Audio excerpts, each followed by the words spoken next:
The Book of Ruth, Chapter 1. Now it came to pass in the days when the judges ruled, that there was a famine in the land, and a certain man of Bethlehem, Judah, went to sojourn in the country of Moab, he and his wife, and his 2 sons. And the name of the man was Elimelech, and the name of his wife, Naomi. And the name of his 2 sons, Mahlon and Chilion, Ephrathites of Bethlehem, Judah.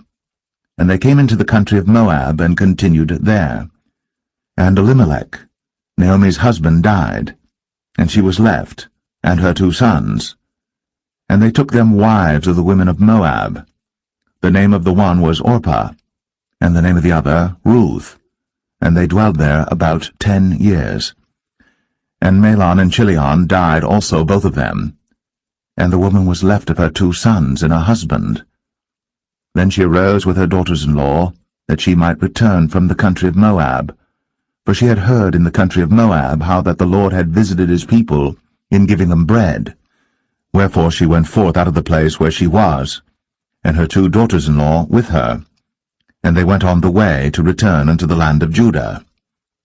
And Naomi said unto her 2 daughters-in-law, Go, return each to her mother's house. The Lord deal kindly with you, as ye have dealt with the dead, and with me. The Lord grant you that ye may find rest, each of you, in the house of her husband.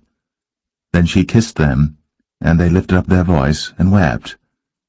And they said unto her, Surely we will return with thee unto thy people.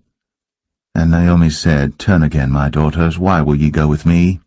Are there yet any more sons in my womb, that they may be your husbands? Turn again, my daughters, go your way. For I am too old to have an husband. If I should say I have hope, if I should have an husband also tonight, and should also bear sons, would ye tarry for them till they were grown? Would ye stay for them from having husbands? Nay, my daughters, for it grieveth me much for your sakes that the hand of the Lord is gone out against me. And they lifted up their voice, and wept again. And Orpah kissed her mother-in-law. But Ruth clave unto her, and she said, Behold, thy sister-in-law is gone back unto her people, and unto her gods. Return thou after thy sister-in-law. And Ruth said, Entreat me not to leave thee, or to return from following after thee, for whither thou goest, I will go, and where thou lodgest, I will lodge. Thy people shall be my people, and thy God, my God. Where thou diest, will I die, and there will I be buried. The Lord do so to me, and more also, if aught but death part thee and me. When she saw that she was steadfastly minded to go with her, then she left speaking unto her. So they 2 went until they came to Bethlehem. And it came to pass, when they were come to Bethlehem, that all the city was moved about them, and they said, Is this Naomi? And she said unto them, Call me not Naomi, call me Mara, for the Almighty hath dealt very bitterly with me. I went out full, and the Lord hath brought me home again empty. Why then call ye me Naomi, seeing the Lord hath testified against me, and the Almighty hath afflicted me? So Naomi returned, and Ruth, the Moabitess, her daughter-in-law, with her, which returned out of the country of Moab, and they came to Bethlehem in the beginning of barley harvest.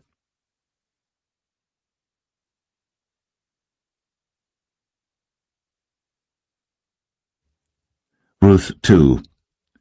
And Naomi had a kinsman of her husband's, a mighty man of wealth, of the family of Elimelech, and his name was Boaz. And Ruth the Moabitess said unto Naomi, Let me now go to the field, and glean ears of corn after him in whose sight I shall find grace. And she said unto her, Go, my daughter. And she went and came and gleaned in the field after the reapers, and her hap was to light on a part of the field belonging unto Boaz, who was of the kindred of Elimelech. And behold, Boaz came from Bethlehem, and said unto the reapers, The Lord be with you. And they answered him, The Lord bless thee. Then said Boaz unto his servant that was set over the reapers, Whose damsel is this? And the servant that was set over the reapers answered and said, It is the Moabitish damsel that came back with Naomi out of the country of Moab.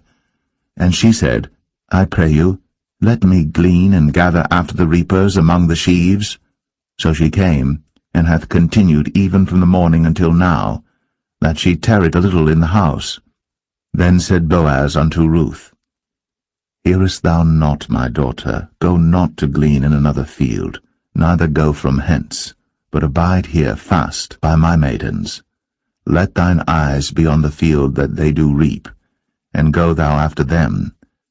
Have I not charged the young men that they shall not touch thee?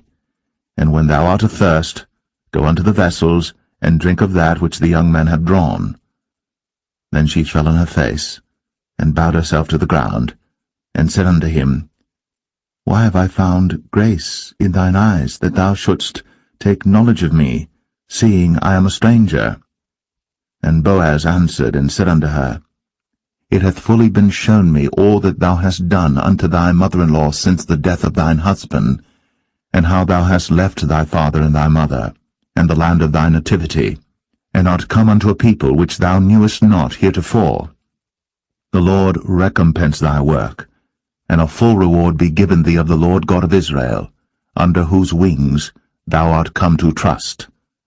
Then she said, Let me find favor in thy sight, my Lord, for that thou hast comforted me, and for that thou hast spoken friendly unto thine handmaid, though I be not like unto one of thine handmaidens. And Boaz said unto her, At mealtime come thou hither, and eat of the bread, and dip thy morsel in the vinegar. And she sat beside the reapers, and he reached her parched corn, and she did eat, and was sufficed, and left. And when she was risen up to glean, Boaz commanded his young men, saying, Let her glean even among the sheaves, and reproach her not. And let fall also some of the handfuls of purpose for her, and leave them, that she may glean them, and rebuke her not. So she gleaned in the field until even, and beat out that she had gleaned, and it was about an ephah of barley.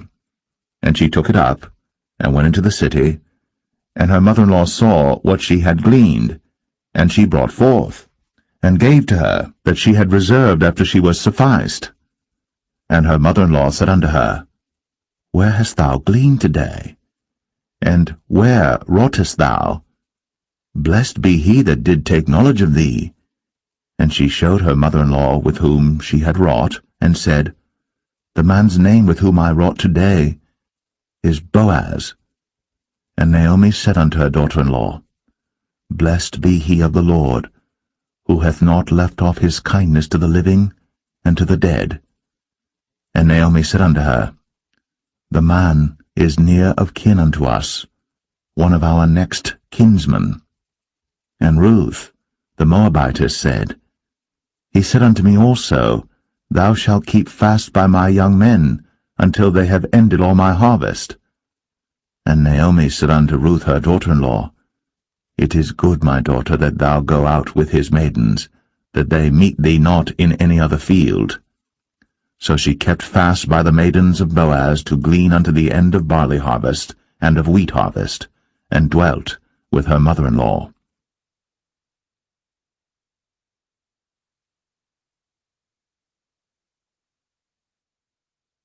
Ruth 3. Then Naomi her mother-in-law said unto her, My daughter, shall I not seek rest for thee, that it may be well with thee? And now is not Boaz of our kindred, with whose maidens thou wast? Behold, he winnoweth barley tonight in the threshing floor. Wash thyself therefore, and anoint thee, and put thy raiment upon thee, and get thee down to the floor. But make not thyself known unto the man until he shall have done eating and drinking. And it shall be, when he lieth down, that thou shalt mark the place where he shall lie, and thou shalt go in, and uncover his feet, and lay thee down, and he will tell thee what thou shalt do. And she said unto her, All that thou sayest unto me, I will do. And she went down unto the floor, and did according to all that her mother-in-law bade her.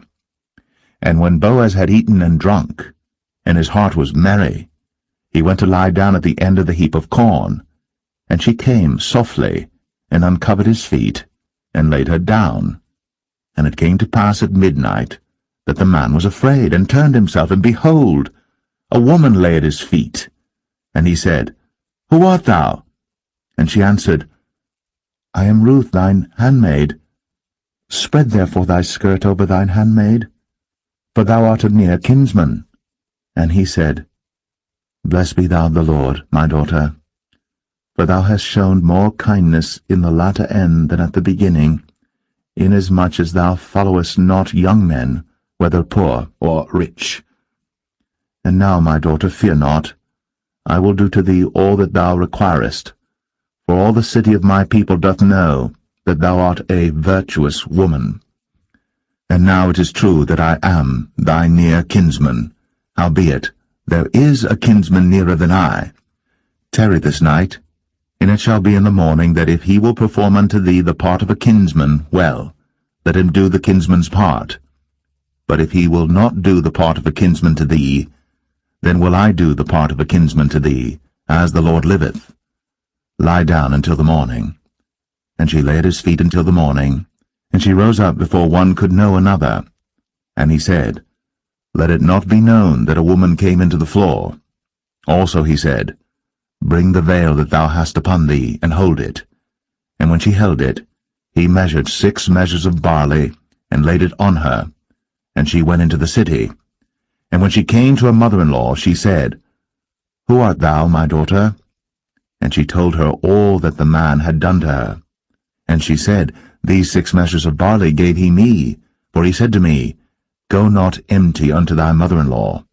Then said she, Sit still, my daughter, until thou know how the matter will fall, for the man will not be in rest until he have finished the thing this day.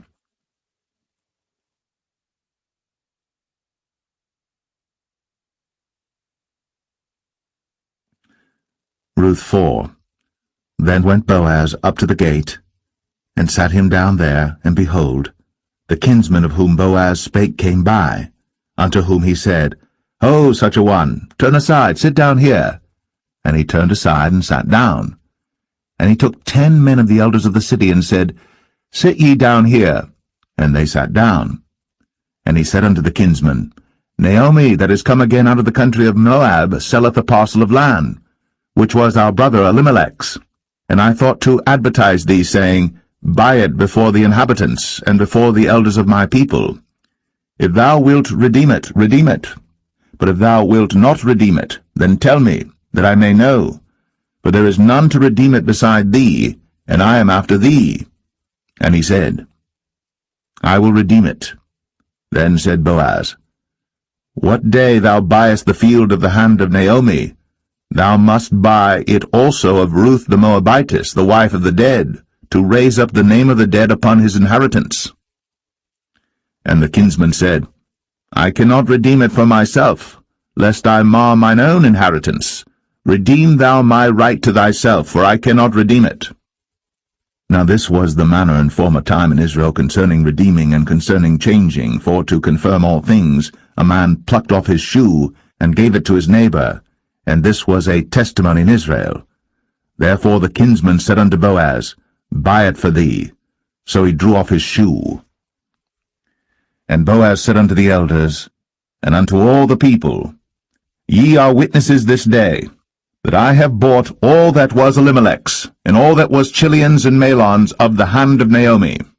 Moreover, Ruth the Moabitess, the wife of Mahlon, have I purchased to be my wife, to raise up the name of the dead upon his inheritance, that the name of the dead be not cut off from among his brethren, and from the gate of his place. Ye are witnesses this day. And all the people that were in the gate, and the elders said, We are witnesses. The Lord make the woman that is come into thine house like Rachel and like Leah, which two did build the house of Israel. And do thou worthily in Ephratah, and be famous in Bethlehem. And let thy house be like the house of Pharez, whom Tamar bare unto Judah, of the seed which the Lord shall give thee of this young woman. So Boaz took Ruth, and she was his wife. And when he went in unto her, the Lord gave her conception, and she bare a son. And the women said unto Naomi, Blessed be the Lord, which hath not left thee this day without a kinsman, that his name may be famous in Israel. And he shall be unto thee a restorer of thy life, and a nourisher of thine old age. For thy daughter-in-law, which loveth thee, which is better to thee than 7 sons, hath borne him. And Naomi took the child, and laid it in her bosom, and became nurse unto it. And the women her neighbors gave it a name, saying, There is a son born to Naomi. And they called his name Obed. He is the father of Jesse, the father of David. Now these are the generations of Pharez. Pharez begat Hezron, and Hezron begat Ram, and Ram begat Amminadab, and Amminadab begat Nahshon, and Nahshon begat Salmon, and Salmon begat Boaz, and Boaz begat Obed, and Obed begat Jesse, and Jesse begat David.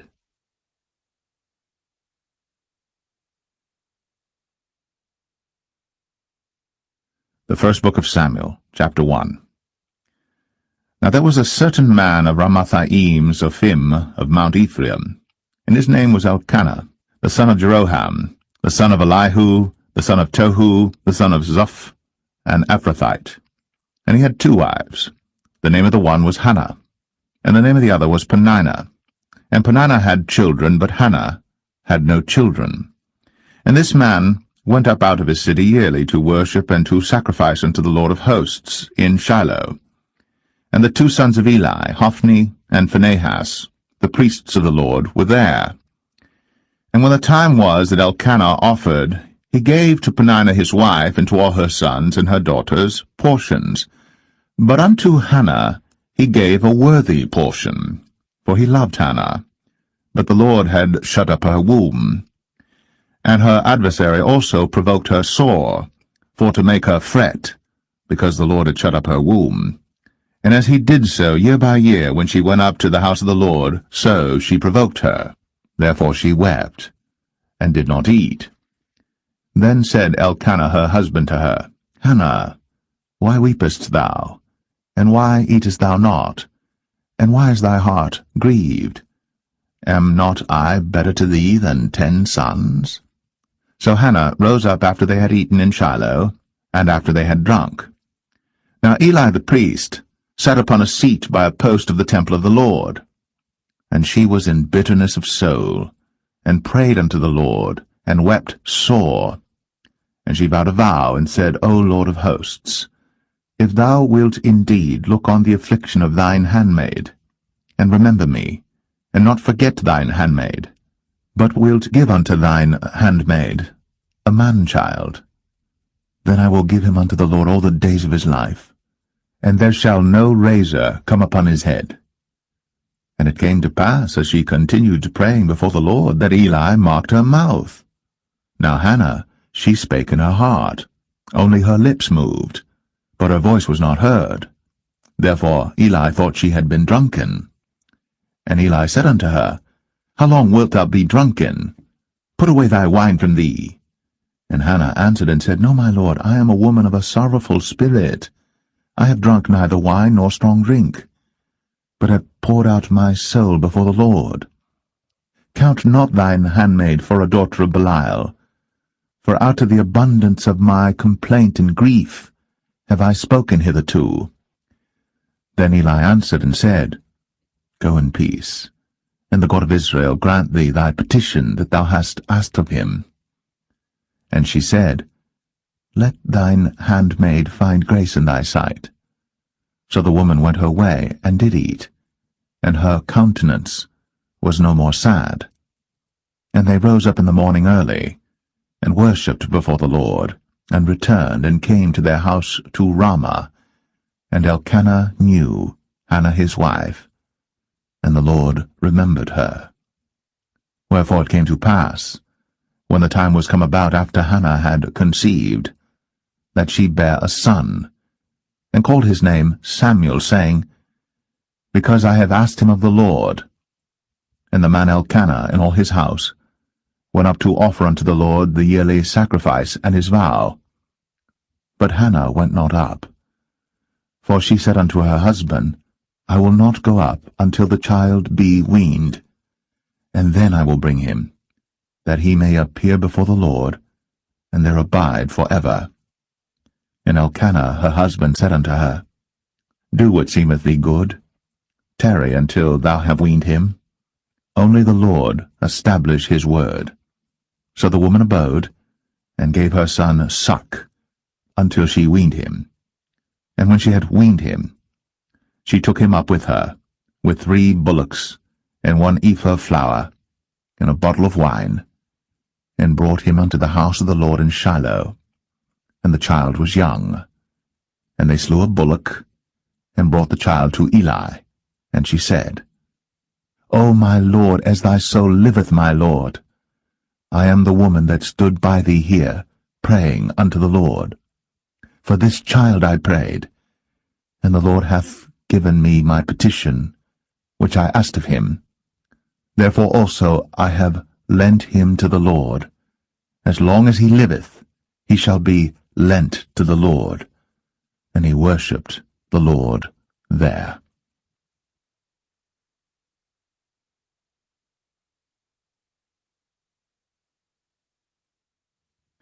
1 Samuel chapter 2.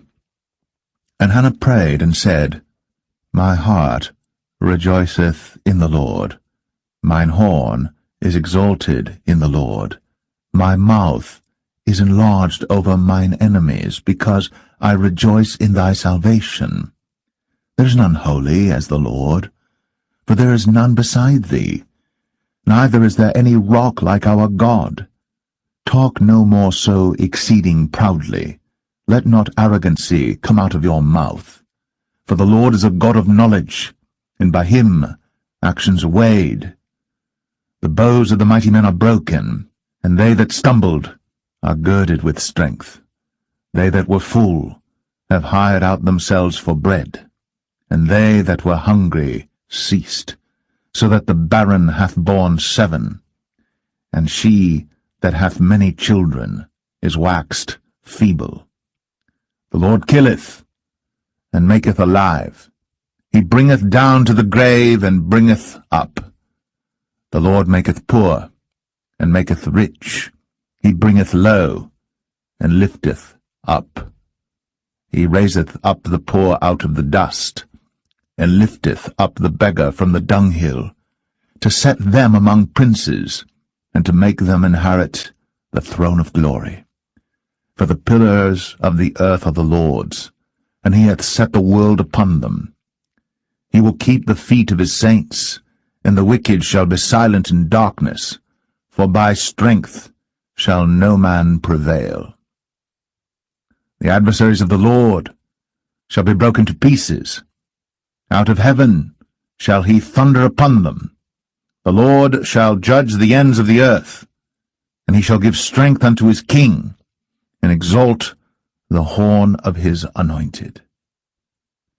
And Elkanah went to Ramah to his house, and the child did minister unto the Lord before Eli the priest.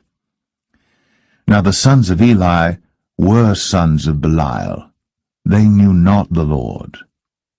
And the priest's custom with the people was, that when any man offered sacrifice, the priest's servant came, while the flesh was in seething, with a flesh hook of 3 teeth in his hand, and he struck it into the pan or kettle or cauldron or pot.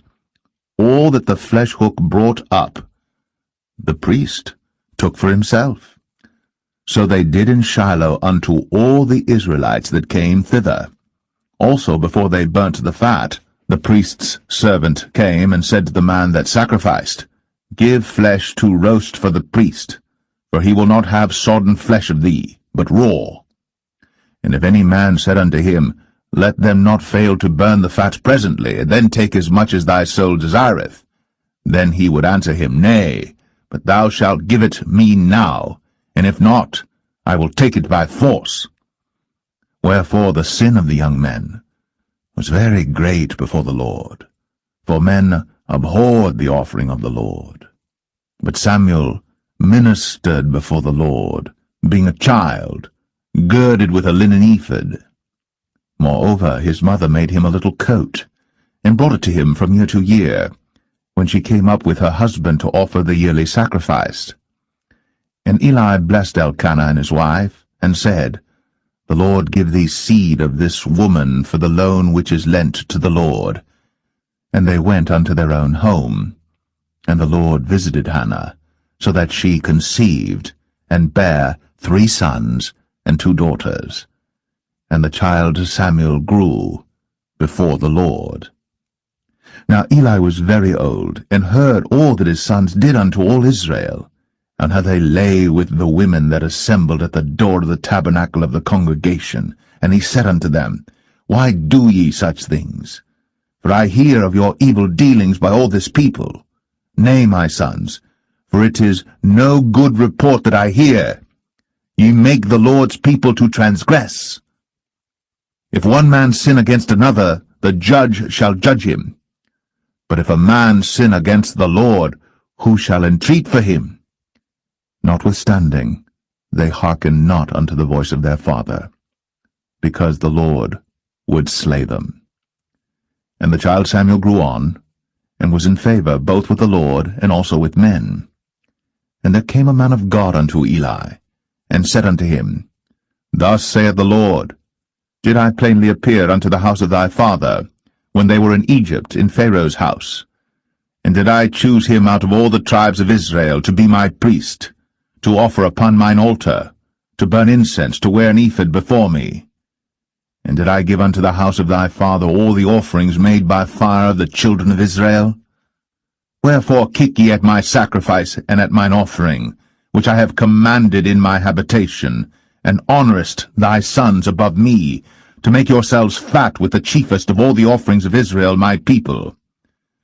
Wherefore the Lord God of Israel saith, I said indeed that thy house, and the house of thy father, should walk before me for ever. But now the Lord saith, Be it far from me, for them that honour me I will honour, and they that despise me shall be lightly esteemed. Behold, the days come, that I will cut off thine arm, and the arm of thy father's house, that there shall not be an old man in thine house. And thou shalt see an enemy in my habitation, in all the wealth which God shall give Israel. And there shall not be an old man in thine house for ever. And the man of thine whom I shall not cut off from mine altar shall be to consume thine eyes and to grieve thine heart, and all the increase of thine house shall die in the flower of their age. And this shall be a sign unto thee, that shall come upon thy 2 sons, on Hophni and Phinehas, in one day. They shall die, both of them. And I will raise me up a faithful priest, that shall do according to that which is in mine heart and in my mind. And I will build him a sure house, and he shall walk before mine anointed for ever. And it shall come to pass, that every one that is left in thine house shall come and crouch to him for a piece of silver and a morsel of bread, and shall say, Put me, I pray thee, into one of the priest's offices, that I may eat a piece of bread.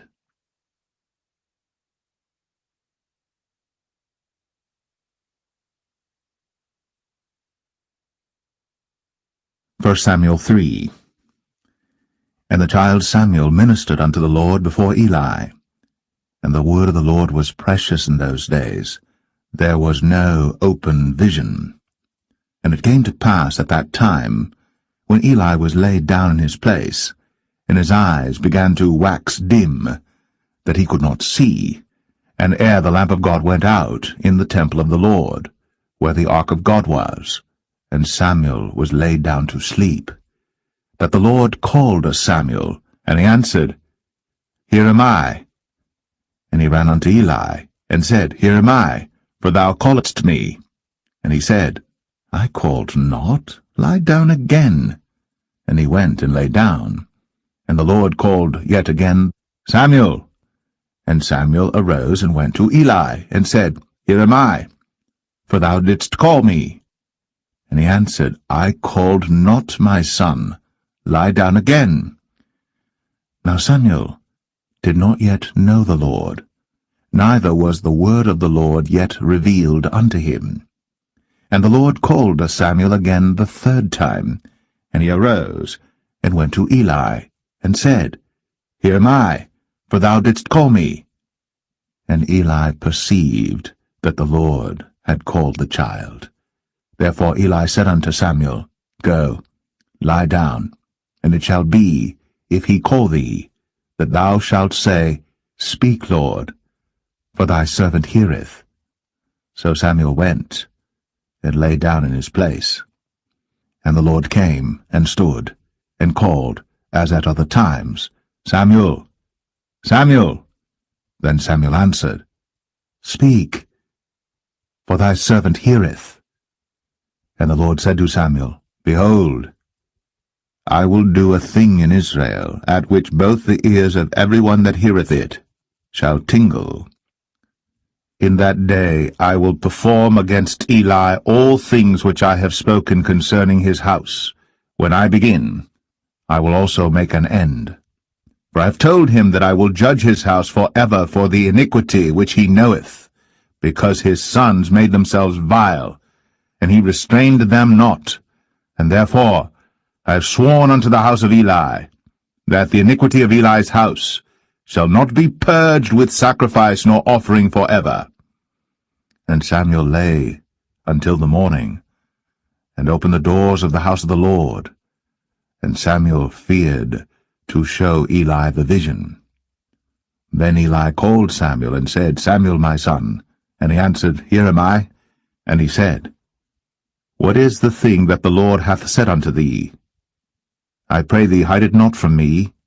God do so to thee, and more also, if thou hide anything from me of all the things that he said unto thee. And Samuel told him every whit, and hid nothing from him. And he said, It is the Lord. Let him do what seemeth him good. And Samuel grew, and the Lord was with him, and did let none of his words fall to the ground.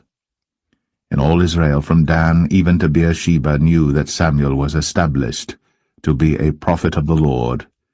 And the Lord appeared again in Shiloh. For the Lord revealed himself to Samuel in Shiloh by the word of the Lord.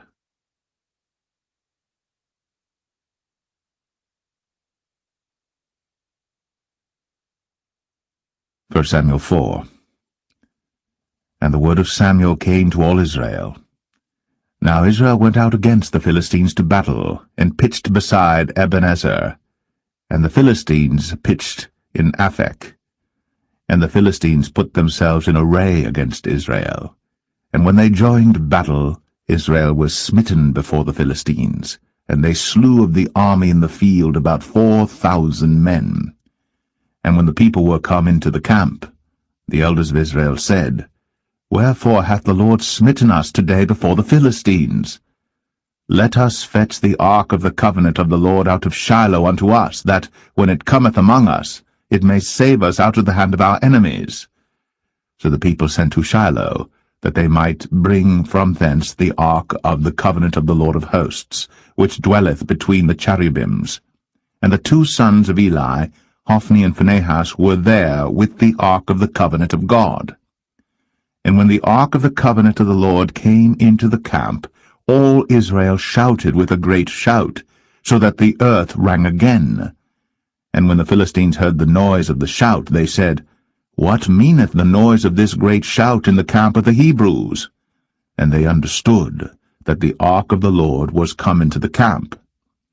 And the Philistines were afraid, for they said, God is come into the camp.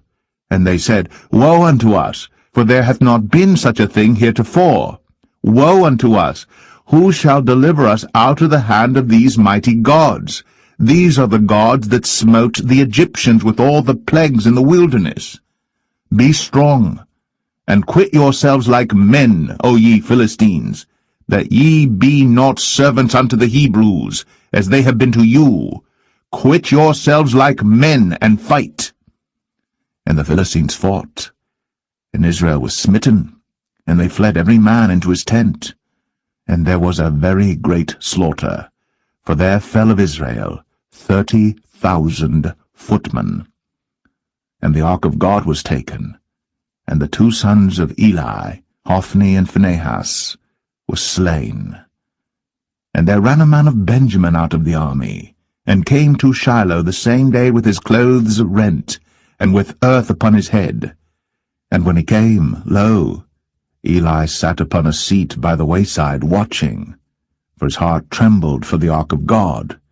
And when the man came into the city and told it, all the city cried out. And when Eli heard the noise of the crying, he said, What meaneth the noise of this tumult? And the man came in hastily, and told Eli. Now Eli was 98 years old, and his eyes were dim, that he could not see. And the man said unto Eli, I am he that came out of the army, and I fled today out of the army. And he said, What is that done, my son? And the messenger answered and said, Israel is fled before the Philistines, and there hath been also a great slaughter among the people.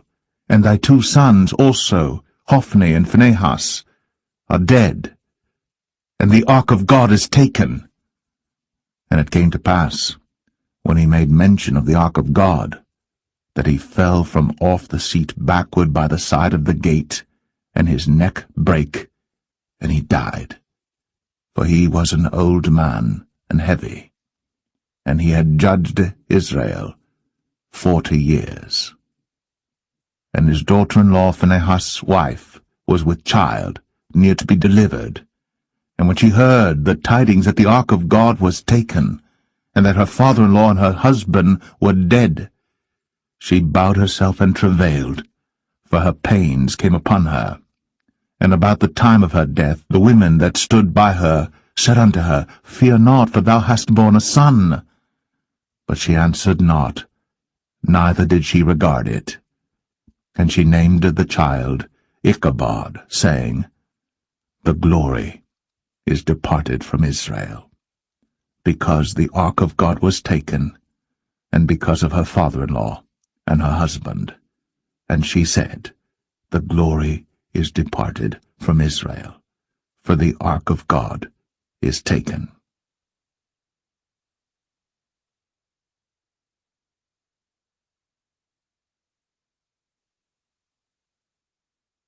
First Samuel 5. And the Philistines took the ark of God, and brought it from Ebenezer unto Ashdod. When the Philistines took the ark of God, they brought it into the house of Dagon, and set it by Dagon. And when they of Ashdod arose early on the morrow, behold, Dagon was fallen upon his face to the earth before the ark of the Lord. And they took Dagon, and set him in his place again. And when they arose early on the morrow morning, behold, Dagon was fallen upon his face to the ground before the ark of the Lord, and the head of Dagon and both the palms of his hands were cut off upon the threshold. Only the stump of Dagon was left to him. Therefore neither the priests of Dagon, nor any that come into Dagon's house, tread on the threshold of Dagon in Ashdod unto this day. But the hand of the Lord was heavy upon them of Ashdod, and he destroyed them, and smote them with emerods, even Ashdod, and the coast thereof. And when the men of Ashdod saw that it was so, they said, The ark of the God of Israel shall not abide with us, for his hand is sore upon us, and upon Dagon our God. They sent therefore, and gathered all the lords of the Philistines unto them, and said, What shall we do with the ark of the God of Israel? And they answered, Let the ark of the God of Israel be carried about unto Gath. And they carried the ark of the God of Israel about thither. And it was so, that after they had carried it about, the hand of the Lord was against the city with a very great destruction, and he smote the men of the city, both small and great, and they had emerods in their secret parts. Therefore they sent the ark of God to Ekron, And it came to pass, as the ark of God came to Ekron, that the Ekronites cried out, saying, They have brought about the ark of the God of Israel to us, to slay us and our people. So they sent and gathered together all the lords of the Philistines, and said, Send away the ark of the God of Israel, and let it go again to his own place, that it slay us not and our people. For there was a deadly destruction throughout all the city. The hand of God was very heavy there. And the men that died not were smitten with the emerods, and the cry of the city went up to heaven.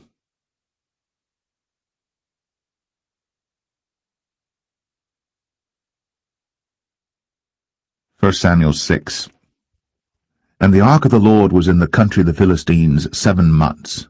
And the Philistines called for the priests and the diviners, saying, What shall we do to the ark of the Lord? Tell us wherewith we shall send it to his place. And they said, If ye send away the ark of the God of Israel, send it not empty, but in any wise return him a trespass offering. Then ye shall be healed, and it shall be known to you why his hand is not removed from you. Then said they, What shall be the trespass offering which we shall return to him? They answered, 5 golden emerods, and 5 golden mice, according to the number of the lords of the Philistines.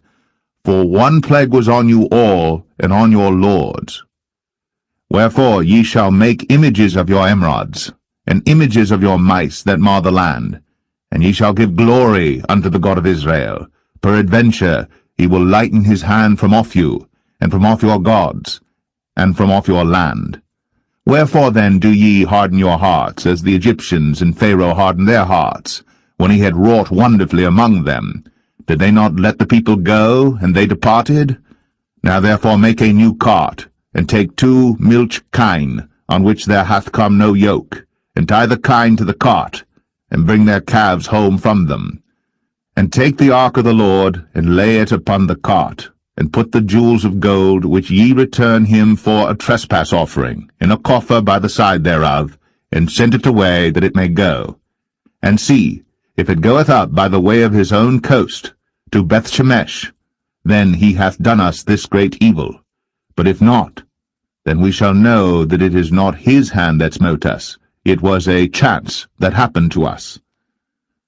And the men did so, and took 2 milch kine, and tied them to the cart, and shut up their calves at home. And they laid the ark of the Lord upon the cart, and the coffer with the mice of gold, and the images of their emerods. And the kine took the straight way to the way of Bethshemesh, and went along the highway, lowing as they went, and turned not aside to the right hand or to the left. And the lords of the Philistines went after them unto the border of Bethshemesh. And they of Bethshemesh were reaping their wheat harvest in the valley. And they lifted up their eyes, and saw the ark, and rejoiced to see it. And the cart came into the field of Joshua, a Bethshemite, and stood there, where there was a great stone. And they clave the wood of the cart, and offered the kine a burnt offering unto the Lord. And the Levites took down the ark of the Lord, and the coffer that was with it, wherein the jewels of gold were, and put them on the great stone. And the men of Bethshemesh offered burnt offerings, and sacrificed sacrifices the same day unto the Lord. And when the 5 lords of the Philistines had seen it, they returned to Ekron the same day. And these are the golden emerods, which the Philistines returned for a trespass offering unto the Lord: for Ashdod 1, for Gaza 1, for Ashkelon 1, for Gath 1, for Ekron 1. And the golden mice, according to the number of all the cities of the Philistines, belonging to the 5 lords, both of fenced cities and of country villages, even unto the great stone of Abel, whereon they set down the ark of the Lord, which stone remaineth unto this day in the field of Joshua the Bethshemite. And he smote the men of Bethshemesh, because they had looked into the ark of the Lord. Even he smote of the people 50,060 men. And the people lamented, because the Lord had smitten many of the people with a great slaughter. And the men of Bethshemesh said, Who is able to stand before this holy Lord God? And to whom shall he go up from us? And they sent messengers to the inhabitants of Kirjath-jearim, saying, The Philistines have brought again the ark of the Lord. Come ye down, and fetch it up to you.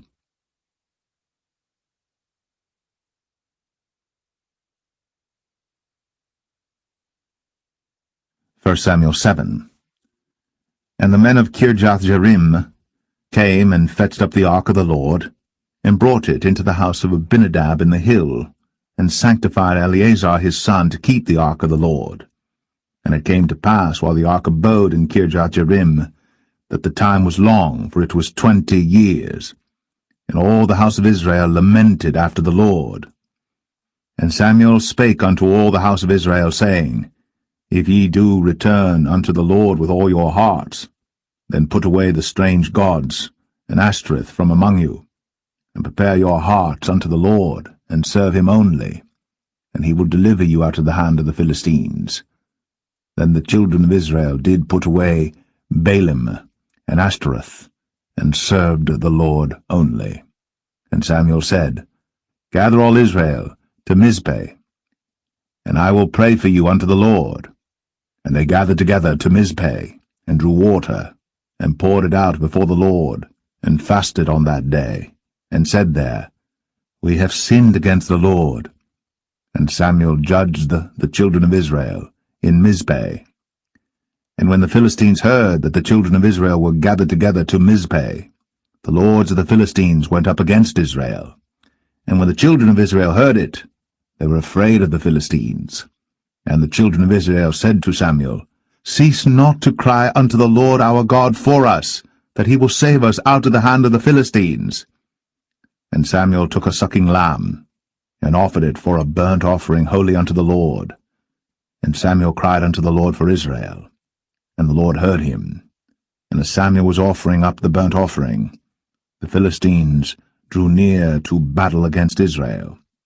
But the Lord thundered with a great thunder on that day upon the Philistines, and discomfited them, and they were smitten before Israel. And the men of Israel went out of Mizpeh, and pursued the Philistines, and smote them until they came unto Bethkar. Then Samuel took a stone, and set it between Mizpeh and Shen, and called the name of it Ebenezer, saying, Hitherto hath the Lord helped us.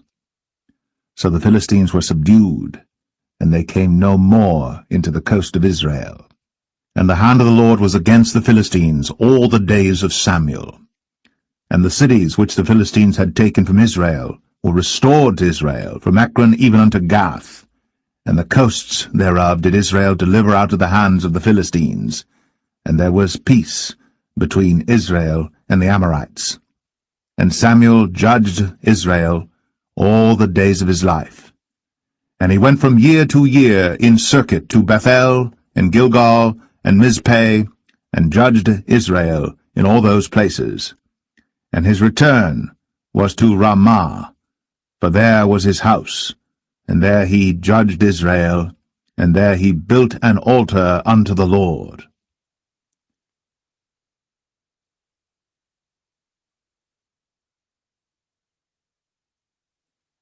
First Samuel 8.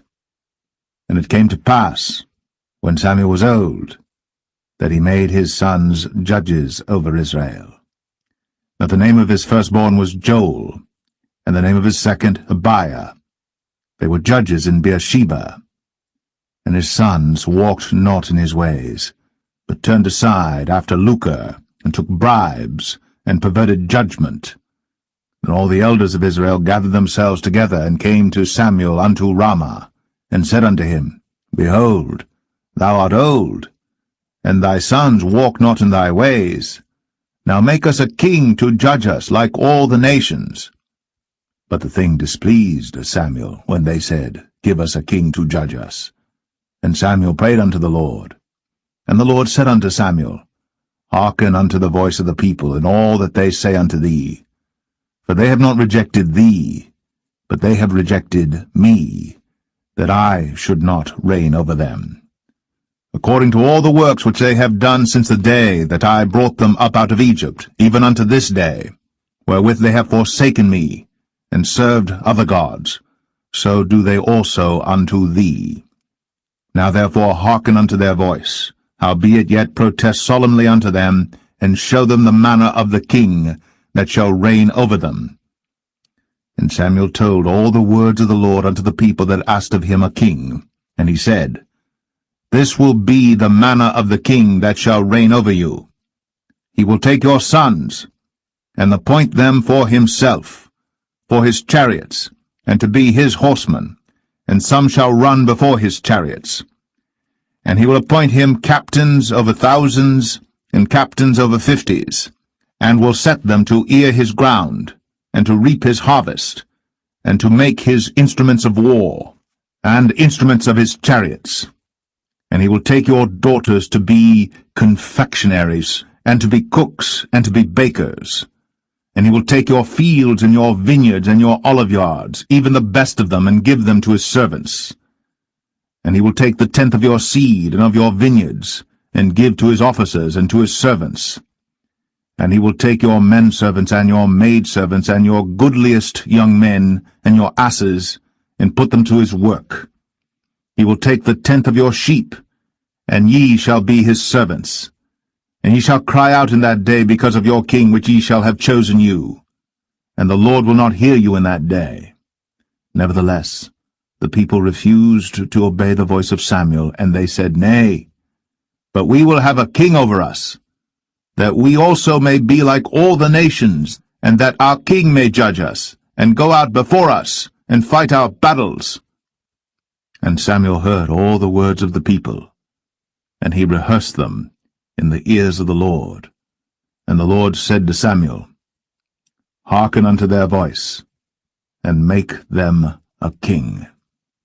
And Samuel said unto the men of Israel, Go ye every man unto his city.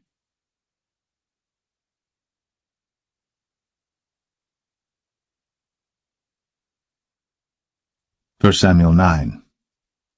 Now there was a man of Benjamin, whose name was Kish, the son of Abiel, the son of Zeror, the son of Bechorath, the son of Aphiah, a Benjamite, a mighty man of power. And he had a son whose name was Saul, a choice young man, and a goodly. And there was not among the children of Israel a goodlier person than he. From his shoulders and upward he was higher than any of the people. And the asses of Kish, Saul's father, were lost.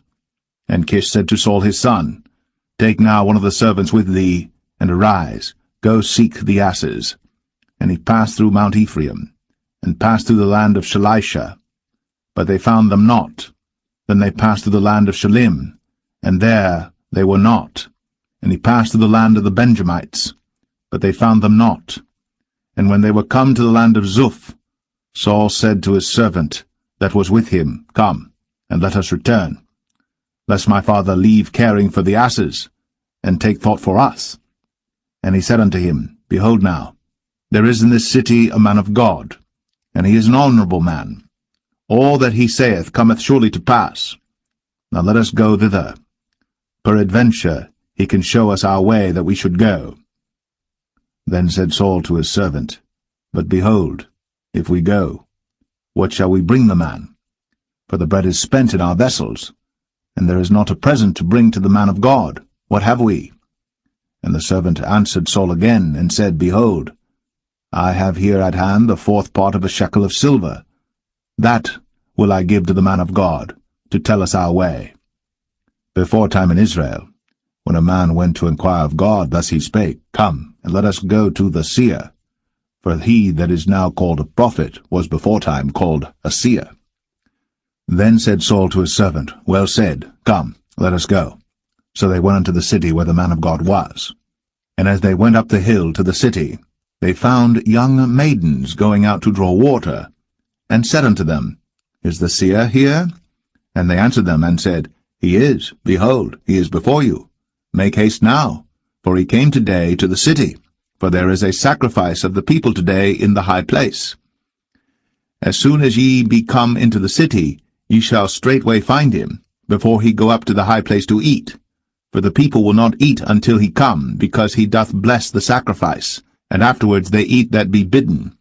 Now therefore get you up, for about this time ye shall find him. And they went up into the city. And when they were come into the city, behold, Samuel came out against them, for to go up to the high place. Now the Lord had told Samuel in his ear a day before Saul came, saying, Tomorrow, about this time, I will send thee a man out of the land of Benjamin, and thou shalt anoint him to be captain over my people Israel, that he may save my people out of the hand of the Philistines. For I have looked upon my people, because their cry is, Come unto me. And when Samuel saw Saul, the Lord said unto him, Behold the man whom I spake to thee of. This same shall reign over my people.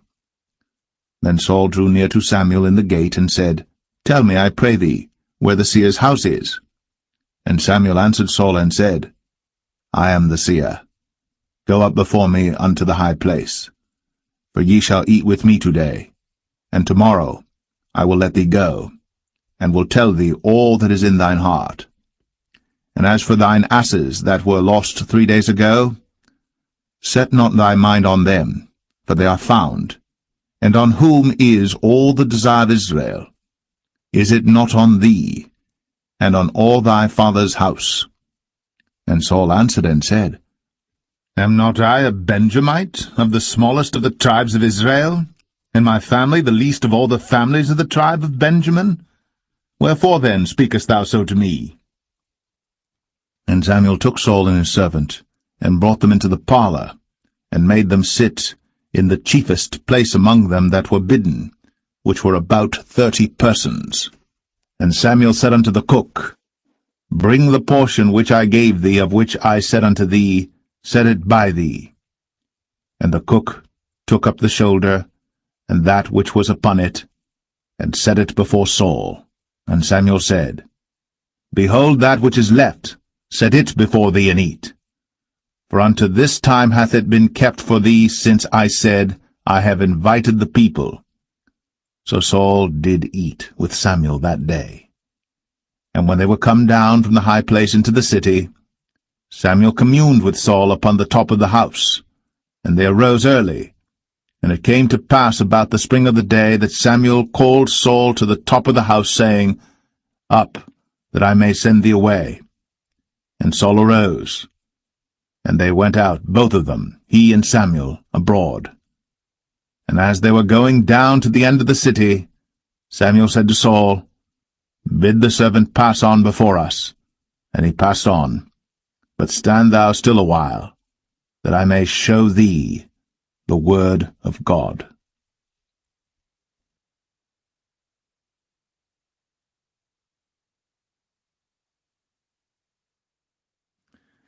1 Samuel 10. Then Samuel took a vial of oil, and poured it upon his head, and kissed him, and said, Is it not because the Lord hath anointed thee to be captain over his inheritance? When thou art departed from me today, then thou shalt find 2 men by Rachel's sepulchre, in the border of Benjamin at Zelzah. And they will say unto thee, The asses which thou wentest to seek are found. And lo, thy father hath left the care of the asses, and sorroweth for you, saying, What shall I do for my son? Then shalt thou go on forward from thence, and thou shalt come to the plain of Tabor. And there shall meet thee 3 men going up to God to Bethel, one carrying 3 kids, and another carrying 3 loaves of bread, and another carrying a bottle of wine. And they will salute thee, and give thee 2 loaves of bread, which thou shalt receive of their hands. After that thou shalt come to the hill of God, where is the garrison of the Philistines. And it shall come to pass, when thou art come thither to the city, that thou shalt meet a company of prophets coming down from the high place, with a psaltery, and a tabret, and a pipe, and a harp before them. And they shall prophesy. And the Spirit of the Lord will come upon thee, and thou shalt prophesy with them, and shalt be turned into another man. And let it be, when these signs are come unto thee, that thou do as occasion serve thee, for God is with thee. And thou shalt go down before me to Gilgal, and behold, I will come down unto thee to offer burnt offerings, and to sacrifice sacrifices of peace offerings. 7 days shalt thou tarry, till I come to thee, and show thee what thou shalt do. And it was so that when he had turned his back to go from Samuel, God gave him another heart. And all those signs came to pass that day. And when they came thither to the hill, behold, a company of prophets met him, and the Spirit of God came upon him, and he prophesied among them. And it came to pass, when all that knew him beforetime saw that, behold, he prophesied among the prophets, then the people said one to another, What is this that is come unto the son of Kish? Is Saul also among the prophets? And one of the same place answered and said, But who is their father? Therefore it became a proverb, Is Saul also among the prophets? And when he had made an end of prophesying, he came to the high place. And Saul's uncle said unto him and to his servant, Whither went ye? And he said, To seek the asses. And when we saw that they were nowhere, we came to Samuel. And Saul's uncle said, Tell me, I pray thee, what Samuel said unto you. And Saul said unto his uncle, He told us plainly that the asses were found. But of the matter of the kingdom whereof Samuel spake, he told him not. And Samuel called the people together unto the Lord to Mizpeh, and said unto the children of Israel, Thus saith the Lord God of Israel, I brought up Israel out of Egypt, and delivered you out of the hand of the Egyptians, and out of the hand of all kingdoms, and of them that oppressed you. And ye have this day rejected your God, who himself saved you out of all your adversities and your tribulations. And ye have said unto him, Nay, but set a king over us. Now therefore present yourselves before the Lord by your tribes and by your thousands. And when Samuel had caused all the tribes of Israel to come near, the tribe of Benjamin was taken. When he had caused the tribe of Benjamin to come near by their families, the family of Matri was taken. And Saul the son of Kish was taken. And when they sought him, he could not be found. Therefore they inquired of the Lord further, if the man should yet come thither. And the Lord answered, Behold, he hath hid himself among the stuff. And they ran and fetched him thence. And when he stood among the people, he was higher than any of the people, from his shoulders and upward. And Samuel said to all the people, See ye him, whom the Lord hath chosen, that there is none like him among all the people? And all the people shouted and said, God save the king. Then Samuel told the people the manner of the kingdom, and wrote it in a book, and laid it up before the Lord.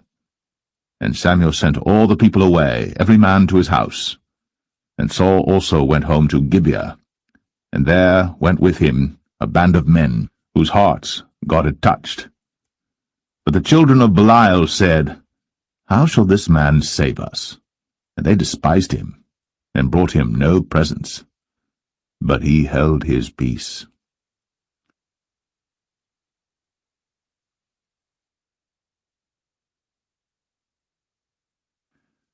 1 Samuel 11. Then Nahash the Ammonite came up, and encamped against Jabesh-Gilead. And all the men of Jabesh said unto Nahash, Make a covenant with us, and we will serve thee. And Nahash the Ammonite answered them, On this condition will I make a covenant with you, that I may thrust out all your right eyes, and lay it for a reproach upon all Israel. And the elders of Jabesh said unto him, Give us 7 days' respite, that we may send messengers unto all the coasts of Israel, and then, if there be no man to save us, we will come out to thee. Then came the messengers to Gibeah of Saul, and told the tidings in the ears of the people. And all the people lifted up their voices and wept. And behold, Saul came after the herd out of the field. And Saul said, What aileth the people that they weep? And they told him the tidings of the men of Jabesh. And the Spirit of God came upon Saul when he heard those tidings, and his anger was kindled greatly. And he took a yoke of oxen, and hewed them in pieces, and sent them throughout all the coasts of Israel by the hands of messengers, saying, Whosoever cometh not forth after Saul and after Samuel, so shall it be done unto his oxen. And the fear of the Lord fell on the people, and they came out with one consent. And when he numbered them in Bezek, the children of Israel were 300,000, and the men of Judah 30,000. And they said unto the messengers that came, Thus shall ye say unto the men of Jabesh Gilead, Tomorrow by that time the sun be hot, ye shall have help. And the messengers came and showed it to the men of Jabesh, and they were glad. Therefore the men of Jabesh said, Tomorrow we will come out unto you, and ye shall do with us all that seemeth good unto you. And it was so in the morrow, that Saul put the people in 3 companies, and they came into the midst of the host in the morning watch, and slew the Ammonites until the heat of the day. And it came to pass that they which remained were scattered, so that 2 of them were not left together. And the people said unto Samuel, Who is he that said, Shall Saul reign over us? Bring the men, that we may put them to death. And Saul said, There shall not a man be put to death this day, for today the Lord hath wrought salvation in Israel. Then said Samuel to the people, Come, and let us go to Gilgal, and renew the kingdom there.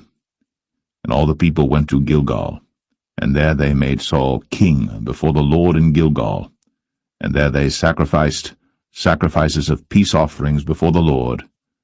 And there Saul and all the men of Israel rejoiced greatly.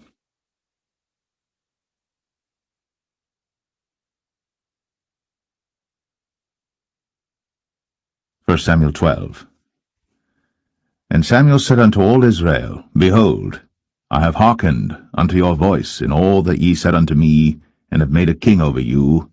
And now, behold, the king walketh before you, and I am old and grey-headed, and behold, my sons are with you.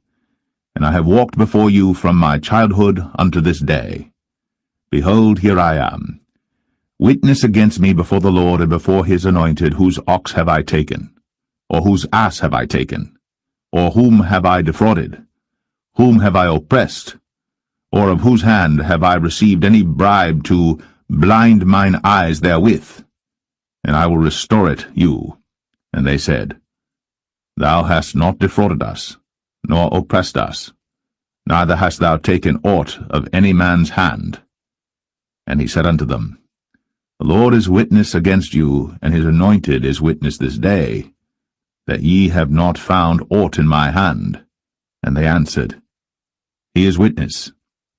And Samuel said unto the people, It is the Lord that advanced Moses and Aaron, and that brought your fathers up out of the land of Egypt. Now therefore stand still, that I may reason with you before the Lord of all the righteous acts of the Lord, which he did to you and to your fathers. When Jacob was come into Egypt, and your fathers cried unto the Lord, then the Lord sent Moses and Aaron, which brought forth your fathers out of Egypt, and made them dwell in this place. And when they forgat the Lord their God, he sold them into the hand of Sisera, captain of the host of Hazor, and into the hand of the Philistines, and into the hand of the king of Moab. And they fought against them. And they cried unto the Lord, and said, We have sinned, because we have forsaken the Lord, and have served Balaam and Ashtoreth. But now deliver us out of the hand of our enemies, and we will serve thee. And the Lord sent Jerubbaal, and Bedan, and Jephthah, and Samuel, and delivered you out of the hand of your enemies on every side, and ye dwelled safe. And when ye saw that Nahash the king of the children of Ammon came against you, ye said unto me, Nay, but a king shall reign over us, when the Lord your God was your king. Now therefore, behold, the king whom ye have chosen, and whom ye have desired, and behold, the Lord hath set a king over you. If ye will fear the Lord, and serve him, and obey his voice, and not rebel against the commandment of the Lord, then shall both ye and also the king that reigneth over you continue following the Lord your God. But if ye will not obey the voice of the Lord, but rebel against the commandment of the Lord, then shall the hand of the Lord be against you, as it was against your fathers. Now therefore stand and see this great thing which the Lord will do before your eyes. Is it not wheat harvest today? I will call unto the Lord, and he shall send thunder and rain, that ye may perceive and see that your wickedness is great, which ye have done in the sight of the Lord in asking you a king. So Samuel called unto the Lord, and the Lord sent thunder and rain that day. And all the people greatly feared the Lord and Samuel. And all the people said unto Samuel, Pray for thy servants unto the Lord thy God, that we die not. For we have added unto all our sins this evil, to ask us a king. And Samuel said unto the people, Fear not, ye have done all this wickedness. Yet turn not aside from following the Lord, but serve the Lord with all your heart. And turn ye not aside, for then should ye go after vain things which cannot profit nor deliver, for they are vain. For the Lord will not forsake his people for his great name's sake, because it hath pleased the Lord to make you his people. Moreover, as for me, God forbid that I should sin against the Lord in ceasing to pray for you. But I will teach you the good and the right way. Only fear the Lord, and serve him in truth with all your heart. For consider how great things he hath done for you. But if ye shall still do wickedly, ye shall be consumed, both ye and your king.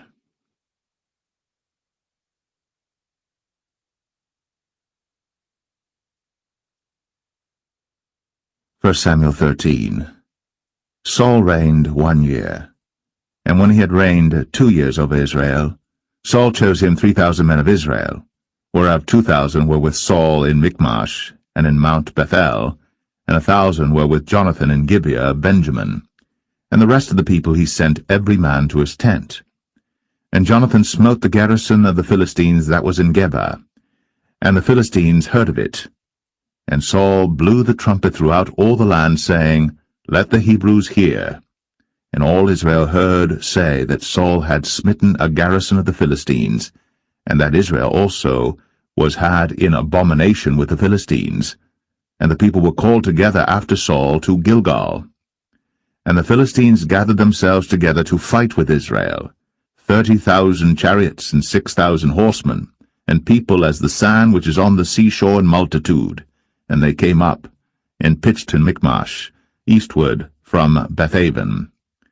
When the men of Israel saw that they were in a strait, for the people were distressed, then the people did hide themselves in caves, and in thickets, and in rocks, and in high places, and in pits.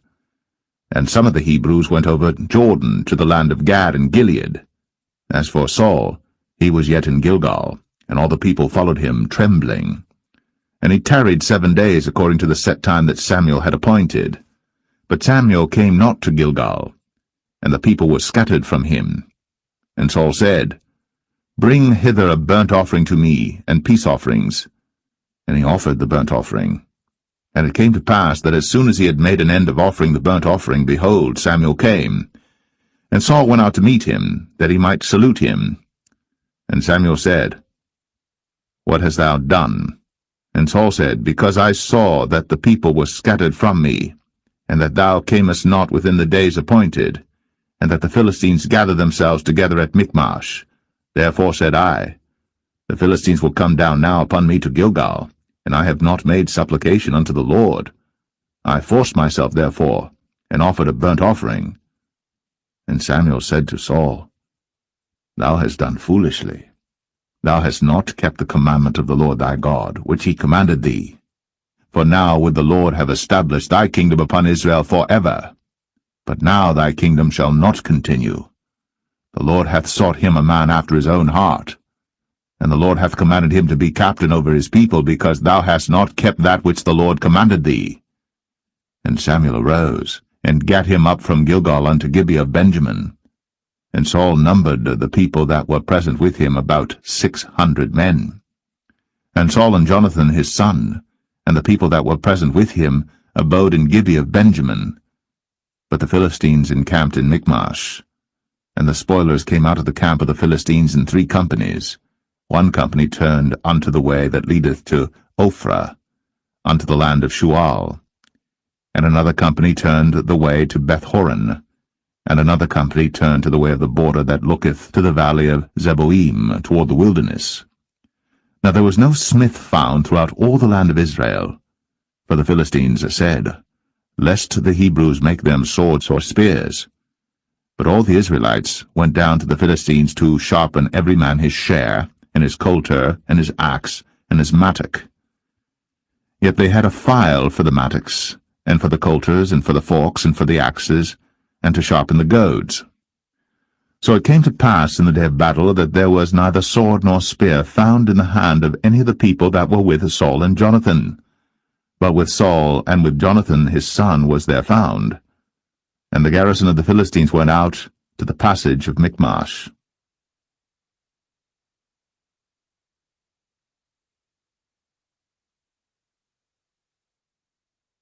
1 Samuel 14.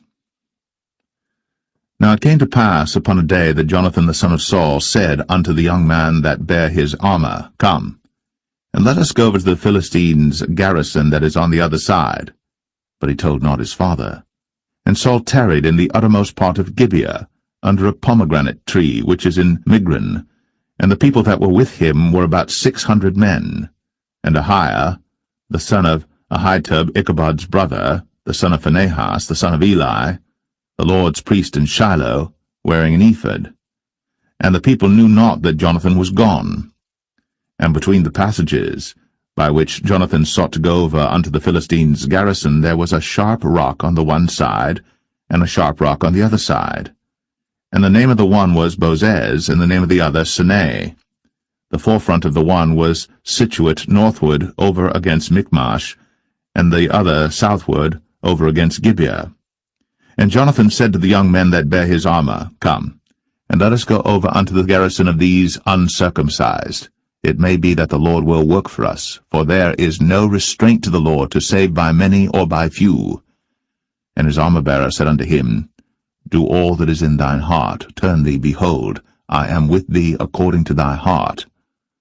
Then said Jonathan, Behold, we will pass over unto these men, and we will discover ourselves unto them. If they say thus unto us, Tarry until we come to you, then we will stand still in our place, and will not go up unto them. But if they say thus, Come up unto us, then we will go up, for the Lord hath delivered them into our hand, and this shall be a sign unto us. And both of them discovered themselves unto the garrison of the Philistines. And the Philistines said, Behold, the Hebrews come forth out of the holes where they had hid themselves. And the men of the garrison answered Jonathan and his armor-bearer, and said, Come up to us, and we will show you a thing. And Jonathan said unto his armor-bearer, Come up after me, for the Lord hath delivered them into the hand of Israel. And Jonathan climbed up upon his hands and upon his feet, and his armor-bearer after him, and they fell before Jonathan, and his armor-bearer slew after him. And that first slaughter which Jonathan and his armor-bearer made was about 20 men, within as it were an half acre of land, which a yoke of oxen might plough. And there was trembling in the host, in the field, and among all the people. The garrison and the spoilers, they also trembled, and the earth quaked. So it was a very great trembling. And the watchmen of Saul and Gibeah of Benjamin looked, and behold, the multitude melted away, and they went on beating down one another. Then said Saul unto the people that were with him, Number now, and see who is gone from us. And when they had numbered, behold, Jonathan and his armor-bearer were not there. And Saul said unto Ahiah, Bring hither the ark of God.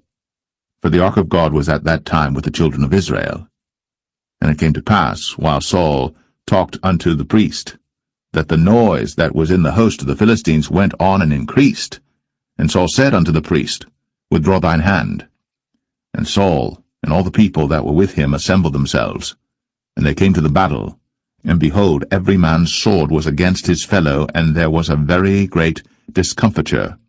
Moreover, the Hebrews that were with the Philistines before that time, which went up with them into the camp from the country round about, even they also turned to be with the Israelites that were with Saul and Jonathan. Likewise all the men of Israel, which had hid themselves in Mount Ephraim, when they heard that the Philistines fled, even they also followed hard after them in the battle. So the Lord saved Israel that day. And the battle passed over unto Bethaven. And the men of Israel were distressed that day. For Saul had adjured the people, saying, Cursed be the man that eateth any food until evening, that I may be avenged on mine enemies. So none of the people tasted any food. And all they of the land came to a wood, and there was honey upon the ground. And when the people were come into the wood, behold, the honey dropped. But no man put his hand to his mouth, for the people feared the oath. But Jonathan heard not, when his father charged the people with the oath. Wherefore he put forth the end of the rod that was in his hand, and dipped it in an honeycomb, and put his hand to his mouth, and his eyes were enlightened. Then answered one of the people, and said, Thy father straitly charged the people with an oath, saying, Cursed be the man that eateth any food this day. And the people were faint. Then said Jonathan, My father hath troubled the land. See, I pray you, how mine eyes have been enlightened, because I tasted a little of this honey. How much more, if haply the people had eaten freely today of the spoil of their enemies which they found?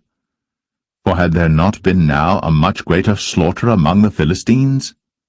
And they smote the Philistines that day, from Michmash to Ailon. And the people were very faint. And the people flew upon the spoil, and took sheep and oxen and calves, and slew them on the ground. And the people did eat them with the blood. Then they told Saul, saying, Behold, the people sin against the Lord, in that they eat with the blood. And he said, Ye have transgressed. Roll a great stone unto me this day.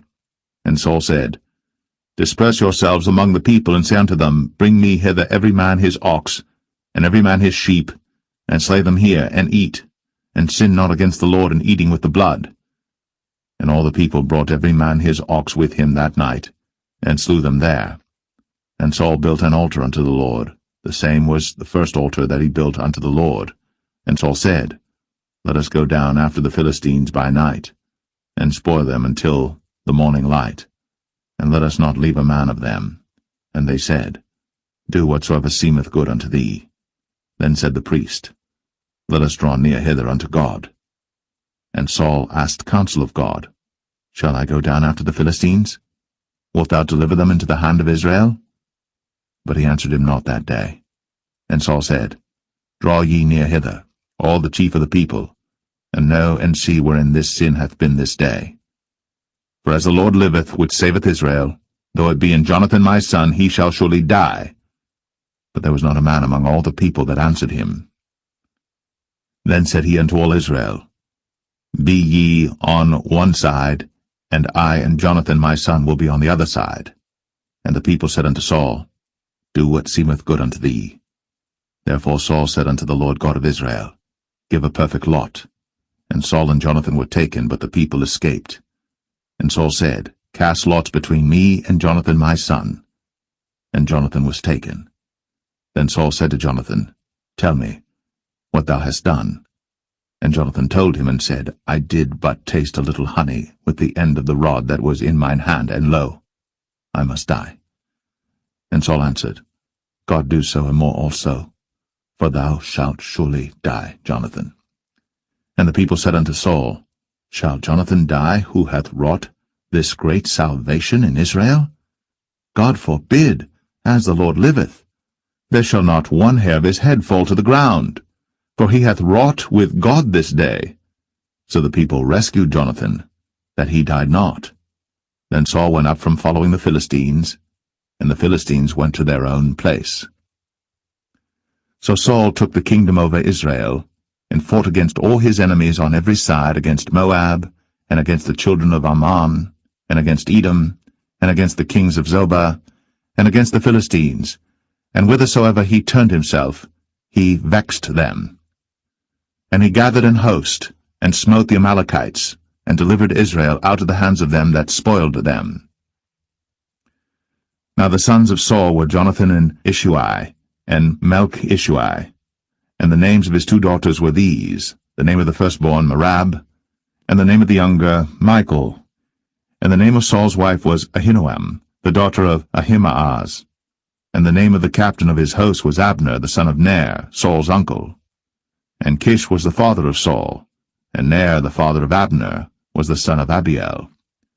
And there was sore war against the Philistines all the days of Saul. And when Saul saw any strong man or any valiant man, he took him unto him.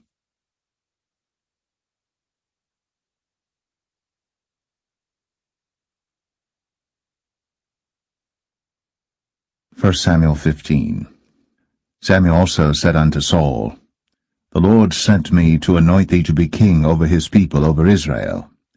Now therefore hearken thou unto the voice of the words of the Lord. Thus saith the Lord of hosts, I remember that which Amalek did to Israel, how he laid wait for him in the way when he came up from Egypt. Now go, and smite Amalek, and utterly destroy all that they have, and spare them not, but slay both man and woman, infant and suckling, ox and sheep, camel and ass.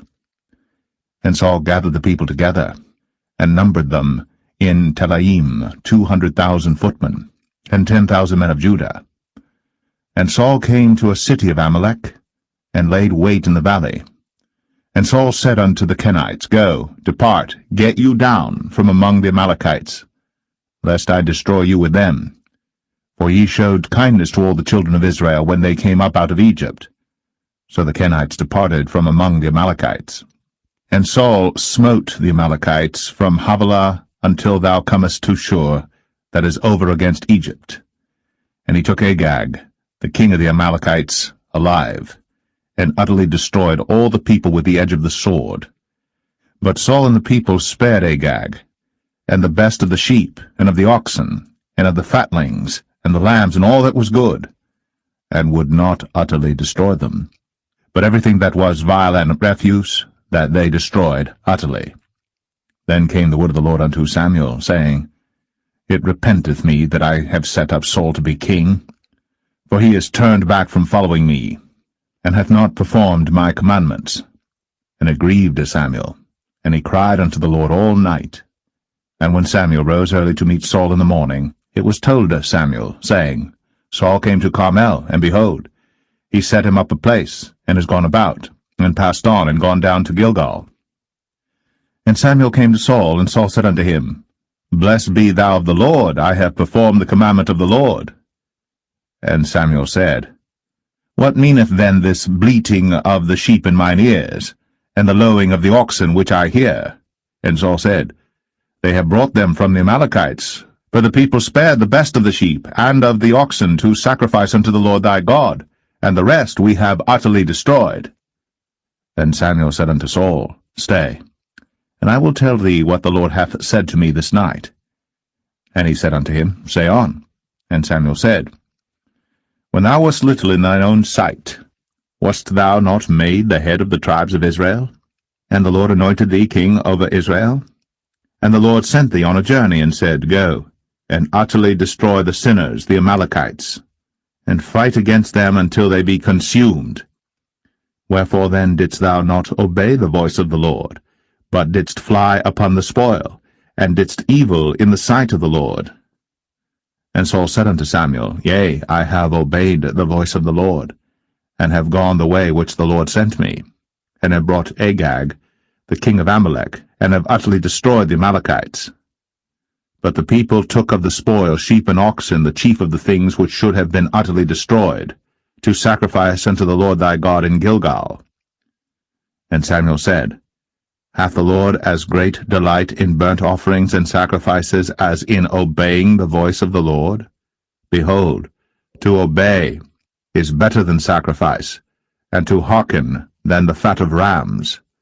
For rebellion is as the sin of witchcraft, and stubbornness is as iniquity and idolatry. Because thou hast rejected the word of the Lord, he hath also rejected thee from being king.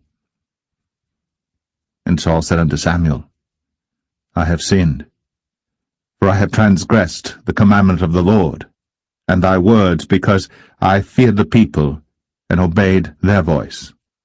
Now therefore, I pray thee, pardon my sin, and turn again with me, that I may worship the Lord.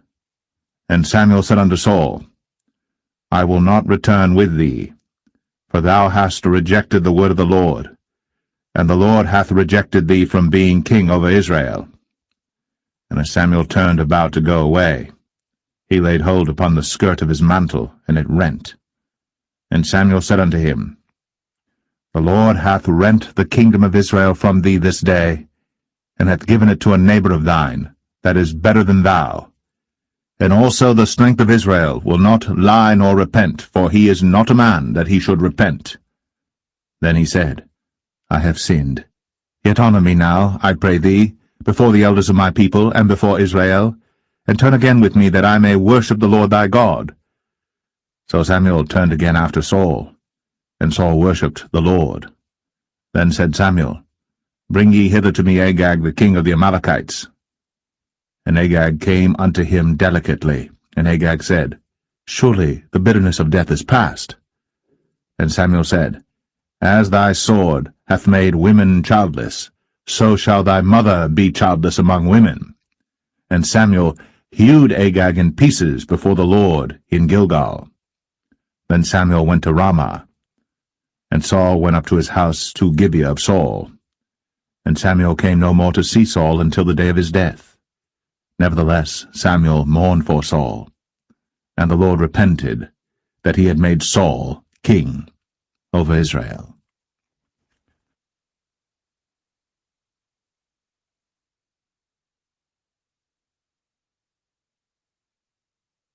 First Samuel 16. And the Lord said unto Samuel, How long wilt thou mourn for Saul, seeing I have rejected him from reigning over Israel? Fill thine horn with oil, and go. I will send thee to Jesse the Bethlehemite, for I have provided me a king among his sons. And Samuel said, How can I go? If Saul hear it, he will kill me. And the Lord said, Take an heifer with thee, and say, I am come to sacrifice to the Lord. And call Jesse to the sacrifice. And I will show thee what thou shalt do, and thou shalt anoint unto me him whom I name unto thee. And Samuel did that which the Lord spake, and came to Bethlehem. And the elders of the town trembled at his coming, and said, Comest thou peaceably? And he said, Peaceably. I am come to sacrifice unto the Lord. Sanctify yourselves, and come with me to the sacrifice.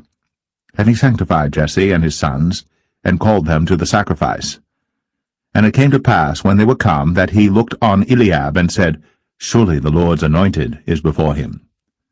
But the Lord said unto Samuel, Look not on his countenance, or on the height of his stature, because I have refused him. For the Lord seeth not as man seeth. For man looketh on the outward appearance, but the Lord looketh on the heart.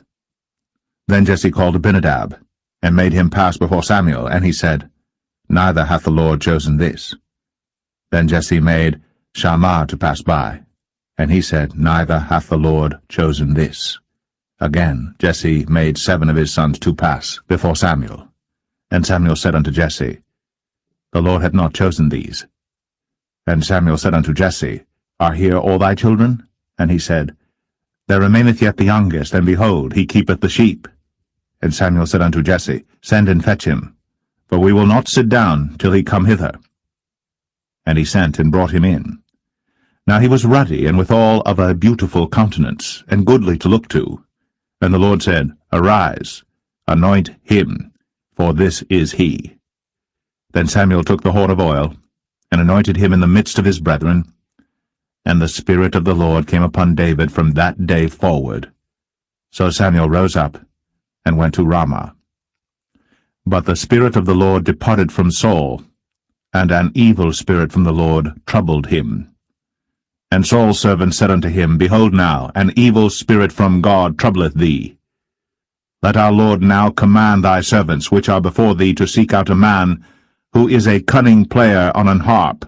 And it shall come to pass, when the evil spirit from God is upon thee, that he shall play with his hand, and thou shalt be well. And Saul said unto his servants, Provide me now a man that can play well, and bring him to me. Then answered one of the servants, and said, Behold, I have seen a son of Jesse the Bethlehemite, that is cunning in playing, and a mighty valiant man, and a man of war, and prudent in matters, and a comely person. And the Lord is with him. Wherefore Saul sent messengers unto Jesse, and said, Send me David thy son, which is with the sheep. And Jesse took an ass laden with bread, and a bottle of wine, and a kid, and sent them by David his son unto Saul. And David came to Saul, and stood before him. And he loved him greatly, and he became his armor-bearer. And Saul said to Jesse, saying, Let David, I pray thee, stand before me, for he hath found favor in my sight. And it came to pass, when the evil spirit from God was upon Saul, that David took an harp, and played with his hand. So Saul was refreshed, and was well, and the evil spirit departed from him.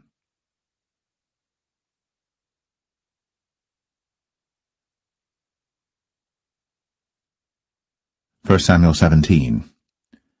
Now the Philistines gathered together their armies to battle, and were gathered together at Shochoh, which belongeth to Judah, and pitched between Shochoh and Azekah in Ephes-dammim. And Saul and the men of Israel were gathered together and pitched by the valley of Elah, and set the battle in array against the Philistines. And the Philistines stood on a mountain on the one side, and Israel stood on a mountain on the other side, and there was a valley between them. And there went out a champion out of the camp of the Philistines, named Goliath of Gath, whose height was 6 cubits and a span. And he had an helmet of brass upon his head, and he was armed with a coat of mail, and the weight of the coat was 5,000 shekels of brass. And he had greaves of brass upon his legs, and a target of brass between his shoulders. And the staff of his spear was like a weaver's beam, and his spear's head weighed 600 shekels of iron, and one bearing a shield went before him.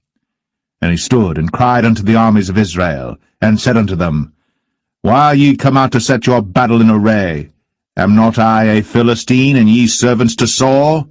Choose you a man for you, and let him come down to me. If he be able to fight with me and to kill me, then will we be your servants. But if I prevail against him, and kill him, then shall ye be our servants, and serve us. And the Philistine said, I defy the armies of Israel this day. Give me a man, that we may fight together. When Saul and all Israel heard those words of the Philistine, they were dismayed, and greatly afraid.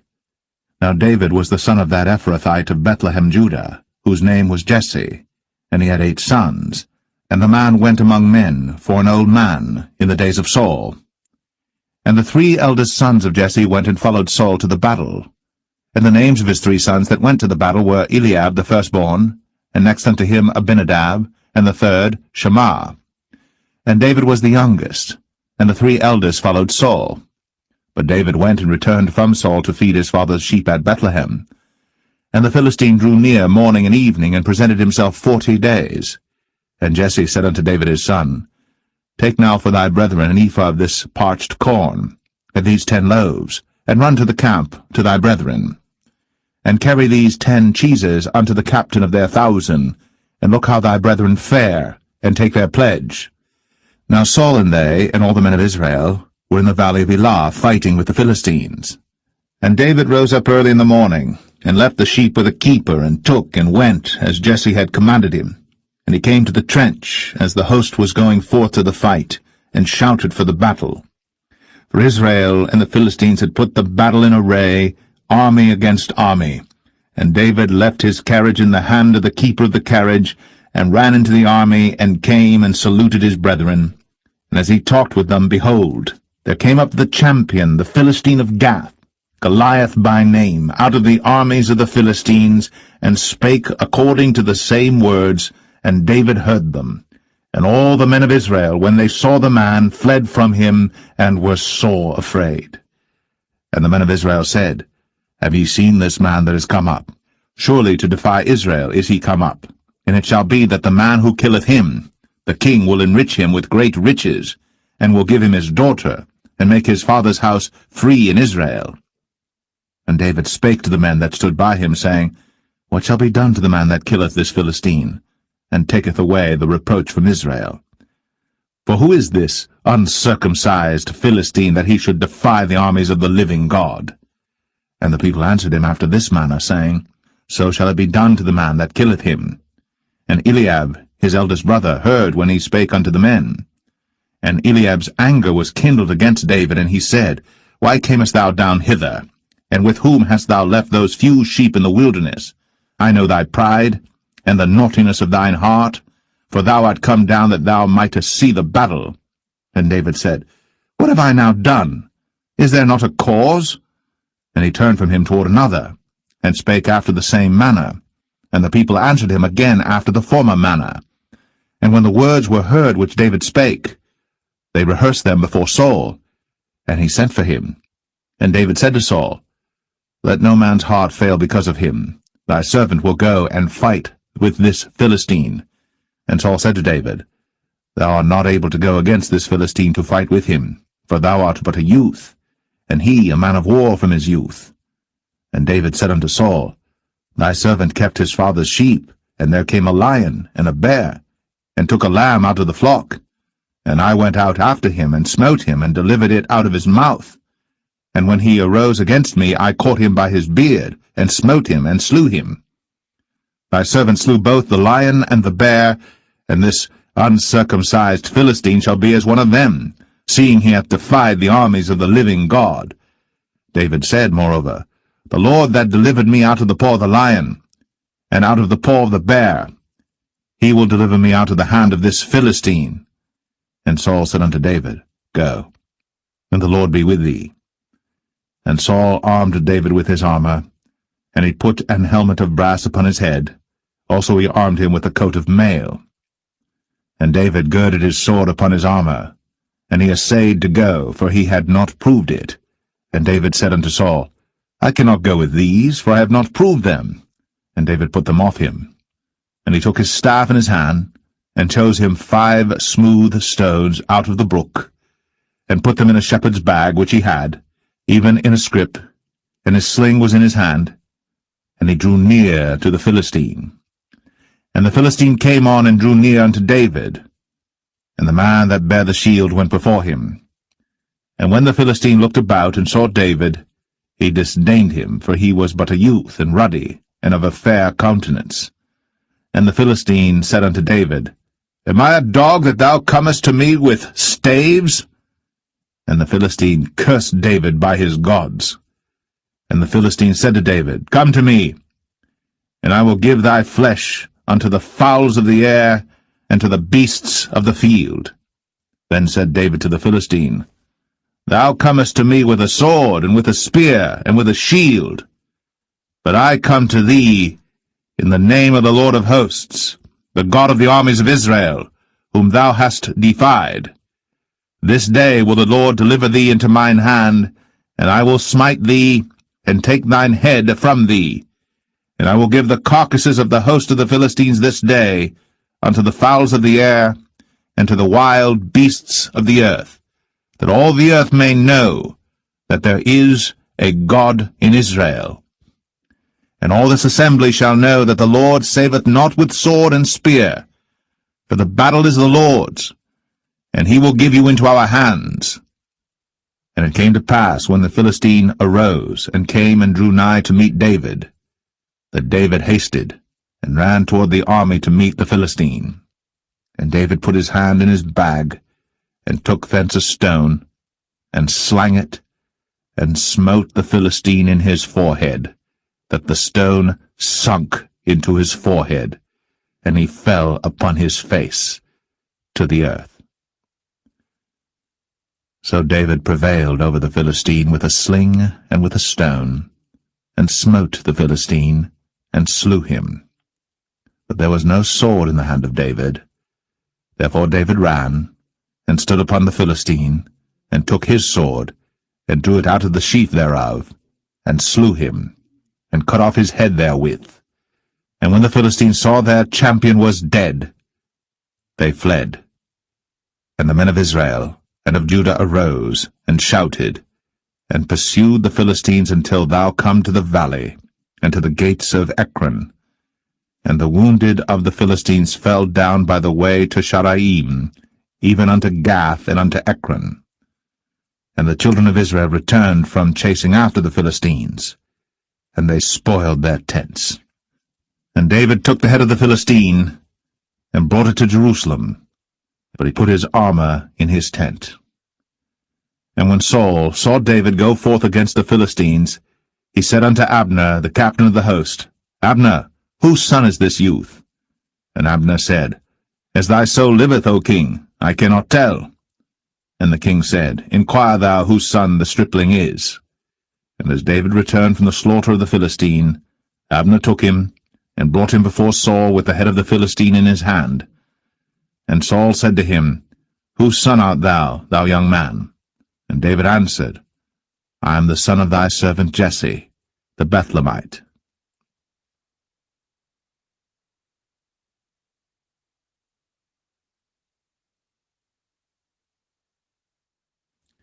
1 Samuel 18. And it came to pass, when he had made an end of speaking unto Saul, that the soul of Jonathan was knit with the soul of David, and Jonathan loved him as his own soul. And Saul took him that day, and would let him go no more home to his father's house. Then Jonathan and David made a covenant, because he loved him as his own soul. And Jonathan stripped himself of the robe that was upon him, and gave it to David, and his garments, even to his sword, and to his bow, and to his girdle. And David went out whithersoever Saul sent him, and behaved himself wisely. And Saul set him over the men of war, and he was accepted in the sight of all the people, and also in the sight of Saul's servants. And it came to pass, as they came, when David was returned from the slaughter of the Philistine, that women came out of all cities of Israel, singing and dancing to meet King Saul, with tabrets, with joy, and with instruments of music. And the women answered one another as they played, and said, Saul hath slain his thousands, and David his 10,000s. And Saul was very wroth, and the saying displeased him, and he said, They have ascribed unto David 10,000s, and to me they have ascribed but thousands. And what can he have more but the kingdom? And Saul eyed David from that day and forward. And it came to pass on the morrow that the evil spirit from God came upon Saul, and he prophesied in the midst of the house. And David played with his hand, as at other times. And there was a javelin in Saul's hand. And Saul cast the javelin, for he said, I will smite David even to the wall with it. And David avoided out of his presence twice. And Saul was afraid of David, because the Lord was with him, and was departed from Saul. Therefore Saul removed him from him, and made him his captain over 1,000, and he went out and came in before the people. And David behaved himself wisely in all his ways, and the Lord was with him. Wherefore, when Saul saw that he behaved himself very wisely, he was afraid of him. But all Israel and Judah loved David, because he went out and came in before them. And Saul said to David, Behold my elder daughter Merab, her will I give thee to wife. Only be thou valiant for me, and fight the Lord's battles. For Saul said, Let not mine hand be upon him, but let the hand of the Philistines be upon him. And David said unto Saul, Who am I, and what is my life, or my father's family in Israel, that I should be son-in-law to the king? But it came to pass at the time when Merab, Saul's daughter, should have been given to David, that she was given unto Adriel, the Maholathite, to wife. And Michal, Saul's daughter, loved David. And they told Saul, and the thing pleased him. And Saul said, I will give him her, that she may be a snare to him, and that the hand of the Philistines may be against him. Wherefore Saul said to David, Thou shalt this day be my son-in-law in the one of the twain. And Saul commanded his servants, saying, Commune with David secretly, and say, Behold, the king hath delight in thee, and all his servants love thee. Now therefore be the king's son-in-law. And Saul's servants spake those words in the ears of David. And David said, Seemeth it to you a light thing to be a king's son-in-law, seeing that I am a poor man, and lightly esteemed? And the servants of Saul told him, saying, On this manner spake David. And Saul said, Thus shall ye say to David, The king desireth not any dowry, but 100 foreskins of the Philistines to be avenged of the king's enemies. But Saul thought to make David fall by the hand of the Philistines. And when his servants told David these words, it pleased David well to be the king's son-in-law, and the days were not expired. Wherefore David arose, and went, he and his men, and slew of the Philistines 200 men. And David brought their foreskins, and they gave them in full tale to the king, that he might be the king's son-in-law. And Saul gave him Michal his daughter to wife. And Saul saw and knew that the Lord was with David, and that Michal, Saul's daughter, loved him. And Saul was yet the more afraid of David, and Saul became David's enemy continually. Then the princes of the Philistines went forth, and it came to pass after they went forth that David behaved himself more wisely than all the servants of Saul, so that his name was much set by.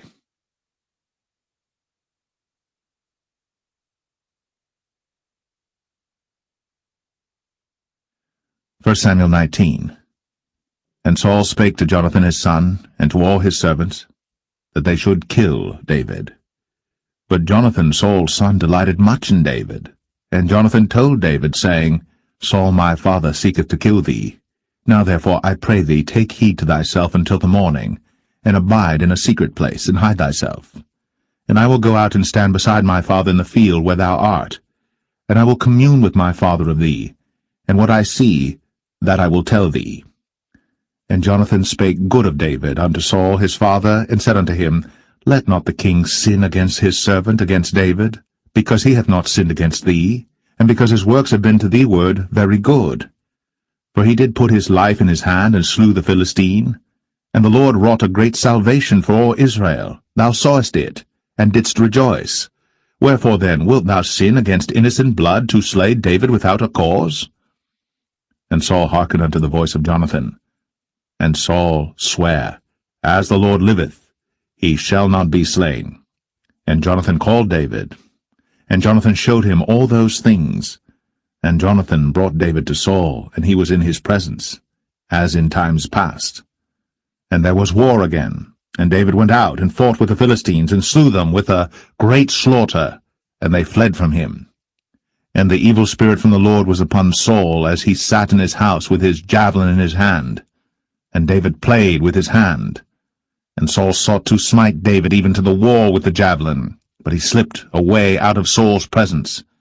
And he smote the javelin to the wall, and David fled, and escaped that night. Saul also sent messengers unto David's house, to watch him, and to slay him in the morning. And Michal, David's wife, told him, saying, If thou save not thy life tonight, tomorrow thou shalt be slain. So Michal let David down through a window, and he went and fled, and escaped. And Michal took an image, and laid it in the bed, and put a pillow of goat's hair for his bolster, and covered it with a cloth. And when Saul sent messengers to take David, she said, He is sick. And Saul sent the messengers again to see David, saying, Bring him up to me in the bed, that I may slay him. And when the messengers were come in, behold, there was an image in the bed, with a pillow of goat's hair for his bolster. And Saul said unto Michal, Why hast thou deceived me so, and sent away mine enemy, that he is escaped? And Michal answered Saul, He said unto me, Let me go, why should I kill thee? So David fled, and escaped, and came to Samuel to Ramah, and told him all that Saul had done to him. And he and Samuel went, and dwelt in Naueth. It was told Saul, saying, Behold, David is at Naueth in Ramah. And Saul sent messengers to take David. And when they saw the company of the prophets prophesying, and Samuel standing as appointed over them, the Spirit of God was upon the messengers of Saul, and they also prophesied. And when it was told Saul, he sent other messengers, and they prophesied likewise. And Saul sent messengers again the third time, and they prophesied also. Then went he also to Ramah, and came to a great well that is in Sechu. And he asked and said, Where are Samuel and David? And one said, Behold, they be at Naueth in Ramah. And he went thither to Naueth and Ramah. And the Spirit of God was upon him also. And he went on, and prophesied, until he came to Naueth and Ramah. And he stripped off his clothes also, and prophesied before Samuel in like manner, and lay down naked all that day, and all that night. Wherefore they say, Is Saul also among the prophets?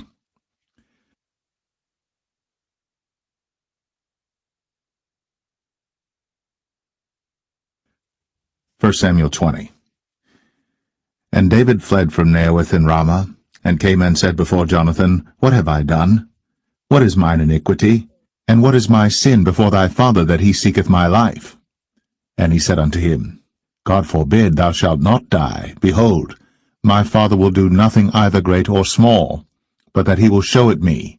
And why should my father hide this thing from me? It is not so. And David sware moreover, and said, Thy father certainly knoweth that I have found grace in thine eyes. And he saith, Let not Jonathan know this, lest he be grieved. But truly as the Lord liveth, and as thy soul liveth, there is but a step between me and death. Then said Jonathan unto David, Whatsoever thy soul desireth, I will even do it for thee.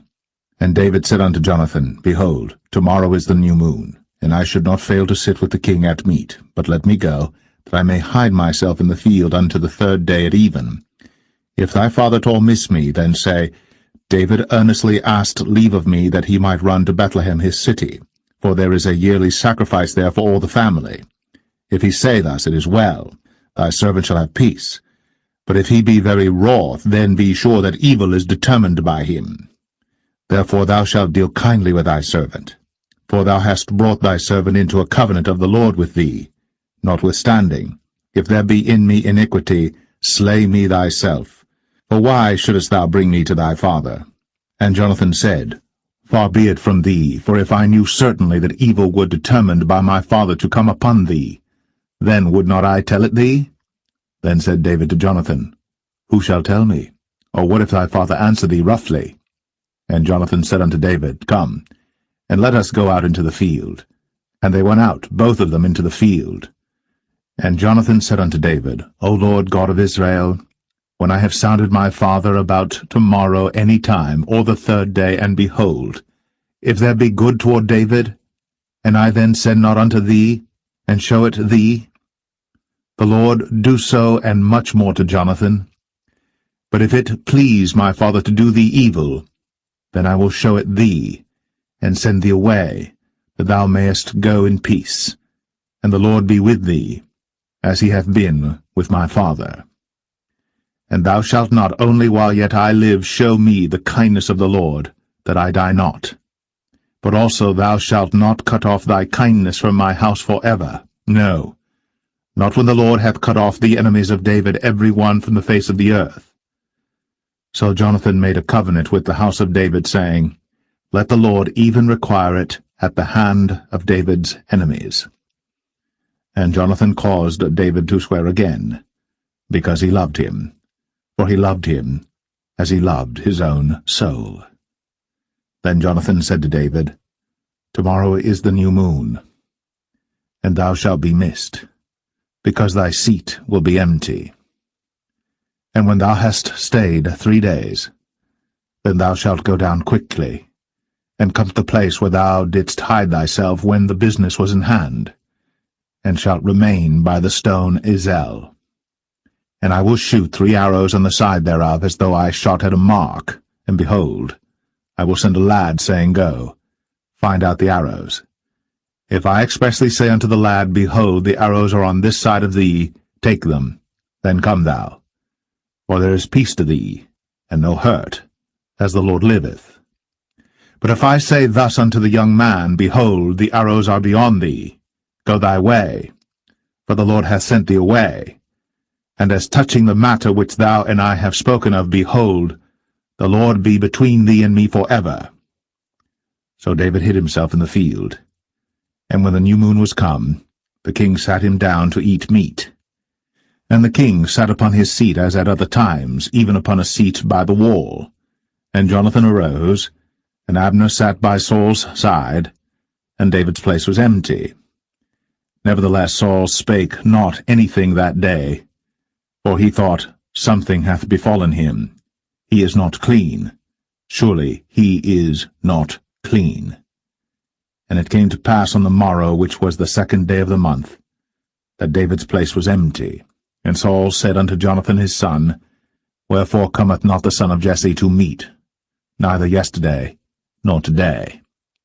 And Jonathan answered Saul, David earnestly asked leave of me to go to Bethlehem. And he said, Let me go, I pray thee. For our family hath a sacrifice in the city, and my brother, he hath commanded me to be there. And now, if I have found favor in thine eyes, let me get away, I pray thee, and see my brethren.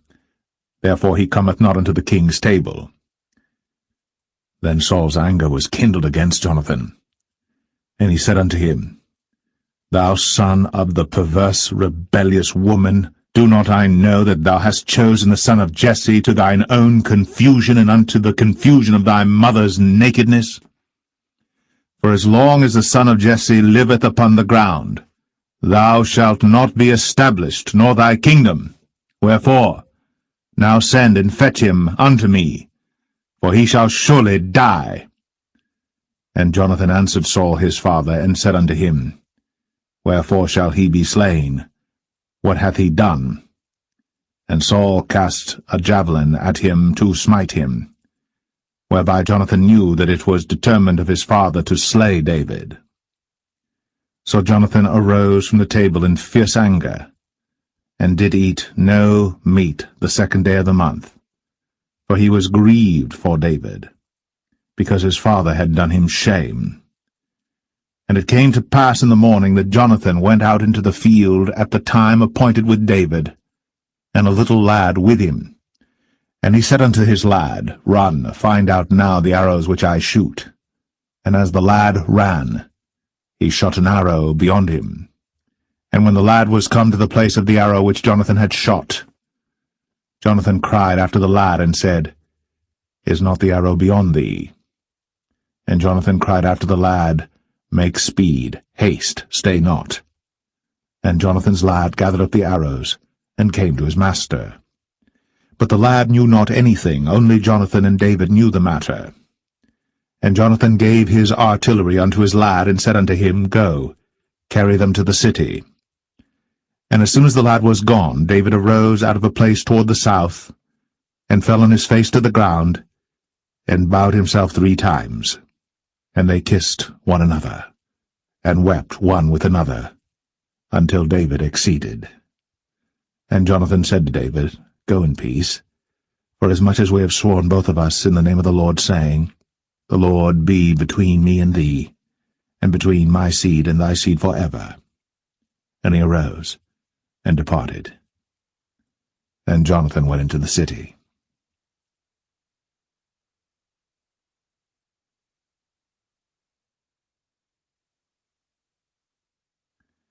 1 Samuel 21. Then came David to Nob, to Ahimelech the priest. And Ahimelech was afraid at the meeting of David, and said unto him, Why art thou alone, and no man with thee? And David said unto Ahimelech the priest, The king hath commanded me of business, and hath said unto me, Let no man know anything of the business whereabout I send thee, and what I have commanded thee. And I have appointed my servants to such and such a place. Now therefore, what is under thine hand? Give me 5 loaves of bread in mine hand, or what there is present. And the priest answered David, and said, There is no common bread under mine hand, but there is hallowed bread, if the young men have kept themselves at least from women.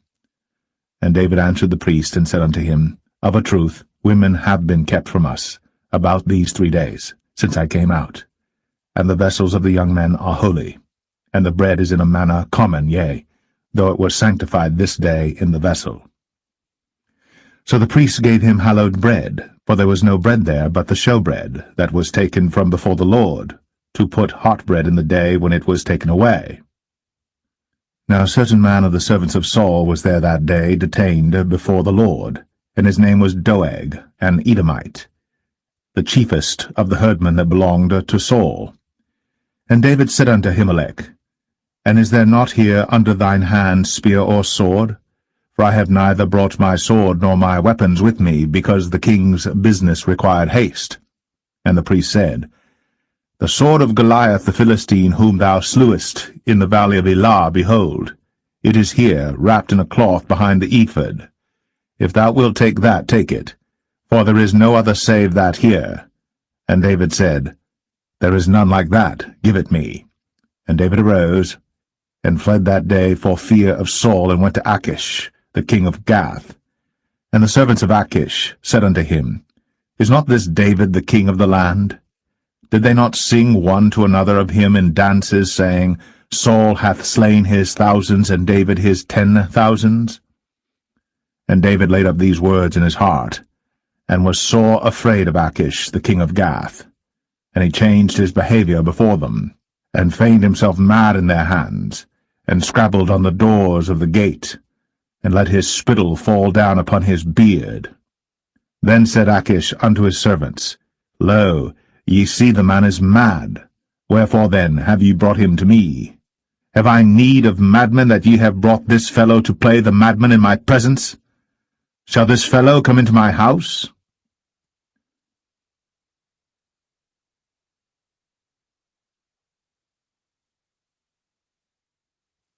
1 Samuel 22. David therefore departed thence, and escaped to the cave Adullam.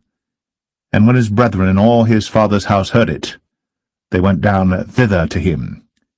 And every one that was in distress, and every one that was in debt, and every one that was discontented gathered themselves unto him. And he became a captain over them. And there were with him about 400 men. And David went thence to Mizpeh of Moab. And he said unto the king of Moab, Let my father and my mother, I pray thee, come forth, and be with you, till I know what God will do for me. And he brought them before the king of Moab, and they dwelt with him all the while that David was in the hold.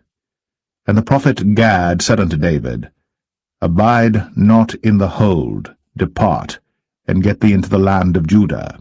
Then David departed, and came into the forest of Hareth. When Saul heard that David was discovered, and the men that were with him. Now Saul abode in Gibeah under a tree in Ramah, having his spear in his hand, and all his servants were standing about him. Then Saul said unto his servants that stood about him, Hear now, ye Benjamites, will the son of Jesse give every one of you fields and vineyards, and make you all captains of thousands and captains of hundreds, that all of you have conspired against me? And there is none that showeth me that my son hath made a league with the son of Jesse. And there is none of you that is sorry for me, or showeth unto me that my son hath stirred up my servant against me, to lie in wait, as at this day. Then answered Doeg the Edomite, which was set over the servants of Saul, and said, I saw the son of Jesse coming to Nob, to Ahimelech, the son of Ahitub. And he inquired of the Lord for him, and gave him victuals, and gave him the sword of Goliath the Philistine. Then the king sent to call Ahimelech the priest, the son of Ahitub, and all his father's house, the priests that were in Nob, and they came all of them to the king. And Saul said, Hear now, thou son of Ahitub. And he answered, Here I am, my lord. And Saul said unto him, Why have ye conspired against me, thou and the son of Jesse, in that thou hast given him bread and a sword, and hast inquired of God for him, that he should rise against me to lie in wait, as at this day? Then Ahimelech answered the king, and said, And who is so faithful among all thy servants as David, which is the king's son-in-law, and goeth at thy bidding, and is honorable in thine house? Did I then begin to inquire of God for him? Be it far from me. Let not the king impute anything unto his servant, nor to all the house of my father, for thy servant knew nothing of all this, less or more. And the king said, Thou shalt surely die, Ahimelech, thou, and all thy father's house. And the king said unto the footmen that stood about him, Turn, and slay the priests of the Lord, because their hand also is with David, and because they knew when he fled, and did not show it to me. But the servants of the king would not put forth their hand to fall upon the priests of the Lord.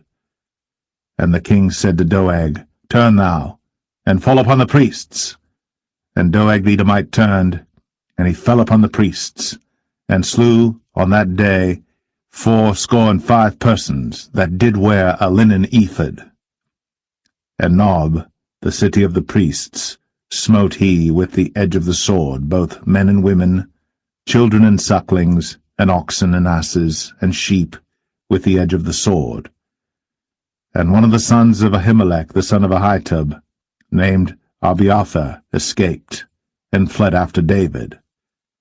And Abiathar showed David that Saul had slain the Lord's priests. And David said unto Abiathar, I knew it that day when Doeg the Edomite was there, that he would surely tell Saul, I have occasioned the death of all the persons of thy father's house. Abide thou with me. Fear not, for he that seeketh my life seeketh thy life. But with me thou shalt be in safeguard.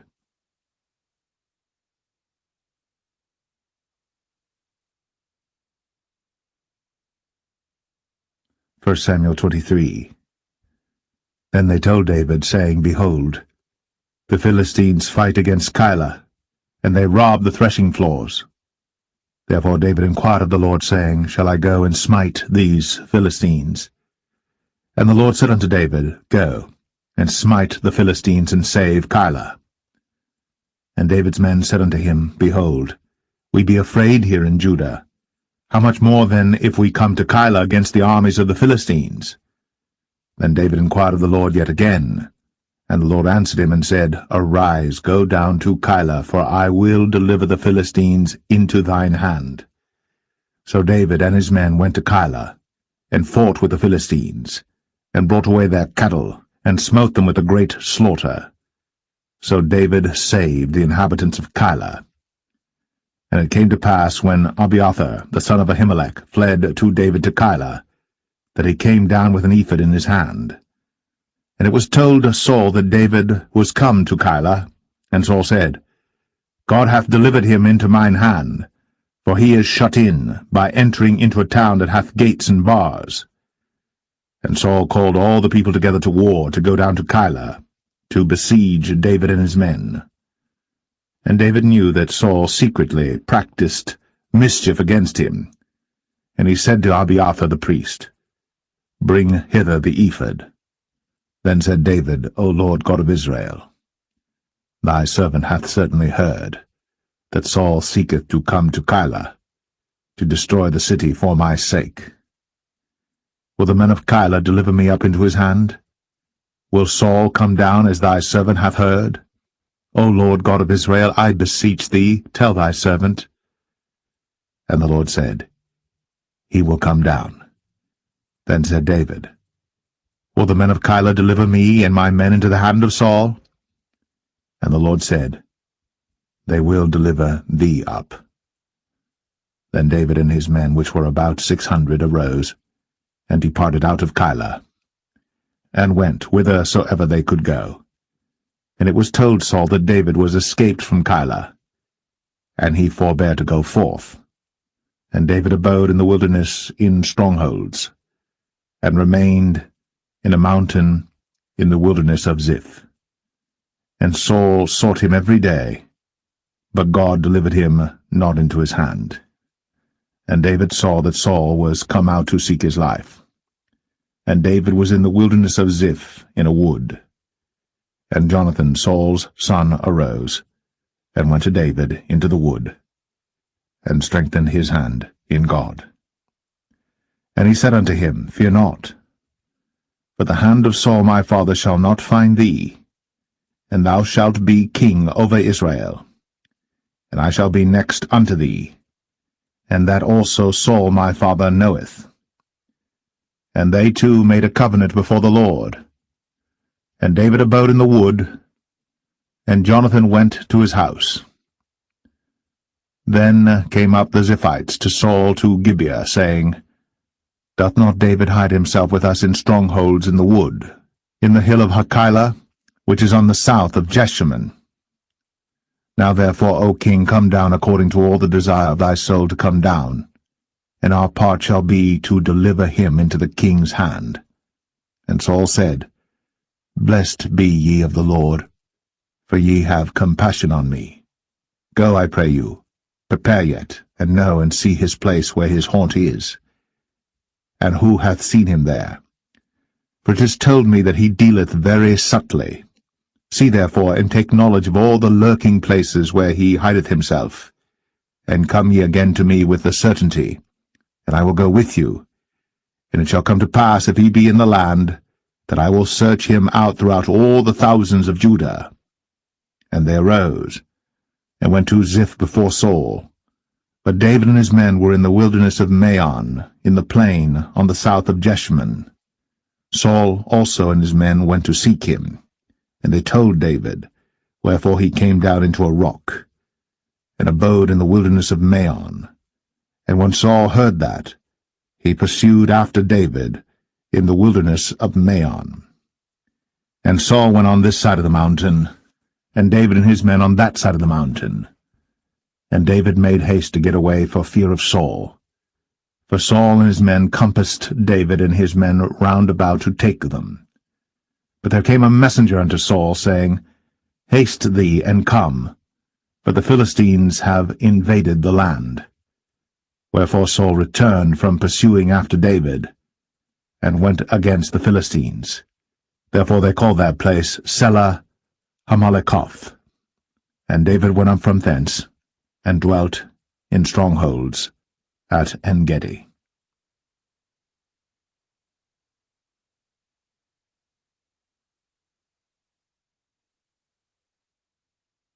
1 Samuel 24. And it came to pass, when Saul was returned from following the Philistines, that it was told him, saying, Behold, David is in the wilderness of En-gedi. Then Saul took 3,000 chosen men out of all Israel, and went to seek David and his men upon the rocks of the wild goats. And he came to the sheepcotes by the way, where was a cave, and Saul went in to cover his feet, and David and his men remained in the sides of the cave. And the men of David said unto him, Behold the day of which the Lord said unto thee, Behold, I will deliver thine enemy into thine hand, that thou mayest do to him as it shall seem good unto thee. Then David arose, and cut off the skirt of Saul's robe privily. And it came to pass afterward that David's heart smote him, because he had cut off Saul's skirt. And he said unto his men, The Lord forbid that I should do this thing unto my master, the Lord's anointed, to stretch forth mine hand against him, seeing he is the anointed of the Lord. So David stayed his servants with these words, and suffered them not to rise against Saul. But Saul rose up out of the cave, and went on his way. David also rose afterward, and went out of the cave, and cried after Saul, saying, My lord the king! And when Saul looked behind him, David stooped with his face to the earth, and bowed himself. And David said to Saul, Wherefore hearest thou men's words, saying, Behold, David seeketh thy hurt? Behold, this day thine eyes have seen how that the Lord had delivered thee today into mine hand in the cave, and some bade me kill thee. But mine eye spared thee, and I said, I will not put forth mine hand against my Lord, for he is the Lord's anointed. Moreover, my father, see the skirt of thy robe in my hand. For in that I cut off the skirt of thy robe, and killed thee not. Know thou, and see that there is neither evil nor transgression in mine hand, and I have not sinned against thee, yet thou huntest my soul to take it. The Lord judge between me and thee, and the Lord avenge me of thee, but mine hand shall not be upon thee. As saith the proverb of the ancients, Wickedness proceedeth from the wicked, but mine hand shall not be upon thee. After whom is the king of Israel come out? After whom dost thou pursue? After a dead dog, after a flea? The Lord therefore be judge, and judge between me and thee, and see, and plead my cause, and deliver me out of thine hand. And it came to pass, when David had made an end of speaking these words unto Saul, that Saul said, Is this thy voice, my son David? And Saul lifted up his voice, and wept. And he said to David, Thou art more righteous than I, for thou hast rewarded me good, whereas I have rewarded thee evil. And thou hast shown this day how that thou hast dealt well with me, forasmuch as when the Lord had delivered me into thine hand, thou killedst me not. For if a man find his enemy, will he let him go well away? Wherefore the Lord reward thee good for that thou hast done unto me this day. And now behold, I know well that thou shalt surely be king, and that the kingdom of Israel shall be established in thine hand. Swear now therefore unto me by the Lord, that thou wilt not cut off my seed after me, and that thou wilt not destroy my name out of my father's house. And David sware unto Saul. And Saul went home, but David and his men gat them up unto the hold.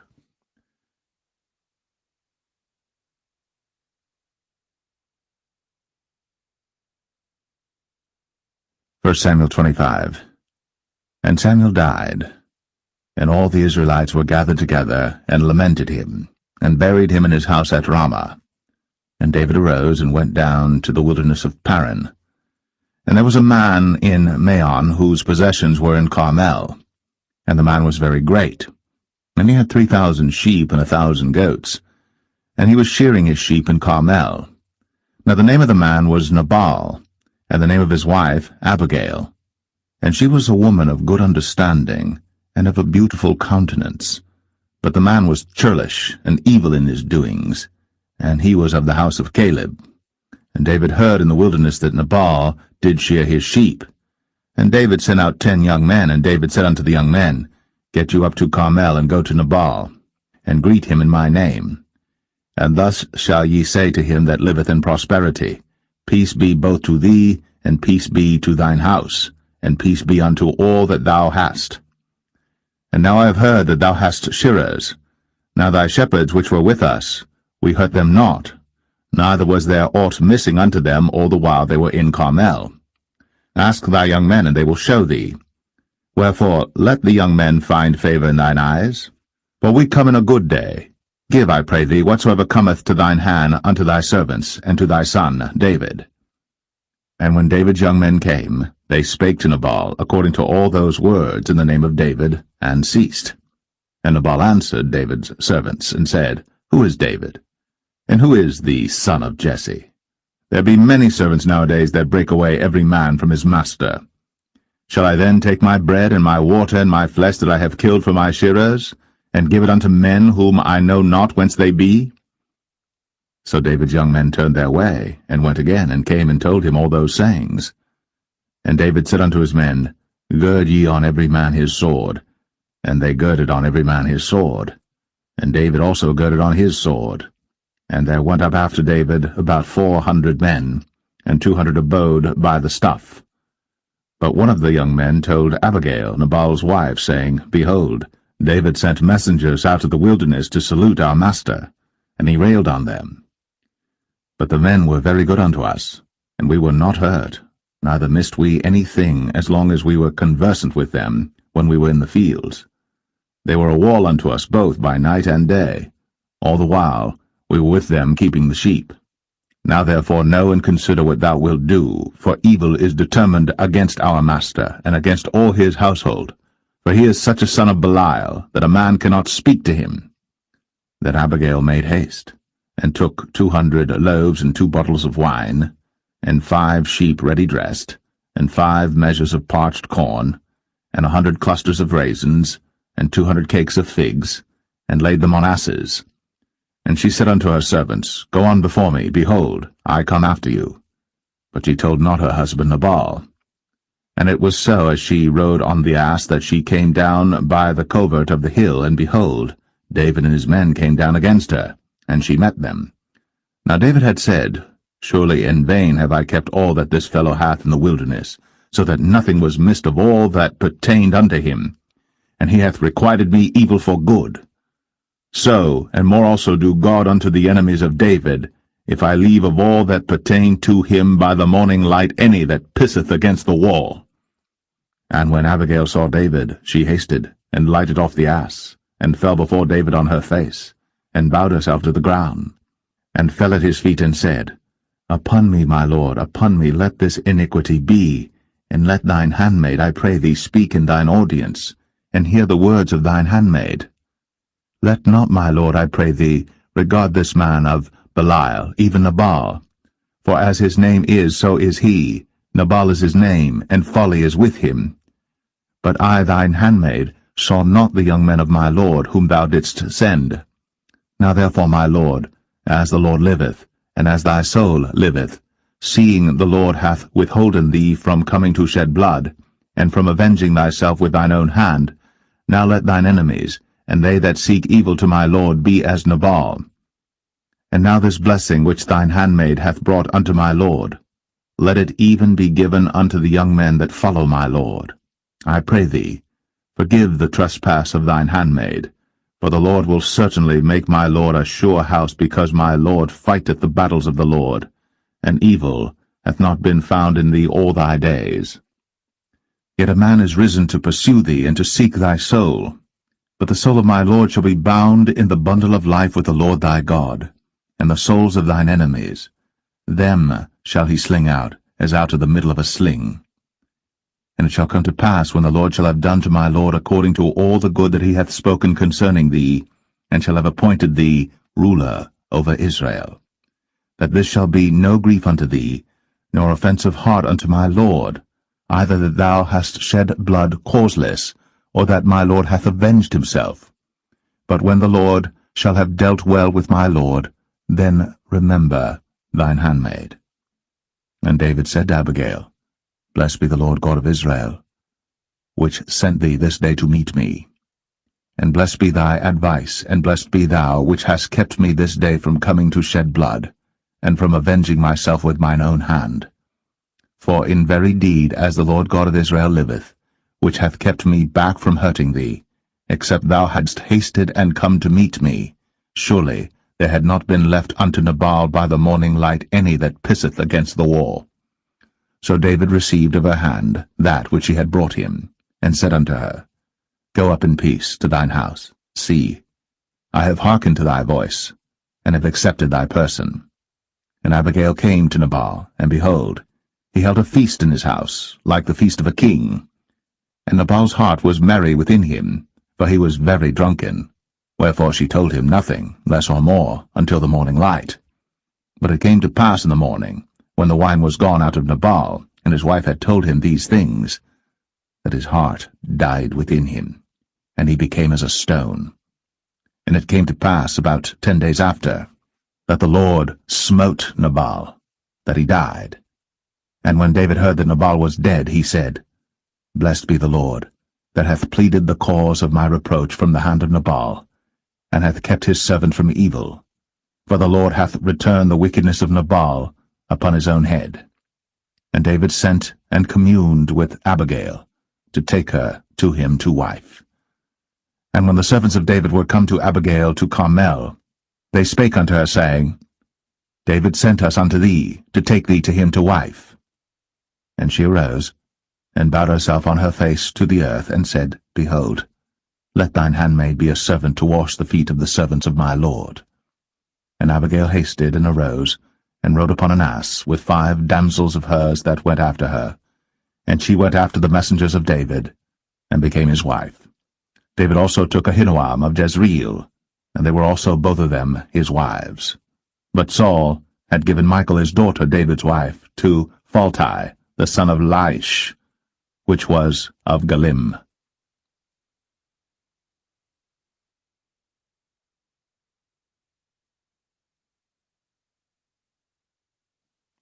1 Samuel 26. And the Ziphites came unto Saul to Gibeah, saying, Doth not David hide himself in the hill of Hachilah, which is before Jeshimon? Then Saul arose, and went down to the wilderness of Ziph, having 3,000 chosen men of Israel with him to seek David in the wilderness of Ziph. And Saul pitched in the hill of Hachilah, which is before Jeshimon, by the way. But David abode in the wilderness, and he saw that Saul came after him into the wilderness. David therefore sent out spies, and understood that Saul was come in very deed. And David arose, and came to the place where Saul had pitched. And David beheld the place where Saul lay, and Abner the son of Ner, the captain of his host. And Saul lay in the trench, and the people pitched round about him. Then answered David, and said to Ahimelech the Hittite, and to Abishai, the son of Zeruiah, brother to Joab, saying, Who will go down with me to Saul to the camp? And Abishai said, I will go down with thee. So David and Abishai came to the people by night, and behold, Saul lay sleeping within the trench, and his spear stuck in the ground at his bolster.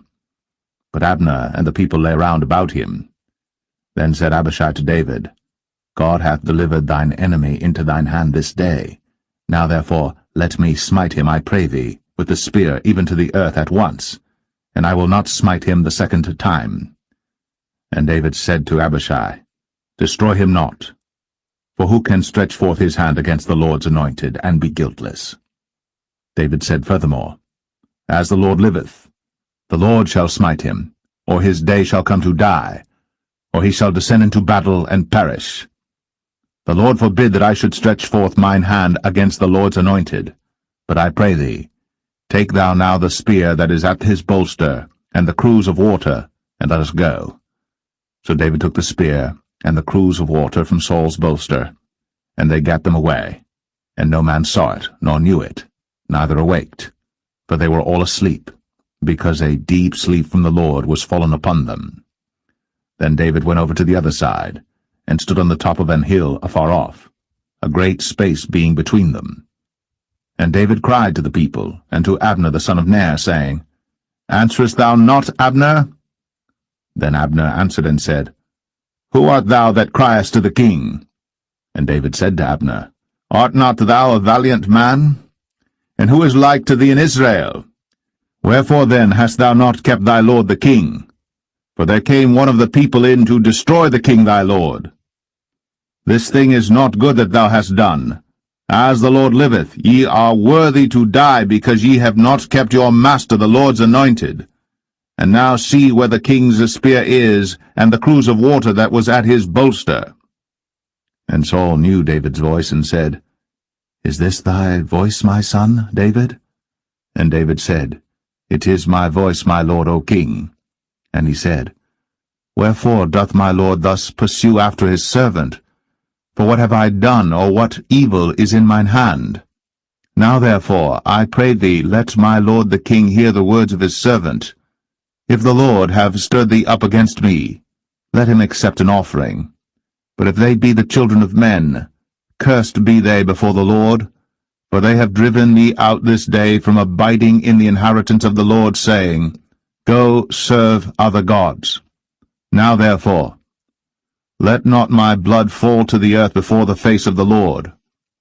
For the king of Israel is come out to seek a flea, as when one doth hunt a partridge in the mountains. Then said Saul, I have sinned. Return, my son David. For I will no more do thee harm, because my soul was precious in thine eyes this day. Behold, I have played the fool, and have erred exceedingly. And David answered and said, Behold the king's spear, and let one of the young men come over and fetch it. The Lord render to every man his righteousness and his faithfulness. For the Lord delivered thee into my hand today. But I would not stretch forth mine hand against the Lord's anointed. And behold, as thy life was much set by this day in mine eyes, so let my life be much set by in the eyes of the Lord, and let him deliver me out of all tribulation. Then Saul said to David, Blessed be thou, my son David. Thou shalt both do great things, and also shalt still prevail. So David went on his way, and Saul returned to his place.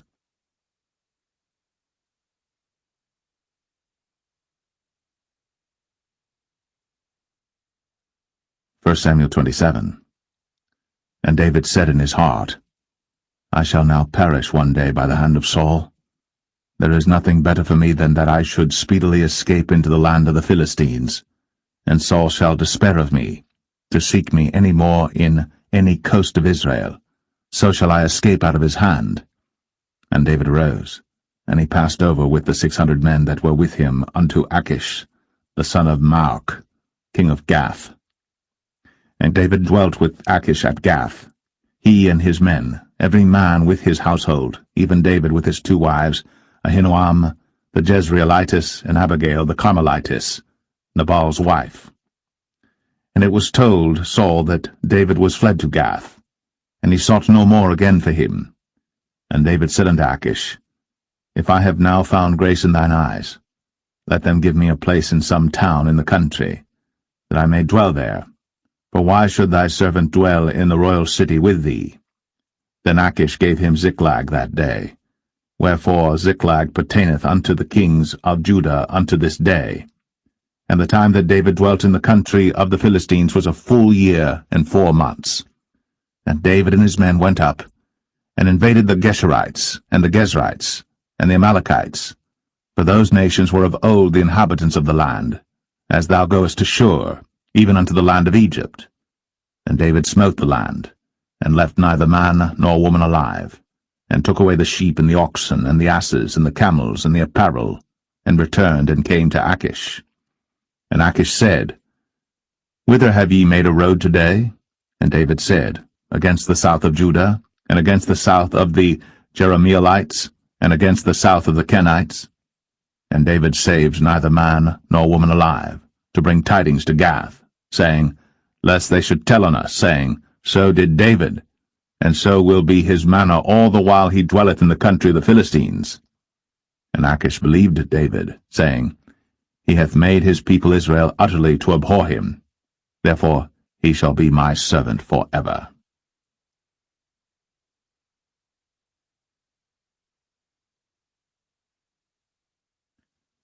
First Samuel 28. And it came to pass in those days that the Philistines gathered their armies together for warfare, to fight with Israel. And Achish said unto David, Know thou assuredly that thou shalt go out with me to battle, thou and thy men. And David said to Achish, Surely thou shalt know what thy servant can do? And Achish said to David, Therefore will I make thee keeper of mine head for ever. Now Samuel was dead, and all Israel had lamented him and buried him in Ramah, even in his own city. And Saul had put away those that had familiar spirits, and the wizards out of the land. And the Philistines gathered themselves together, and came and pitched in Shunem. And Saul gathered all Israel together, and they pitched in Gilboa. And when Saul saw the host of the Philistines, he was afraid, and his heart greatly trembled. And when Saul inquired of the Lord answered him not, neither by dreams, nor by Urim, nor by prophets.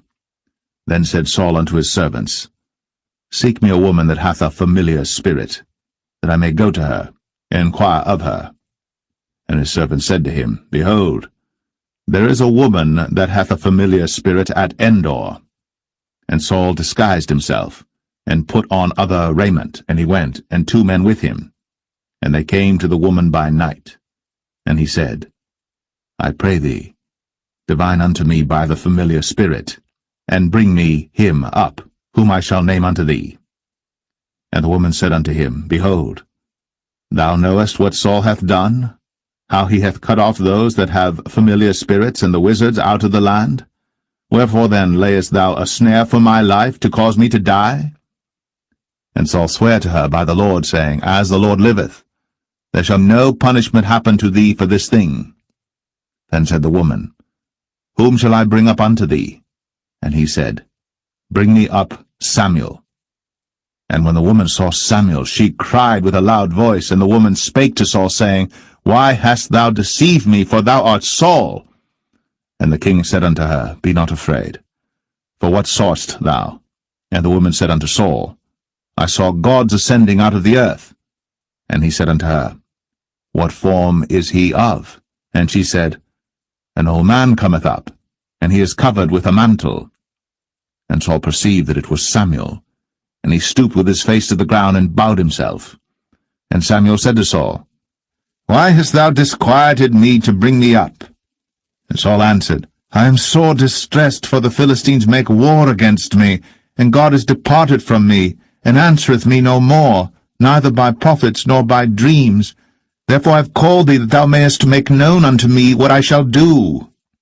Then said Samuel, Wherefore then dost thou ask of me, seeing the Lord is departed from thee, and is become thine enemy? And the Lord hath done to him as he spake by me. For the Lord hath rent the kingdom out of thine hand, and given it to thy neighbor, even to David, because thou obeyest not the voice of the Lord, nor executest his fierce wrath upon Amalek. Therefore hath the Lord done this thing unto thee this day. Moreover the Lord will also deliver Israel with thee into the hand of the Philistines, and tomorrow shalt thou and thy sons be with me. The Lord also shall deliver the host of Israel into the hand of the Philistines. Then Saul fell straightway all along on the earth, and was sore afraid because of the words of Samuel. And there was no strength in him, for he had eaten no bread all the day, nor all the night. And the woman came unto Saul, and saw that he was sore troubled, and said unto him, Behold, thine handmaid hath obeyed thy voice, and I have put my life in my hand, and have hearkened unto thy words which thou spakest unto me. Now therefore, I pray thee, hearken thou also unto the voice of thine handmaid, and let me set a morsel of bread before thee, and eat, that thou mayest have strength, when thou goest on thy way. But he refused, and said, I will not eat. But his servants, together with the woman, compelled him, and he hearkened unto their voice. So he arose from the earth, and sat upon the bed. And the woman had a fat calf in the house, and she hasted and killed it, and took flour and kneaded it, and did bake unleavened bread thereof. And she brought it before Saul, and before his servants, and they did eat. Then they rose up, and went away that night.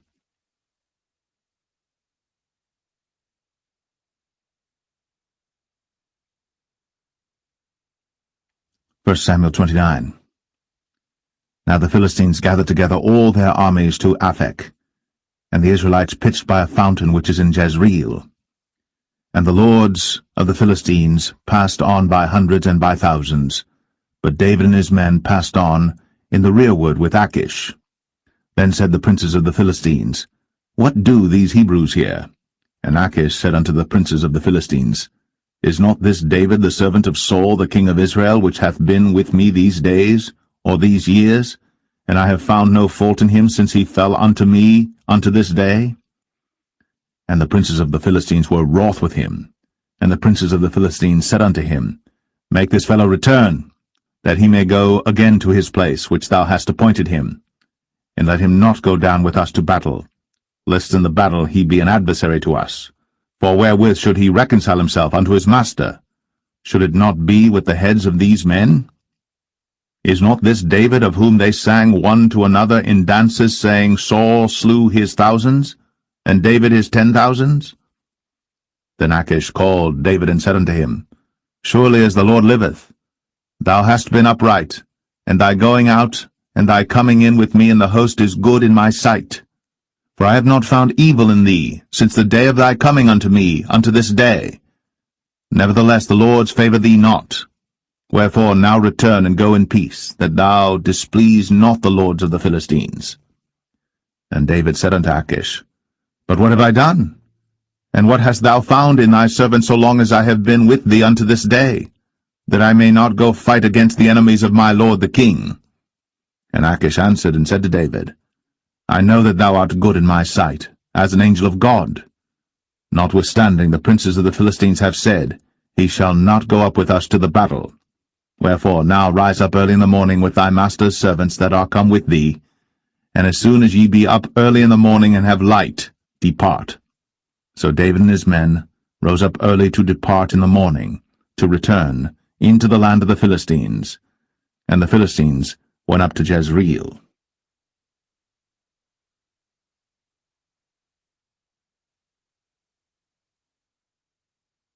1 Samuel 30. And it came to pass, when David and his men were come to Ziklag on the 3rd day, that the Amalekites had invaded the south and Ziklag, and smitten Ziklag, and burnt it with fire, and had taken the women captives that were therein. They slew not any, either great or small, but carried them away, and went on their way. So David and his men came to the city, and behold, it was burned with fire, and their wives and their sons and their daughters were taken captives. Then David and the people that were with him lifted up their voice and wept until they had no more power to weep. And David's 2 wives were taken captives, Ahinoam the Jezreelitess, and Abigail the wife of Nabal the Carmelite. And David was greatly distressed. For the people spake of stoning him, because the soul of all the people was grieved, every man for his sons and for his daughters. But David encouraged himself in the Lord his God. And David said to Abiathar the priest, Ahimelech's son, I pray thee, bring me hither the ephod. And Abiathar brought thither the ephod to David. And David inquired at the Lord, saying, Shall I pursue after this troop? Shall I overtake them? And he answered him, Pursue, for thou shalt surely overtake them, and without fail recover all. So David went, he and the 600 men that were with him, and came to the brook Besor, where those that were left behind stayed. But David pursued, he and 400 men, for 200 abode behind, which were so faint that they could not go over the brook Besor. And they found an Egyptian in the field, and brought him to David, and gave him bread, and he did eat, and they made him drink water. And they gave him a piece of a cake of figs, and 2 clusters of raisins. And when he had eaten, his spirit came again to him, for he had eaten no bread, nor drunk any water 3 days and 3 nights. And David said unto him, To whom belongest thou, and whence art thou? And he said, I am a young man of Egypt, servant to an Amalekite, and my master left me, because 3 days agone I fell sick. We made an invasion upon the south of the Cherethites, and upon the coast which belongeth to Judah, and upon the south of Caleb, and we burned Ziklag with fire. And David said to him, Canst thou bring me down to this company? And he said, Swear unto me by God, that thou wilt neither kill me, nor deliver me into the hands of my master, and I will bring thee down to this company. And when he had brought him down, behold, they were spread abroad upon all the earth, eating and drinking and dancing, because of all the great spoil that they had taken out of the land of the Philistines, and out of the land of Judah. And David smote them from the twilight even unto the evening of the next day. And there escaped not a man of them, save 400 young men which rode upon camels and fled. And David recovered all that the Amalekites had carried away, and David rescued his 2 wives. And there was nothing lacking to them, neither small nor great, neither sons nor daughters, neither spoil nor anything that they had taken to them. David recovered all. And David took all the flocks and the herds, which they drave before those other cattle, and said, This is David's spoil. And David came to the 200 men, which were so faint that they could not follow David, whom they had made also to abide at the brook Besor. And they went forth to meet David, and to meet the people that were with him. And when David came near to the people, he saluted them. Then answered all the wicked men and men of Belial, of those that went with David, and said, Because they went not with us, we will not give them aught of the spoil that we have recovered, save to every man his wife and his children, that they may lead them away and depart. Then said David, Ye shall not do so, my brethren, with that which the Lord hath given us, who hath preserved us, and delivered the company that came against us into our hand. For who will hearken unto you in this matter? But as his part is that goeth down to the battle, so shall his part be that tarrieth by the stuff. They shall part alike. And it was so from that day forward that he made it a statute and an ordinance for Israel unto this day.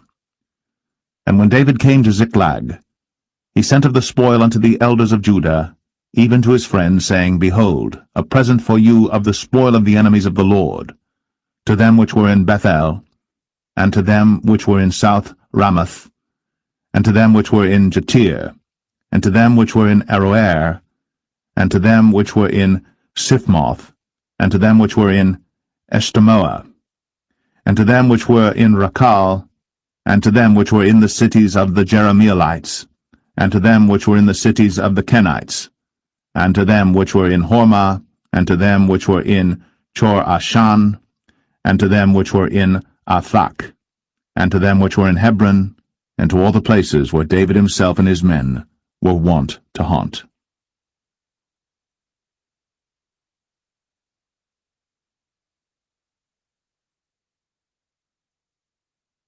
First Samuel 31. Now the Philistines fought against Israel, and the men of Israel fled from before the Philistines, and fell down slain in Mount Gilboa. And the Philistines followed hard upon Saul and upon his sons. And the Philistines slew Jonathan, and Abinadab, and Malchishua, Saul's sons. And the battle went sore against Saul, and the archers hit him, and he was sore wounded of the archers. Then said Saul unto his armor-bearer, Draw thy sword, and thrust me through therewith, lest these uncircumcised come and thrust me through and abuse me. But his armor-bearer would not, for he was sore afraid. Therefore Saul took a sword, and fell upon it. And when his armor-bearer saw that Saul was dead, he fell likewise upon his sword, and died with him. So Saul died, and his 3 sons, and his armor-bearer, and all his men, that same day together. And when the men of Israel that were on the other side of the valley, and they that were on the other side, Jordan, saw that the men of Israel fled, and that Saul and his sons were dead, they forsook the cities and fled. And the Philistines came and dwelt in them. And it came to pass on the morrow, when the Philistines came to strip the slain, that they found Saul and his 3 sons fallen in Mount Gilboa. And they cut off his head, and stripped off his armor, and sent into the land of the Philistines round about to publish it in the house of their idols, and among the people. And they put his armor in the house of Ashtoreth, and they fastened his body to the wall of Bethshan. And when the inhabitants of Jabesh-Gilead heard of that which the Philistines had done to Saul, all the valiant men arose, and went all night, and took the body of Saul, and the bodies of his sons from the wall of Bethshan, and came to Jabesh, and burnt them there. And they took their bones, and buried them under a tree at Jabesh, and fasted 7 days.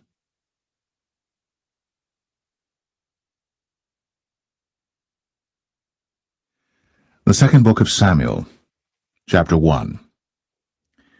Now it came to pass after the death of Saul, when David was returned from the slaughter of the Amalekites, and David had abode 2 days in Ziklag, it came even to pass on the 3rd day that, behold, a man came out of the camp from Saul with his clothes rent, and earth upon his head. And so it was when he came to David, that he fell to the earth, and did obeisance. And David said unto him, From whence comest thou? And he said unto him, Out of the camp of Israel am I escaped. And David said unto him, How went the matter? I pray thee, tell me. And he answered, That the people are fled from the battle, and many of the people also are fallen and dead. And Saul and Jonathan his son are dead also. Then David said unto the young man that told him, How knowest thou that Saul and Jonathan his son be dead? And the young man that told him said, As I happened by chance upon Mount Gilboa, behold, Saul leaned upon his spear, and lo, the chariots and horsemen followed hard after him. And when he looked behind him, he saw me, and called unto me, and I answered, Here am I. And he said unto me, Who art thou? And I answered him, I am an Amalekite. He said unto me again, Stand, I pray thee, upon me, and slay me, for anguish is come upon me, because my life is yet whole in me. So I stood upon him, and slew him, because I was sure that he could not live after that he was fallen. And I took the crown that was upon his head, and the bracelet that was on his arm, and have brought them hither unto my lord. Then David took hold on his clothes, and rent them, and likewise all the men that were with him. And they mourned, and wept, and fasted until even, for Saul and for Jonathan his son, and for the people of the Lord, and for the house of Israel, because they were fallen by the sword. And David said unto the young man that told him, Whence art thou? And he answered, I am the son of a stranger, an Amalekite. And David said unto him, How wast thou not afraid to stretch forth thine hand to destroy the Lord's anointed? And David called one of the young men and said, Go near, and fall upon him. And he smote him that he died. And David said unto him, Thy blood be upon thy head. For thy mouth hath testified against thee, saying, I have slain the Lord's anointed. And David lamented with this lamentation over Saul and over Jonathan his son. Also he bade them teach the children of Judah the use of the bow. Behold, it is written in the book of Jasher, The beauty of Israel is slain upon thy high places. How are the mighty fallen? Tell it not in Gath. Publish it not in the streets of Ashkelon, lest the daughters of the Philistines rejoice, lest the daughters of the uncircumcised triumph. Ye mountains of Gilboa, let there be no dew, neither let there be rain upon you, nor fields of offerings. For there the shield of the mighty is vilely cast away, the shield of Saul, as though he had not been anointed with oil. From the blood of the slain, from the fat of the mighty, the bow of Jonathan turned not back, and the sword of Saul returned not empty. Saul and Jonathan were lovely and pleasant in their lives, and in their death They were not divided. They were swifter than eagles. They were stronger than lions. Ye daughters of Israel, weep over Saul, who clothed you in scarlet, with other delights, who put on ornaments of gold upon your apparel. How are the mighty fallen in the midst of the battle, O Jonathan! Thou wast slain in thine high places. I am distressed for thee, my brother Jonathan. Very pleasant hast thou been unto me. Thy love to me was wonderful, passing the love of women. How are the mighty fallen, and the weapons of war perished.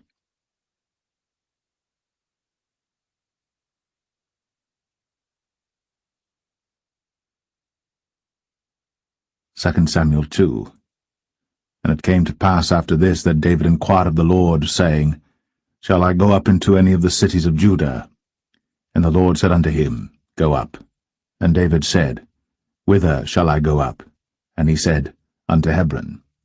So David went up thither, and his 2 wives also, Ahinoam the Jezreelitess, and Abigail Nabal's wife, the Carmelite. And his men that were with him did David bring up, every man with his household, and they dwelt in the cities of Hebron. And the men of Judah came, and there they anointed David king over the house of Judah. And they told David, saying, that the men of Jabesh-Gilead were they that buried Saul. And David sent messengers unto the men of Jabesh-Gilead, and said unto them, Blessed be ye of the Lord, that ye have shown this kindness unto your Lord, even unto Saul, and have buried him. And now the Lord show kindness and truth unto you, and I also will requite you this kindness, because ye have done this thing. Therefore now, let your hands be strengthened, and be ye valiant. For your master Saul is dead, and also the house of Judah have anointed me king over them.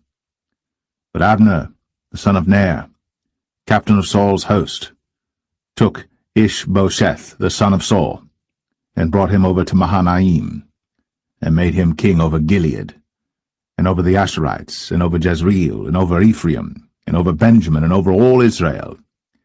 Ishbosheth, Saul's son, was 40 years old when he began to reign over Israel, and reigned 2 years. But the house of Judah followed David. And the time that David was king in Hebron over the house of Judah was 7 years and 6 months. And Abner the son of Ner, and the servants of Ishbosheth the son of Saul, went out from Mahanaim to Gibeon. And Joab the son of Zeruiah, and the servants of David went out, and met together by the pool of Gibeon. And they sat down, the one on the one side of the pool, and the other on the other side of the pool. And Abner said to Joab, Let the young men now arise, and play before us. And Joab said, Let them arise. Then there arose and went over by number 12 of Benjamin, which pertained to Ishbosheth the son of Saul, and 12 of the servants of David. And they caught every one his fellow by the head, and thrust his sword in his fellow's side, so they fell down together. Wherefore that place was called Helkath Hazurim, which is in Gibeon. And there was a very sore battle that day, and Abner was beaten, and the men of Israel, before the servants of David. And there were 3 sons of Zeruiah there, Joab, and Abishai, and Asahel. And Asahel was as light of foot as a wild roe. And Asahel pursued after Abner, and in going he turned not to the right hand nor to the left from following Abner. Then Abner looked behind him, and said, Art thou Asahel? And he answered, I am. And Abner said to him, Turn thee aside to thy right hand or to thy left, and lay thee hold on one of the young men, and take thee his armor. But Asahel would not turn aside from following of him. And Abner said again to Asahel, Turn thee aside from following me. Wherefore should I smite thee to the ground? How then should I hold up my face to Joab thy brother? Howbeit he refused to turn aside. Wherefore Abner, with the hinder end of the spear, smote him under the 5th rib, that the spear came out behind him. And he fell down there, and died in the same place. And it came to pass, that as many as came to the place where Asahel fell down and died stood still. Joab also and Abishai pursued after Abner, and the sun went down when they were come to the hill of Ammah, that lieth before Giah by the way of the wilderness of Gibeon. And the children of Benjamin gathered themselves together after Abner, and became one troop, and stood on the top of an hill. Then Abner called to Joab and said, Shall the sword devour forever? Knowest thou not that it will be bitterness in the latter end? How long shall it be then, ere thou bid the people return from following their brethren? And Joab said, As God liveth, unless thou hadst spoken. Surely then in the morning the people had gone up every one from following his brother. So Joab blew a trumpet, and all the people stood still, and pursued after Israel no more, neither fought they any more. And Abner and his men walked all that night through the plain, and passed over Jordan, and went through all Bithron, and they came to Mahanaim. And Joab returned from following Abner, and when he had gathered all the people together, there lacked of David's servants 19 men, and Asahel.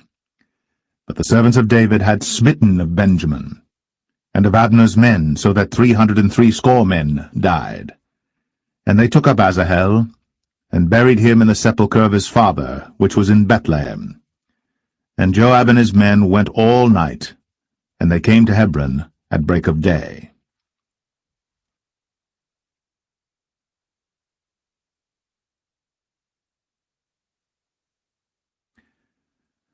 2 Samuel 3.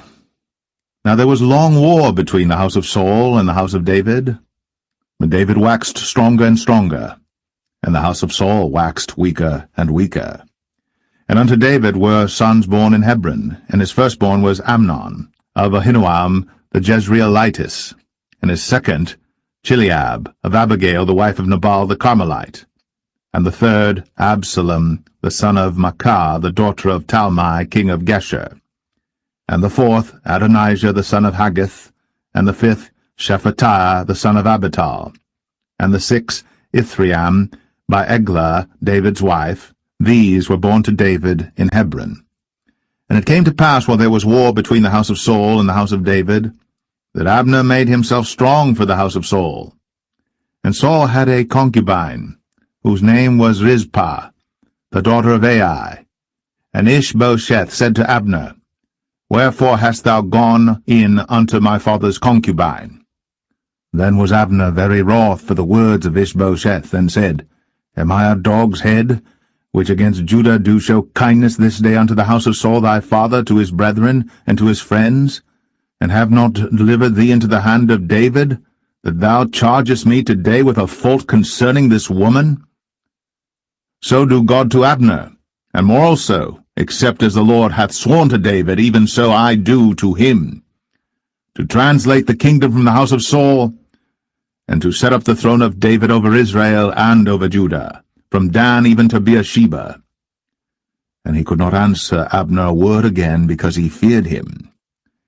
And Abner sent messengers to David on his behalf, saying, Whose is the land? Saying also, Make thy league with me, and behold, my hand shall be with thee, to bring about all Israel unto thee. And he said, Well, I will make a league with thee. But one thing I require of thee, that is, thou shalt not see my face, except thou first bring Michal, Saul's daughter, when thou comest to see my face. And David sent messengers to Ishbosheth, Saul's son, saying, Deliver me my wife Michal, which I espoused to me, for 100 foreskins of the Philistines. And Ishbosheth sent and took her from her husband, even from Phaltiel, the son of Laish. And her husband went with her, along weeping, behind her to Bahurim. Then said Abner unto him, Go, return. And he returned. And Abner had communication with the elders of Israel, saying, Ye sought for David in times past to be king over you. Now then do it. For the Lord hath spoken of David, saying, By the hand of my servant David, I will save my people Israel out of the hand of the Philistines, and out of the hand of all their enemies. And Abner also spake in the ears of Benjamin. And Abner went also to speak in the ears of David in Hebron all that seemed good to Israel, and that seemed good to the whole house of Benjamin. So Abner came to David to Hebron, and 20 men with him. And David made Abner and the men that were with him a feast. And Abner said unto David, I will arise and go, and will gather all Israel unto my lord the king, that they may make a league with thee, and that thou mayest reign over all that thine heart desireth. And David sent Abner away, and he went in peace. And behold, the servants of David and Joab came from pursuing a troop, and brought in a great spoil with them. But Abner was not with David in Hebron, for he had sent him away, and he was gone in peace. When Joab and all the host that was with him were come, they told Joab, saying, Abner the son of Ner came to the king, and he hath sent him away, and he is gone in peace. Then Joab came to the king and said, What hast thou done? Behold, Abner came unto thee. Why is it that thou hast sent him away, and he is quite gone? Thou knowest Abner the son of Ner, that he came to deceive thee, and to know thy going out and thy coming in, and to know all that thou doest. And when Joab was come out from David, he sent messengers after Abner, which brought him again from the well of Sirah. But David knew it not. And when Abner was returned to Hebron, Joab took him aside in the gate to speak with him quietly, and smote him there, under the 5th rib, that he died, for the blood of Asahel, his brother. And afterward, when David heard it, he said, I and my kingdom are guiltless before the Lord, forever, from the blood of Abner the son of Ner. Let it rest on the head of Joab, and on all his father's house. And let there not fail from the house of Joab one that hath an issue, or that is a leper, or that leaneth on a staff, or that falleth on the sword, or that lacketh bread. So Joab and Abishai his brother slew Abner, because he had slain their brother Asahel at Gibeon in the battle. And David said to Joab and to all the people that were with him, Rend your clothes, and gird you with sackcloth, and mourn before Abner. And King David himself followed the bier. And they buried Abner in Hebron. And the king lifted up his voice, and wept at the grave of Abner. And all the people wept. And the king lamented over Abner, and said, Died Abner as a fool dieth. Thy hands were not bound, nor thy feet put into fetters. As a man falleth before wicked men, so fellest thou. And all the people wept again over him. And when all the people came to cause David to eat meat while it was yet day, David sware, saying, So do God to me, and more also, if I taste bread or aught else, till the sun be down. And all the people took notice of it, and it pleased them, as whatsoever the king did pleased all the people. For all the people and all Israel understood that day that it was not of the king to slay Abner the son of Ner. And the king said unto his servants, Know ye not that there is a prince and a great man fallen this day in Israel? And I am this day weak, though anointed king. And these men, the sons of Zeruiah, be too hard for me. The Lord shall reward the doer of evil according to his wickedness.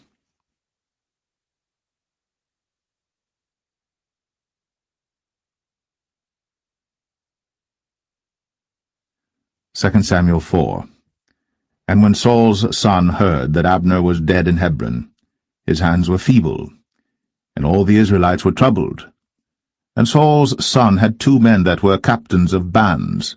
The name of the one was Baanah, and the name of the other Rechab, the sons of Rimmon, a Beerothite, of the children of Benjamin. For Beeroth also was reckoned to Benjamin. And the Beerothites fled to Gittaim, and were sojourners there until this day. And Jonathan, Saul's son, had a son that was lame of his feet. He was 5 years old when the tidings came of Saul and Jonathan out of Jezreel. And his nurse took him up, and fled. And it came to pass, as she made haste to flee, that he fell and became lame. And his name was Mephibosheth. And the sons of Rimmon the Beerothite, Rechab and Baanah, went, and came about the heat of the day to the house of Ishbosheth, who lay on a bed at noon. And they came thither into the midst of the house, as though they would have fetched wheat. And they smote him under the 5th rib. And Rechab and Baanah his brother escaped. For when they came into the house, he lay on his bed in his bedchamber. And they smote him, and slew him, and beheaded him, and took his head, and gat them away through the plain all night. And they brought the head of Ishbosheth unto David to Hebron, and said to the king, Behold, the head of Ishbosheth, the son of Saul, thine enemy, which sought thy life. And the Lord hath avenged my lord the king this day of Saul, and of his seed. And David answered Rechab and Baanah his brother, the sons of Rimmon the Beerothite, and said unto them, As the Lord liveth, who hath redeemed my soul out of all adversity? When one told me, saying, Behold, Saul is dead, thinking to have brought good tidings, I took hold of him, and slew him in Ziklag, who thought that I would have given him a reward for his tidings. How much more, when wicked men have slain a righteous person in his own house upon his bed? Shall I not therefore now require his blood of your hand, and take you away from the earth? And David commanded his young men, and they slew them, and cut off their hands and their feet, and hanged them up over the pool in Hebron.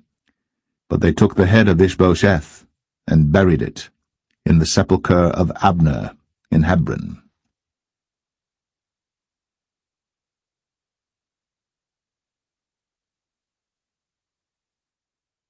2 Samuel 5. Then came all the tribes of Israel to David unto Hebron, and spake, saying, Behold, we are thy bone and thy flesh. Also in time past, when Saul was king over us, thou wast he that leddest out and broughtest in Israel. And the Lord said to thee, Thou shalt feed my people Israel, and thou shalt be a captain over Israel. So all the elders of Israel came to the king to Hebron, and King David made a league with them in Hebron before the Lord, and they anointed David king over Israel. David was 30 years old when he began to reign, and he reigned 40 years. In Hebron he reigned over Judah 7 years and 6 months, and in Jerusalem he reigned 33 years over all Israel and Judah. And the king and his men went to Jerusalem unto the Jebusites, the inhabitants of the land, which spake unto David, saying, Except thou take away the blind and the lame, thou shalt not come in hither, thinking, David cannot come in hither. Nevertheless, David took the stronghold of Zion, the same is the city of David. And David said on that day, Whosoever getteth up to the gutter, and smiteth the Jebusites, and the lame and the blind, that are hated of David's soul, he shall be chief and captain. Wherefore they said, The blind and the lame shall not come into the house. So David dwelt in the fort, and called it the city of David. And David built round about from Millo and inward. And David went on, and grew great, and the Lord God of hosts was with him. And Hiram king of Tyre sent messengers to David, and cedar trees, and carpenters, and masons, and they built David an house.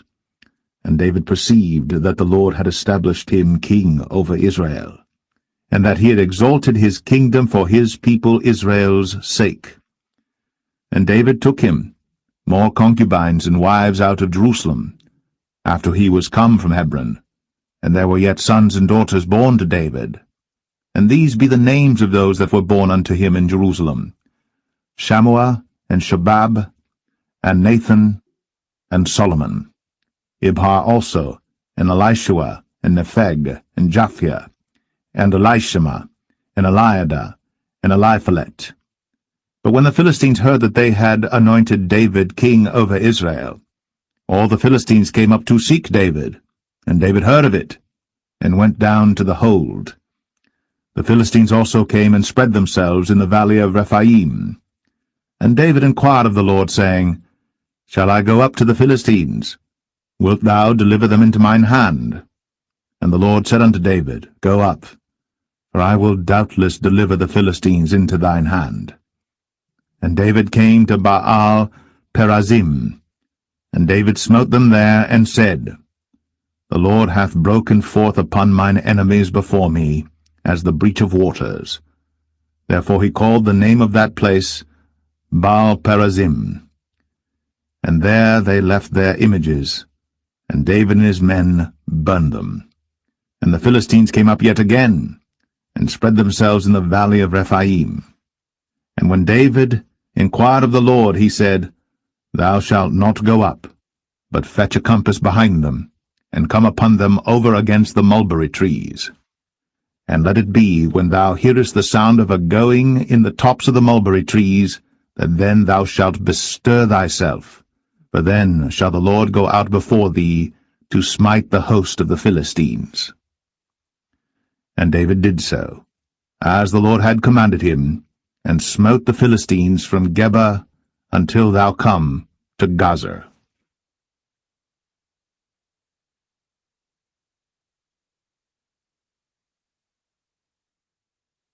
2 Samuel 6. Again David gathered together all the chosen men of Israel, 30,000. And David arose and went with all the people that were with him from Paulett of Judah, to bring up from thence the ark of God, whose name is called by the name of the Lord of hosts, that dwelleth between the cherubims. And they set the ark of God upon a new cart, and brought it out of the house of Abinadab that was in Gibeah. And Uzzah and Ahio, the sons of Abinadab, drave the new cart. And they brought it out of the house of Abinadab, which was at Gibeah, accompanying the ark of God, and Ahio went before the ark. And David and all the house of Israel played before the Lord in all manner of instruments made of fir wood, even on harps, and on psalteries, and on timbrels, and on cornets, and on cymbals. And when they came to Nachon's threshing floor, Uzzah put forth his hand to the ark of God, and took hold of it, for the oxen shook it. And the anger of the Lord was kindled against Uzzah, and God smote him there for his error, and there he died by the ark of God. And David was displeased, because the Lord had made a breach upon Uzzah, and he called the name of the place Perez Uzzah to this day. And David was afraid of the Lord that day, and said, How shall the ark of the Lord come to me? So David would not remove the ark of the Lord unto him into the city of David, but David carried it aside into the house of Obed-Edom the Gittite. And the ark of the Lord continued in the house of Obed-Edom the Gittite 3 months. And the Lord blessed Obed-Edom and all his household. And it was told King David, saying, The Lord hath blessed the house of Obed-Edom, and all that pertaineth unto him, because of the ark of God.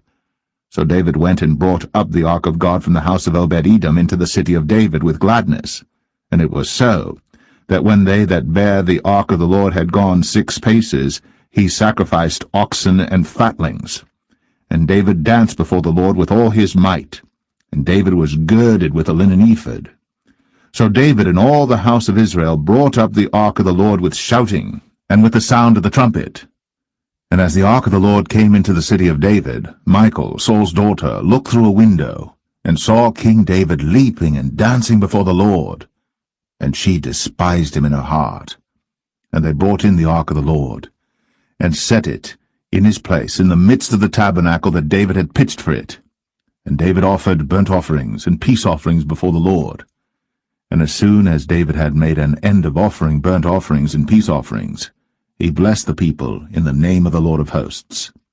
And he dealt among all the people, even among the whole multitude of Israel, as well to the women as men, to every one a cake of bread, and a good piece of flesh, and a flagon of wine. So all the people departed every one to his house. Then David returned to bless his household, and Michal, the daughter of Saul, came out to meet David, and said, How glorious was the king of Israel today, who uncovered himself today in the eyes of the handmaids of his servants, as one of the vain fellows shamelessly uncovereth himself. And David said unto Michal, It was before the Lord which chose me before thy father, and before all his house, to appoint me ruler over the people of the Lord, over Israel. Therefore will I play before the Lord. And I will yet be more vile than thus, and will be base in mine own sight. And of the maidservants which thou hast spoken of them shall I be had in honor. Therefore Michal, the daughter of Saul, had no child unto the day of her death.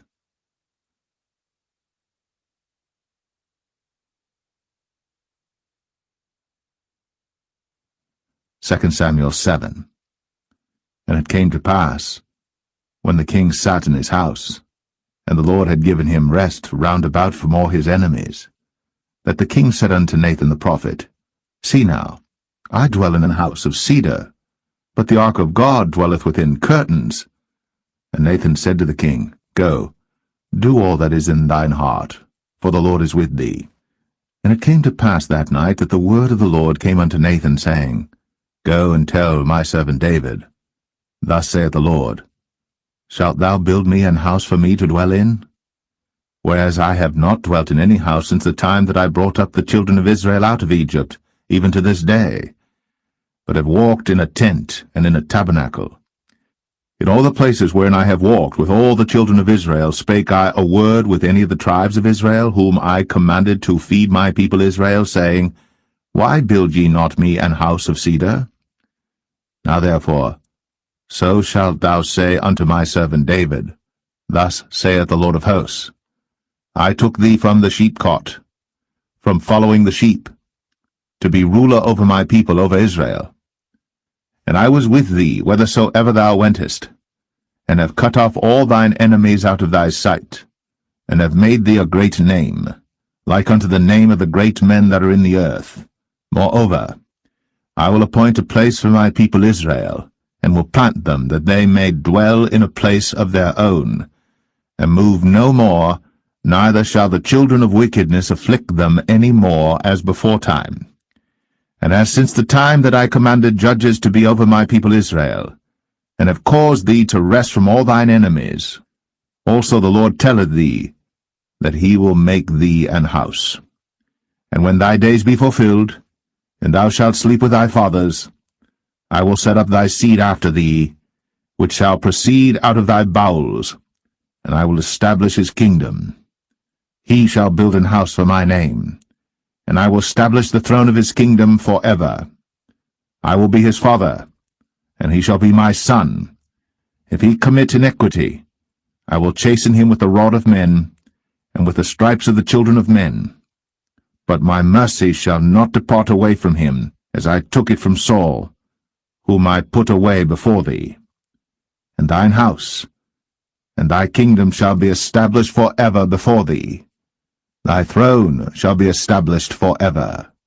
According to all these words, and according to all this vision, so did Nathan speak unto David.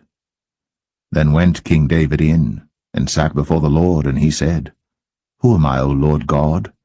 And what is my house that thou hast brought me hitherto? And this was yet a small thing in thy sight, O Lord God. But thou hast spoken also of thy servant's house for a great while to come. And is this the manner of man, O Lord God? And what can David say more unto thee? For thou, Lord God, knowest thy servant. For thy word's sake, and according to thine own heart, hast thou done all these great things, to make thy servant know them. Wherefore thou art great, O Lord God. For there is none like thee, neither is there any God beside thee, according to all that we have heard with our ears. And what one nation in the earth is like thy people, even like Israel, whom God went to redeem for a people to himself, and to make him a name, and to do for you great things and terrible for thy land, before thy people, which thou redeemedst to thee from Egypt, from the nations and their gods. For thou hast confirmed to thyself thy people Israel to be a people unto thee for ever, and thou, Lord, art become their God. And now, O Lord God, the word that thou hast spoken concerning thy servant, and concerning his house, establish it for ever, and do as thou hast said. And let thy name be magnified for ever, saying, The Lord of hosts is the God of Israel. And let the house of thy servant David be established before thee. For thou, O Lord of hosts, God of Israel, hast revealed to thy servant, saying, I will build thee an house. Therefore hath thy servant found in his heart to pray this prayer unto thee. And now, O Lord God, thou art that God, and thy words be true, and thou hast promised this goodness unto thy servant. Therefore now, let it please thee to bless the house of thy servant, that it may continue for ever before thee. For thou, O Lord God, hast spoken it, and with thy blessing let the house of thy servant be blessed for ever.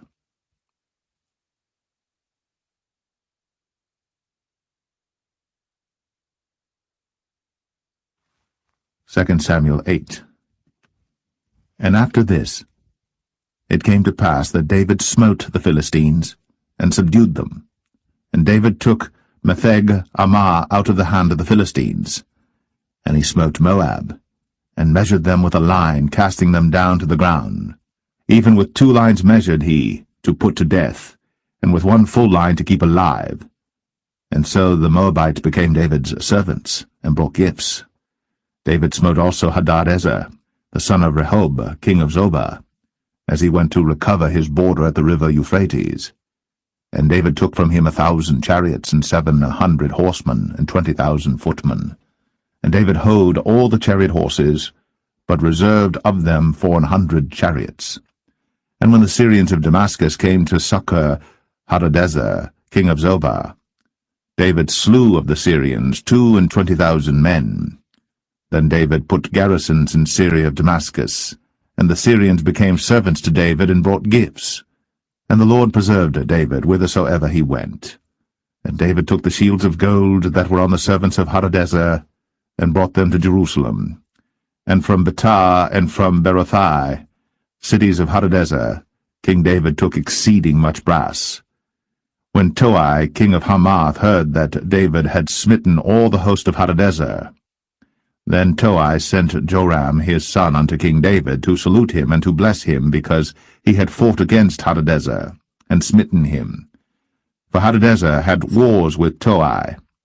And Joram brought with him vessels of silver, and vessels of gold, and vessels of brass, which also King David did dedicate unto the Lord, with the silver and gold that he had dedicated of all nations which he subdued, of Syria, and of Moab, and of the children of Ammon, and of the Philistines, and of Amalek, and of the spoil of Hadadezer, son of Rehob, king of Zobah.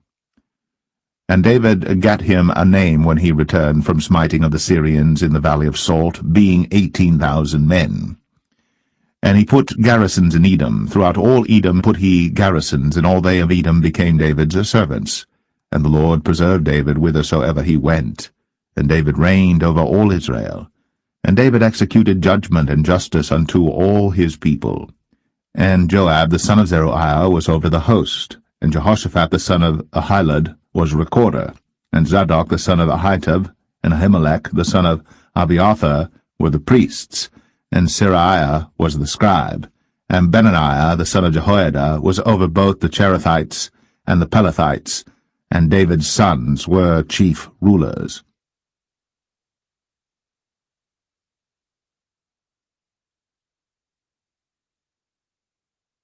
Second Samuel 9. And David said, Is there yet any that is left of the house of Saul, that I may show him kindness for Jonathan's sake? And there was of the house of Saul a servant whose name was Ziba. And when they had called him unto David, the king said unto him, Art thou Ziba? And he said, Thy servant is he. And the king said, Is there not yet any of the house of Saul, that I may show the kindness of God unto him? And Ziba said unto the king, Jonathan hath yet a son which is lame on his feet. And the king said unto him, Where is he? And Ziba said unto the king, Behold, he is in the house of Machir, the son of Ammiel, in Lo-debar. Then King David sent and fetched him out of the house of Machir, the son of Ammiel, from Lo-debar. Now when Mephibosheth, the son of Jonathan, the son of Saul, was come unto David, he fell on his face and did reverence. And David said, Mephibosheth. And he answered, Behold, thy servant.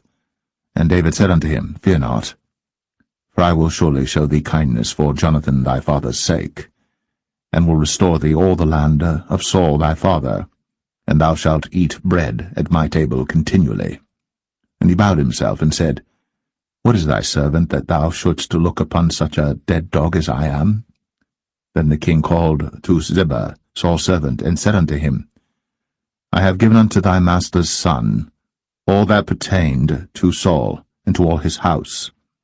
Thou therefore, and thy sons and thy servants, shall till the land for him, and thou shalt bring in the fruits, that thy master's son may have food to eat. But Mephibosheth, thy master's son, shall eat bread always at my table. Now Ziba had 15 sons and 20 servants. Then said Ziba unto the king, According to all that my lord the king hath commanded his servant, so shall thy servant do. As for Mephibosheth, said the king, he shall eat at my table as one of the king's sons. And Mephibosheth had a young son whose name was Micah. And all that dwelt in the house of Ziba were servants unto Mephibosheth. So Mephibosheth dwelt in Jerusalem, for he did eat continually at the king's table, and was lame on both his feet.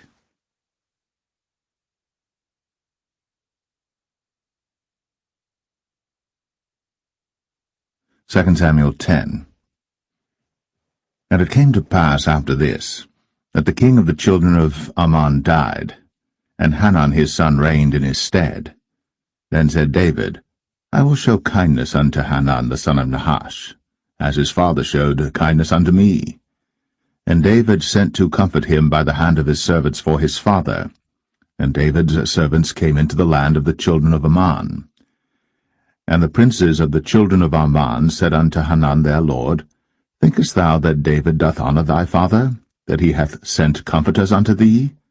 Hath not David rather sent his servants unto thee to search the city, and to spy it out, and to overthrow it? Wherefore Hanun took David's servants, and shaved off the one half of their beards, and cut off their garments in the middle, even to their buttocks, and sent them away. When they told it unto David, he sent to meet them, because the men were greatly ashamed. And the king said, Tarry at Jericho until your beards be grown, and then return. And when the children of Ammon saw that they stank before David, the children of Ammon sent and hired the Syrians of Beth-rehob, and the Syrians of Zobah, 20,000 footmen, and of King Maacah 1,000 men, and of Ishtab 12,000 men. And when David heard of it, he sent Joab and all the host of the mighty men. And the children of Ammon came out and put the battle in array at the entering in of the gate. And the Syrians of Zobah, and of Rehob, and Ishtab, and Maacah were by themselves in the field. When Joab saw that the front of the battle was against him before and behind, he chose of all the choice men of Israel, and put them in array against the Syrians. And the rest of the people he delivered into the hand of Abishai his brother, that he might put them in array against the children of Ammon. And he said, If the Syrians be too strong for me, then thou shalt help me. But if the children of Ammon be too strong for thee, then I will come and help thee. Be of good courage. Let us play the men for our people, and for the cities of our God. And the Lord do that which seemeth him good. And Joab drew nigh, and the people that were with him, unto the battle against the Syrians. And they fled before him. And when the children of Ammon saw that the Syrians were fled, then fled they also before Abishai, and entered into the city. So Joab returned from the children of Ammon, and came to Jerusalem. And when the Syrians saw that they were smitten before Israel, they gathered themselves together. And Hadarezer sent, and brought out the Syrians that were beyond the river. And they came to Helam, and Shobach, the captain of the host of Hadarezer, went before them. And when it was told David, he gathered all Israel together, and passed over Jordan, and came to Helam. And the Syrians set themselves in array against David, and fought with him. And the Syrians fled before Israel. And David slew the men of 700 chariots of the Syrians, and 40,000 horsemen, and smote Shobach, the captain of their host, who died there. And when all the kings that were servants to Hadarezer saw that they were smitten before Israel, they made peace with Israel, and served them. So the Syrians feared to help the children of Ammon any more.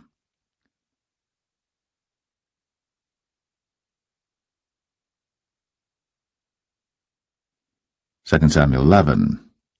And it came to pass, after the year was expired, at the time when kings go forth to battle, that David sent Joab and his servants with him, and all Israel. And they destroyed the children of Ammon, and besieged Rabbah. But David tarried still at Jerusalem. And it came to pass in an evening tide that David arose from off his bed, and walked upon the roof of the king's house. And from the roof he saw a woman washing herself, and the woman was very beautiful to look upon. And David sent and inquired after the woman. And one said, Is not this Bathsheba, the daughter of Eliam, the wife of Uriah the Hittite? And David sent messengers, and took her. And she came in unto him, and he lay with her. For she was purified from her uncleanness, and she returned unto her house. And the woman conceived, and sent and told David, and said, I am with child. And David sent to Joab, saying, Send me Uriah the Hittite. And Joab sent Uriah to David. And when Uriah was come unto him, David demanded of him how Joab did, and how the people did, and how the war prospered. And David said to Uriah, Go down to thy house, and wash thy feet. And Uriah departed out of the king's house, and there followed him a mess of meat from the king. But Uriah slept at the door of the king's house with all the servants of his lord, and went not down to his house. And when they had told David, saying, Uriah went not down unto his house, David said unto Uriah, Camest thou not from thy journey? Why then didst thou not go down unto thine house? And Uriah said unto David, The ark and Israel and Judah abide in tents, and my lord Joab and the servants of my lord are encamped in the open fields. Shall I then go into mine house to eat and to drink and to lie with my wife? As thou livest, and as thy soul liveth, I will not do this thing. And David said to Uriah, Tarry here today also, and tomorrow I will let thee depart. So Uriah abode in Jerusalem that day and the morrow. And when David had called him, he did eat and drink before him, and he made him drunk. And at even he went out to lie on his bed with the servants of his lord, but went not down to his house.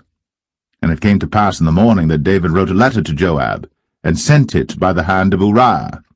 And he wrote in the letter, saying, Set ye Uriah in the forefront of the hottest battle, and retire ye from him, that he may be smitten and die. And it came to pass, when Joab observed the city, that he assigned Uriah unto a place where he knew that valiant men were. And the men of the city went out, and fought with Joab, and there fell some of the people of the servants of David, and Uriah the Hittite died also. Then Joab sent and told David all the things concerning the war, and charged the messenger, saying, When thou hast made an end of telling the matters of the war unto the king, and if so be that the king's wrath arise, and he say unto thee, Wherefore approached ye so nigh unto the city when ye did fight? Knew ye not that they would shoot from the wall? Who smote Abimelech, the son of Jerubbesheth? Did not a woman cast a piece of a millstone upon him from the wall, that he died in Thebez?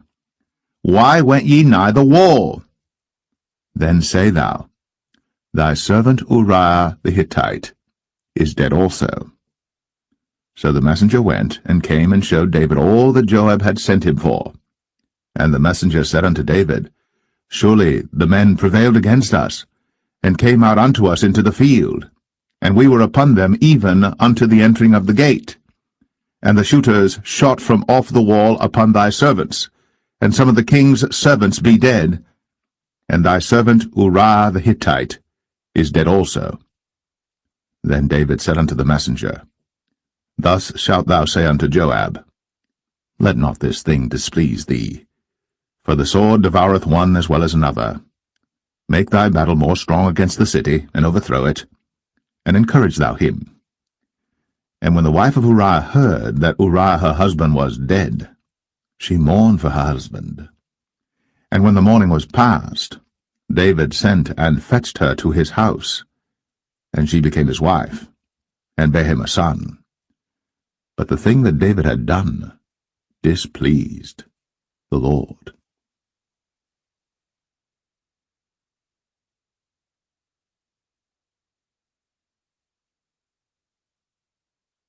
2 Samuel 12. And the Lord sent Nathan unto David. And he came unto him, and said unto him, There were 2 men in one city, the one rich and the other poor. The rich man had exceeding many flocks and herds, But the poor man had nothing save one little ewe lamb, which he had bought and nourished up. And it grew up together with him, and with his children. It did eat of his own meat, and drank of his own cup, and lay in his bosom, and was unto him as a daughter. And there came a traveller unto the rich man, and he spared to take of his own flock and of his own herd to dress for the wayfaring man that was come unto him, but took the poor man's lamb, and dressed it for the man that was come to him. And David's anger was greatly kindled against the man, and he said to Nathan, As the Lord liveth, the man that hath done this thing shall surely die, and he shall restore the lamb fourfold, because he did this thing, and because he had no pity. And Nathan said to David, Thou art the man. Thus saith the Lord God of Israel, I anointed thee king over Israel, and I delivered thee out of the hand of Saul, and I gave thee thy master's house, and thy master's wives into thy bosom, and gave thee the house of Israel and of Judah. And if that had been too little, I would moreover have given unto thee such and such things. Wherefore hast thou despised the commandment of the Lord to do evil in his sight? Thou hast killed Uriah the Hittite with the sword, and hast taken his wife to be thy wife, and hast slain him with the sword of the children of Ammon. Now, therefore, the sword shall never depart from thine house, because thou hast despised me, and hast taken the wife of Uriah the Hittite to be thy wife. Thus saith the Lord, Behold, I will raise up evil against thee out of thine own house, and I will take thy wives before thine eyes, and give them unto thy neighbor, and he shall lie with thy wives in the sight of this sun. For thou didst it secretly, but I will do this thing before all Israel, and before the sun. And David said unto Nathan, I have sinned against the Lord. And Nathan said unto David, The Lord also hath put away thy sin. Thou shalt not die. Howbeit, because by this deed thou hast given great occasion to the enemies of the Lord to blaspheme, the child also that is born unto thee shall surely die. And Nathan departed unto his house. And the Lord struck the child that Uriah's wife bare unto David, and it was very sick. David therefore besought God for the child. And David fasted, and went in, and lay all night upon the earth. And the elders of his house arose, and went to him, to raise him up from the earth. But he would not, neither did he eat bread with them. And it came to pass on the 7th day that the child died. And the servants of David feared to tell him that the child was dead, for they said, Behold, while the child was yet alive, we spake unto him, and he would not hearken unto our voice. How will he then vex himself, if we tell him that the child is dead?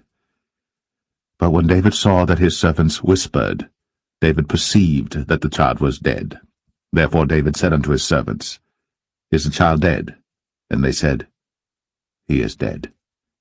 Then David arose from the earth, and washed, and anointed himself, and changed his apparel, and came into the house of the Lord, and worshipped. Then he came to his own house, and when he required, they set bread before him, and he did eat. Then said his servants unto him, What thing is this that thou hast done? Thou didst fast and weep for the child while it was alive, but when the child was dead thou didst rise and eat bread. And he said, While the child was yet alive, I fasted and wept, for I said, Who can tell whether God will be gracious to me, that the child may live? But now he is dead. Wherefore should I fast? Can I bring him back again? I shall go to him, but he shall not return to me. And David comforted Bathsheba his wife, and went in unto her, and lay with her. And she bare a son, and he called his name Solomon. And the Lord loved him. And he sent by the hand of Nathan the prophet, and he called his name Jedediah, because of the Lord. And Joab fought against Rabbah of the children of Ammon, and took the royal city. And Joab sent messengers to David, and said, I have fought against Rabbah, and have taken the city of waters. Now therefore, gather the rest of the people together, and encamp against the city, and take it, lest I take the city, and it be called after my name. And David gathered all the people together, and went to Rabbah, and fought against it, and took it.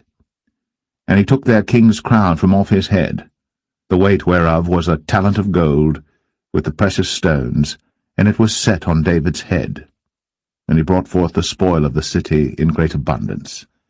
And he brought forth the people that were therein, and put them under saws, and under harrows of iron, and under axes of iron, and made them pass through the brick kiln.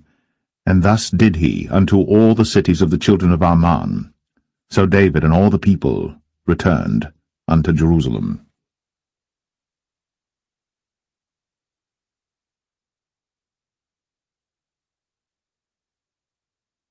2 Samuel 13. And it came to pass after this, that Absalom the son of David had a fair sister whose name was Tamar, and Amnon the son of David loved her. And Amnon was so vexed that he felt sick for his sister Tamar, for she was a virgin, and Amnon thought it hard for him to do anything to her. But Amnon had a friend whose name was Jonadab, the son of Shimea, David's brother. And Jonadab was a very subtle man. And he said unto him, Why art thou, being the king's son, lean from day to day? Wilt thou not tell me? And Amnon said unto him, I love Tamar, my brother Absalom's sister. And Jonadab said unto him, Lay thee down on thy bed, and make thyself sick. And when thy father cometh to see thee, say unto him, I pray thee, let my sister Tamar come and give me meat, and dress the meat in my sight, that I may see it, and eat it at her hand. So Amnon lay down, and made himself sick. And when the king was come to see him, Amnon said unto the king, I pray thee, let Tamar my sister come, and make me a couple of cakes in my sight, that I may eat at her hand. Then David sent home to Tamar, saying, Go now to thy brother Amnon's house, and dress him meat. So Tamar went to her brother Amnon's house, and he was laid down. And she took flour, and kneaded it, and made cakes in his sight, and did bake the cakes. And she took a pan, and poured them out before him. But he refused to eat. And Amnon said, Have out all men from me. And they went out every man from him. And Amnon said unto Tamar, Bring the meat into the chamber, that I may eat of thine hand. And Tamar took the cakes which she had made, and brought them into the chamber to Amnon her brother. And when she had brought them unto him to eat, he took hold of her, and said unto her, Come, lie with me, my sister. And she answered him, Nay, my brother, do not force me. For no such thing ought to be done in Israel. Do not thou this folly. And I, whither shall I cause my shame to go? And as for thee, thou shalt be as one of the fools in Israel. Now therefore I pray thee, speak unto the king, for he will not withhold me from thee. Howbeit, he would not hearken unto her voice, but being stronger than she, forced her, and lay with her. Then Amnon hated her exceedingly, so that the hatred wherewith he hated her was greater than the love wherewith he had loved her. And Amnon said unto her, Arise, be gone. And she said unto him, There is no cause. This evil in sending me away is greater than the other that thou didst unto me. But he would not hearken unto her. Then he called his servant that ministered unto him, and said, Put now this woman out from me, and bolt the door after her. And she had a garment of divers colours upon her, for with such robes were the king's daughters that were virgins apparelled. Then his servant brought her out, and bolted the door after her. And Tamar put ashes on her head, and rent her garment of divers colours that was on her, and laid her hand on her head, and went on crying. And Absalom, her brother, said unto her, Hath Amnon thy brother been with thee? But hold now thy peace, my sister. He is thy brother. Regard not this thing. So Tamar remained desolate in her brother Absalom's house. But when King David heard of all these things, he was very wroth. And Absalom spake unto his brother Amnon, neither good nor bad, for Absalom hated Amnon, because he had forced his sister Tamar. And it came to pass after 2 full years that Absalom had sheep-shearers in Baal-Hazor, which is beside Ephraim. And Absalom invited all the king's sons. And Absalom came to the king and said, Behold now, thy servant hath sheep-shearers. Let the king, I beseech thee, and his servants go with thy servant. And the king said to Absalom, Nay, my son, let us not all now go, lest we be chargeable unto thee. And he pressed him, howbeit he would not go, but blessed him.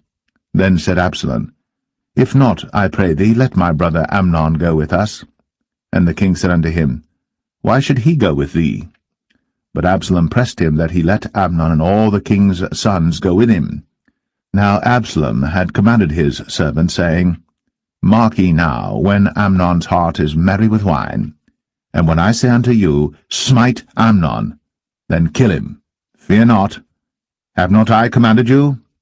Be courageous, and be valiant. And the servants of Absalom did unto Amnon, as Absalom had commanded. Then all the king's sons arose, and every man gat him up upon his mule, and fled. And it came to pass, while they were in the way, that tidings came to David, saying, Absalom hath slain all the king's sons, and there is not one of them left. Then the king arose, and tare his garments, and lay on the earth, and all his servants stood by with their clothes rent.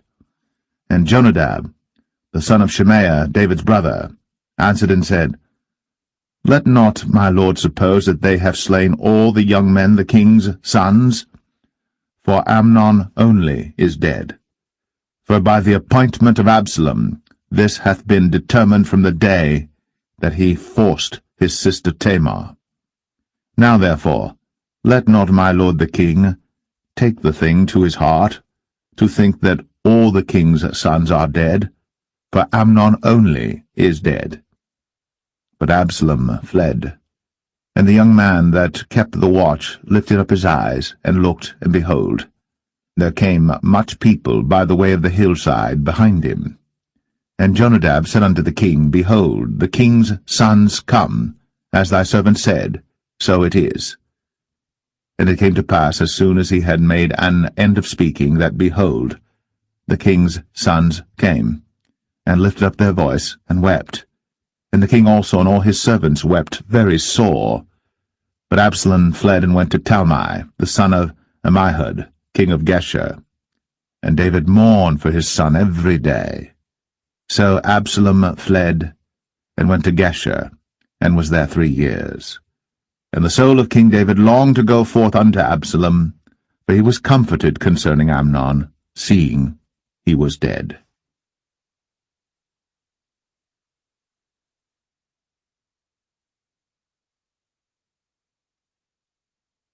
2 Samuel 14.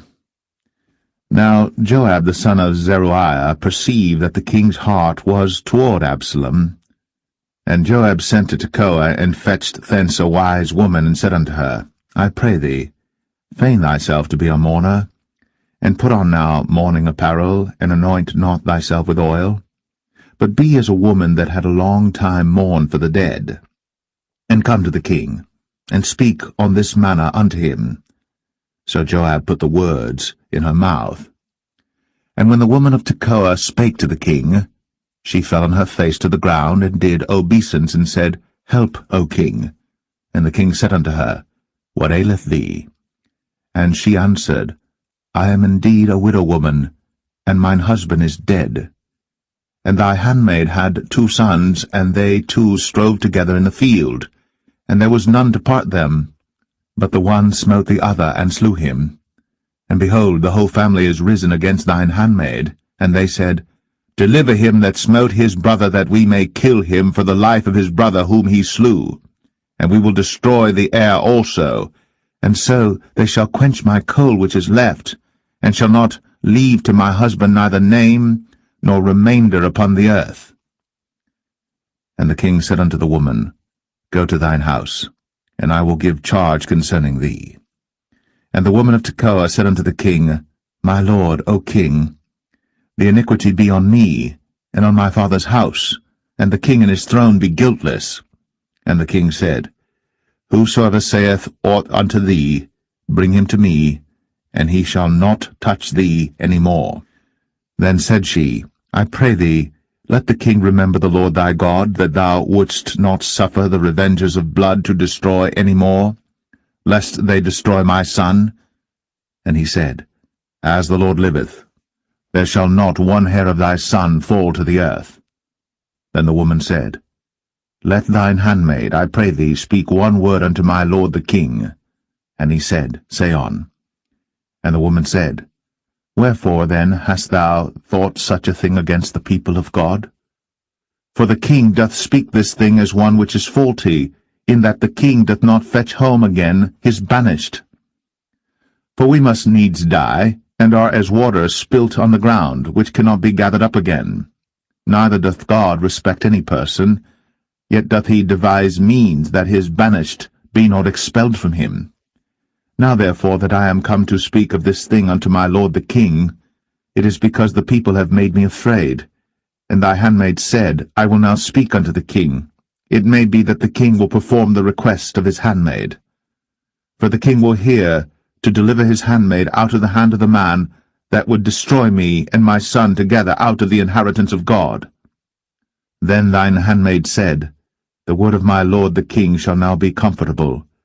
For as an angel of God, so is my lord the king to discern good and bad. Therefore the Lord thy God will be with thee. Then the king answered and said unto the woman, Hide not from me, I pray thee, the thing that I shall ask thee. And the woman said, Let my lord the king now speak. And the king said, Is not the hand of Joab with thee in all this?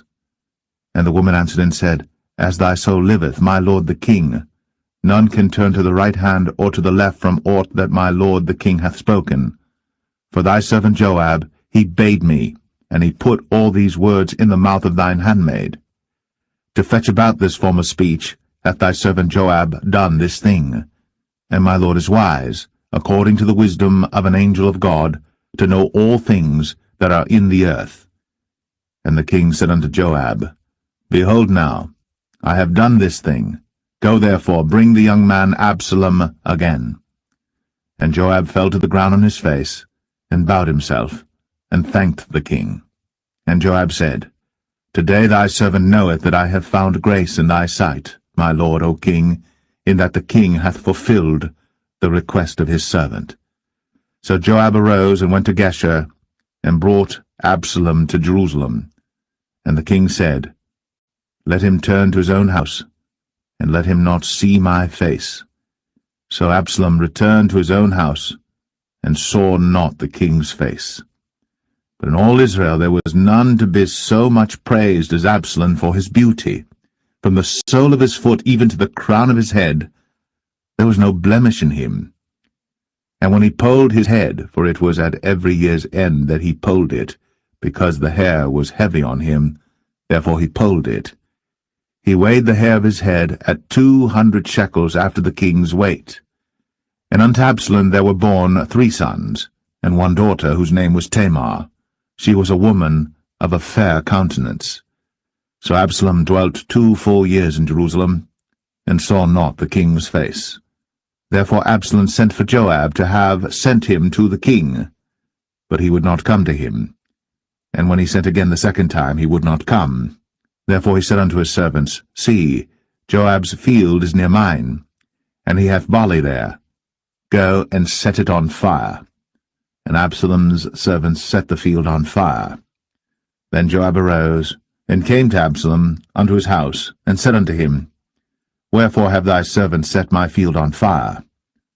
And Absalom answered Joab, Behold, I sent unto thee, saying, Come hither, that I may send thee to the king, to say, Wherefore am I come from Geshur? It had been good for me to have been there still. Now therefore let me see the king's face, and if there be any iniquity in me, let him kill me. So Joab came to the king, and told him. And when he had called for Absalom, he came to the king, and bowed himself on his face to the ground before the king. And the king kissed Absalom.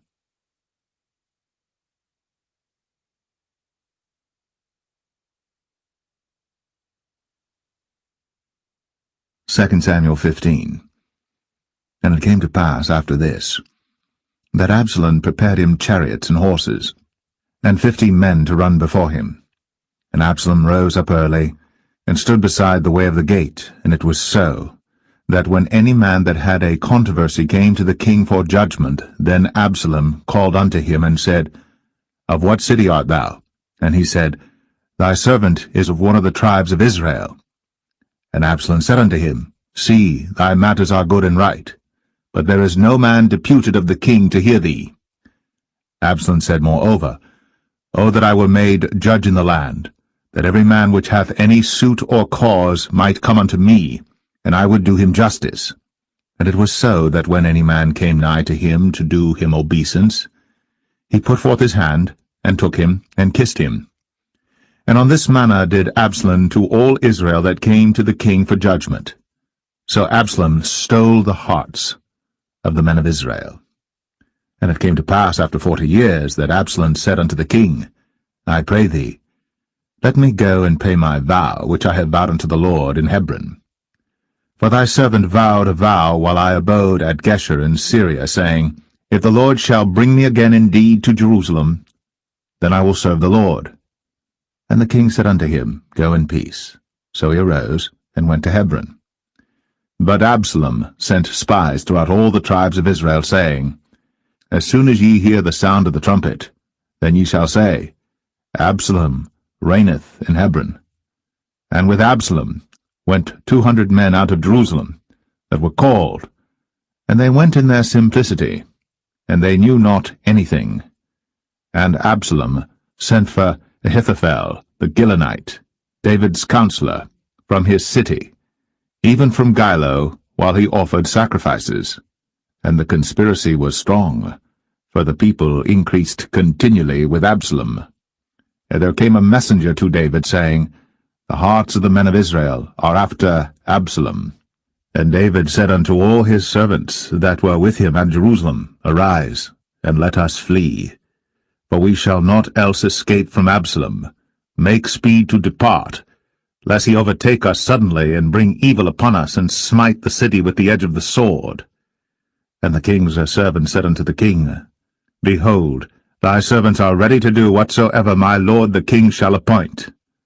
And the king went forth, and all his household after him. And the king left 10 women which were concubines to keep the house. And the king went forth, and all the people after him, and tarried in a place that was far off. And all his servants passed on beside him, and all the Cherethites, and all the Pelethites, and all the Gittites, 600 men which came after him from Gath, passed on before the king. Then said the king to Ittai the Gittite, Wherefore goest thou also with us? Return to thy place, and abide with the king, for thou art a stranger, and also an exile.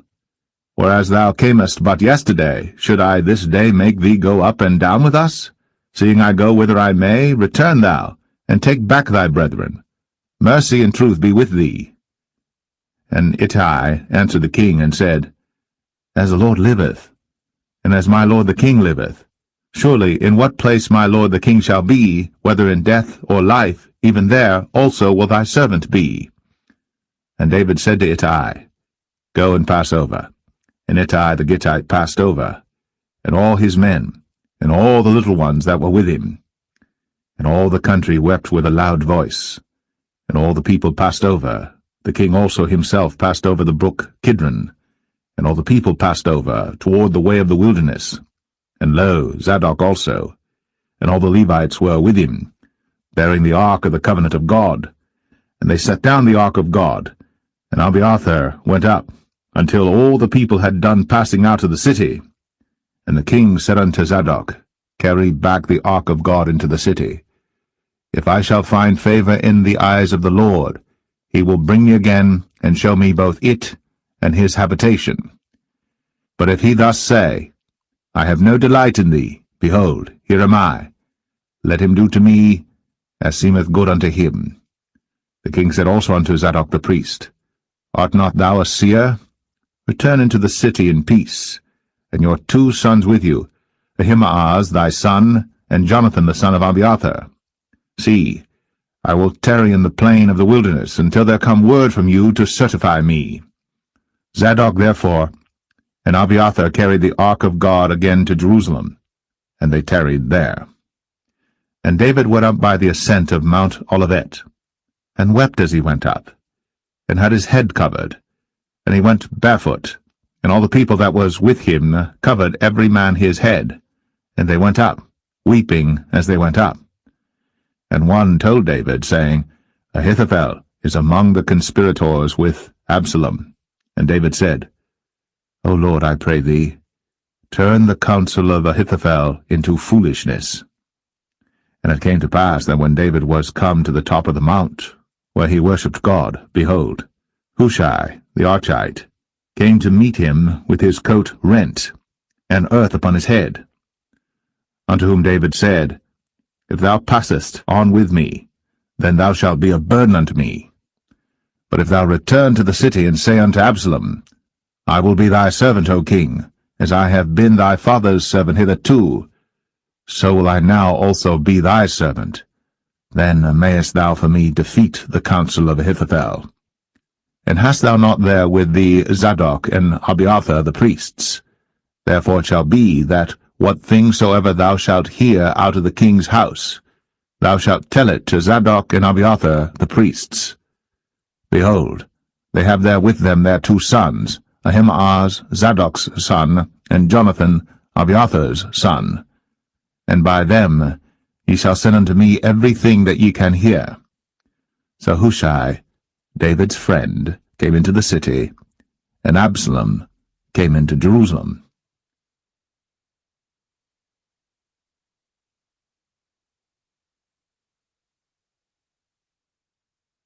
Second Samuel 16.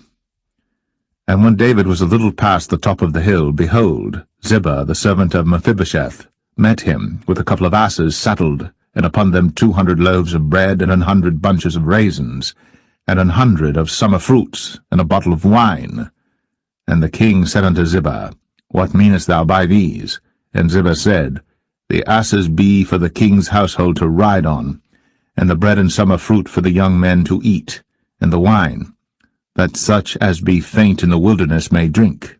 And the king said, And where is thy master's son? And Ziba said unto the king, Behold, he abideth at Jerusalem, for he said, Today shall the house of Israel restore me the kingdom of my father. Then said the king to Ziba, Behold, thine are all that pertained unto Mephibosheth. And Ziba said, I humbly beseech thee that I may find grace in thy sight, my lord, O king. And when King David came to Bahurim, behold, thence came out a man of the family of the house of Saul, whose name was Shimei, the son of Gera. He came forth, and cursed still as he came. And he cast stones at David, and at all the servants of King David. And all the people and all the mighty men were on his right hand and on his left. And thus said Shimei, when he cursed, Come out, thou bloody man, and thou man of Belial. The Lord hath returned upon thee all the blood of the house of Saul, in whose stead thou hast reigned. And the Lord hath delivered the kingdom into the hand of Absalom thy son, and behold, thou art taken in thy mischief, because thou art a bloody man. Then said Abishai the son of Zeruiah unto the king, Why should this dead dog curse my lord the king? Let me go over, I pray thee, and take off his head. And the king said, What have I to do with you, ye sons of Zeruiah? So let him curse, because the Lord hath said unto him, Curse David. Who shall then say, Wherefore hast thou done so? And David said to Abishai and to all his servants, Behold, my son, which came forth of my bowels, seeketh my life. How much more now may this Benjamite do it? Let him alone, and let him curse. For the Lord hath bidden him. It may be that the Lord will look on mine affliction, and that the Lord will requite me good for his cursing this day. And as David and his men went by the way, Shimei went along on the hills side over against him, and cursed as he went, and threw stones at him, and cast dust. And the king and all the people that were with him came weary, and refreshed themselves there. And Absalom and all the people, the men of Israel, came to Jerusalem, and Ahithophel with him. And it came to pass, when Hushai the Archite, David's friend, was come unto Absalom, that Hushai said unto Absalom, God save the king! God save the king! And Absalom said to Hushai, Is this thy kindness to thy friend? Why wentest thou not with thy friend? And Hushai said unto Absalom, Nay, but whom the Lord and this people, and all the men of Israel choose, his will I be, and with him will I abide. And again, whom should I serve? Should I not serve in the presence of his son? As I have served in thy father's presence, so will I be in thy presence. Then said Absalom to Ahithophel, Give counsel among you what we shall do. And Ahithophel said unto Absalom, Go in unto thy father's concubines, which he hath left to keep the house, and all Israel shall hear that thou art abhorred of thy father. Then shall the hands of all that are with thee be strong. So they spread Absalom a tent upon the top of the house. And Absalom went in unto his father's concubines in the sight of all Israel. And the counsel of Ahithophel, which he counselled in those days, was as if a man had inquired at the oracle of God. So was all the counsel of Ahithophel, both with David and with Absalom.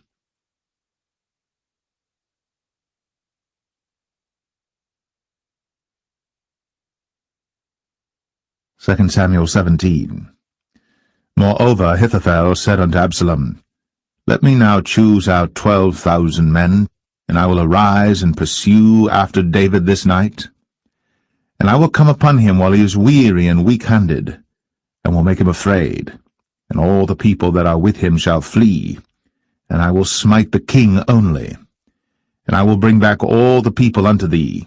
The man whom thou seekest is as if all returned, so all the people shall be in peace.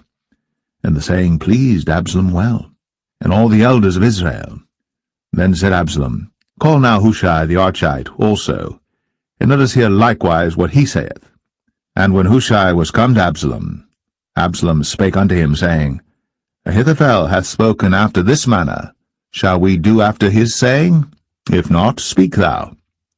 And Hushai said unto Absalom, The counsel that Ahithophel hath given is not good at this time.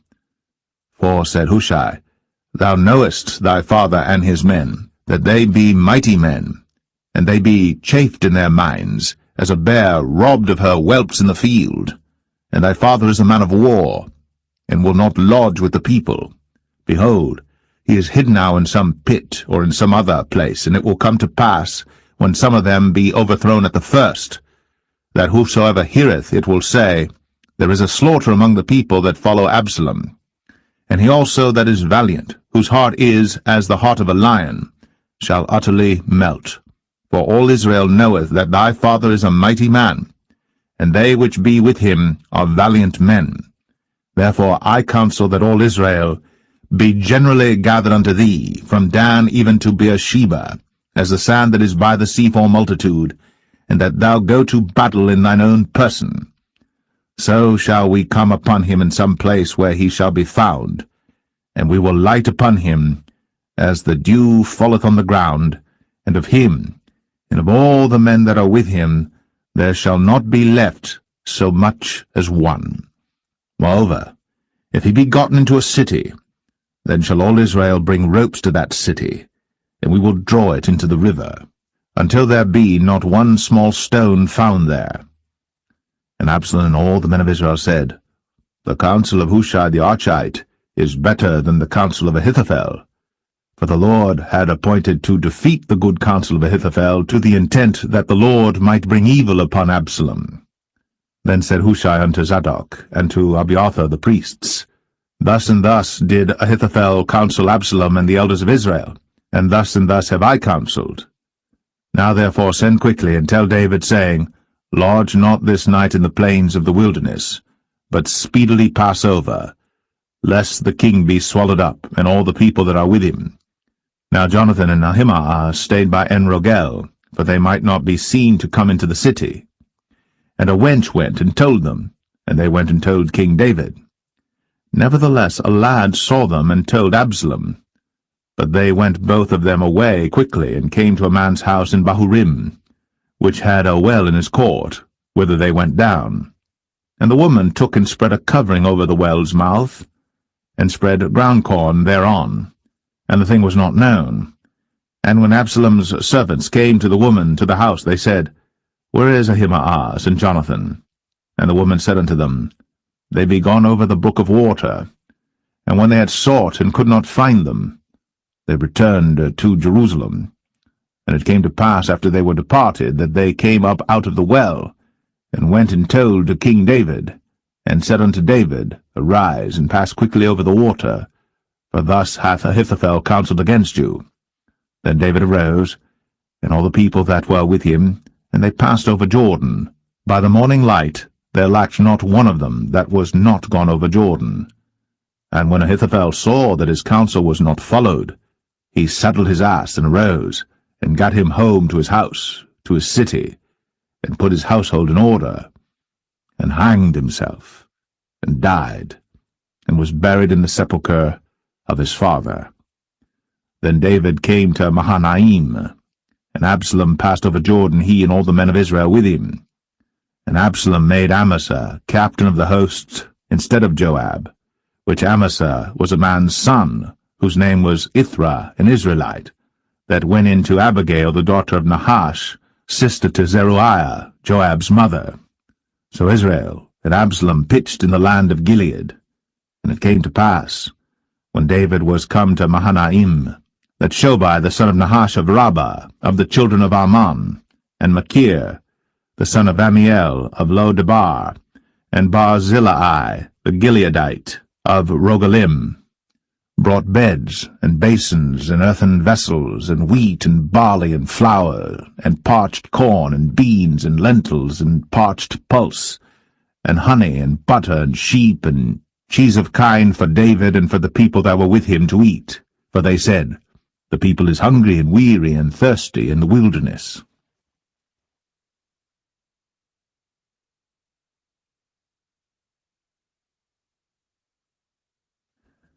Second Samuel 18. And David numbered the people that were with him, and set captains of thousands and captains of hundreds over them. And David sent forth a third part of the people under the hand of Joab, and a third part under the hand of Abishai the son of Zeruiah, Joab's brother, and a third part under the hand of Ittai the Gittite. And the king said unto the people, I will surely go forth with you myself also.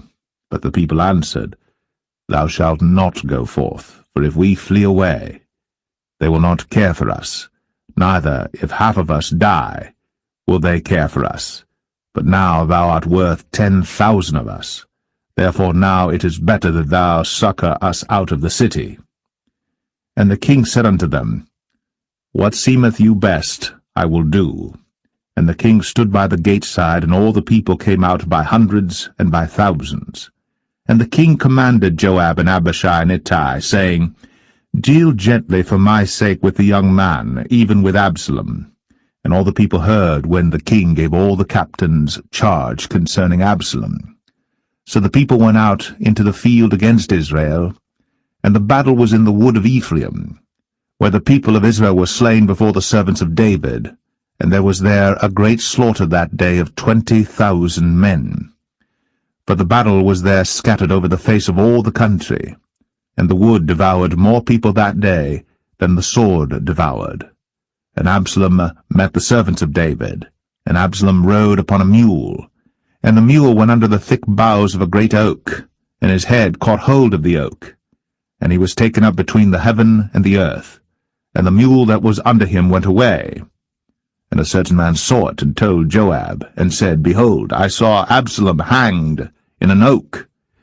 And Joab said unto the man that told him, And behold, thou sawest him, and why didst thou not smite him there to the ground?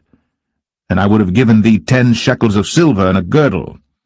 And the man said unto Joab, Though I should receive 1,000 shekels of silver in mine hand, yet would I not put forth mine hand against the king's son. For in our hearing the king charged thee and Abishai and Ittai, saying, Beware that none touch the young man Absalom. Otherwise I should have wrought falsehood against mine own life. For there is no matter hid from the king, and thou thyself wouldest have set thyself against me. Then said Joab, I may not tarry thus with thee. And he took 3 darts in his hand, and thrust them through the heart of Absalom, while he was yet alive, in the midst of the oak. And 10 young men that bare Joab's armor compassed about, and smote Absalom, and slew him. And Joab blew the trumpet, and the people returned from pursuing after Israel. For Joab held back the people. And they took Absalom, and cast him into a great pit in the wood, and laid a very great heap of stones upon him. And all Israel fled, every one to his tent. Now Absalom, in his lifetime, had taken and reared up for himself a pillar which is in the king's dale, for he said, I have no son to keep my name in remembrance. And he called the pillar after his own name, and it is called unto this day Absalom's place. Then said Ahimaaz, the son of Zadok, Let me now run, and bear the king tidings, how that the Lord hath avenged him of his enemies. And Joab said unto him, Thou shalt not bear tidings this day, but thou shalt bear tidings another day. But this day thou shalt bear no tidings, because the king's son is dead. Then said Joab to Cushai, Go tell the king what thou hast seen. And Cushai bowed himself unto Joab, and ran. Then said Ahimaaz, the son of Zadok, yet again to Joab, But howsoever let me, I pray thee, also run after Cushai. And Joab said, Wherefore wilt thou run, my son, seeing that thou hast no tidings ready? But howsoever said he, Let me run. And he said unto him, Run. Then Ahimaaz ran by the way of the plain, and overran Cushai. And David sat between the 2 gates, and the watchman went up to the roof over the gate unto the wall, and lifted up his eyes, and looked, and behold, a man running alone. And the watchman cried, and told the king. And the king said, If he be alone, there is tidings in his mouth. And he came apace, and drew near. And the watchman saw another man running. And the watchman called unto the porter, and said, Behold, another man running alone. And the king said, He also bringeth tidings. And the watchman said, Methinketh the running of the foremost is like the running of Ahimaaz the son of Zadok. And the king said, He is a good man, and cometh with good tidings. And Ahimaaz called, and said unto the king, All is well. And he fell down to the earth upon his face before the king, and said, Blessed be the Lord thy God, which hath delivered up the men that lifted up their hand against my lord the king. And the king said, Is the young man Absalom safe? And Ahimaaz answered, When Joab sent the king's servant, and me thy servant, I saw a great tumult, but I knew not what it was. And the king said unto him, Turn aside, and stand here. And he turned aside, and stood still. And behold, Cushai came. And Cushai said, Tidings, my lord the king. For the Lord hath avenged thee this day of all them that rose up against thee. And the king said unto Cushai, Is the young man Absalom safe? And Cushai answered, The enemies of my lord the king, and all that rise against thee to do thee hurt, be as that young man is. And the king was much moved, and went up to the chamber over the gate, and wept. And as he went, thus he said, O my son Absalom, my son Absalom, would God I had died for thee, O Absalom, my son, my son.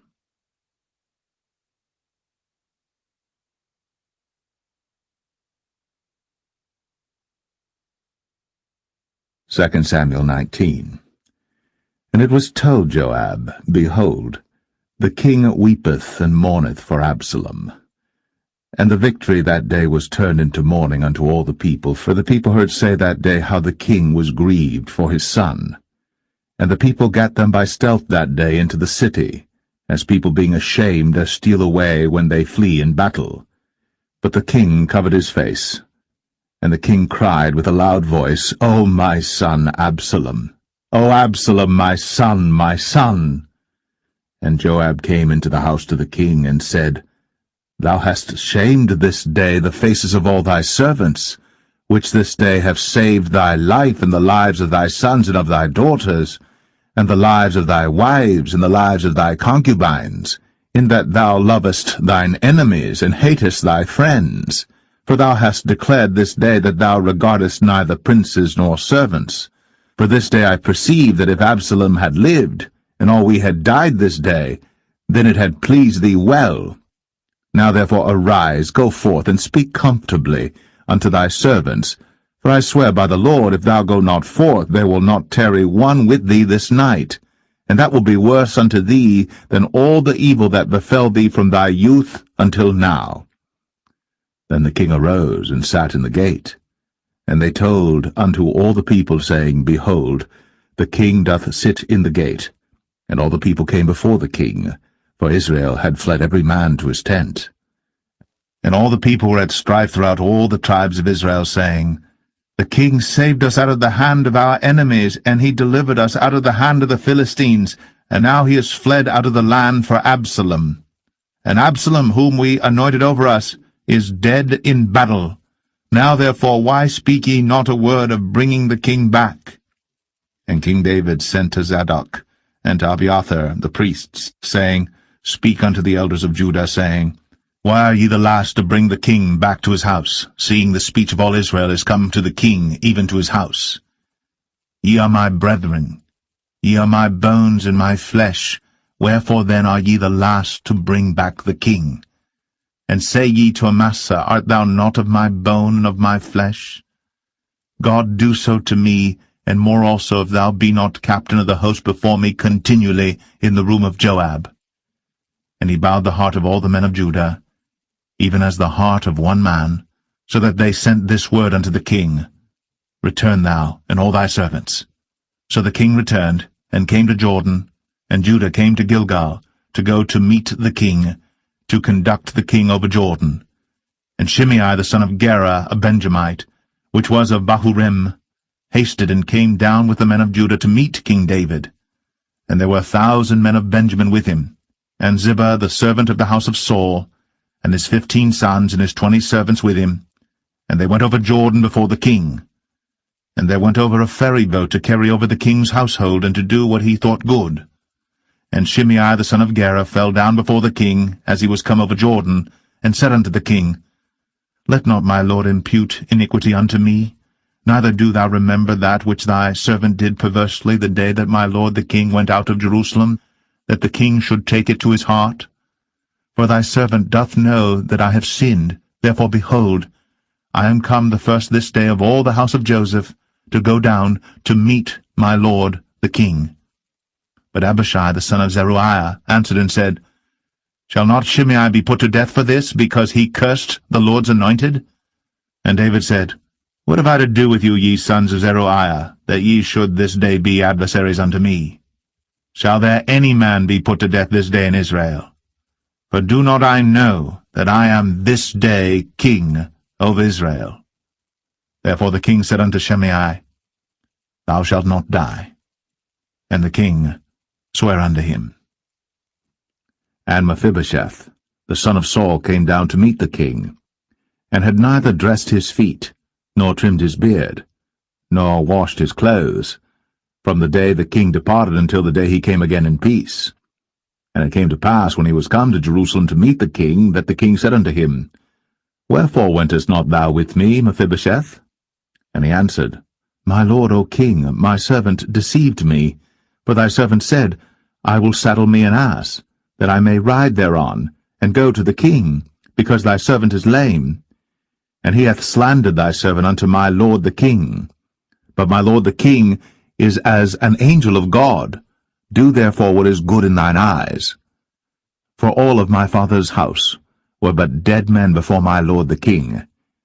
Yet didst thou set thy servant among them that did eat at thine own table? What right therefore have I yet to cry any more unto the king? And the king said unto him, Why speakest thou any more of thy matters? I have said, Thou and Ziba divide the land. And Mephibosheth said unto the king, Yea, let him take all, for as much as my lord the king is come again in peace unto his own house. And Barzillai, the Gileadite, came down from Rogelim, and went over Jordan with the king to conduct him over Jordan. Now Barzillai was a very aged man, even 80 years old, and he had provided the king of sustenance while he lay at Mahanaim, for he was a very great man. And the king said unto Barzillai, Come thou over with me, and I will feed thee with me in Jerusalem. And Barzillai said unto the king, How long have I to live, that I should go up with the king unto Jerusalem? I am this day 80 years old, and can I discern between good and evil? Can thy servant taste what I eat or what I drink? Can I hear any more the voice of singing men and singing women?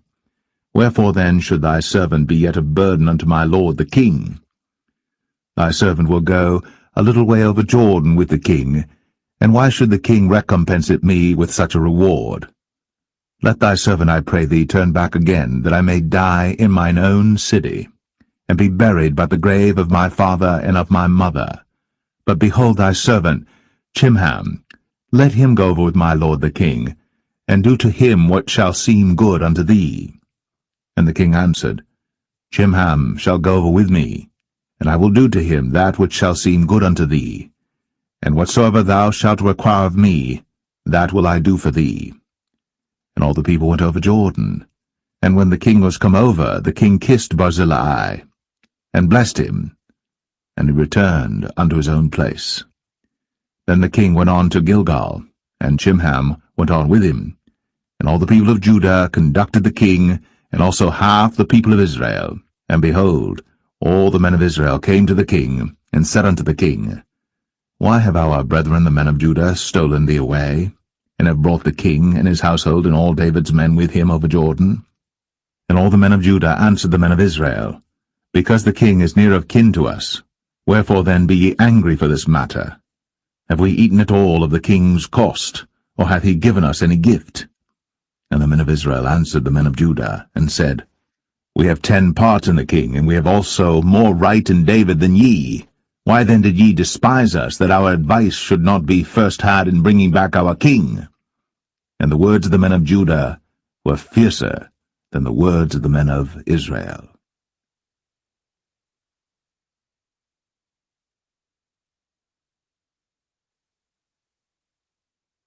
2 Samuel 20. And there happened to be there a man of Belial, whose name was Sheba, the son of Bichri, a Benjamite. And he blew a trumpet, and said, We have no part in David, neither have we inheritance in the son of Jesse. Every man to his tents, O Israel. So every man of Israel went up from after David, and followed Sheba the son of Bichri. But the men of Judah clave unto their king, from Jordan even to Jerusalem. And David came to his house at Jerusalem, and the king took the 10 women his concubines, whom he had left to keep the house, and put them in ward, and fed them, but went not in unto them. So they were shut up unto the day of their death, living in widowhood. Then said the king to Amasa, Assemble me the men of Judah within 3 days, and be thou here present. So Amasa went to assemble the men of Judah, but he tarried longer than the set time which he had appointed him. And David said to Abishai, Now shall Sheba the son of Bichri do us more harm than did Absalom. Take thou thy lord's servants, and pursue after him, lest he get him fenced cities and escape us.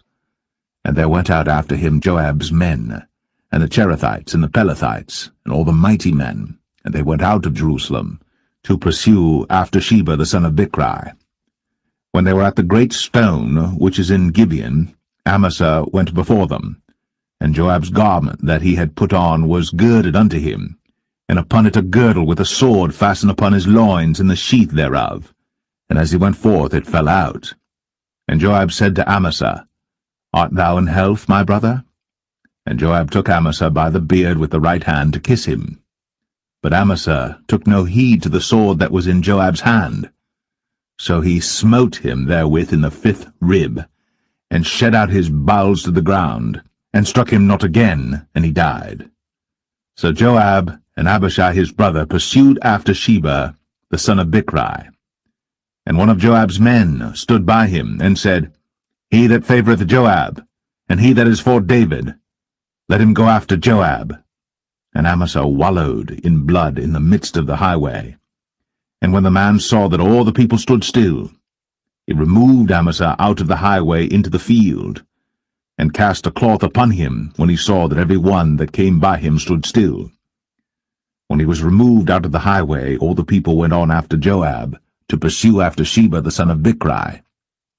And he went through all the tribes of Israel unto Abel, and to Bethmachah, and all the Berites, and they were gathered together, and went also after him. And they came and besieged him in Abel of Bethmachah. And they cast up a bank against the city, and it stood in the trench, and all the people that were with Joab battered the wall to throw it down. Then cried a wise woman out of the city, Hear, hear, say, I pray you, unto Joab, Come near hither, that I may speak with thee. And when he was come near unto her, the woman said, Art thou Joab? And he answered, I am he. Then she said unto him, Hear the words of thine handmaid. And he answered, I do hear. Then she spake, saying, They were wont to speak in old times, saying, They shall surely ask counsel at Abel. And so they ended the matter. I am one of them that are peaceable and faithful in Israel. Thou seekest to destroy a city and a mother in Israel. Why wilt thou swallow up the inheritance of the Lord? And Joab answered and said, far be it from me that I should swallow up or destroy. The matter is not so. But a man of Mount Ephraim, Sheba, the son of Bichri by name, hath lifted up his hand against the king, even against David. Deliver him only, and I will depart from the city. And the woman said unto Joab, Behold, his head shall be thrown to thee over the wall. Then the woman went unto all the people in her wisdom, and they cut off the head of Sheba the son of Bichri, and cast it out to Joab. And he blew a trumpet, and they retired from the city, every man to his tent. And Joab returned to Jerusalem unto the king. Now Joab was over all the host of Israel, and Benaiah the son of Jehoiada was over the Cherethites and over the Pelethites, and Adoram was over the tribute, and Jehoshaphat the son of Ahilud was recorder, and Sheva was scribe, and Zadok and Abiathar were priests, and Ira also the Jerite was a chief ruler about David.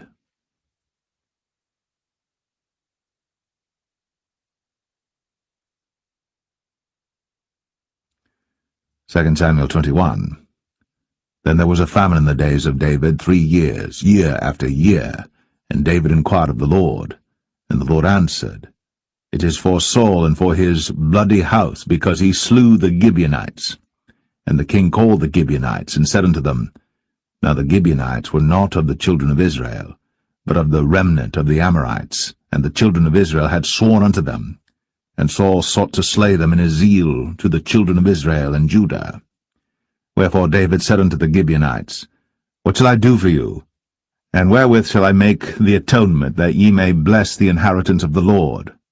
And the Gibeonites said unto him, We will have no silver nor gold of Saul, nor of his house, neither for us shalt thou kill any man in Israel. And he said, What ye shall say, that will I do for you. And they answered the king, The man that consumed us, and that devised against us, that we should be destroyed from remaining in any of the coasts of Israel. Let 7 men of his sons be delivered unto us, and we will hang them up unto the Lord in Gibeah of Saul, whom the Lord did choose. And the king said, I will give them. But the king spared Mephibosheth, the son of Jonathan the son of Saul, because of the Lord's oath that was between them, between David and Jonathan the son of Saul. But the king took the 2 sons of Rizpah, the daughter of Aiah, whom she bare unto Saul, Armoni and Mephibosheth, and the 5 sons of Michal the daughter of Saul, whom she brought up for Adriel the son of Barzillai the Maholathite. And he delivered them into the hands of the Gibeonites, and they hanged them in the hill before the Lord. And they fell all 7 together, and were put to death in the days of harvest, in the first days, in the beginning of barley harvest. And Rizpah the daughter of Aiah took sackcloth, and spread it for her upon the rock, from the beginning of harvest until water dropped upon them out of heaven, and suffered neither the birds of the air to rest on them by day, nor the beast of the field by night. And it was told David, what Rizpah the daughter of Aiah, the concubine of Saul, had done. And David went and took the bones of Saul, and the bones of Jonathan his son, from the men of Jabesh-Gilead, which had stolen them from the street of Bethshan, where the Philistines had hanged them, when the Philistines had slain Saul in Gilboa. And he brought up from thence the bones of Saul, and the bones of Jonathan his son, and they gathered the bones of them that were hanged. And the bones of Saul and Jonathan his son buried they in the country of Benjamin in Zelle, in the sepulchre of Kish his father, and they performed all that the king commanded, and after that God was entreated for the land. Moreover, the Philistines had yet war again with Israel, and David went down, and his servants with him, and fought against the Philistines, and David waxed faint. And Ishbi-Benob, which was of the sons of the giant, the weight of whose spear weighed 300 shekels of brass in weight, he being girded with a new sword, thought to have slain David. But Abishai the son of Zeruiah succored him, and smote the Philistine, and killed him. Then the men of David sware unto him, saying, Thou shalt go no more out with us to battle, that thou quench not the light of Israel. And it came to pass after this, that there was again a battle with the Philistines at Gob. Then Sibbechai the Hushathite slew Saph, which was of the sons of the giant. And there was again a battle in Gob with the Philistines, where Elhanan the son of Jareh-Oragim, a Bethlehemite, slew the brother of Goliath the Gittite, the staff of whose spear was like a weaver's beam. And there was yet a battle in Gath, where was a man of great stature, that had on every hand 6 fingers, and on every foot 6 toes, 24 in number, and he also was born to the giant. And when he defied Israel, Jonathan the son of Shemaiah, the brother of David, slew him. These 4 were born to the giant in Gath, and fell by the hand of David, and by the hand of his servants.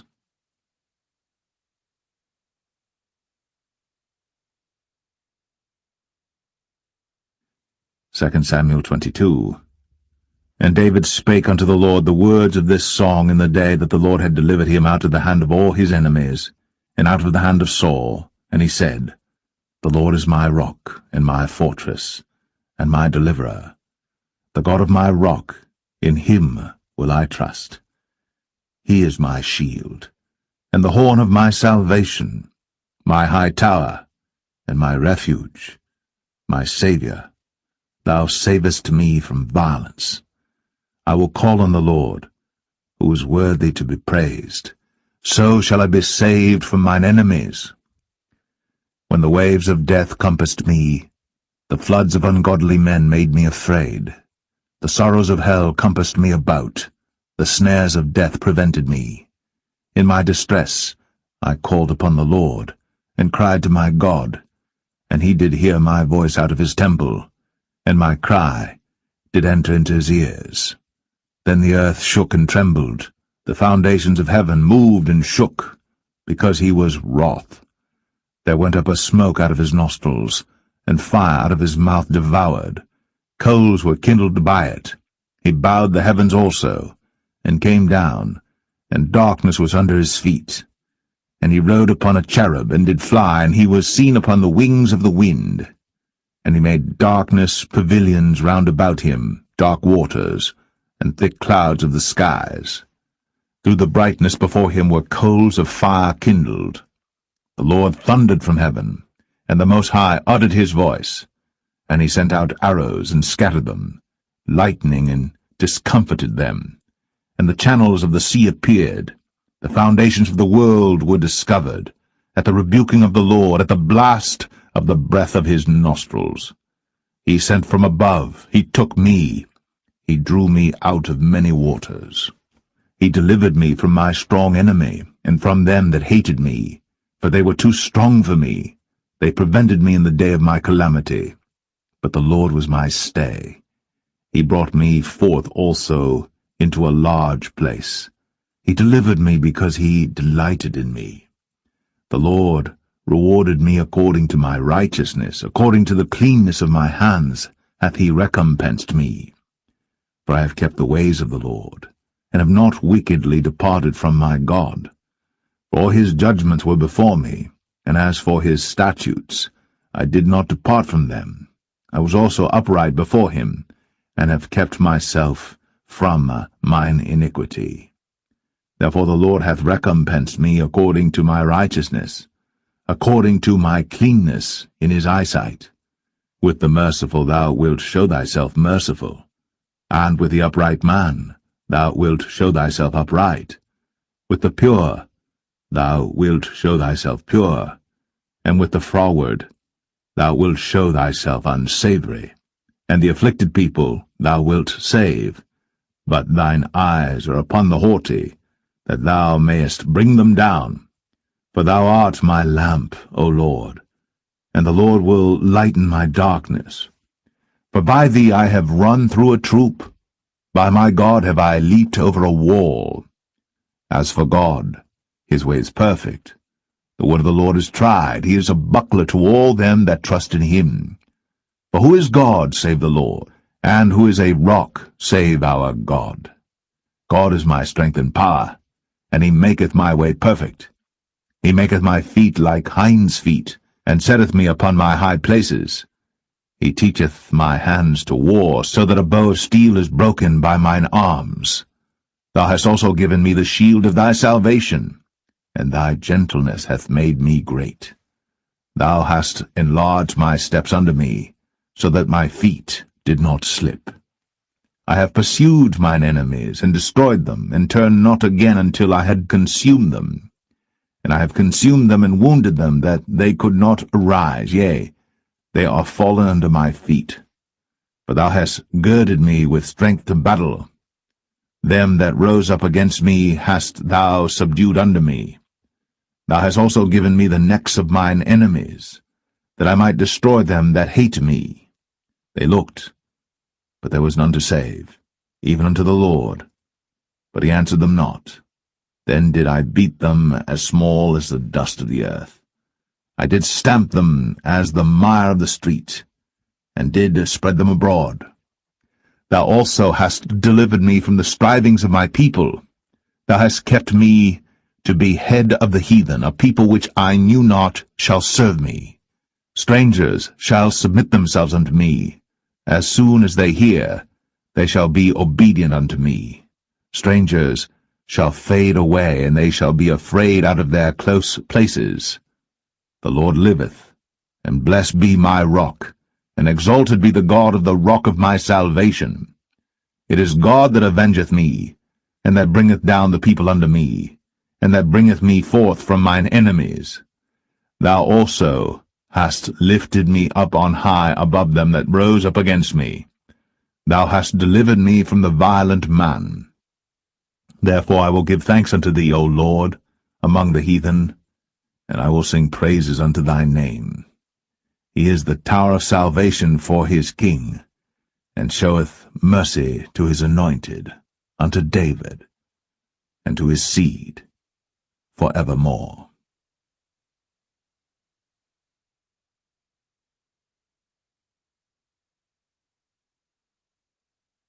Second Samuel 23. Now these be the last words of David.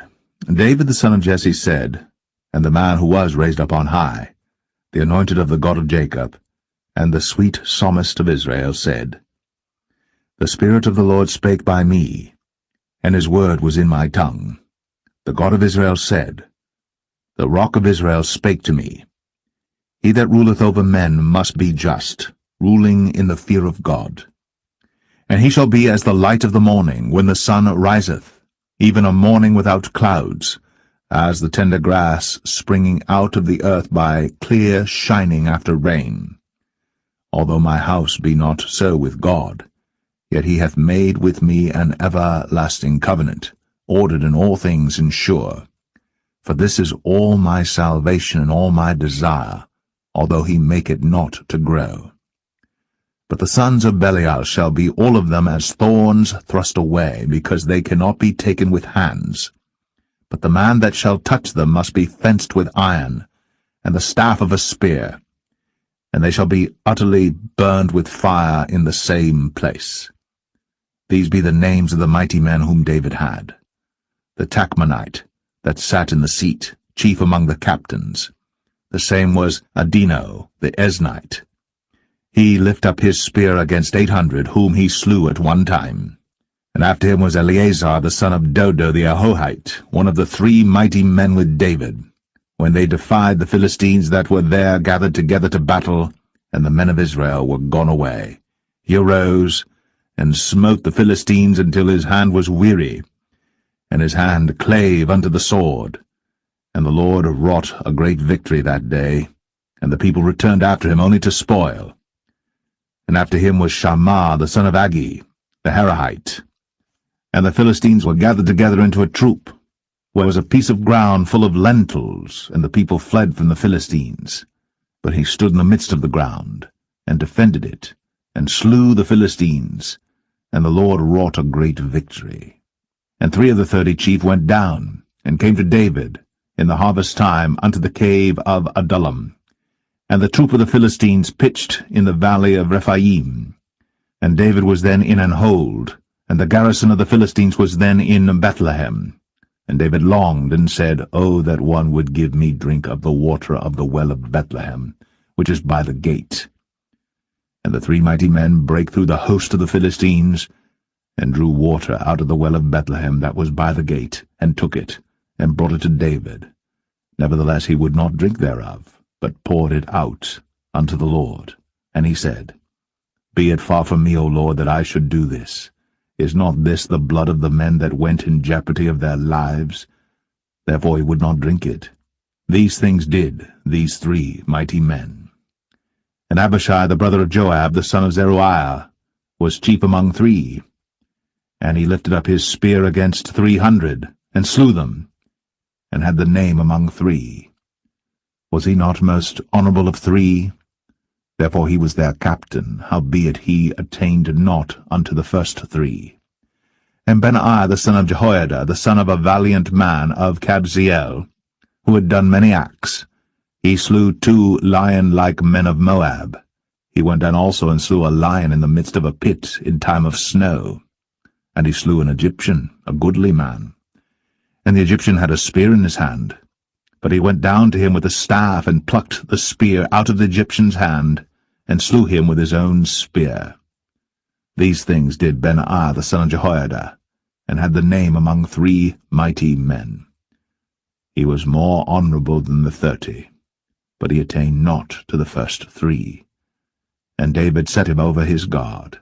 Asahel the brother of Joab was one of the 30, Elhanan the son of Dodo of Bethlehem, Shammah the Harodite, Elika the Harodite, Helez the Paltite, Ira the son of Ikesh the Tekoite, Abiezer the Anethathite, Mebunai the Hushathite, Zalman the Ahohite, Maharai the Netophathite, Heleb the son of Baanah, a Netophathite, Ittai the son of Ribai, out of Gibeah of the children of Benjamin, Benaiah the Parathonite, Hiddai of the brooks of Gaash, Abialbon the Arbathite, Asmaveth the Bahumite, Eliabah the Shaalbanite, of the sons of Jashan, Jonathan, Shammah the Hararite, Ahiam the son of Sharah, the Hararite, Eliphalet the son of Ahasbai, the son of the Maacathite, Eliam the son of Ahithophel the Gelonite,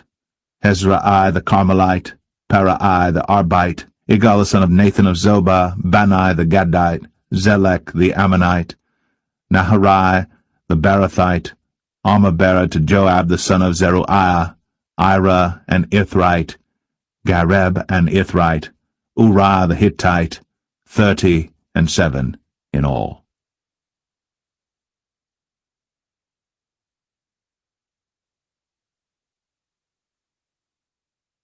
Second Samuel 24. And again the anger of the Lord was kindled against Israel, and he moved David against them to say, Go, number Israel and Judah. For the king said to Joab, the captain of the host, which was with him, Go now through all the tribes of Israel, from Dan even to Beersheba, and number ye the people, that I may know the number of the people. And Joab said unto the king, Now the Lord thy God add unto the people, how many soever they be, 100-fold, and that the eyes of my lord the king may see it. But why doth my lord the king delight in this thing? Notwithstanding the king's word prevailed against Joab and against the captains of the host. And Joab and the captains of the host went out from the presence of the king, to number the people of Israel. And they passed over Jordan, and pitched in Aroer, on the right side of the city that lieth in the midst of the river of Gad, and toward Jazer. Then they came to Gilead, and to the land of Tatim Hoshai, and they came to Dan Jaan, and about to Zidon, and came to the stronghold of Tyre, and to all the cities of the Hivites and of the Canaanites, and they went out to the south of Judah, even to Beersheba. So when they had gone through all the land, they came to Jerusalem at the end of 9 months and 20 days. And Joab gave up the sum of the number of the people unto the king, and there were in Israel 800,000 valiant men that drew the sword, and the men of Judah were 500,000 men. And David's heart smote him after that he had numbered the people. And David said unto the Lord, I have sinned greatly in that I have done, and now I beseech thee, O Lord, take away the iniquity of thy servant, for I have done very foolishly. For when David was up in the morning, the word of the Lord came unto the prophet Gad, David's seer, saying, Go and say unto David, Thus saith the Lord, I offer thee 3 things. Choose thee one of them, that I may do it unto thee. So Gad came to David and told him, and said unto him, Shall 7 years of famine come unto thee in thy land? Or wilt thou flee 3 months before thine enemies, while they pursue thee? Or that there be 3 days' pestilence in thy land? Now advise, and see what answer I shall return to him that sent me. And David said unto Gad, I am in a great strait. Let us fall now into the hand of the Lord, for his mercies are great, and let me not fall into the hand of man. So the Lord sent a pestilence upon Israel, from the morning even to the time appointed, and there died of the people from Dan even to Beersheba 70,000 men. And when the angel stretched out his hand upon Jerusalem to destroy it, the Lord repented him of the evil, and said to the angel that destroyed the people, It is enough. Stay now thine hand. And the angel of the Lord was by the threshing place of Araunah the Jebusite. And David spake unto the Lord when he saw the angel that smote the people, and said, Lo, I have sinned, and I have done wickedly. But these sheep, what have they done? Let thine hand, I pray thee, be against me, and against my father's house. And Gad came that day to David, and said unto him, Go up, rear an altar unto the Lord in the threshing floor of Araunah the Jebusite. And David, according to the saying of Gad, went up as the Lord commanded. And Araunah looked, and saw the king and his servants coming on toward him. And Araunah went out, and bowed himself before the king on his face upon the ground. And Araunah said, Wherefore is my lord the king come to his servant? And David said, To buy the threshing floor of thee, to build an altar unto the Lord, that the plague may be stayed from the people. And Araunah said unto David, Let my lord the king take and offer up what seemeth good unto him. Behold, here be oxen for burnt sacrifice, and threshing instruments, and other instruments of the oxen for wood. All these things did Araunah as a king give unto the king. And Araunah said unto the king, The Lord thy God accept thee. And the king said unto Araunah, Nay, but I will surely buy it of thee at a price.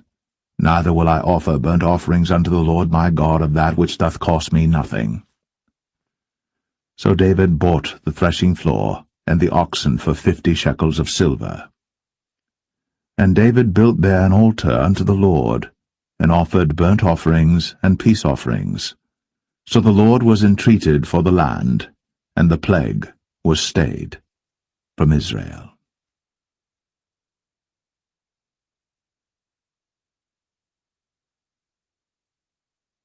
The First Book of Kings, chapter 1.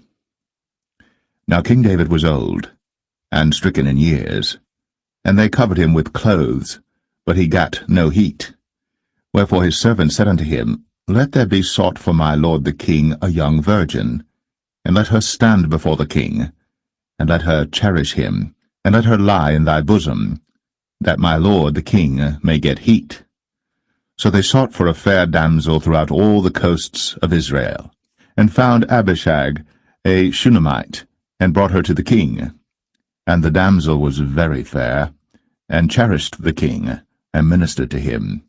But the king knew her not. Then Adonijah the son of Haggith exalted himself, saying, I will be king. And he prepared him chariots and horsemen, and 50 men to run before him. And his father had not displeased him at any time in saying, Why hast thou done so? And he also was a very goodly man. And his mother bare him after Absalom. And he conferred with Joab the son of Zeruiah, and with Abiathar the priest, and they, following Adonijah, helped him. But Zadok the priest, and Benaiah the son of Jehoiada, and Nathan the prophet, and Shimei, and Rei, and the mighty men which belonged to David, were not with Adonijah. And Adonijah slew sheep and oxen and fat cattle by the stone of Zoheleth, which is by En-Rogel, and called all his brethren the king's sons, and all the men of Judah the king's servants. But Nathan the prophet, and Benaiah, and the mighty men, and Solomon his brother, he called not. Wherefore Nathan spake unto Bathsheba, the mother of Solomon, saying, Hast thou not heard that Adonijah the son of Haggith doth reign, and David our Lord knoweth it not? Now therefore come, let me, I pray thee, give thee counsel, that thou mayest save thine own life, and the life of thy son Solomon. Go and get thee in unto King David, and say unto him, Didst not thou, my lord, O king, swear unto thine handmaid, saying, Assuredly Solomon thy son shall reign after me, and he shall sit upon my throne. Why then doth Adonijah reign? Behold, while thou yet talkest there with the king, I also will come in after thee, and confirm thy words. And Bathsheba went in unto the king into the chamber. And the king was very old, and Abishag the Shunammite ministered unto the king. And Bathsheba bowed, and did obeisance unto the king. And the king said, What wouldst thou? And she said unto him, My lord, thou swearest by the Lord thy God unto thine handmaid, saying, Assuredly Solomon thy son shall reign after me, and he shall sit upon my throne. And now, behold, Adonijah reigneth, and now, my lord the king, thou knowest it not. And he hath slain oxen and fat cattle, and sheep in abundance, and hath called all the sons of the king, and Abiathar the priest, and Joab the captain of the host. But Solomon thy servant hath he not called. And thou, my lord, O king, the eyes of all Israel are upon thee, that thou shouldst tell them who shall sit on the throne of my lord the king after him. Otherwise it shall come to pass, when my lord the king shall sleep with his fathers, that I and my son Solomon shall be counted offenders. And lo, while she yet talked with the king, Nathan the prophet also came in. And they told the king, saying, Behold, Nathan the prophet. And when he was come in before the king, he bowed himself before the king with his face to the ground. And Nathan said, My lord, O king, hast thou said, Adonijah shall reign after me, and he shall sit upon my throne? For he is gone down this day, and hath slain oxen and fat cattle and sheep in abundance, and hath called all the king's sons, and the captains of the host, and Abiathar the priest, and behold, they eat and drink before him, and say, God save King Adonijah. But me, even me thy servant, and Zadok the priest, and Benaiah the son of Jehoiada, and thy servant Solomon hath he not called. Is this thing done by my lord the king, and thou hast not showed it unto thy servant, who should sit on the throne of my lord the king after him? Then King David answered and said, Call me Bathsheba. And she came into the king's presence, and stood before the king. And the king sware, and said, As the Lord liveth, that hath redeemed my soul out of all distress, even as I swear unto thee by the Lord God of Israel, saying, Assuredly Solomon thy son shall reign after me, and he shall sit upon my throne in my stead, even so will I certainly do this day. Then Bathsheba bowed with her face to the earth, and did reverence to the king, and said, Let my lord King David live for ever. And King David said, Call me Zadok the priest, and Nathan the prophet, and Benaiah the son of Jehoiada. And they came before the king. The king also said unto them, Take with you the servants of your lord, and cause Solomon my son to ride upon mine own mule, and bring him down to Gin. And let Zadok the priest and Nathan the prophet anoint him there king over Israel. And blow ye with the trumpet, and say, God save King Solomon. Then ye shall come up after him, that he may come and sit upon my throne, for he shall be king in my stead. And I have appointed him to be ruler over Israel and over Judah. And Benaiah the son of Jehoiada answered the king, and said, Amen. The Lord God of my lord the king say so too.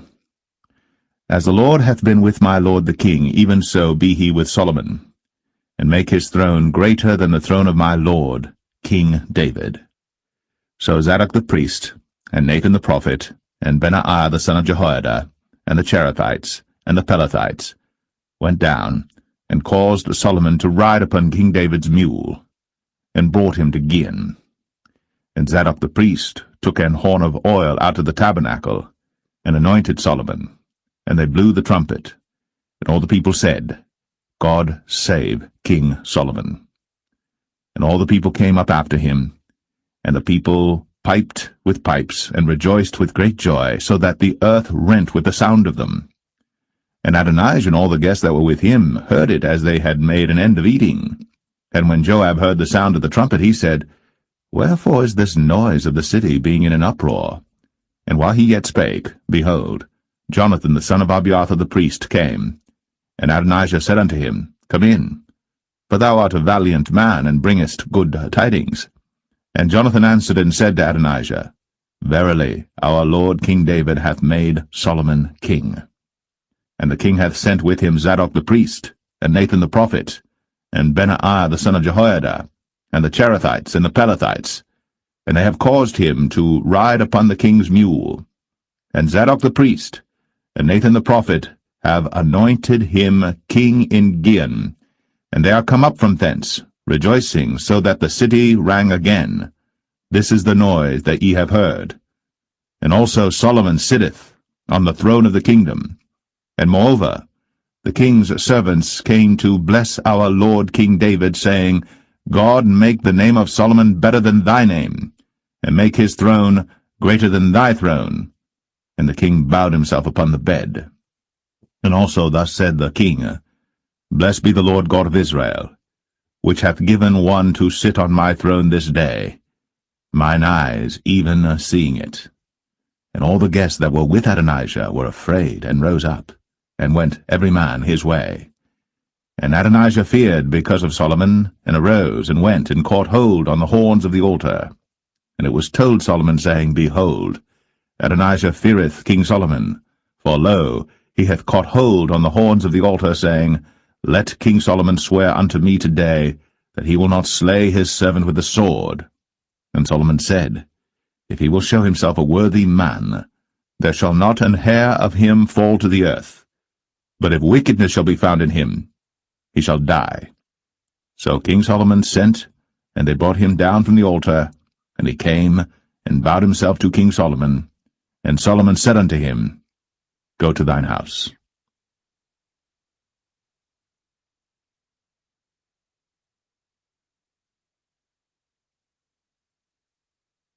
1 Kings 2. Now the days of David drew nigh, that he should die. And he charged Solomon his son, saying, I go the way of all the earth.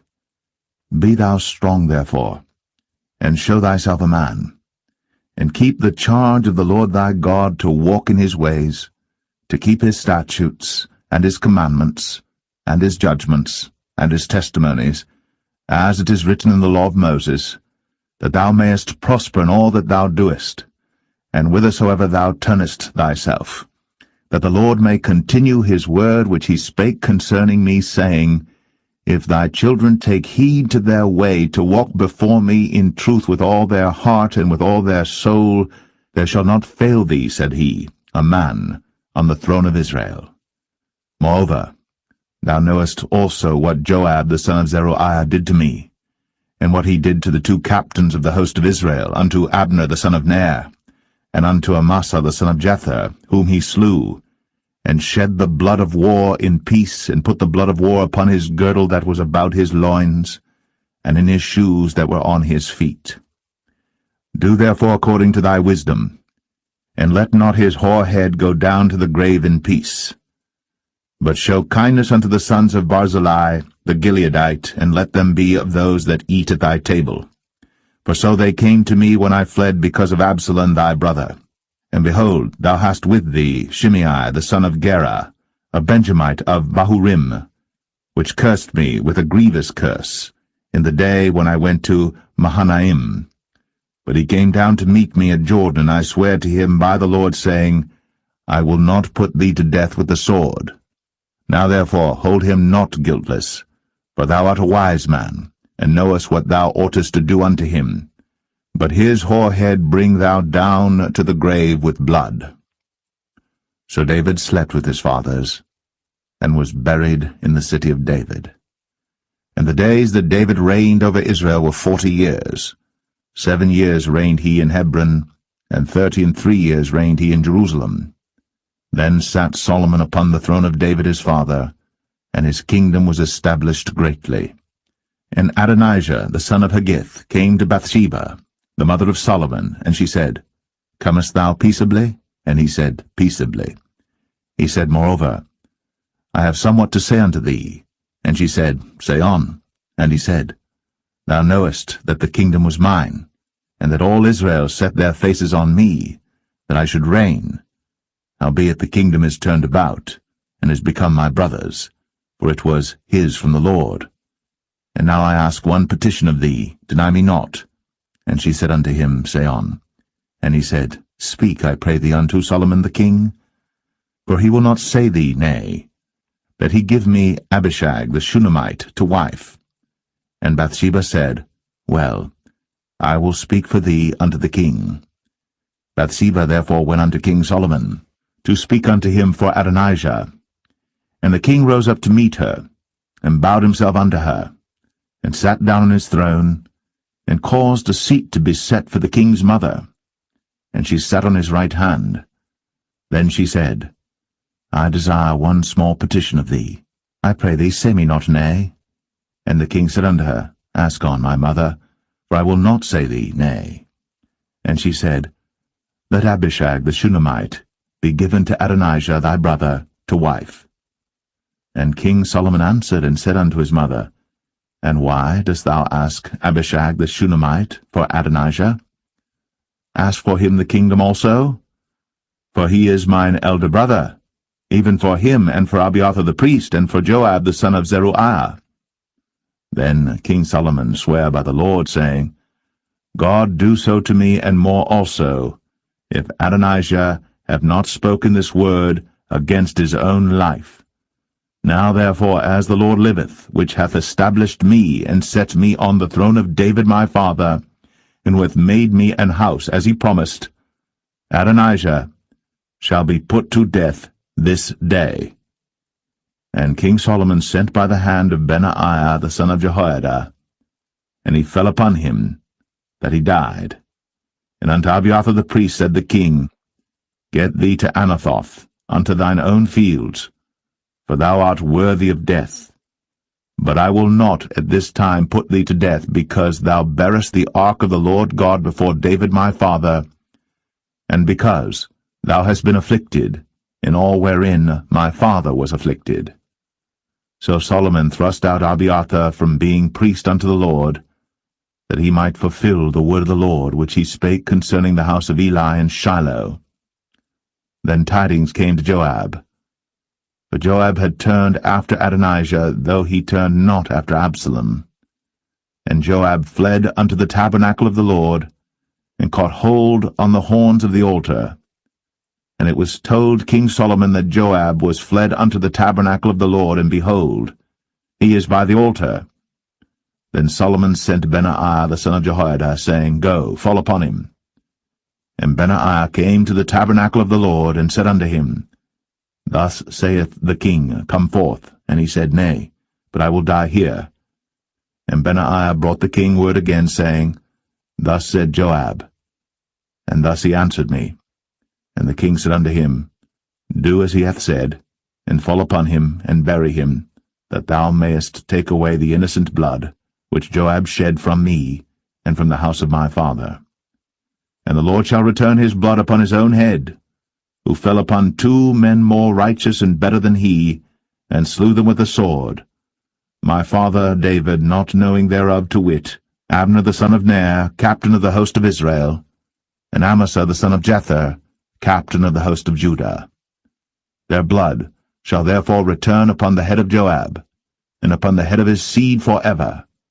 But upon David, and upon his seed, and upon his house, and upon his throne, shall there be peace for ever from the Lord. So Benaiah the son of Jehoiada went up, and fell upon him, and slew him. And he was buried in his own house, in the wilderness. And the king put Benaiah the son of Jehoiada in his room over the host, and Zadok the priest did the king put in the room of Abiathar. And the king sent and called for Shimei, and said unto him, Build thee an house in Jerusalem, and dwell there, and go not forth thence any whither. For it shall be, that on the day thou goest out, and passest over the brook Kidron, thou shalt know for certain that thou shalt surely die. Thy blood shall be upon thine own head. And Shimei said unto the king, The saying is good. As my lord the king hath said, so will thy servant do. And Shimei dwelt in Jerusalem many days. And it came to pass at the end of 3 years, that 2 of the servants of Shimei ran away unto Achish, son of Maachah, king of Gath. And they told Shimei, saying, Behold, thy servants be in Gath. And Shimei arose, and saddled his ass, and went to Gath to Achish to seek his servants. And Shimei went, and brought his servants from Gath. And it was told Solomon that Shimei had gone from Jerusalem to Gath, and was come again. And the king sent and called for Shimei, and said unto him, Did I not make thee to swear by the Lord, and protested unto thee, saying, Know for a certain, on the day thou goest out, and walkest abroad any whither, that thou shalt surely die? And thou saidst unto me, The word that I have heard is good.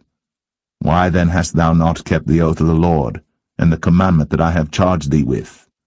The king said moreover to Shimei, Thou knowest all the wickedness which thine heart is privy to, that thou didst to David my father.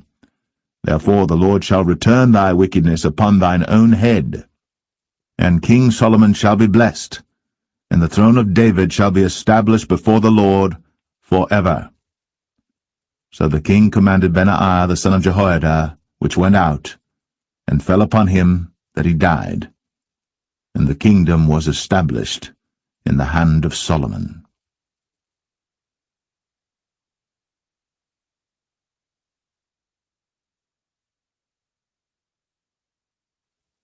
1 Kings 3. And Solomon made affinity with Pharaoh king of Egypt, and took Pharaoh's daughter, and brought her into the city of David, until he had made an end of building his own house, and the house of the Lord, and the wall of Jerusalem round about. Only the people sacrificed in high places, because there was no house built unto the name of the Lord, until those days. And Solomon loved the Lord, walking in the statutes of David his father. Only he sacrificed and burnt incense in high places. And the king went to Gibeon to sacrifice there, for that was the great high place. 1,000 burnt offerings did Solomon offer upon that altar. In Gibeon the Lord appeared to Solomon in a dream by night, and God said, Ask what I shall give thee. And Solomon said, Thou hast shown unto thy servant David my father great mercy, according as he walked before thee in truth, and in righteousness, and in uprightness of heart with thee. And thou hast kept for him this great kindness, that thou hast given him a son, to sit on his throne, as it is this day. And now, O Lord my God, thou hast made thy servant king, instead of David my father, and I am but a little child. I know not how to go out or come in. And thy servant is in the midst of thy people, which thou hast chosen, a great people, that cannot be numbered nor counted for multitude. Give therefore thy servant an understanding heart to judge thy people, that I may discern between good and bad. For who is able to judge this, thy so great a people? And the speech pleased the Lord, that Solomon had asked this thing. And God said unto him, Because thou hast asked this thing, and hast not asked for thyself long life, neither hast asked riches for thyself, nor hast asked the life of thine enemies, but hast asked for thyself understanding, to discern judgment. Behold, I have done according to thy words. Lo, I have given thee a wise and an understanding heart, so that there was none like thee before thee, neither after thee shall any arise like unto thee. And I have also given thee that which thou hast not asked, both riches and honour, so that there shall not be any among the kings like unto thee all thy days. And if thou wilt walk in my ways, to keep my statutes and my commandments, as thy father David did walk, then I will lengthen thy days. And Solomon awoke, and behold, it was a dream. And he came to Jerusalem, and stood before the ark of the covenant of the Lord, and offered up burnt offerings, and offered peace offerings, and made a feast to all his servants. Then came there 2 women that were harlots unto the king, and stood before him. And the one woman said, O my lord, I and this woman dwell in one house, and I was delivered of a child with her in the house. And it came to pass, the 3rd day after that I was delivered, that this woman was delivered also, and we were together. There was no stranger with us in the house, save we 2 in the house. And this woman's child died in the night, because she overlaid it. And she arose at midnight, and took my son from beside me while thine handmaid slept, and laid it in her bosom, and laid her dead child in my bosom. And when I rose in the morning to give my child suck, behold, it was dead. But when I had considered it in the morning, behold, it was not my son which I did bear. And the other woman said, Nay, but the living is my son, and the dead is thy son. And this said, No, but the dead is thy son, and the living is my son. Thus they spake before the king. Then said the king, The one saith, This is my son that liveth, and thy son is the dead. And the other saith, Nay, but thy son is the dead, and my son is the living. And the king said, Bring me a sword. And they brought a sword before the king. And the king said, Divide the living child in 2, and give half to the one, and half to the other. Then spake the woman, whose the living child was, unto the king, for her bowels yearned upon her son, and she said, O my lord, give her the living child, and in no wise slay it. But the other said, Let it be neither mine nor thine, but divide it. Then the king answered and said, Give her the living child, and in no wise slay it. She is the mother thereof. And all Israel heard of the judgment which the king had judged. And they feared the king, for they saw that the wisdom of God was in him, to do judgment.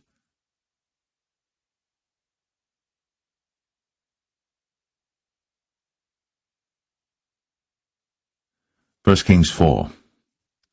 So King Solomon was king over all Israel.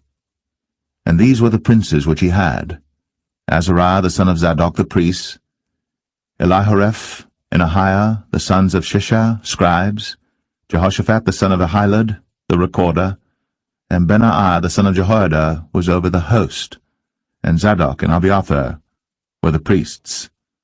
And Azariah the son of Nathan was over the officers, and Zabud the son of Nathan was principal officer, and the king's friend. And Ahishah was over the household, and Adoniram the son of Abda was over the tribute. And Solomon had 12 officers over all Israel, which provided victuals for the king and his household. Each man his month in a year made provision. And these are their names: the son of Hur, in Mount Ephraim, the son of Dekar, in Makaz, and in Shaalbim, and in Beth-Shemesh, in Elon Bethanan, the son of Hesed, in Arabath. To him pertained Socho, in all the land of Hepher, the son of Abinadab, in all the region of Dor, which had Taphath, the daughter of Solomon, to wife. Baanah the son of Ahilud, to him pertained Tanakh and Megiddo, and all Bethshan. which is by Zartanah beneath Jezreel, from Bethshan to Abel Meholah, even unto the place that is beyond Jokneam. The son of Geber, in Ramoth Gilead, to him pertain the towns of Jair the son of Manasseh, which are in Gilead. To him also pertain the region of Argob, which is in Bashan, 80 great cities with walls and brazen bars. Ahinadab the son of Edo had Mahanaim. Ahimaaz was in Naphtali. He also took Basmath, the daughter of Solomon, to wife. Baanah the son of Hushai was in Asher and in Aloth. Jehoshaphat the son of Paruah in Issachar. Shimei the son of Elah in Benjamin. Geber the son of Uri was in the country of Gilead, in the country of Sihon the king of the Amorites, and of Og the king of Bashan, and he was the only officer which was in the land. Judah and Israel were many as the sand which is by the sea in multitude, eating and drinking and making merry. And Solomon reigned over all kingdoms, from the river unto the land of the Philistines, and unto the border of Egypt. They brought presents, and served Solomon all the days of his life. And Solomon's provisions for one day was 30 measures of fine flour, and 80 measures of meal, 10 fat oxen, and 20 oxen out of the pastures, and 100 sheep beside harts and roebucks, and fallow deer and fatted fowl, for he had dominion over all the region on this side the river, from Tiphsah even to Azar, over all the kings on this side the river, and he had peace on all sides round about him. And Judah and Israel dwelt safely, every man under his vine and under his fig tree, from Dan even to Beersheba, all the days of Solomon.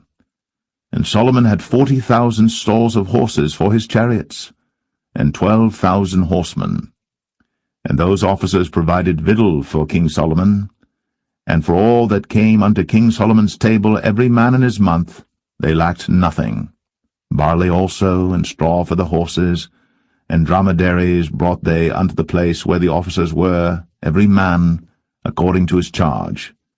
And God gave Solomon wisdom and understanding exceeding much, and largeness of heart, even as the sand that is on the seashore. And Solomon's wisdom excelled the wisdom of all the children of the east country, and all the wisdom of Egypt. For he was wiser than all men, than Ethan the Ezrahite, and Heman, and Chalcol, and Darda, the sons of Mahol, and his fame was in all nations round about. And he spake 3,000 proverbs, and his songs were 1,005. And he spake of trees, from the cedar tree that is in Lebanon even unto the hyssop that springeth out of the wall. He spake also of beasts, and of fowl, and of creeping things, and of fishes. And there came of all people to hear the wisdom of Solomon, from all kings of the earth, which had heard of his wisdom.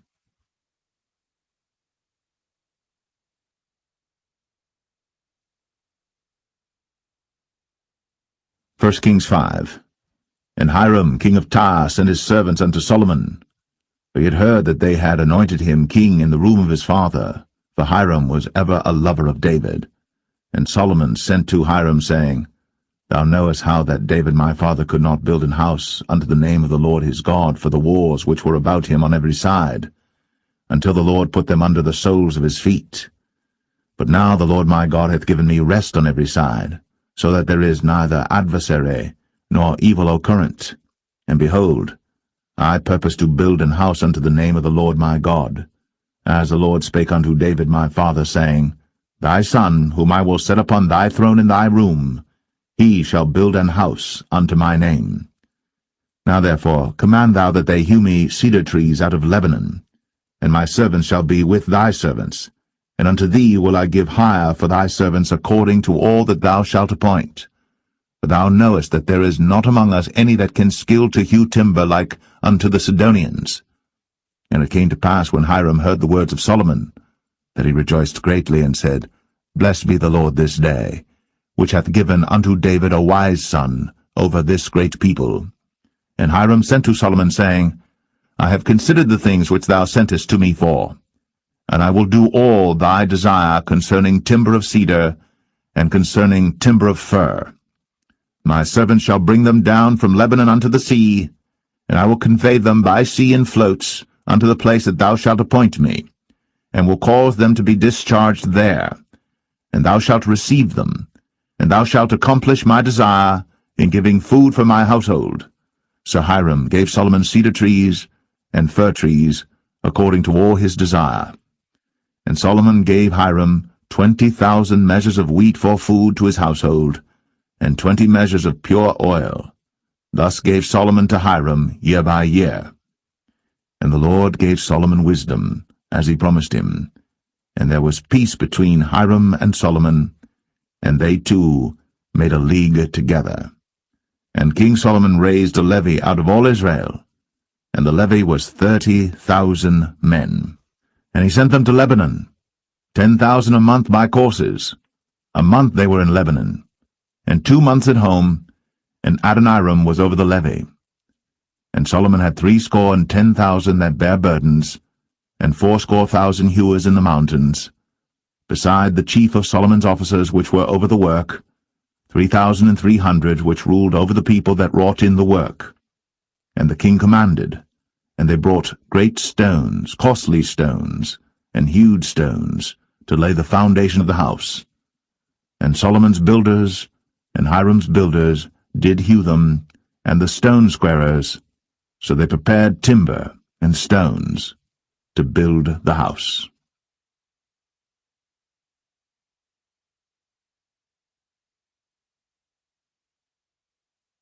1 Kings 6. And it came to pass in the 480th year, after the children of Israel were come out of the land of Egypt, in the 4th year of Solomon's reign over Israel, in the month Ziph, which is the 2nd month, that he began to build the house of the Lord. And the house which King Solomon built for the Lord, the length thereof was 80 cubits, and the breadth thereof 20 cubits, and the height thereof 30 cubits. And the porch before the temple of the house 20 cubits was the length thereof, according to the breadth of the house, and 10 cubits was the breadth thereof before the house. And for the house he made windows of narrow lights. And against the wall of the house he built chambers round about, against the walls of the house round about, both of the temple and of the oracle, and he made chambers round about. The nethermost chamber was 5 cubits broad, and the middle was 6 cubits broad, and the third was 7 cubits broad. For without, in the wall of the house, he made narrowed rests round about, that the beams should not be fastened in the walls of the house. And the house, when it was in building, was built of stone made ready before it was brought thither, so that there was neither hammer nor axe nor any tool of iron heard in the house, while it was in building. The door for the middle chamber was in the right side of the house, and they went up with winding stairs into the middle chamber, and out of the middle into the third. So he built the house, and finished it, and covered the house with beams and boards of cedar. And then he built chambers against all the house, 5 cubits high, and they rested on the house with timber of cedar. And the word of the Lord came to Solomon, saying, Concerning this house, which thou art in building, if thou wilt walk in my statutes, and execute my judgments, and keep all my commandments to walk in them, then will I perform my word with thee, which I spake unto David thy father, and I will dwell among the children of Israel, and will not forsake my people Israel. So Solomon built the house, and finished it. And he built the walls of the house within with boards of cedar, both the floor of the house and the walls of the ceiling, and he covered them on the inside with wood, and covered the floor of the house with planks of fir. And he built 20 cubits on the sides of the house, both the floor and the walls with boards of cedar, even built them for it within, even for the oracle, even for the most holy place. And the house, that is, the temple before it, was 40 cubits long, and the cedar of the house within was carved with knobs and open flowers. All was cedar. There was no stone seen. And the oracle he prepared in the house within, to set there the ark of the covenant of the Lord. And the oracle in the forepart was 20 cubits in length, and 20 cubits in breadth, and 20 cubits in the height thereof. And he overlaid it with pure gold, and so covered the altar which was of cedar. So Solomon overlaid the house within with pure gold, and he made a partition by the chains of gold before the oracle, and he overlaid it with gold. And the whole house he overlaid with gold until he had finished all the house. Also the whole altar that was by the oracle he overlaid with gold. And within the oracle he made 2 cherubims of olive tree, each 10 cubits high. And 5 cubits was the one wing of the cherub, and 5 cubits the other wing of the cherub. From the uttermost part of the one wing unto the uttermost part of the other were 10 cubits, and the other cherub was 10 cubits. Both the cherubims were of one measure and one size. The height of the one cherub was 10 cubits, and so was it of the other cherub. And he set the cherubims within the inner house, and they stretched forth the wings of the cherubims, so that the wing of the one touched the one wall, and the wing of the other cherub touched the other wall, and their wings touched one another in the midst of the house. And he overlaid the cherubims with gold, and he carved all the walls of the house round about with carved figures of cherubims, and palm trees, and open flowers, within and without. And the floor of the house he overlaid with gold, within and without. And for the entering of the oracle he made doors of olive tree. The lintel and side posts were a 5th part of the wall. The 2 doors also were of olive tree, and he carved upon them carvings of cherubims and palm trees and open flowers, and overlaid them with gold, and spread gold upon the cherubims and upon the palm trees. So also made he for the door of the temple posts of olive tree, a 4th part of the wall, and the 2 doors were of fir tree. The 2 leaves of the one door were folding, and the 2 leaves of the other door were folding. And he carved thereon cherubims and palm trees and open flowers, and covered them with gold fitted upon the carved work. And he built the inner court with 3 rows of hewed stone, and a row of cedar beams. In the 4th year was the foundation of the house of the Lord laid, in the month Ziph. And in the 11th year, in the month Bul, which is the 8th month, was the house finished throughout all the parts thereof. And according to all the fashion of it, so was he 7 years in building it.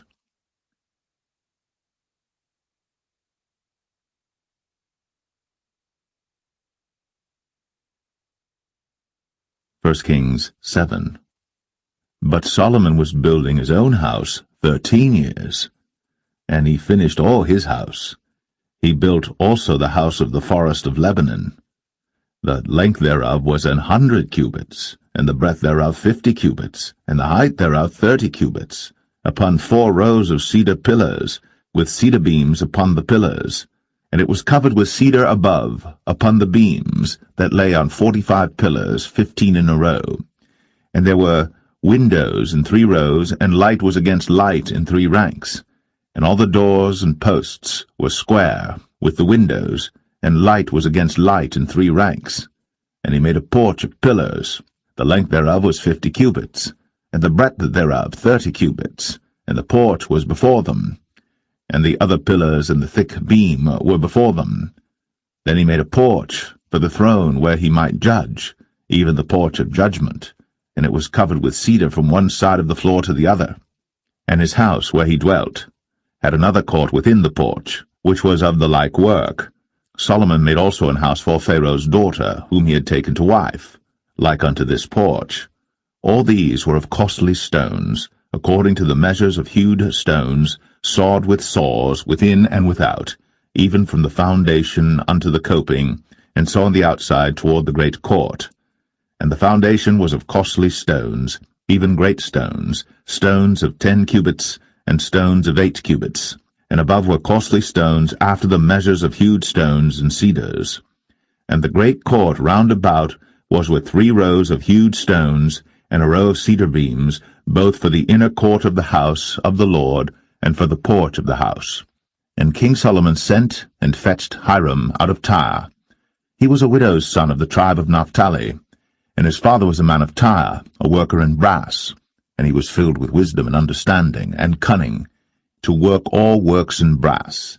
And he came to King Solomon, and wrought all his work. For he cast 2 pillars of brass of 18 cubits high apiece, and a line of 12 cubits did compass either of them about. And he made 2 chapiters of molten brass, to set upon the tops of the pillars.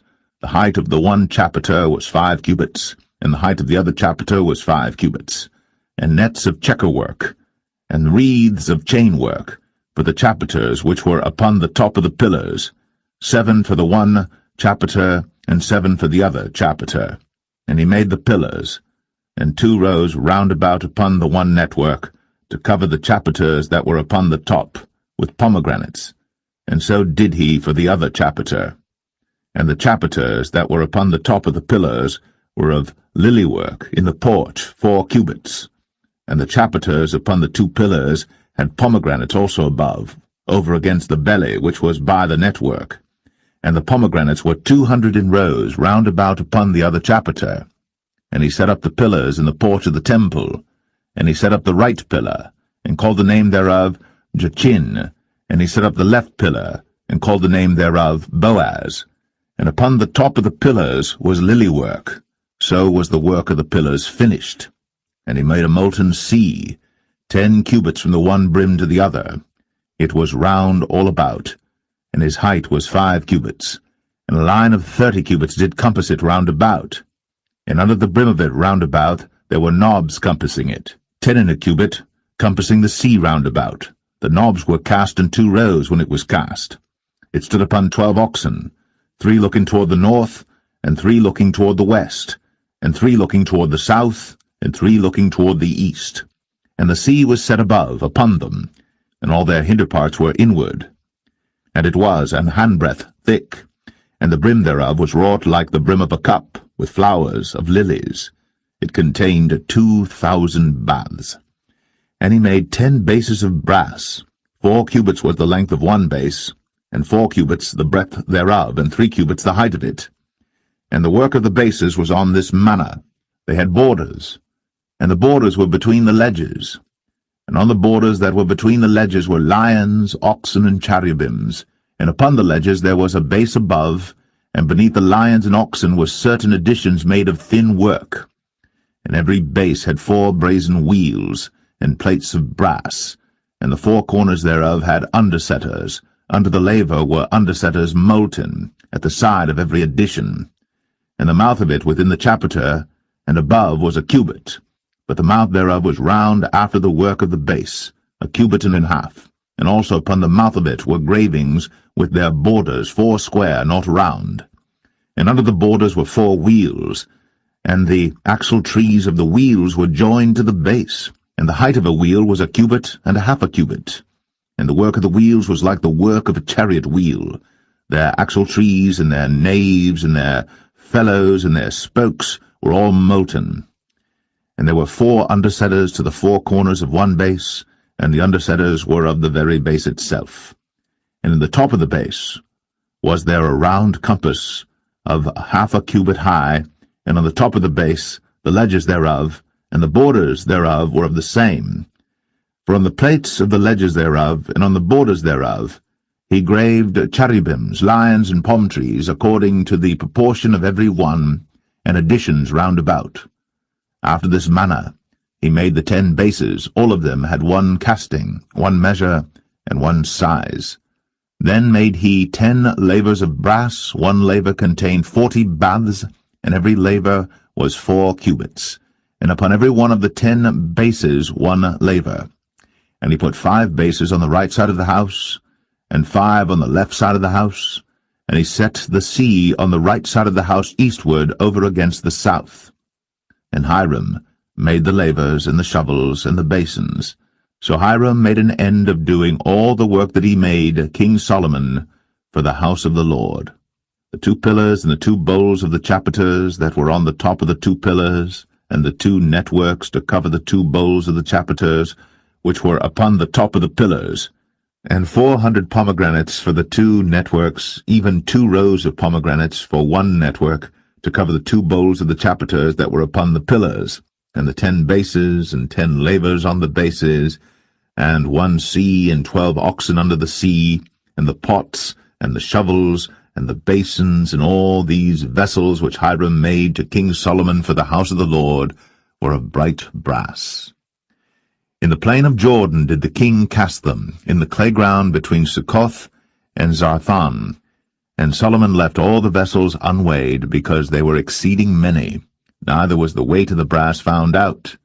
And Solomon made all the vessels that pertained unto the house of the Lord, the altar of gold, and the table of gold whereupon the showbread was, and the candlesticks of pure gold, 5 on the right side and 5 on the left, before the oracle, with the flowers and the lamps and the tongs of gold, and the bowls and the snuffers and the basins and the spoons and the censers of pure gold, and the hinges of gold, both for the doors of the inner house, the most holy place, and for the doors of the house, to wit, of the temple. So was ended all the work that King Solomon made for the house of the Lord. And Solomon brought in the things which David his father had dedicated, even the silver, and the gold, and the vessels, did he put among the treasures of the house of the Lord.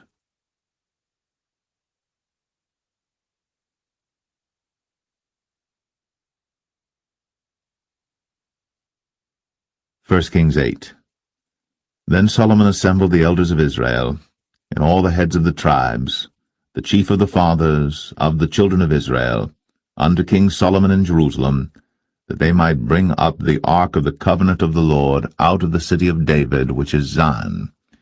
And all the men of Israel assembled themselves unto King Solomon at the feast in the month Ethanim, which is the 7th month.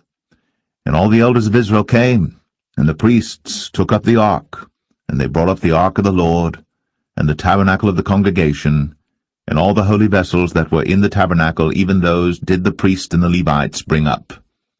And King Solomon and all the congregation of Israel that were assembled unto him were with him before the ark, sacrificing sheep and oxen that could not be told nor numbered for multitude. And the priests brought in the ark of the covenant of the Lord unto his place, into the oracle of the house, to the most holy place, even under the wings of the cherubims.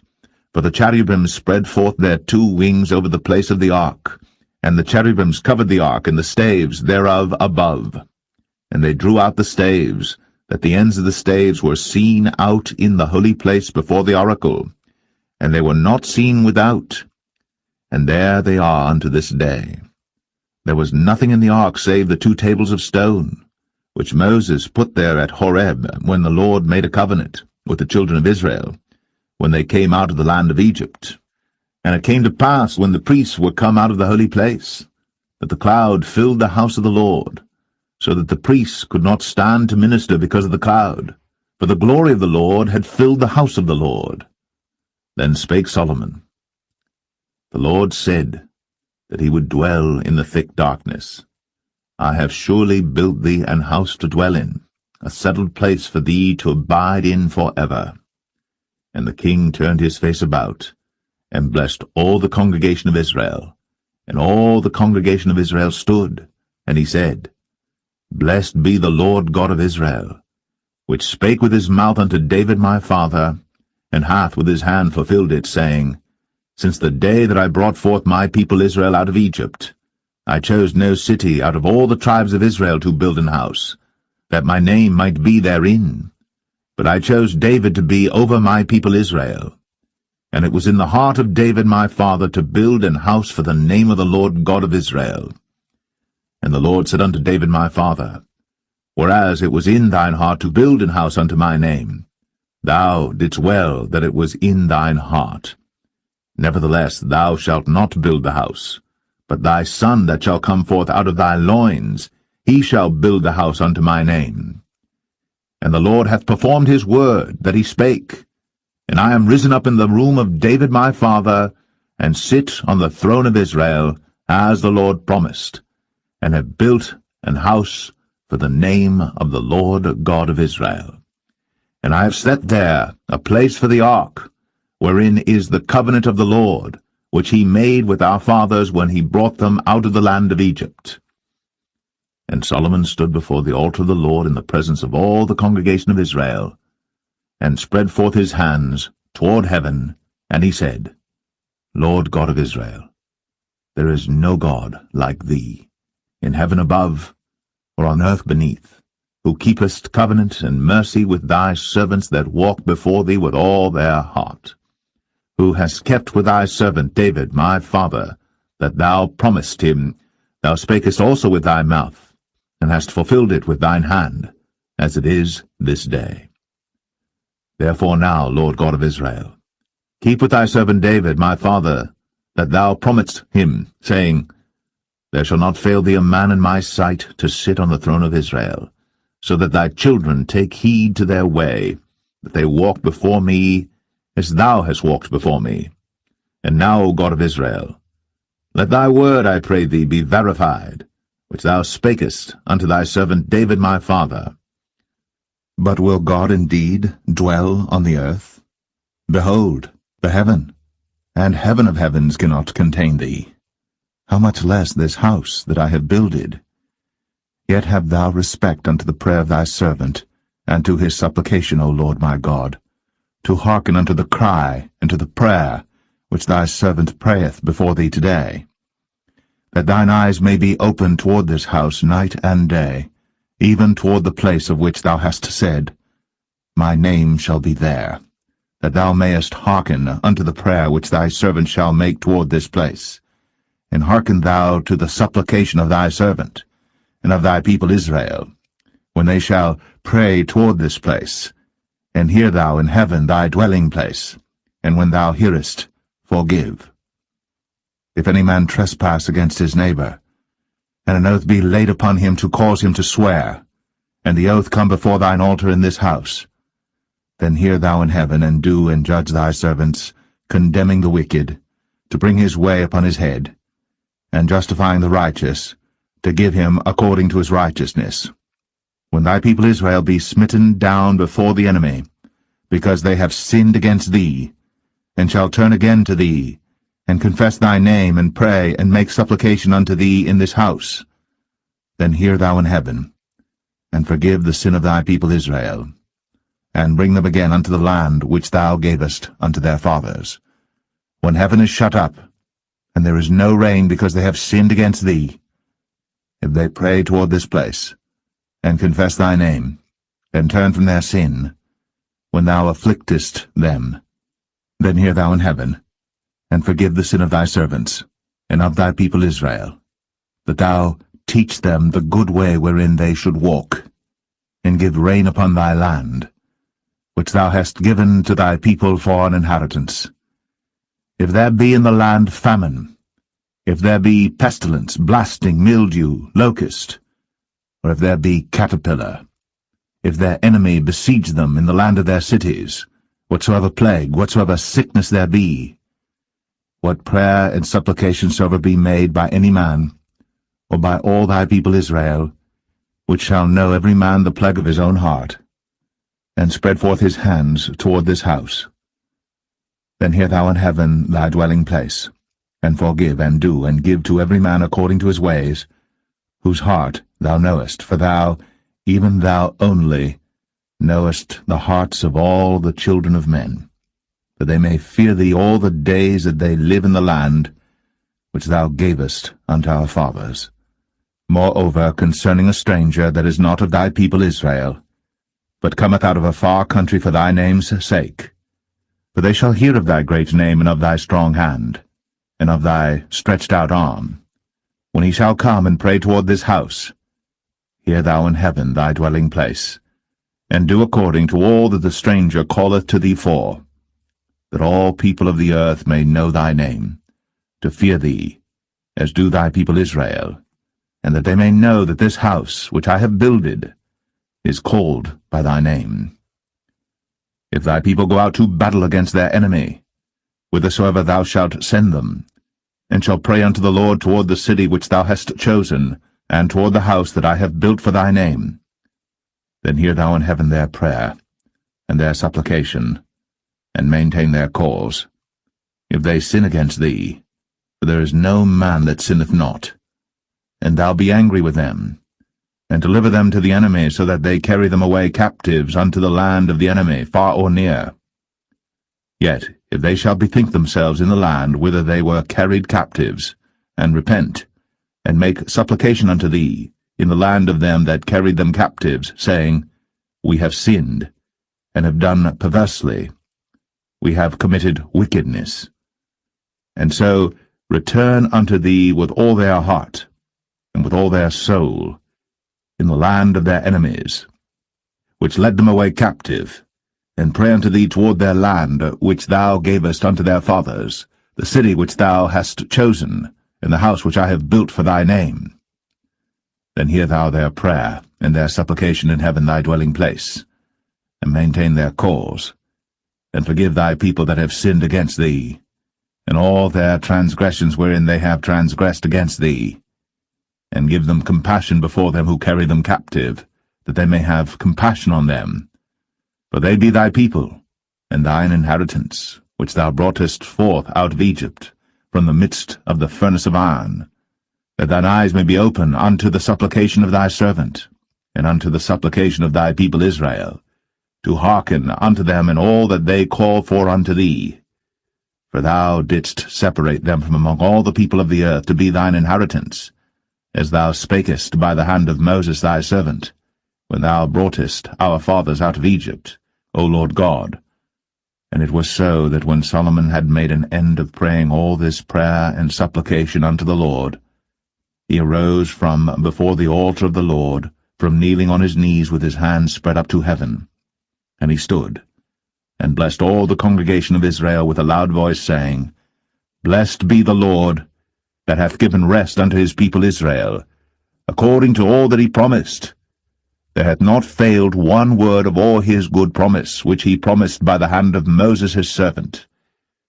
The Lord our God be with us, as he was with our fathers. Let him not leave us, nor forsake us, that he may incline our hearts unto him, to walk in all his ways, and to keep his commandments and his statutes and his judgments, which he commanded our fathers. And let these my words wherewith I have made supplication before the Lord be nigh unto the Lord our God day and night, that he maintain the cause of his servant, and the cause of his people Israel at all times, as the matter shall require, that all the people of the earth may know that the Lord is God, and that there is none else. Let your heart therefore be perfect with the Lord our God, to walk in his statutes, and to keep his commandments, as at this day. And the king and all Israel with him offered sacrifice before the Lord. And Solomon offered a sacrifice of peace offerings which he offered unto the Lord, 22,000 oxen, and 120,000 sheep. So the king and all the children of Israel dedicated the house of the Lord. The same day did the king hallow the middle of the court that was before the house of the Lord, for there he offered burnt offerings and meat offerings, and the fat of the peace offerings, because the brazen altar that was before the Lord was too little to receive the burnt offerings and meat offerings, and the fat of the peace offerings. And at that time Solomon held a feast, and all Israel with him, a great congregation from the entering in of Hamath unto the river of Egypt, before the Lord our God 7 days, and 7 days, even 14 days. On the 8th day he sent the people away, and they blessed the king, and went unto their tents joyful and glad of heart, for all the goodness that the Lord had done for David his servant, and for Israel his people.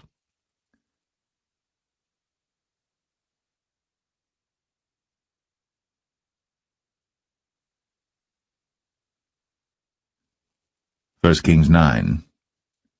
And it came to pass, when Solomon had finished the building of the house of the Lord, and the king's house, and all Solomon's desire which he was pleased to do, that the Lord appeared to Solomon the second time, as he had appeared unto him at Gibeon.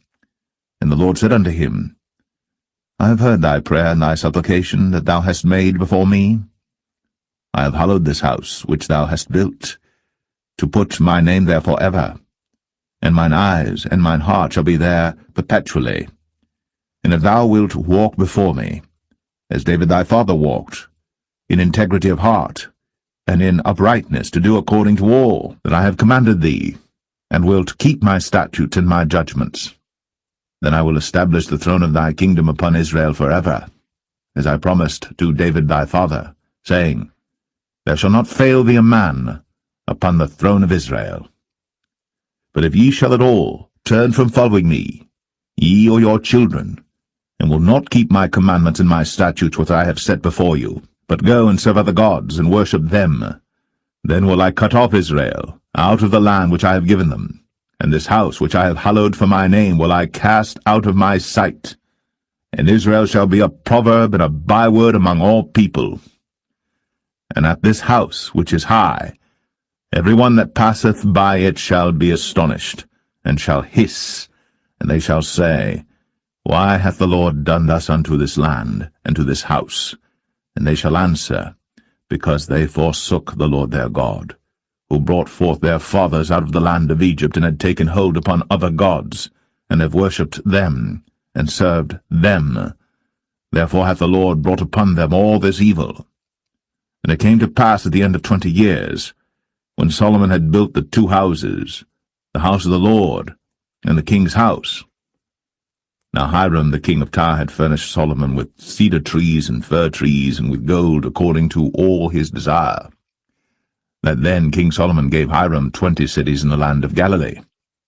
And Hiram came out from Tyre to see the cities which Solomon had given him, and they pleased him not. And he said, What cities are these which thou hast given me, my brother?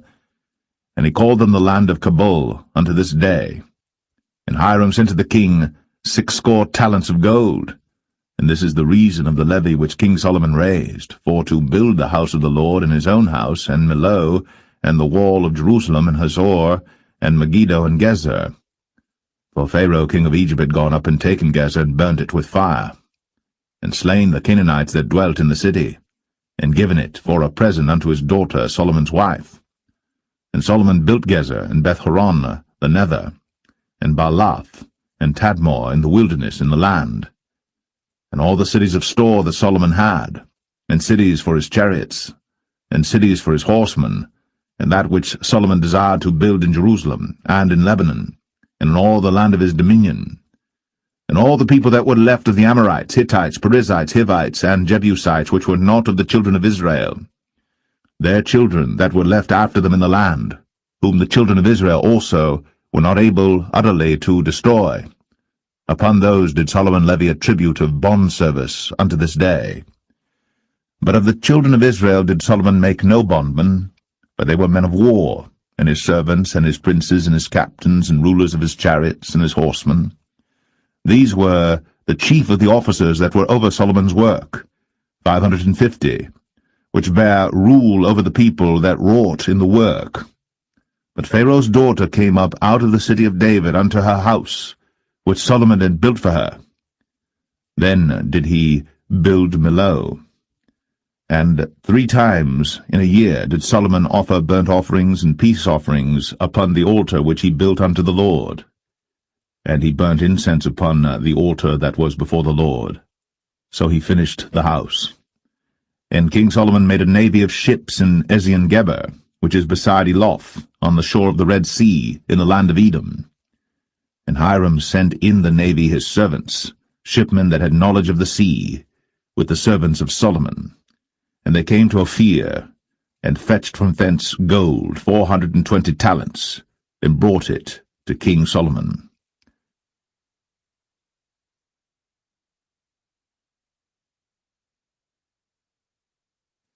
1 Kings 10.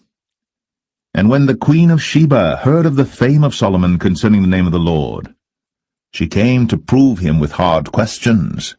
And she came to Jerusalem with a very great train, with camels that bare spices, and very much gold, and precious stones. And when she was come to Solomon, she communed with him of all that was in her heart. And Solomon told her all her questions. There was not anything hid from the king which he told her not. And when the queen of Sheba had seen all Solomon's wisdom, and the house that he had built, and the meat of his table, and the sitting of his servants, and the attendance of his ministers, and their apparel, and his cupbearers, and his ascent by which he went up unto the house of the Lord, there was no more spirit in her. And she said to the king, It was a true report that I heard in mine own land of thy acts and of thy wisdom. Howbeit, I believed not the word until I came. And mine eyes had seen it, and behold, the half was not told me. Thy wisdom and prosperity exceedeth the fame which I heard. Happy are thy men, happy are these thy servants, which stand continually before thee, and that hear thy wisdom. Blessed be the Lord thy God, which delighteth in thee, to set thee on the throne of Israel, because the Lord loved Israel for ever. Therefore made he thee king, to do judgment and justice. And she gave the king 120 talents of gold and of spices, very great store, and precious stones. There came no more such abundance of spices as these which the queen of Sheba gave to King Solomon. And the navy also of Hiram that brought gold from Ophir, brought in from Ophir great plenty of almug trees and precious stones. And the king made of the almug trees pillars for the house of the Lord, and for the king's house, harps also, and psalteries for singers. There came no such almug trees, nor were seen unto this day. And King Solomon gave unto the queen of Sheba all her desire, whatsoever she asked, beside that which Solomon gave her of his royal bounty. So she turned, and went to her own country, she and her servants. Now the weight of gold that came to Solomon in 1 year was 666 talents of gold. Beside that he had of the merchantmen, and of the traffic of the spice merchants, and of all the kings of Arabia, and of the governors of the country. And King Solomon made 200 targets of beaten gold. 600 shekels of gold went to 1 target. And he made 300 shields of beaten gold. 3 pound of gold went to 1 shield, and the king put them in the house of the forest of Lebanon. Moreover, the king made a great throne of ivory, and overlaid it with the best gold. The throne had 6 steps, and the top of the throne was round behind, and there were stays on either side on the place of the seat, and 2 lions stood beside the stays, and 12 lions stood there on the one side, and on the other upon the 6 steps. There was not the like made in any kingdom. And all King Solomon's drinking vessels were of gold, and all the vessels of the house of the forest of Lebanon were of pure gold. None were of silver. It was nothing accounted of in the days of Solomon. For the king had at sea a navy of Tarshish, with the navy of Hiram. Once in 3 years came the navy of Tarshish, bringing gold and silver, ivory, and apes and peacocks. So King Solomon exceeded all the kings of the earth for riches and for wisdom. And all the earth sought to Solomon, to hear his wisdom, which God had put in his heart. And they brought every man his present, vessels of silver, and vessels of gold, and garments, and armor, and spices, horses, and mules, a rate year by year. And Solomon gathered together chariots and horsemen, and he had 1,400 chariots, and 12,000 horsemen, whom he bestowed in the cities for chariots, and with the king at Jerusalem. And the king made silver to be in Jerusalem as stones, and cedars made he to be as the sycamore trees that are in the vale for abundance. And Solomon had horses brought out of Egypt, and linen yarn. The king's merchants received the linen yarn at a price. And a chariot came up and went out of Egypt for 600 shekels of silver, and an horse for 150. And so for all the kings of the Hittites, and for the kings of Syria, did they bring them out by their means.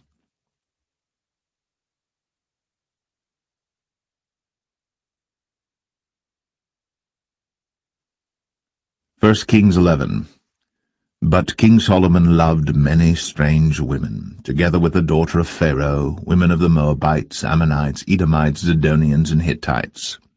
Of the nations concerning which the Lord said unto the children of Israel, Ye shall not go in to them, neither shall they come in unto you, for surely they will turn away your heart after their gods.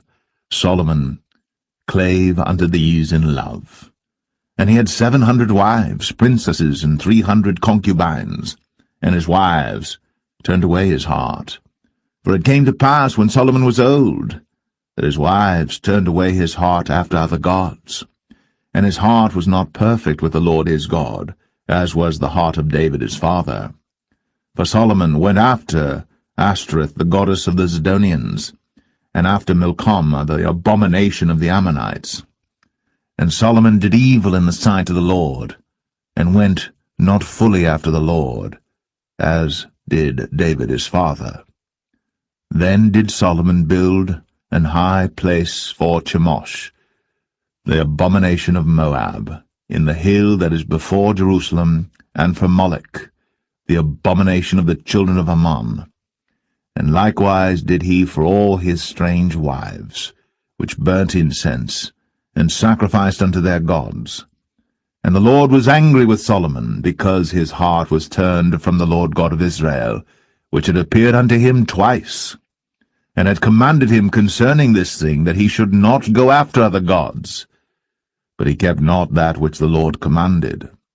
Wherefore the Lord said unto Solomon, Forasmuch as this is done of thee, and thou hast not kept my covenant and my statutes, which I have commanded thee, I will surely rend the kingdom from thee, and will give it to thy servant. Notwithstanding, in thy days, I will not do it for David thy father's sake, but I will rend it out of the hand of thy son. Howbeit, I will not rend away all the kingdom, but will give one tribe to thy son, for David my servant's sake, and for Jerusalem's sake, which I have chosen. And the Lord stirred up an adversary unto Solomon, Hadad the Edomite. He was of the king's seed in Edom. For it came to pass, when David was in Edom, and Joab, the captain of the host, was gone up to bury the slain, after he had smitten every male in Edom. For 6 months did Joab remain there with all Israel, until he had cut off every male in Edom.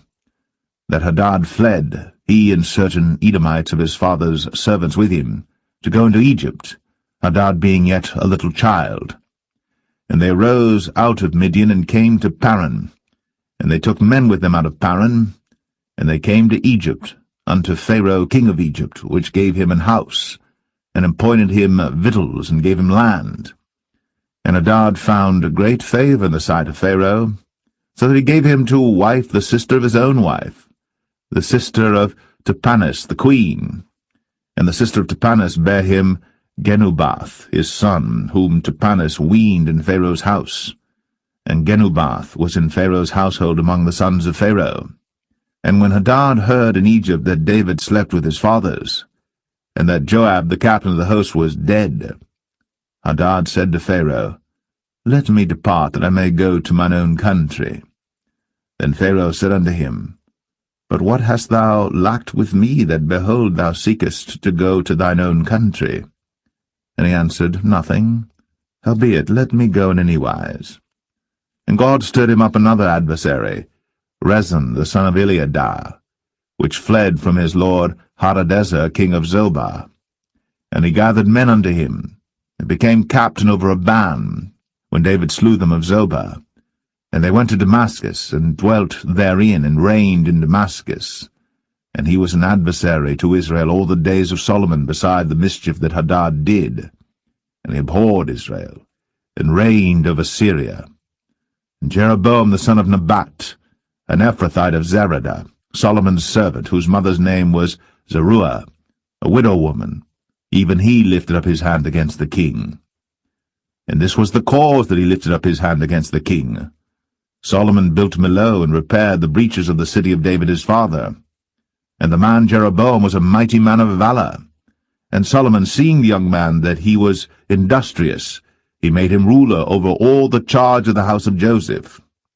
And it came to pass at that time, when Jeroboam went out of Jerusalem, that the prophet Ahijah the Shilonite found him in the way, and he had clad himself with a new garment, and they two were alone in the field. And Ahijah caught the new garment that was on him, and rent it in 12 pieces. And he said to Jeroboam, Take thee 10 pieces, for thus saith the Lord, the God of Israel, Behold, I will rend the kingdom out of the hand of Solomon, and will give 10 tribes to thee. But he shall have 1 tribe for my servant David's sake, and for Jerusalem's sake, the city which I have chosen out of all the tribes of Israel, because that they have forsaken me, and have worshipped Ashtoreth, the goddess of the Zidonians, Chemosh, the god of the Moabites, and Milcom, the god of the children of Ammon, and have not walked in my ways, to do that which is right in mine eyes, and to keep my statutes and my judgments, as did David his father. Howbeit, I will not take the whole kingdom out of his hand, But I will make him prince all the days of his life, for David my servant's sake, whom I chose, because he kept my commandments and my statutes. But I will take the kingdom out of his son's hand, and will give it unto thee, even 10 tribes. And unto his son will I give 1 tribe, that David my servant may have a light always before me in Jerusalem, the city which I have chosen me, to put my name there. And I will take thee, and thou shalt reign according to all that thy soul desireth, and shalt be king over Israel.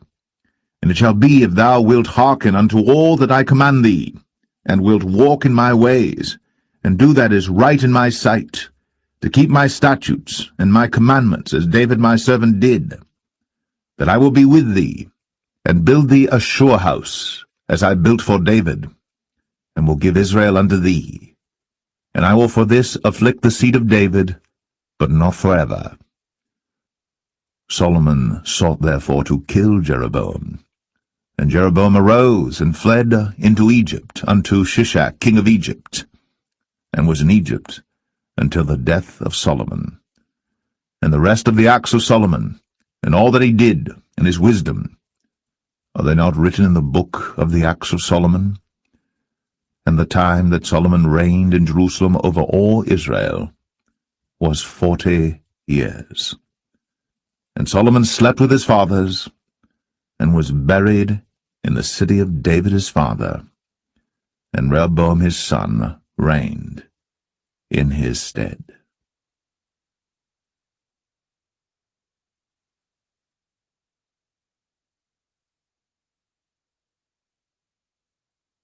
First Kings 12. And Rehoboam went to Shechem, for all Israel were come to Shechem to make him king.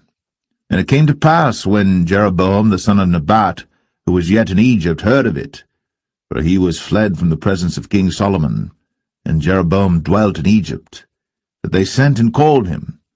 And Jeroboam and all the congregation of Israel came and spake unto Rehoboam, saying, Thy father made our yoke grievous. Now therefore make thou the grievous service of thy father, and his heavy yoke which he put upon us lighter, and we will serve thee. And he said unto them, Depart yet for 3 days, then come again to me. And the people departed. And King Rehoboam consulted with the old men that stood before Solomon his father while he yet lived, and said, How do ye advise that I may answer this people? And they spake unto him, saying, If thou wilt be a servant unto this people this day, and wilt serve them, and answer them, and speak good words to them, then they will be thy servants forever. But he forsook the counsel of the old men which they had given him, and consulted with the young men that were grown up with him, and which stood before him. And he said unto them, What counsel give ye that we may answer this people who have spoken to me, saying, Make the yoke which thy father did put upon us lighter? And the young men that were grown up with him spake unto him, saying, Thus shalt thou speak unto this people that spake unto thee, saying, Thy father made our yoke heavy, but make thou it lighter unto us. Thus shalt thou say unto them, My little finger shall be thicker than my father's loins. And now, whereas my father did lade you with a heavy yoke, I will add to your yoke. My father hath chastised you with whips, but I will chastise you with scorpions. So Jeroboam and all the people came to Rehoboam the 3rd day, as the king had appointed, saying, Come to me again the 3rd day.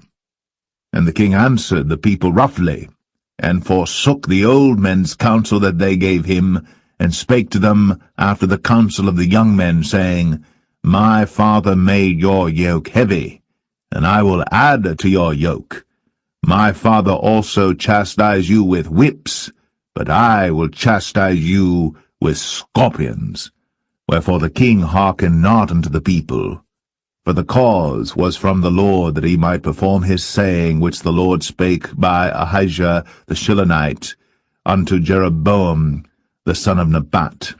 So when all Israel saw that the king hearkened not unto them, the people answered the king, saying, What portion have we in David? Neither have we inheritance in the son of Jesse. To your tents, O Israel. Now see to thine own house, David. So Israel departed unto their tents. But as for the children of Israel which dwelt in the cities of Judah, Rehoboam reigned over them. Then King Rehoboam sent to Adoram, who was over the tribute, and all Israel stoned him with stones that he died. Therefore King Rehoboam made speed to get him up to his chariot, to flee to Jerusalem. So Israel rebelled against the house of David unto this day. And it came to pass, when all Israel heard that Jeroboam was come again, that they sent and called him unto the congregation, and made him king over all Israel. There was none that followed the house of David, but the tribe of Judah only. And when Rehoboam was come to Jerusalem, he assembled all the house of Judah with the tribe of Benjamin, 180,000 chosen men which were warriors, to fight against the house of Israel, to bring the kingdom again to Rehoboam the son of Solomon. But the word of God came unto Shemaiah the man of God, saying, Speak unto Rehoboam the son of Solomon, king of Judah, and unto all the house of Judah and Benjamin, and to the remnant of the people, saying, Thus saith the Lord, Ye shall not go up, nor fight against your brethren the children of Israel. Return every man to his house, for this thing is from me. They hearkened therefore to the word of the Lord, and returned to depart according to the word of the Lord. Then Jeroboam built Shechem in Mount Ephraim, and dwelt therein, and went out from thence, and built Penuel. And Jeroboam said in his heart, Now shall the kingdom return to the house of David. If this people go up to do sacrifice in the house of the Lord at Jerusalem, then shall the heart of this people turn again unto their Lord, even unto Rehoboam king of Judah, and they shall kill me, and go again to Rehoboam king of Judah. Whereupon the king took counsel, and made 2 calves of gold, and said unto them, It is too much for you to go up to Jerusalem. Behold thy gods, O Israel, which brought thee up out of the land of Egypt. And he set the one in Bethel, and the other put he in Dan. And this thing became a sin, for the people went to worship before the one, even unto Dan. And he made an house of high places, and made priests of the lowest of the people, which were not of the sons of Levi. And Jeroboam ordained a feast in the 8th month, on the 15th day of the month, like unto the feast that is in Judah. And he offered upon the altar. So did he in Bethel, sacrificing unto the calves that he had made. And he placed in Bethel the priests of the high places which he had made. So he offered upon the altar which he had made in Bethel the 15th day of the 8th month, even in the month which he had devised of his own heart, and ordained a feast unto the children of Israel. And he offered upon the altar, and burnt incense.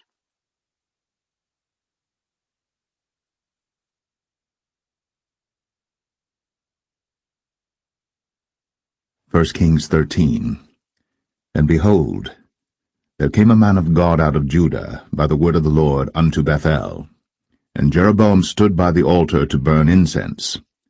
And he cried against the altar in the word of the Lord, and said, O altar, altar, thus saith the Lord, Behold, a child shall be born unto the house of David, Josiah by name. And upon thee shall he offer the priests of the high places that burn incense upon thee, and men's bones shall be burnt upon thee. And he gave a sign the same day, saying, This is the sign which the Lord hath spoken. Behold, the altar shall be rent, and the ashes that are upon it shall be poured out. And it came to pass, when King Jeroboam heard the saying of the man of God, which had cried against the altar in Bethel, that he put forth his hand from the altar, saying, Lay hold on him. And his hand, which he put forth against him, dried up, so that he could not pull it in again to him. The altar also was rent, and the ashes poured out from the altar, according to the sign which the man of God had given, by the word of the Lord. And the king answered and said unto the man of God, Entreat now the face of the Lord thy God, and pray for me, that my hand may be restored me again. And the man of God besought the Lord, and the king's hand was restored him again, and became as it was before. And the king said unto the man of God, Come home with me, and refresh thyself, and I will give thee a reward. And the man of God said unto the king, If thou wilt give me half thine house, I will not go in with thee, neither will I eat bread nor drink water in this place. For so was it charged me by the word of the Lord, saying, Eat no bread, nor drink water, nor turn again by the same way that thou camest. So he went another way, and returned not by the way that he came to Bethel. Now there dwelt an old prophet in Bethel, and his sons came and told him all the works that the man of God had done that day in Bethel, the words which he had spoken unto the king. Them they told also to their father. And their father said unto them, What way went he? For his sons had seen what way the man of God went, which came from Judah. And he said unto his sons, Saddle me the ass. So they saddled him the ass, and he rode thereon, and went after the man of God, and found him sitting under an oak. And he said unto him, Art thou the man of God that camest from Judah? And he said, I am. Then he said unto him, Come home with me, and eat bread. And he said, I may not return with thee, nor go in with thee, neither will I eat bread nor drink water with thee in this place. For it was said to me by the word of the Lord, Thou shalt eat no bread, nor drink water there, nor turn again to go by the way that thou camest. He said unto him, I am a prophet, also as thou art. And an angel spake unto me by the word of the Lord, saying, Bring him back with thee into thine house, that he may eat bread and drink water. But he lied unto him. So he went back with him, and did eat bread in his house, and drank water. And it came to pass, as they sat at the table, that the word of the Lord came unto the prophet that brought him back. And he cried unto the man of God that came from Judah, saying, Thus saith the Lord, For as much as thou hast disobeyed the mouth of the Lord, and hast not kept the commandment which the Lord thy God commanded thee, but camest back, and hast eaten bread, and drunk water in the place, of the which the Lord did say to thee, Eat no bread, and drink no water, thy carcass shall not come unto the sepulchre of thy fathers. And it came to pass, after he had eaten bread, and after he had drunk, that he saddled for him the ass, to wit, for the prophet whom he had brought back. And when he was gone, a lion met him by the way, and slew him. And his carcass was cast in the way, and the ass stood by it. The lion also stood by the carcass. And behold, men passed by, and saw the carcass cast in the way, and the lion standing by the carcass. And they came and told it in the city where the old prophet dwelt. And when the prophet that brought him back from the way heard thereof, he said, It is the man of God who was disobedient unto the word of the Lord. Therefore the Lord hath delivered him unto the lion, which hath torn him and slain him according to the word of the Lord, which he spake unto him. And he spake to his son, saying, Saddle me the ass. And they saddled him. And he went and found his carcass cast in the way, and the ass and the lion standing by the carcass. The lion had not eaten the carcass, nor torn the ass. And the prophet took up the carcass of the man of God, and laid it upon the ass, and brought it back. And the old prophet came to the city to mourn and to bury him. And he laid his carcass in his own grave. And they mourned over him, saying, Alas, my brother! And it came to pass, after he had buried him, that he spake to his son, saying, When I am dead, then bury me in the sepulchre wherein the man of God is buried. Lay my bones beside his bones. For the saying which he cried by the word of the Lord against the altar in Bethel, and against all the houses of the high places which are in the cities of Samaria, shall surely come to pass. After this thing Jeroboam returned not from his evil way, but made again of the lowest of the people priests of the high places. Whosoever would, he consecrated him, and he became one of the priests of the high places. And this thing became sin unto the house of Jeroboam, even to cut it off, and to destroy it from off the face of the earth.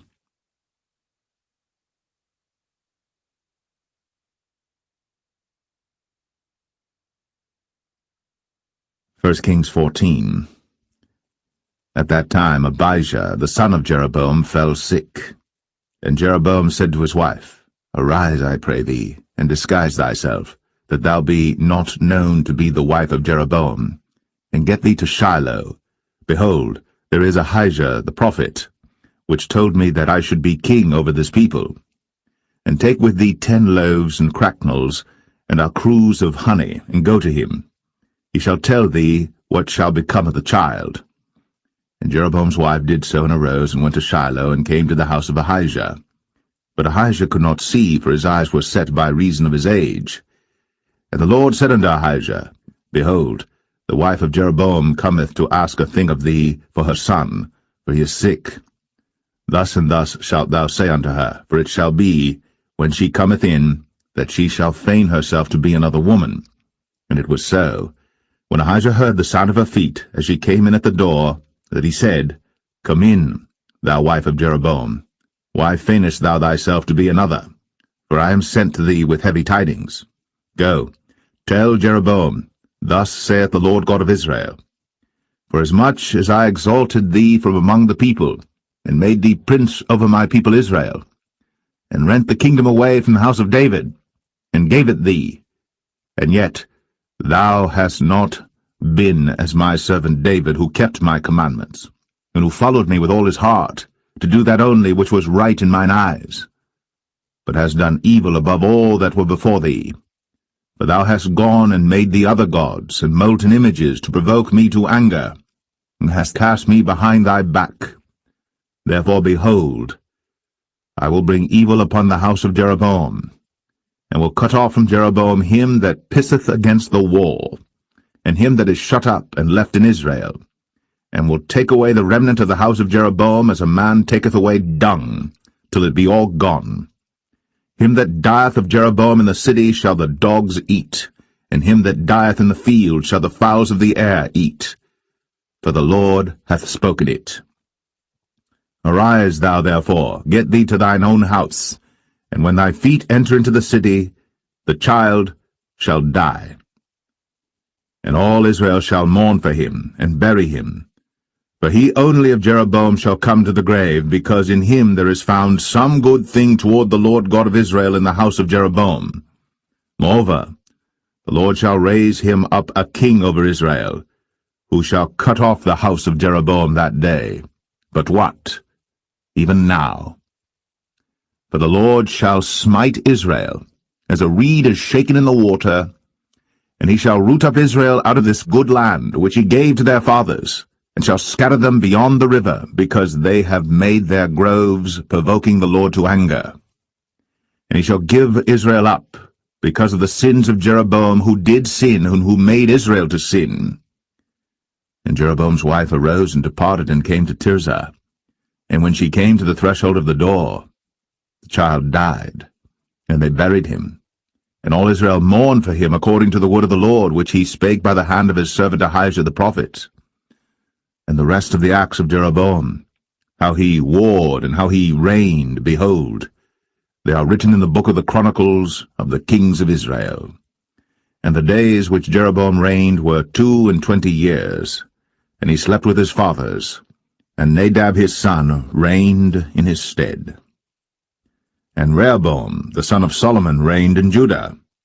Rehoboam was 41 years old when he began to reign, and he reigned 17 years in Jerusalem, the city which the Lord did choose out of all the tribes of Israel, to put his name there.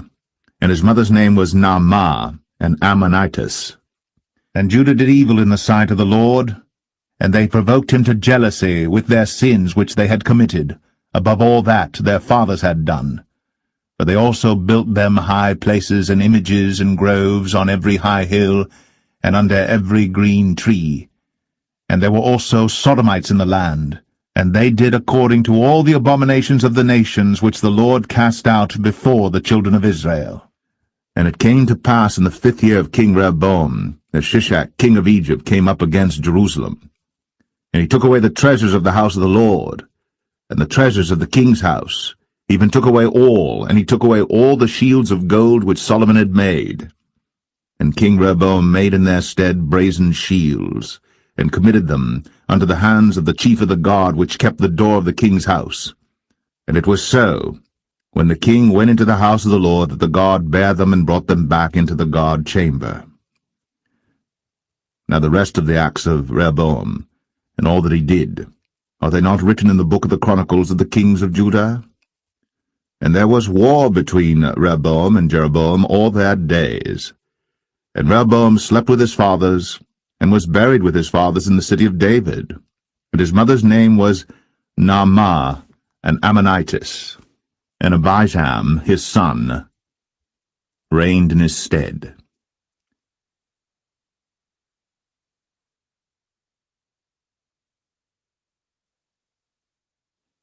1 Kings 15.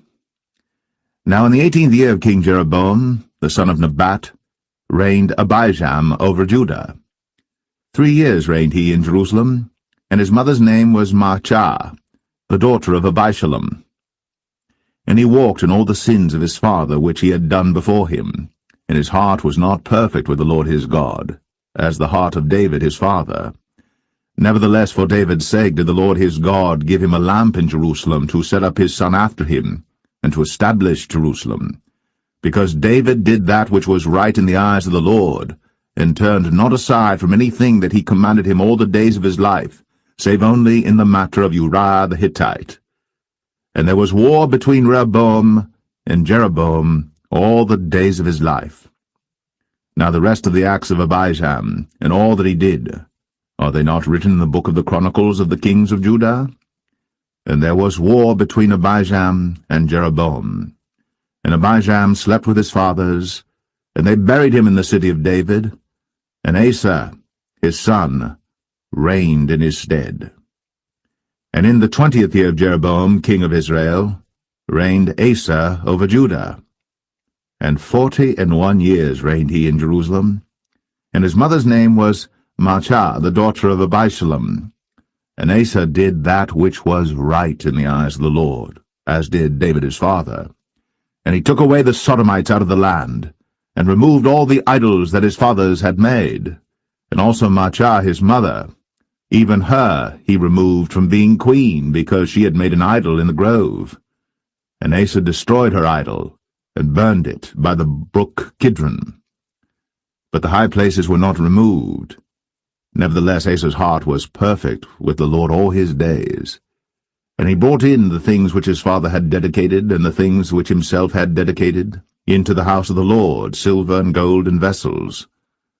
And there was war between Asa and Baasha, king of Israel, all their days.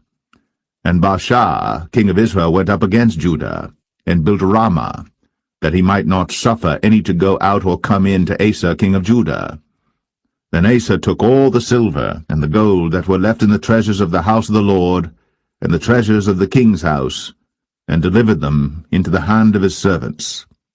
And King Asa sent them to Ben-Hadad, the son of Tabrimon, the son of Hezion, king of Syria, that dwelt at Damascus, saying, There is a league between me and thee, and between my father and thy father.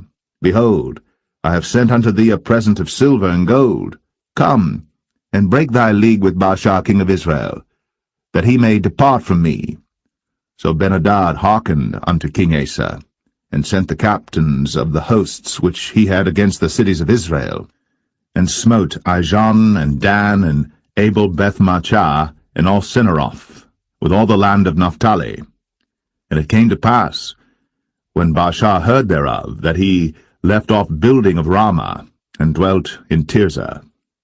Then King Asa made a proclamation throughout all Judah, none was exempted. And they took away the stones of Ramah, and the timber thereof, wherewith Baasha had builded. And King Asa built with them Geba of Benjamin, and Mizpah. The rest of all the acts of Asa, and all his might, and all that he did, and the cities which he built, are they not written in the book of the Chronicles of the kings of Judah? Nevertheless, in the time of his old age, he was diseased in his feet. And Asa slept with his fathers, and was buried with his fathers in the city of David his father. and Jehoshaphat his son reigned in his stead. And Nadab the son of Jeroboam began to reign over Israel in the 2nd year of Asa king of Judah, and reigned over Israel 2 years. And he did evil in the sight of the Lord, and walked in the way of his father, and in his sin wherewith he made Israel to sin. And Baasha the son of Ahijah of the house of Issachar conspired against him. And Baasha smote him at Gibbethon, which belonged to the Philistines, for Nadab and all Israel laid siege to Gibbethon. Even in the 3rd year of Asa king of Judah did Baasha slay him, and reigned in his stead. And it came to pass when he reigned, that he smote all the house of Jeroboam. He left not to Jeroboam any that breathed, until he had destroyed him, according unto the saying of the Lord, which he spake by his servant Ahijah the Shilonite. Because of the sins of Jeroboam which he sinned, and which he made Israel sin, by his provocation wherewith he provoked the Lord God of Israel to anger. Now the rest of the acts of Nadab, and all that he did, are they not written in the book of the Chronicles of the kings of Israel? And there was war between Asa and Baasha, king of Israel, all their days. In the 3rd year of Asa king of Judah began Baasha the son of Ahijah to reign over all Israel in Tirzah 24 years. And he did evil in the sight of the Lord, and walked in the way of Jeroboam, and in his sin wherewith he made Israel to sin.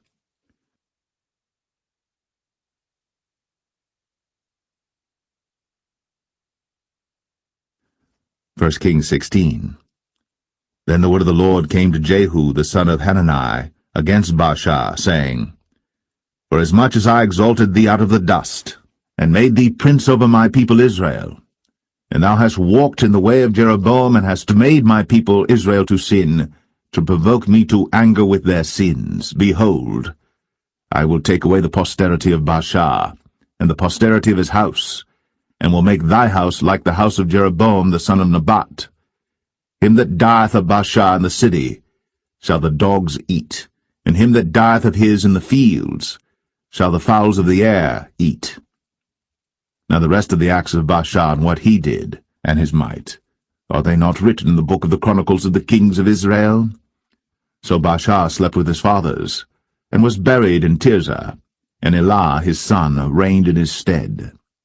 And also by the hand of the prophet Jehu, the son of Hanani, came the word of the Lord against Baasha, and against his house, even for all the evil that he did in the sight of the Lord, in provoking him to anger, with the work of his hands, in being like the house of Jeroboam, and because he killed him. In the 26th year of Asa king of Judah began Elah the son of Baasha to reign over Israel in Tirzah 2 years. And his servant Zimri, captain of half his chariots, conspired against him, as he was in Tirzah drinking himself drunk in the house of Arzah, steward of his house in Tirzah. And Zimri went in, and smote him, and killed him in the 27th year of Asa king of Judah, and reigned in his stead. And it came to pass, when he began to reign, as soon as he sat on his throne, that he slew all the house of Baasha. He left him not one that pisseth against a wall, neither of his kinsfolks, nor of his friends. Thus did Zimri destroy all the house of Baasha, according to the word of the Lord which he spake against Baasha by Jehu the prophet. For all the sins of Baasha, and the sins of Elah his son, by which they sinned, and by which they made Israel to sin, in provoking the Lord God of Israel to anger with their vanities. Now the rest of the acts of Elah, and all that he did, are they not written in the book of the Chronicles of the kings of Israel? In the 27th year of Asa king of Judah did Zimri reign 7 days in Tirzah. And the people were encamped against Gibbethon, which belonged to the Philistines. And the people that were encamped heard say, Zimri hath conspired, and hath also slain the king. Wherefore all Israel made Omri, the captain of the host, king over Israel that day in the camp. And Omri went up from Gibbethon, and all Israel with him, and they besieged Tirzah. And it came to pass, when Zimri saw that the city was taken, that he went into the palace of the king's house, and burnt the king's house over him with fire, and died. For his sins, which he sinned in doing evil in the sight of the Lord, and walking in the way of Jeroboam, and in his sin which he did, to make Israel to sin. Now the rest of the acts of Zimri, and his treason that he wrought, are they not written in the book of the Chronicles of the kings of Israel? Then were the people of Israel divided into two parts. Half of the people followed Tibni the son of Ginath, to make him king, and half followed Omri. But the people that followed Omri prevailed against the people that followed Tibni the son of Ginath. So Tibni died, and Omri reigned. In the 31st year of Asa king of Judah began Omri to reign over Israel 12 years. 6 years reigned he in Tirzah. And he bought the hill Samaria of Shemer for 2 talents of silver, and built on the hill, and called the name of the city which he built after the name of Shemer, owner of the hill, Samaria. But Omri wrought evil in the eyes of the Lord, and did worse than all that were before him. For he walked in all the way of Jeroboam the son of Nebat, and in his sin wherewith he made Israel to sin, to provoke the Lord God of Israel to anger with their vanities. Now the rest of the acts of Omri which he did, and his might that he showed, are they not written in the book of the Chronicles of the kings of Israel? So Omri slept with his fathers, and was buried in Samaria, and Ahab his son reigned in his stead. And in the 38th year of Asa king of Judah began Ahab the son of Omri to reign over Israel. And Ahab the son of Omri reigned over Israel in Samaria 22 years. And Ahab the son of Omri did evil in the sight of the Lord above all that were before him. And it came to pass, as if it had been a light thing for him to walk in the sins of Jeroboam the son of Nebat, that he took to wife Jezebel, the daughter of Ethbaal, king of the Zidonians, and went and served Baal, and worshipped him. And he reared up an altar for Baal in the house of Baal, which he had built in Samaria. And Ahab made a grove, and Ahab did more to provoke the Lord God of Israel to anger than all the kings of Israel that were before him. In his days did Hiel the Bethelite build Jericho. He laid the foundation thereof in Abiram his firstborn, and set up the gates thereof in his youngest son Segub, according to the word of the Lord, which he spake by Joshua, the son of Nun.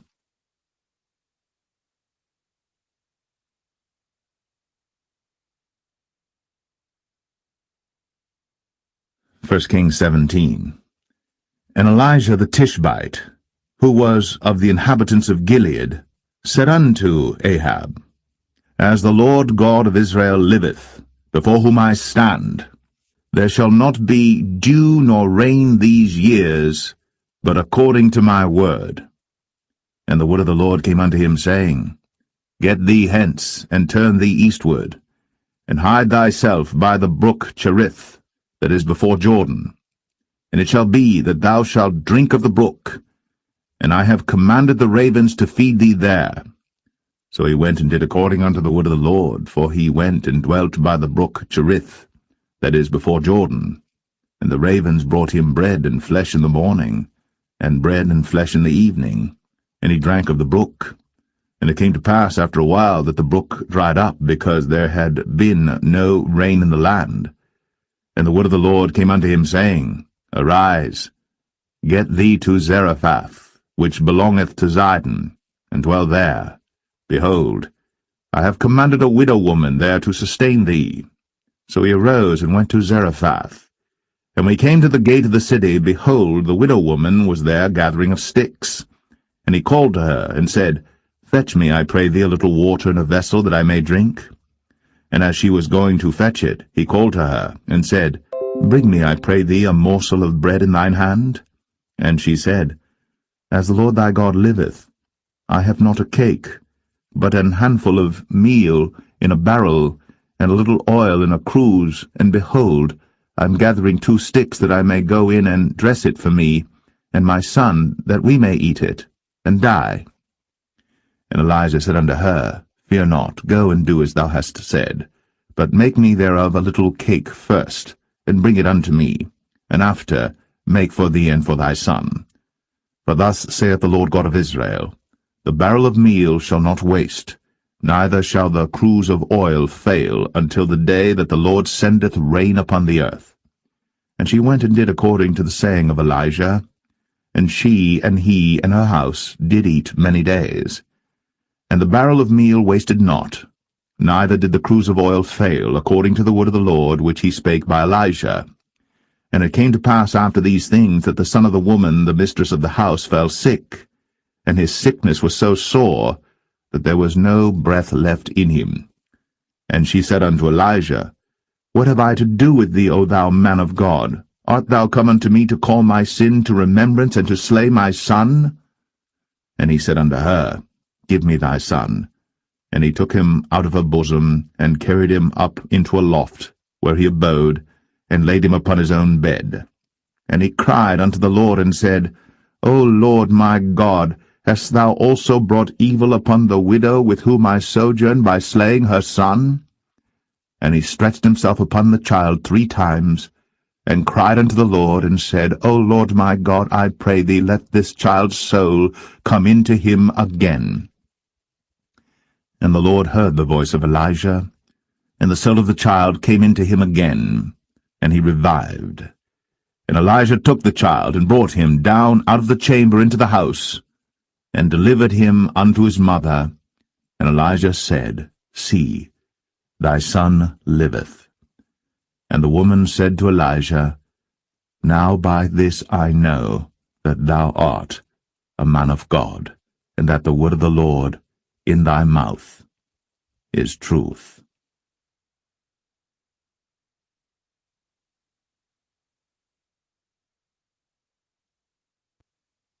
First Kings 18. And it came to pass after many days, that the word of the Lord came to Elijah in the 3rd year, saying, Go, show thyself unto Ahab, and I will send rain upon the earth. And Elijah went to show himself unto Ahab. And there was a sore famine in Samaria. And Ahab called Obadiah, which was the governor of his house. Now Obadiah feared the Lord greatly. For it was so, when Jezebel cut off the prophets of the Lord, that Obadiah took 100 prophets, and hid them by 50 in a cave, and fed them with bread and water.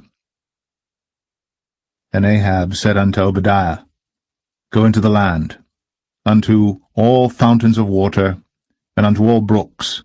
Peradventure we may find grass to save the horses and mules alive, that we lose not all the beasts.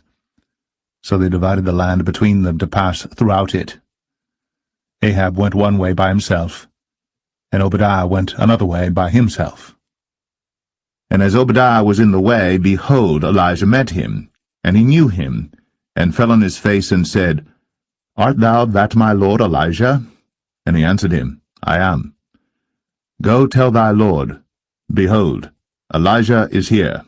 And he said, What have I sinned that thou wouldst deliver thy servant into the hand of Ahab, to slay me?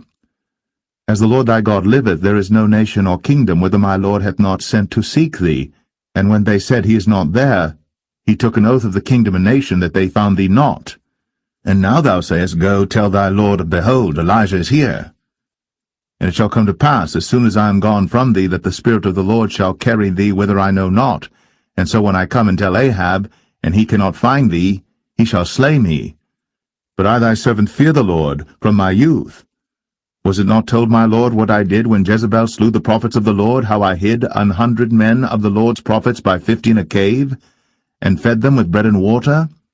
And now thou sayest, Go tell thy Lord, Behold, Elijah is here, and he shall slay me? And Elijah said, As the Lord of hosts liveth, before whom I stand, I will surely show myself unto him today. So Obadiah went to meet Ahab, and told him.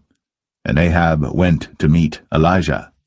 And it came to pass, when Ahab saw Elijah, that Ahab said unto him, Art thou he that troubleth Israel? And he answered, I have not troubled Israel, but thou and thy father's house, in that ye have forsaken the commandments of the Lord, and thou hast followed Baalim. Now therefore send and gather to me all Israel unto Mount Carmel, and the prophets of Baal 450, and the prophets of the groves 400, which eat at Jezebel's table. So Ahab sent unto all the children of Israel, and gathered the prophets together unto Mount Carmel. And Elijah came unto all the people, and said, How long halt ye between two opinions? If the Lord be God, follow him, but if Baal, then follow him. And the people answered him not a word. Then said Elijah unto the people, I, even I only, remain a prophet of the Lord, but Baal's prophets are 450 men. Let them therefore give us 2 bullocks, and let them choose 1 bullock from themselves, and cut it in pieces, and lay it on wood, and put no fire under. And I will dress the other bullock, and lay it on wood, and put no fire under. And call ye on the name of your gods, and I will call on the name of the Lord, and the God that answereth by fire, let him be God. And all the people answered and said, It is well spoken. And Elijah said unto the prophets of Baal, Choose you 1 bullock for yourselves, and dress it first, for ye are many, and call on the name of your gods, but put no fire under. And they took the bullock which was given them, and they dressed it, and called on the name of Baal from morning even until noon, saying, O Baal, hear us! But there was no voice, nor any that answered, and they leaped upon the altar which was made. And it came to pass at noon that Elijah mocked them, and said, Cry aloud, for he is a god. Either he is talking, or he is pursuing, or he is in a journey, or peradventure he sleepeth, and must be awaked. And they cried aloud, and cut themselves after their manner with knives and lancets, till the blood gushed out upon them. And it came to pass, when midday was past, and they prophesied until the time of the offering of the evening sacrifice, that there was neither voice, nor any to answer, nor any that regarded. And Elijah said unto all the people, Come near unto me. And all the people came near unto him, and he repaired the altar of the Lord that was broken down. And Elijah took 12 stones, according to the number of the tribes of the sons of Jacob, unto whom the word of the Lord came, saying, Israel shall be thy name. And with the stones he built an altar in the name of the Lord, and he made a trench about the altar, as great as would contain 2 measures of seed. And he put the wood in order, and cut the bullock in pieces, and laid him on the wood, and said, Fill 4 barrels with water, and pour it on the burnt sacrifice, and on the wood. And he said, Do it the 2nd time. And they did it the 2nd time. And he said, Do it the 3rd time. And they did it the 3rd time. And the water ran round about the altar, and he filled the trench also with water. And it came to pass, at the time of the offering of the evening sacrifice, that Elijah the prophet came near and said, Lord God of Abraham, Isaac, and of Israel, let it be known this day that thou art God in Israel, and that I am thy servant, and that I have done all these things at thy word. Hear me, O Lord, hear me, that this people may know that thou art the Lord God, and that thou hast turned their heart back again. Then the fire of the Lord fell, and consumed the burnt sacrifice, and the wood, and the stones, and the dust, and licked up the water that was in the trench. And when all the people saw it, they fell on their faces, and they said, The Lord, he is the God, the Lord, he is the God. And Elijah said unto them, Take the prophets of Baal, let not one of them escape. And they took them. And Elijah brought them down to the brook Kishon, and slew them there.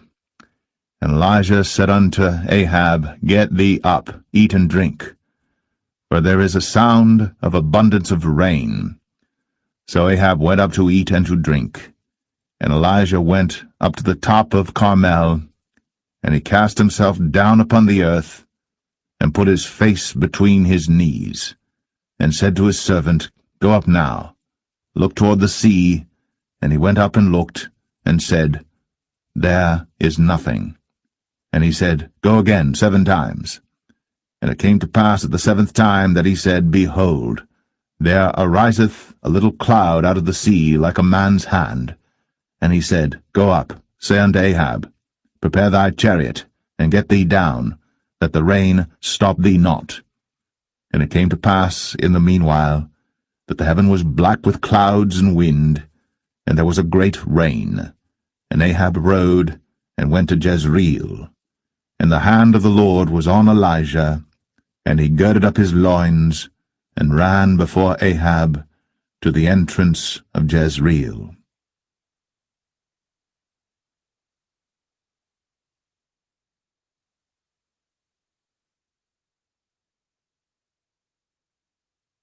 First Kings 19. And Ahab told Jezebel all that Elijah had done, and withal how he had slain all the prophets with the sword. Then Jezebel sent a messenger unto Elijah, saying, So let the gods do to me, and more also, if I make not thy life as the life of one of them by tomorrow about this time. And when he saw that, he arose, and went for his life, and came to Beersheba, which belongeth to Judah, and left his servant there. But he himself went a day's journey into the wilderness, and came and sat down under a juniper tree. And he requested for himself that he might die, and said, It is enough. Now, O Lord, take away my life, for I am not better than my fathers. And as he lay and slept under a juniper tree, behold, then an angel touched him, and said unto him, Arise and eat. And he looked, and behold, there was a cake baked on the coals, and a cruse of water at his head. And he did eat and drink, and laid him down again. And the angel of the Lord came again the second time, and touched him, and said, Arise and eat, because the journey is too great for thee. And he arose, and did eat and drink, and went in the strength of that meat 40 days, and 40 nights, unto Horeb the mount of God. And he came thither unto a cave, and lodged there. And behold, the word of the Lord came to him, and he said unto him, What doest thou here, Elijah? And he said, I have been very jealous for the Lord God of hosts, for the children of Israel have forsaken thy covenant, thrown down thine altars, and slain thy prophets with the sword, and I, even I only am left, and they seek my life to take it away. And he said, Go forth, and stand upon the mount before the Lord. And behold, the Lord passed by, and a great and strong wind rent the mountains, and brake in pieces the rocks before the Lord. But the Lord was not in the wind. And after the wind an earthquake. But the Lord was not in the earthquake. And after the earthquake a fire. But the Lord was not in the fire. And after the fire a still small voice. And it was so, when Elijah heard it, that he wrapped his face in his mantle, and went out, and stood in the entering in of the cave. And behold, there came a voice unto him, and said, What doest thou here, Elijah? And he said, I have been very jealous for the Lord God of hosts, because the children of Israel have forsaken thy covenant, thrown down thine altars, and slain thy prophets with the sword, and I, even I only, am left. And they seek my life, to take it away. And the Lord said unto him, Go, return on thy way to the wilderness of Damascus, and when thou comest, anoint Hazael to be king over Syria. And Jehu, the son of Nimshi, shalt thou anoint to be king over Israel. And Elisha, the son of Shaphat, of Abel-Meholah, shalt thou anoint to be prophet in thy room. And it shall come to pass, that him that escapeth the sword of Hazael shall Jehu slay, and him that escapeth from the sword of Jehu shall Elisha slay. Yet I have left me 7,000 in Israel, all the knees which have not bowed unto Baal, and every mouth which hath not kissed him. So he departed thence, and found Elisha the son of Shaphat, who was plowing with 12 yoke of oxen before him, and he with the 12th. And Elijah passed by him, and cast his mantle upon him. And he left the oxen, and ran after Elijah, and said, Let me, I pray thee, kiss my father and my mother, and then I will follow thee. And he said unto him, Go back again, for what have I done to thee? And he returned back from him, and took a yoke of oxen, and slew them, and boiled their flesh with the instruments of the oxen, and gave unto the people, and they did eat. Then he arose, and went after Elijah, and ministered unto him.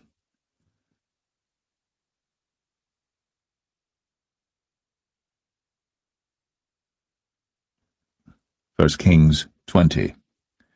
And Ben-Hadad the king of Syria gathered all his host together, and there were 32 kings with him, and horses and chariots, and he went up and besieged Samaria, and warred against it. And he sent messengers to Ahab king of Israel into the city, and said unto him, Thus saith Ben-Hadad, Thy silver and thy gold is mine, thy wives also and thy children, even the goodliest, are mine.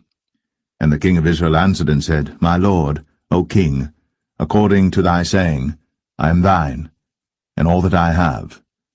And the messengers came again and said, Thus speaketh Ben-Hadad, saying, Although I have sent unto thee, saying, Thou shalt deliver me thy silver and thy gold and thy wives and thy children, yet I will send my servants unto thee tomorrow about this time, and they shall search thine house and the houses of thy servants, and it shall be that whatsoever is pleasant in thine eyes, they shall put it in their hand, and take it away. Then the king of Israel called all the elders of the land, and said, Mark, I pray you, and see how this man seeketh mischief, for he sent unto me for my wives, and for my children, and for my silver, and for my gold, and I denied him not. And all the elders and all the people said unto him, Hearken not unto him, nor consent. Wherefore he said unto the messengers of Ben-Hadad, Tell my lord the king, all that thou didst send for to thy servant at the first, I will do, but this thing I may not do. And the messengers departed, and brought him word again. And Ben-Hadad sent unto him, and said, The gods do so unto me, and more also, if the dust of Samaria shall suffice for handfuls for all the people that follow me. And the king of Israel answered and said, Tell him, Let not him that girdeth on his harness boast himself, as he that putteth it off. And it came to pass, when Ben-Hadad heard this message, as he was drinking, he and the kings in the pavilions, that he said unto his servants, Set yourselves in array. And they set themselves in array against the city. And behold, there came a prophet unto Ahab king of Israel, saying, Thus saith the Lord, Hast thou seen all this great multitude? Behold, I will deliver it into thine hand this day, and thou shalt know that I am the Lord. And Ahab said, By whom? And he said, Thus saith the Lord, Even by the young men of the princes of the provinces. Then he said, Who shall order the battle? And he answered, Thou. Then he numbered the young men of the princes of the provinces, and they were 232, and after them he numbered all the people, even all the children of Israel, being 7,000. And they went out at noon. But Ben-Hadad was drinking himself drunk in the pavilions, he and the kings, the 32 kings that helped him. And the young men of the princes of the provinces went out first, and Ben-Hadad sent out, and they told him, saying, There are men come out of Samaria. And he said, Whether they be come out for peace, take them alive, or whether they be come out for war, take them alive. So these young men of the princes of the provinces came out of the city, and the army which followed them, and they slew every one his man, and the Syrians fled, and Israel pursued them, and Ben-Hadad the king of Syria escaped on an horse with the horsemen. And the king of Israel went out, and smote the horses and chariots, and slew the Syrians with a great slaughter. And the prophet came to the king of Israel, and said unto him, Go, strengthen thyself, and mark and see what thou doest. For at the return of the year the king of Syria will come up against thee. And the servants of the king of Syria said unto him, Their gods are gods of the hills, therefore they were stronger than we. But let us fight against them in the plain, and surely we shall be stronger than they. And do this thing, take the kings away, every man out of his place, and put captains in their rooms. And number thee an army like the army that thou hast lost, horse for horse, and chariot for chariot, and we will fight against them in the plain, and surely we shall be stronger than they. And he hearkened unto their voice, and did so. And it came to pass, at the return of the year, that Ben-Hadad numbered the Syrians, and went up to Aphek to fight against Israel. And the children of Israel were numbered, and were all present, and went against them.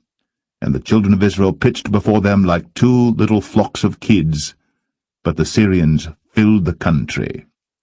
And there came a man of God, and spake unto the king of Israel, and said, Thus saith the Lord, Because the Syrians have said, The Lord is God of the hills, but he is not God of the valleys, therefore will I deliver all this great multitude into thine hand, and ye shall know that I am the Lord. And they pitched one over against the other 7 days, and so it was, that in the 7th day the battle was joined, and the children of Israel slew of the Syrians 100,000 footmen in 1 day. But the rest fled to Aphek into the city, and there a wall fell upon 27,000 of the men that were left. And Ben-hadad fled and came into the city, into an inner chamber. And his servants said unto him, Behold now, we have heard that the kings of the house of Israel are merciful kings. Let us, I pray thee, put sackcloth on our loins, and ropes upon our heads, and go out to the king of Israel. Peradventure he will save thy life. So they girded sackcloth on their loins, and put ropes on their heads, and came to the king of Israel, and said, Thy servant Ben-hadad saith, I pray thee, let me live. And he said, Is he yet alive? He is my brother. Now the men did diligently observe whether anything would come from him, and did hastily catch it. And they said, Thy brother Ben-hadad. Then he said, Go ye, bring him. Then Ben-hadad came forth to him, and he caused him to come up into the chariot. And Ben-hadad said unto him, The cities which my father took from thy father I will restore, and thou shalt make streets for thee in Damascus, as my father made in Samaria. Then said Ahab, I will send thee away with this covenant. So he made a covenant with him, and sent him away. And a certain man of the sons of the prophets said unto his neighbor in the word of the Lord, Smite me, I pray thee. And the man refused to smite him. Then said he unto him, Because thou hast not obeyed the voice of the Lord, behold, as soon as thou art departed from me, a lion shall slay thee. And as soon as he was departed from him, a lion found him, and slew him. Then he found another man, and said, Smite me, I pray thee. And the man smote him, so that in smiting he wounded him. So the prophet departed, and waited for the king by the way, and disguised himself with ashes upon his face. And as the king passed by, he cried unto the king, and he said, Thy servant went out into the midst of the battle, and behold, a man turned aside, and brought a man unto me, and said, Keep this man. If by any means he be missing, then shall thy life be for his life, or else thou shalt pay a talent of silver. And as thy servant was busy here and there, he was gone. And the king of Israel said unto him, So shall thy judgment be. Thyself hast decided it. And he hasted, and took the ashes away from his face. And the king of Israel discerned him that he was of the prophets. And he said unto him, Thus saith the Lord, Because thou hast let go out of thy hand a man whom I appointed to utter destruction, therefore thy life shall go for his life, and thy people for his people. And the king of Israel went to his house, heavy and displeased, and came to Samaria.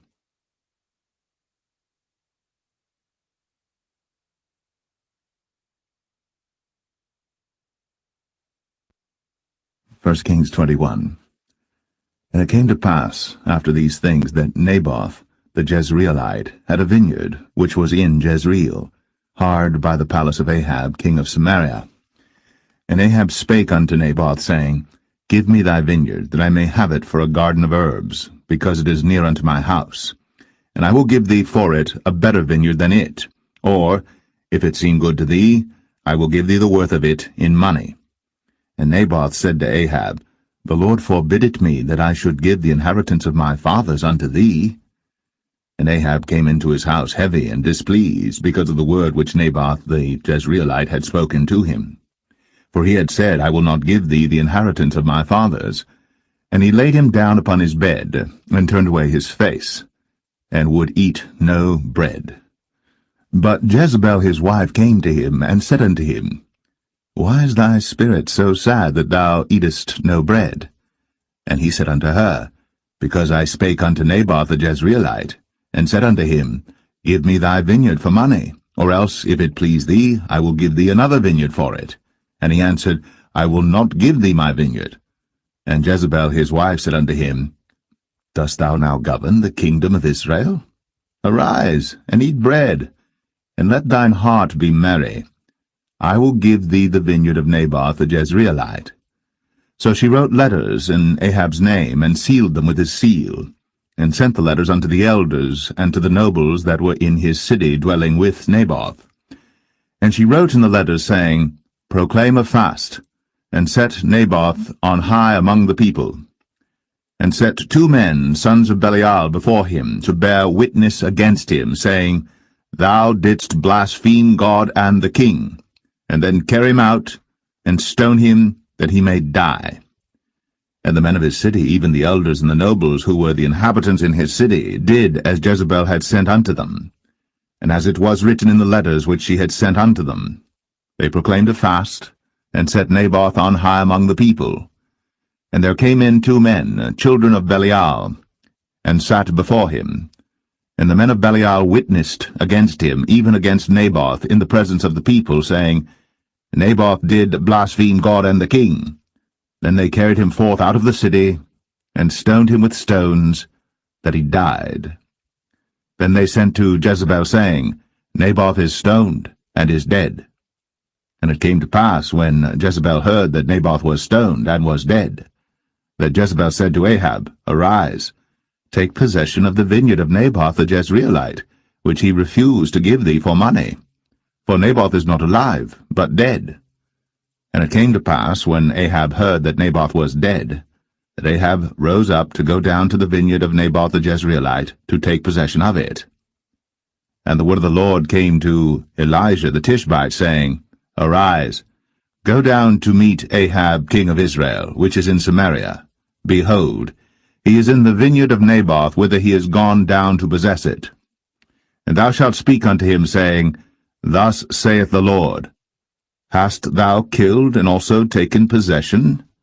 And thou shalt speak unto him, saying, Thus saith the Lord, In the place where dogs licked the blood of Naboth shall dogs lick thy blood, even thine. And Ahab said to Elijah, Hast thou found me, O mine enemy? And he answered, I have found thee, because thou hast sold thyself to work evil in the sight of the Lord. Behold, I will bring evil upon thee, and will take away thy posterity, and will cut off from Ahab him that pisseth against the wall, and him that is shut up and left in Israel, and will make thine house like the house of Jeroboam the son of Nebat, and like the house of Baasha the son of Ahijah, for the provocation wherewith thou hast provoked me to anger, and made Israel to sin. And of Jezebel also spake the Lord, saying, The dogs shall eat Jezebel by the wall of Jezreel. Him that dieth of Ahab in the city the dogs shall eat, and him that dieth in the field shall the fowls of the air eat. But there was none like unto Ahab, which did sell himself to work wickedness in the sight of the Lord, whom Jezebel his wife stirred up. And he did very abominably in following idols, according to all things as did the Amorites, whom the Lord cast out before the children of Israel. And it came to pass, when Ahab heard those words, that he rent his clothes, and put sackcloth upon his flesh, and fasted, and lay in sackcloth, and went softly. And the word of the Lord came to Elijah the Tishbite, saying, Seest thou how Ahab humbleth himself before me? Because he humbleth himself before me, I will not bring the evil in his days, but in his son's days will I bring the evil upon his house.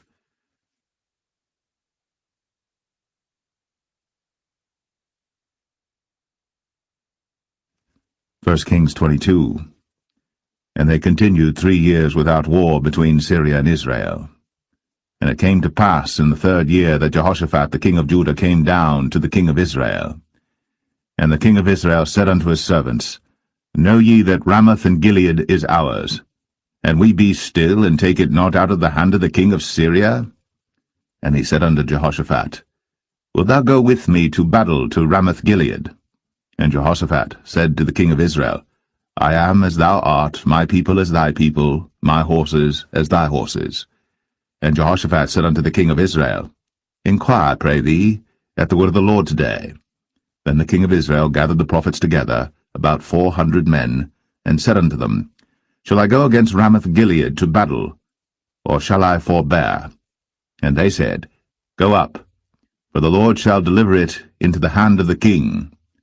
And Jehoshaphat said, Is there not here a prophet of the Lord besides, that we might inquire of him?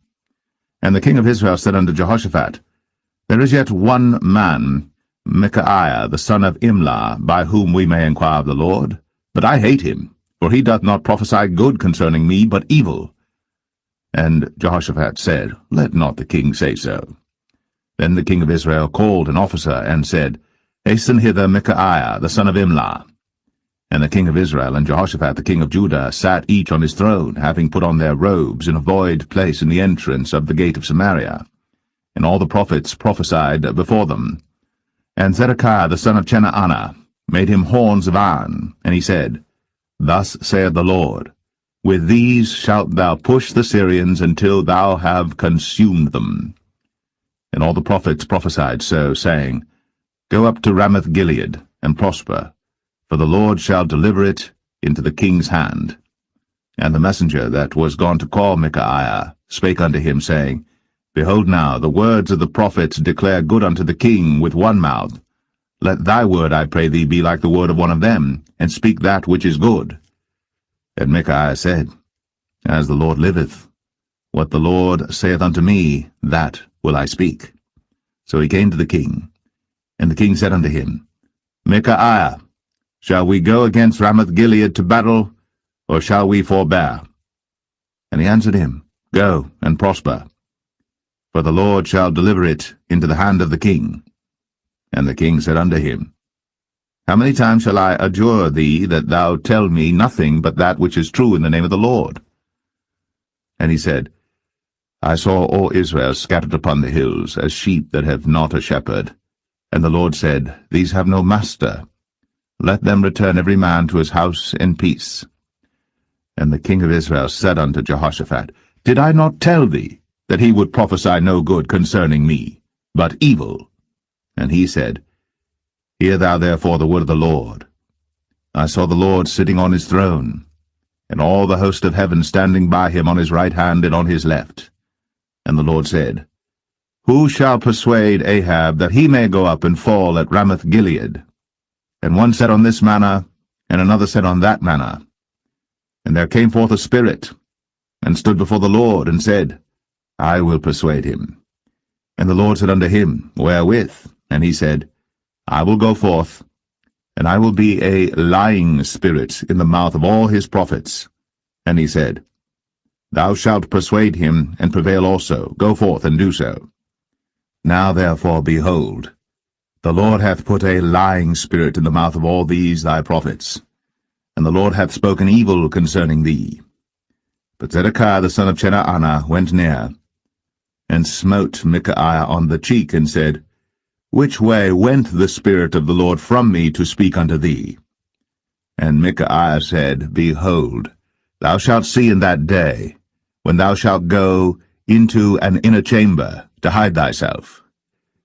And the king of Israel said, Take Micaiah, and carry him back unto Amon the governor of the city, and to Joash the king's son, and say, Thus saith the king, Put this fellow in the prison, and feed him with bread of affliction and with water of affliction, until I come in peace.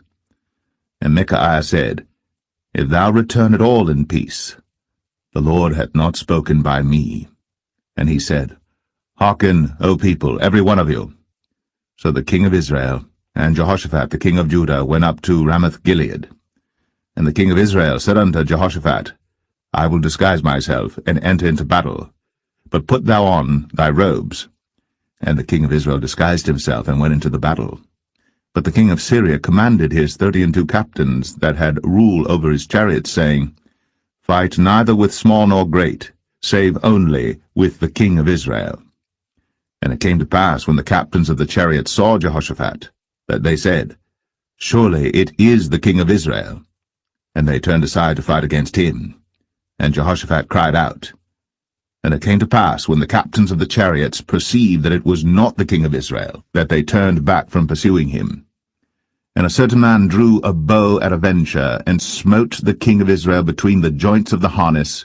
Wherefore he said unto the driver of his chariots, Turn thy hand, and carry me out of the host, for I am wounded. and the battle increased that day. And the king was stayed up in his chariot against the Syrians, and died at even, and the blood ran out of the wound into the midst of the chariot. And there went a proclamation throughout the host about the going down of the sun, saying, Every man to his city, and every man to his own country. So the king died, and was brought to Samaria, and they buried the king in Samaria. And one washed the chariot in the pool of Samaria, and the dogs licked up his blood, and they washed his armor, according unto the word of the Lord which he spake. Now the rest of the acts of Ahab, and all that he did, and the ivory house which he made, and all the cities that he built, are they not written in the book of the Chronicles of the kings of Israel? So Ahab slept with his fathers, and Ahaziah his son reigned in his stead. And Jehoshaphat the son of Asa began to reign over Judah in the 4th year of Ahab king of Israel. Jehoshaphat was 35 years old when he began to reign, and he reigned 25 years in Jerusalem. And his mother's name was Azubah, the daughter of Shilhi. And he walked in all the ways of Asa his father. He turned not aside from it, doing that which was right in the eyes of the Lord. Nevertheless the high places were not taken away, for the people offered and burnt incense yet in the high places. And Jehoshaphat made peace with the king of Israel. Now the rest of the acts of Jehoshaphat, and his might that he showed, and how he warred, are they not written in the book of the Chronicles of the kings of Judah? And the remnant of the Sodomites, which remained in the days of his father Asa, he took out of the land. There was then no king in Edom, a deputy was king. Jehoshaphat made ships of Tarshish to go to Ophir for gold, but they went not, for the ships were broken at Ezion-Geber. Then said Ahaziah the son of Ahab unto Jehoshaphat, Let my servants go with thy servants in the ships. But Jehoshaphat would not. And Jehoshaphat slept with his fathers, and was buried with his fathers in the city of David his father. And Jehoram his son reigned in his stead. Ahaziah the son of Ahab began to reign over Israel in Samaria the 17th year of Jehoshaphat king of Judah, and reigned 2 years over Israel. And he did evil in the sight of the Lord, and walked in the way of his father, and in the way of his mother, and in the way of Jeroboam the son of Nebat, who made Israel to sin. For he served Baal, and worshipped him, and provoked to anger the Lord God of Israel, according to all that his father had done.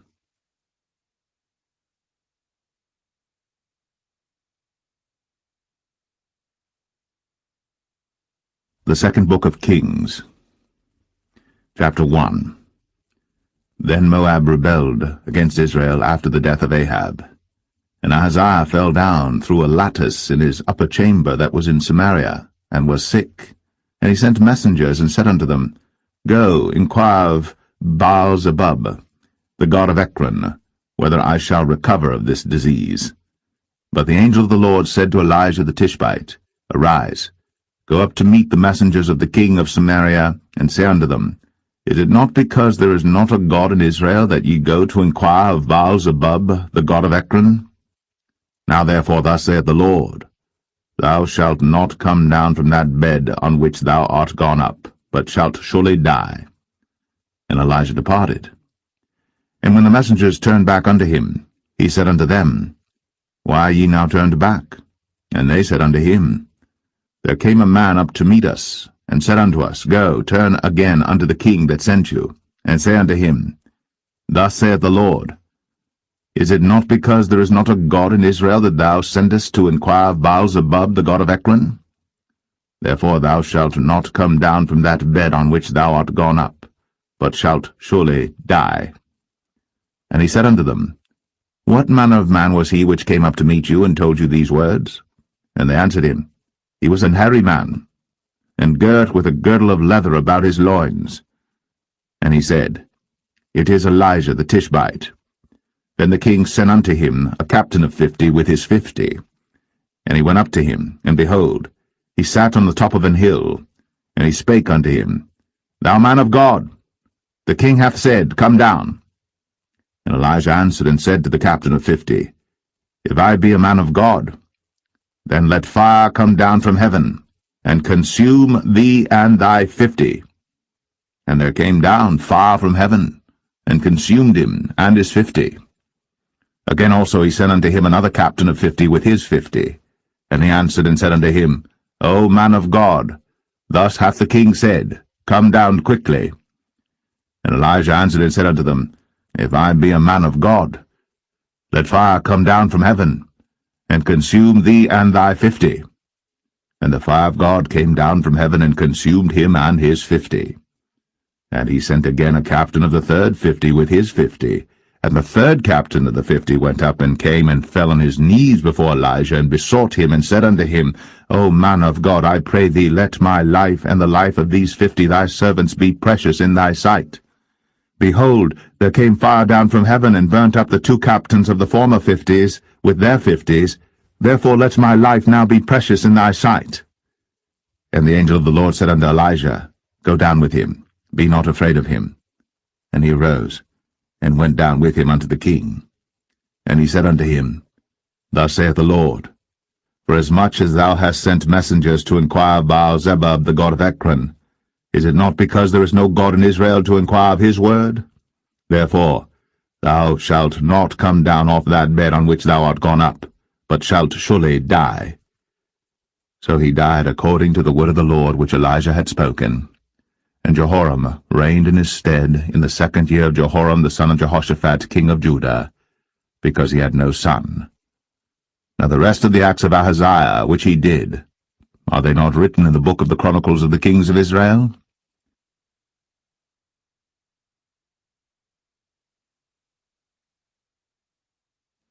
Second Kings 2.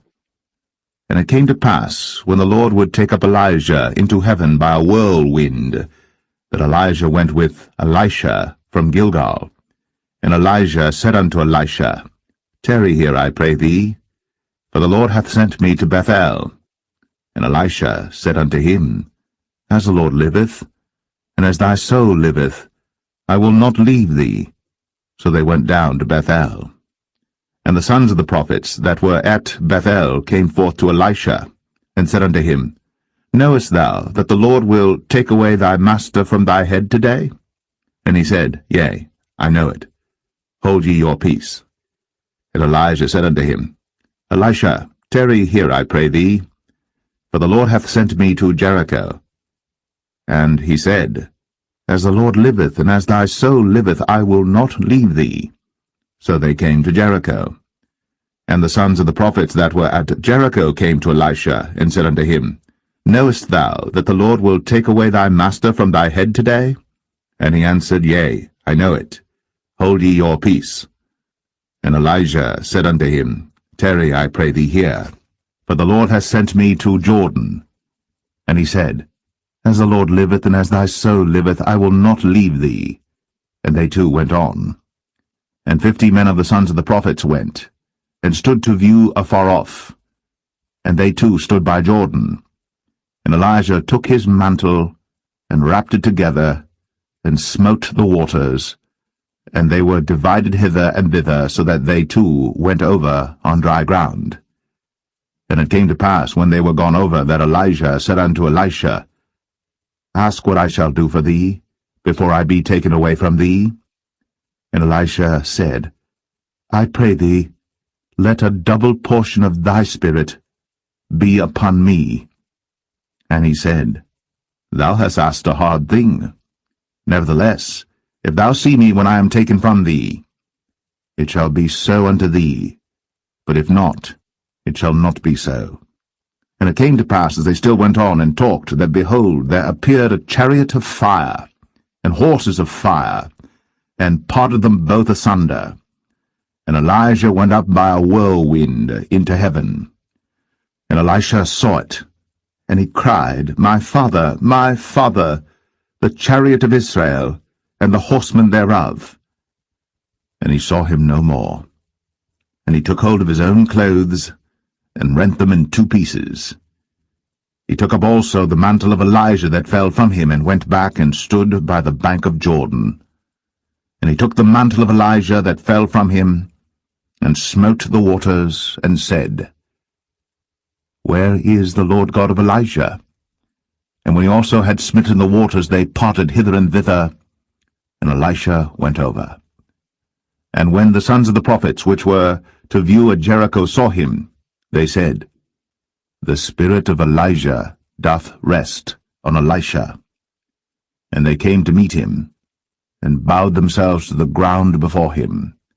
And they said unto him, Behold now, there be with thy servants 50 strong men. Let them go, we pray thee, and seek thy master, lest peradventure the Spirit of the Lord hath taken him up, and cast him upon some mountain, or into some valley. And he said, Ye shall not send.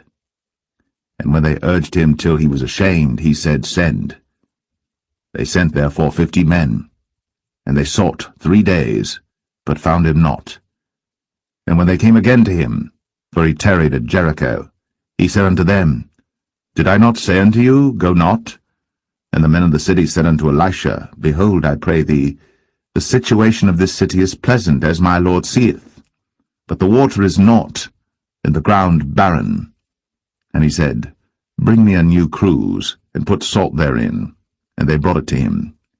And he went forth unto the spring of the waters, and cast the salt in there, and said, Thus saith the Lord, I have healed these waters. There shall not be from thence any more death or barren land. So the waters were healed unto this day, according to the saying of Elisha which he spake. And he went up from thence unto Bethel, and as he was going up by the way, there came forth little children out of the city, and mocked him, and said unto him, Go up, thou bald head, go up, thou bald head. And he turned back, and looked on them, and cursed them in the name of the Lord. And there came forth 2 she-bears out of the wood, and tare 42 children of them. And he went from thence to Mount Carmel, and from thence he returned to Samaria.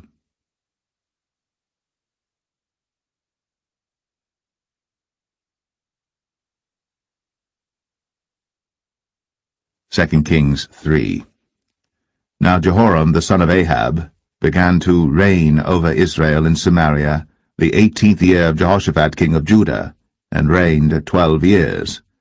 And he wrought evil in the sight of the Lord, but not like his father and like his mother. For he put away the image of Baal that his father had made. Nevertheless he cleaved unto the sins of Jeroboam the son of Nebat, which made Israel to sin. He departed not therefrom. And Mesha king of Moab was a sheepmaster, and rendered unto the king of Israel 100,000 lambs and 100,000 rams with the wool. But it came to pass, when Ahab was dead, that the king of Moab rebelled against the king of Israel. And King Jehoram went out of Samaria the same time, and numbered all Israel.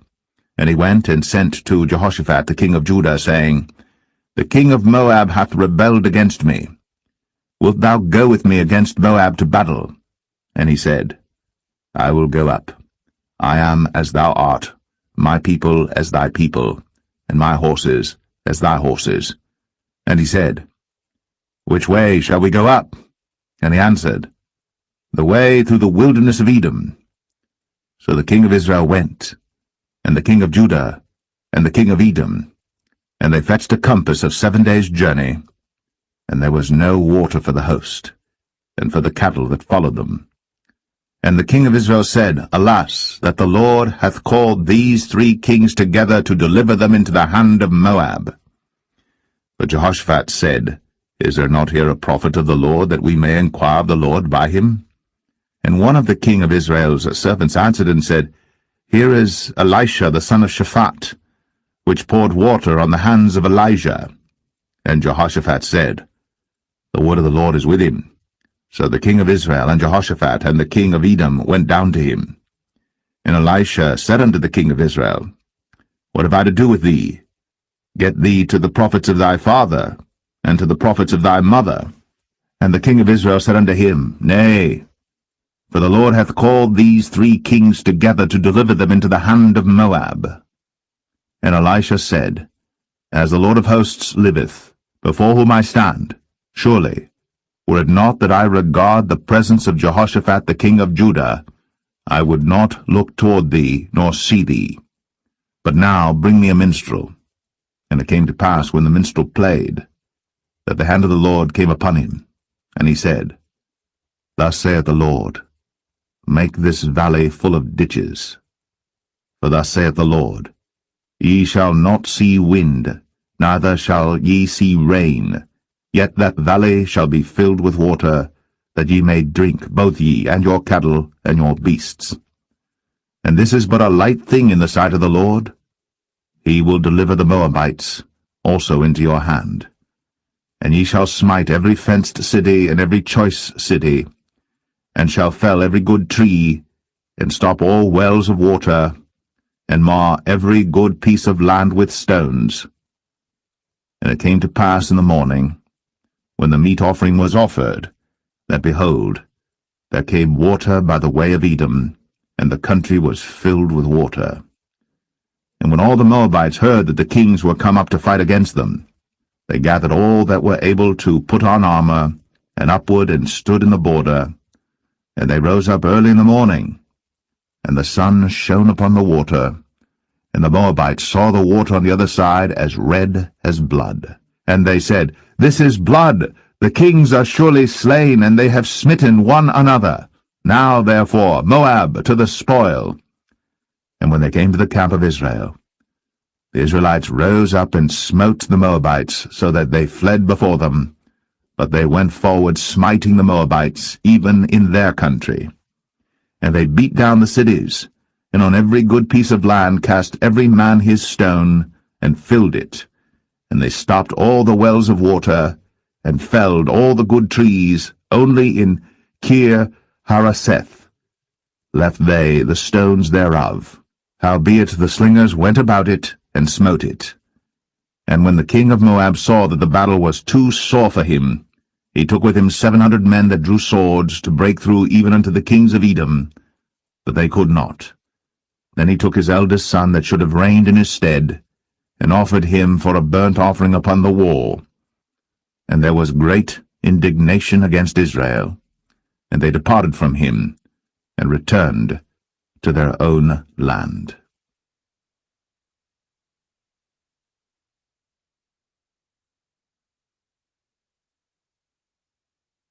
2 Kings 4. Now there cried a certain woman of the wives of the sons of the prophets unto Elisha, saying, Thy servant my husband is dead, and thou knowest that thy servant did fear the Lord, and the creditors come to take unto him my 2 sons to be bondmen. And Elisha said unto her, What shall I do for thee? Tell me, what hast thou in the house? And she said, Thine handmaid hath not anything in the house, save a pot of oil. Then he said, Go borrow thee vessels abroad of all thy neighbors, even empty vessels, borrow not a few. And when thou art come in, thou shalt shut the door upon thee and upon thy sons, and shalt pour out into all those vessels, and thou shalt set aside that which is full. So she went from him, and shut the door upon her and upon her sons, who brought the vessels to her, and she poured out. And it came to pass, when the vessels were full, that she said unto her son, Bring me yet a vessel. And he said unto her, There is not a vessel more. And the oil stayed. Then she came and told the man of God, and he said, Go sell the oil, and pay thy debt, and live thou and thy children of the rest.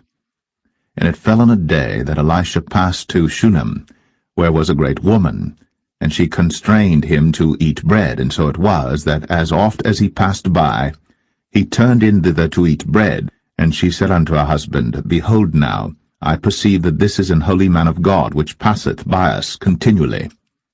Let us make a little chamber, I pray thee, on the wall, and let us set for him there a bed, and a table, and a stool, and a candlestick. And it shall be, when he cometh to us, that he shall turn in thither. And it fell on a day that he came thither, and he turned into the chamber, and lay there. And he said to Gehazi his servant, Call this Shunammite. And when he had called her, she stood before him. And he said unto him, Say now unto her, Behold, thou hast been careful for us with all this care. What is to be done for thee? Wouldest thou be spoken for to the king or to the captain of the host? And she answered, I dwell among mine own people.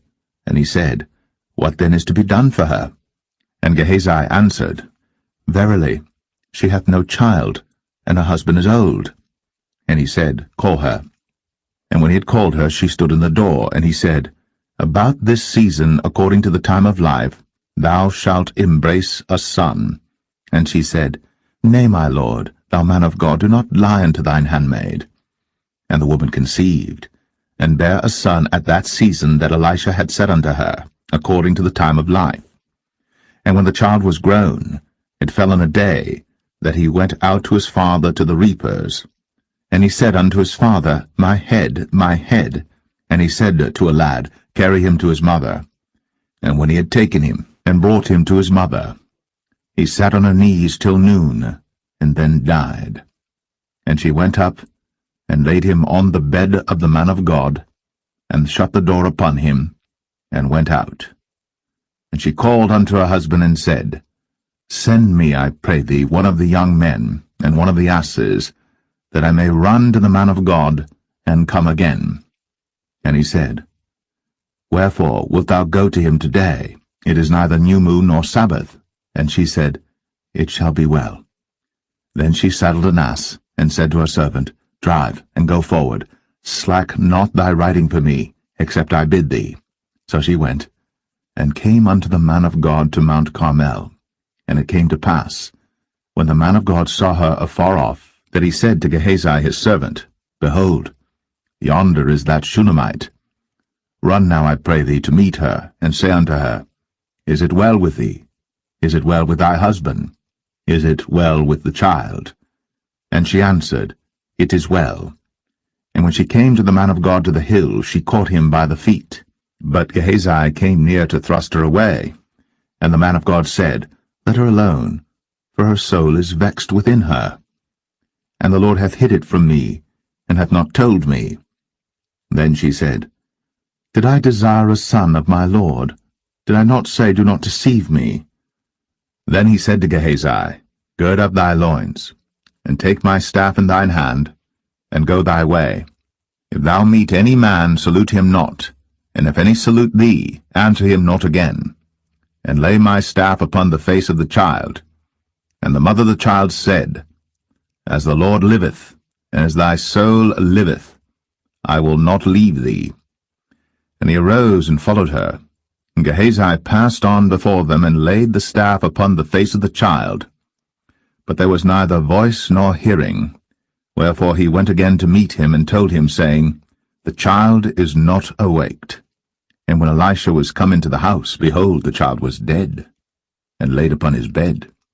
He went in therefore, and shut the door upon them twain, and prayed unto the Lord. And he went up and lay upon the child, and put his mouth upon his mouth, and his eyes upon his eyes, and his hands upon his hands, and he stretched himself upon the child, and the flesh of the child waxed warm. Then he returned, and walked in the house to and fro, and went up and stretched himself upon him, and the child sneezed 7 times. And the child opened his eyes.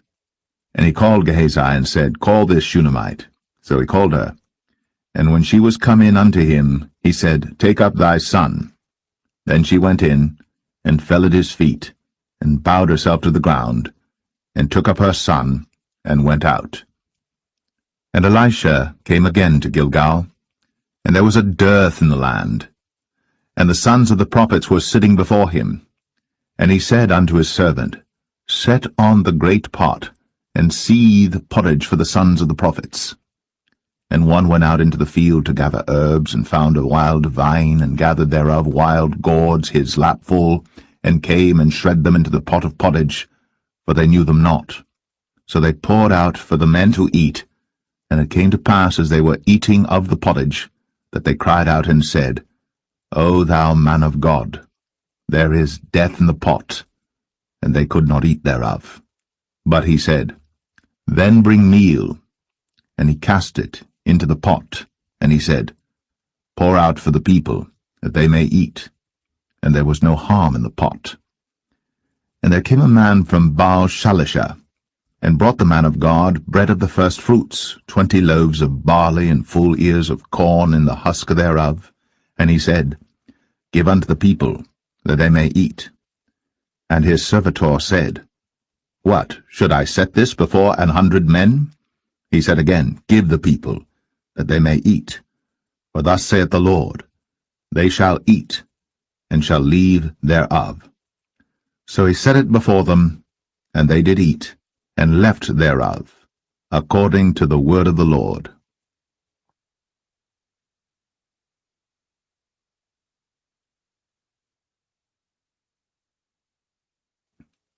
Second Kings 5. Now Naaman, captain of the host of the king of Syria, was a great man with his master, and honorable, because by him the Lord had given deliverance unto Syria. He was also a mighty man in valor, but he was a leper. And the Syrians had gone out by companies, and had brought away captive out of the land of Israel a little maid, and she waited on Naaman's wife.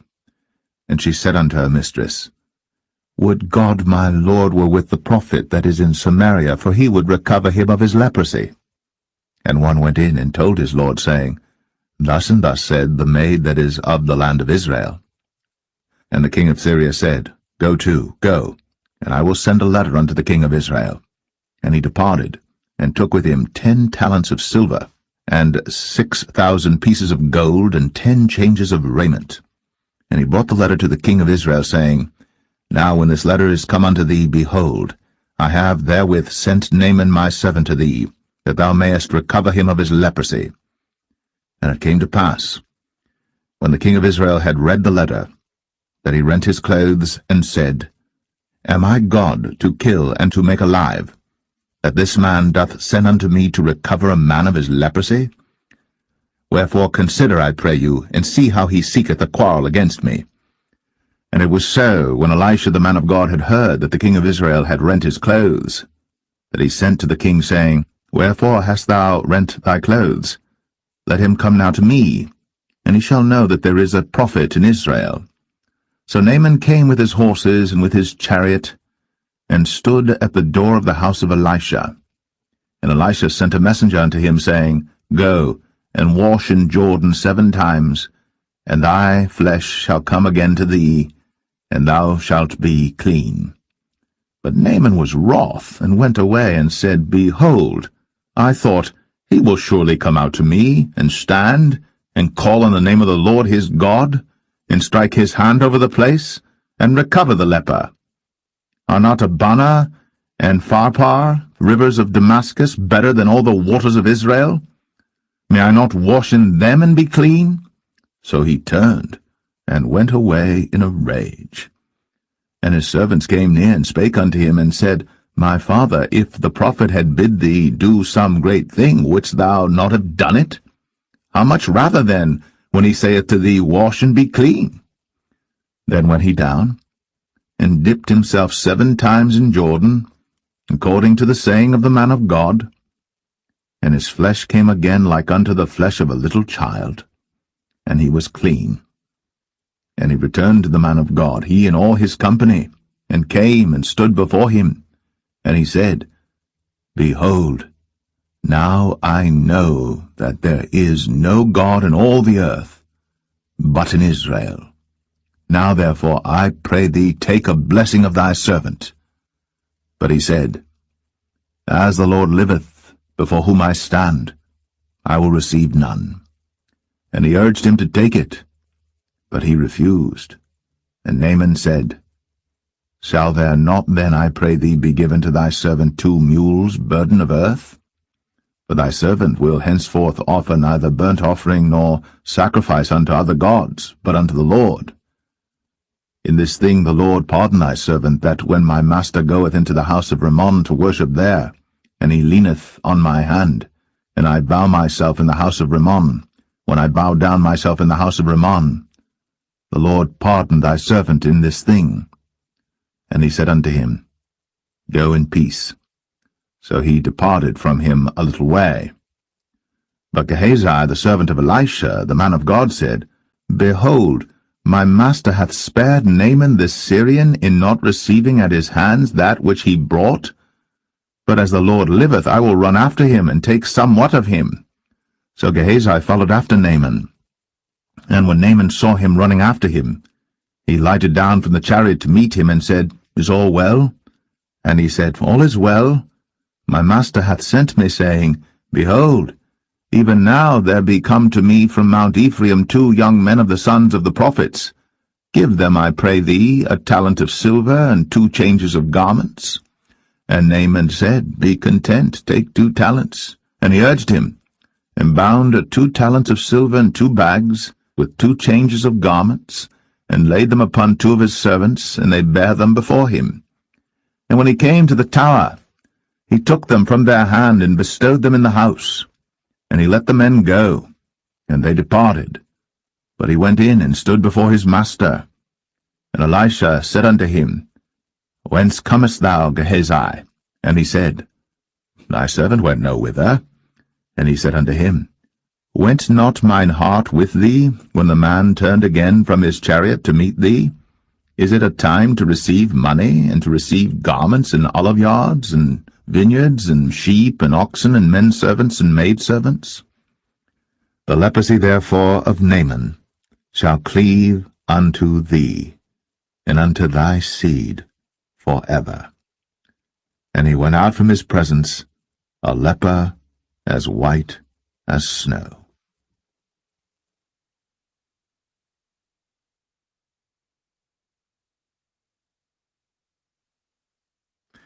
2 Kings 6. And the sons of the prophets said unto Elisha, Behold now, the place where we dwell with thee is too strait for us.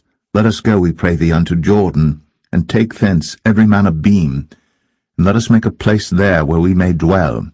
And he answered, Go ye. And one said, Be content, I pray thee, and go with thy servants. And he answered, I will go. So he went with them. And when they came to Jordan, they cut down wood. But as one was felling a beam, the axe head fell into the water. And he cried and said, Alas, master, for it was borrowed. And the man of God said, Where fell it? And he showed him the place. And he cut down a stick, and cast it in thither. And the iron did swim. Therefore said he, Take it up to thee. And he put out his hand, and took it. Then the king of Syria warred against Israel, and took counsel with his servants, saying, In such and such a place shall be my camp. And the man of God sent unto the king of Israel, saying, Beware that thou pass not such a place, for thither the Syrians are come down. And the king of Israel sent to the place which the man of God told him, and warned him of, and saved himself there, not once nor twice. Therefore the heart of the king of Syria was sore troubled for this thing. And he called his servants, and said unto them, Will ye not show me which of us is for the king of Israel?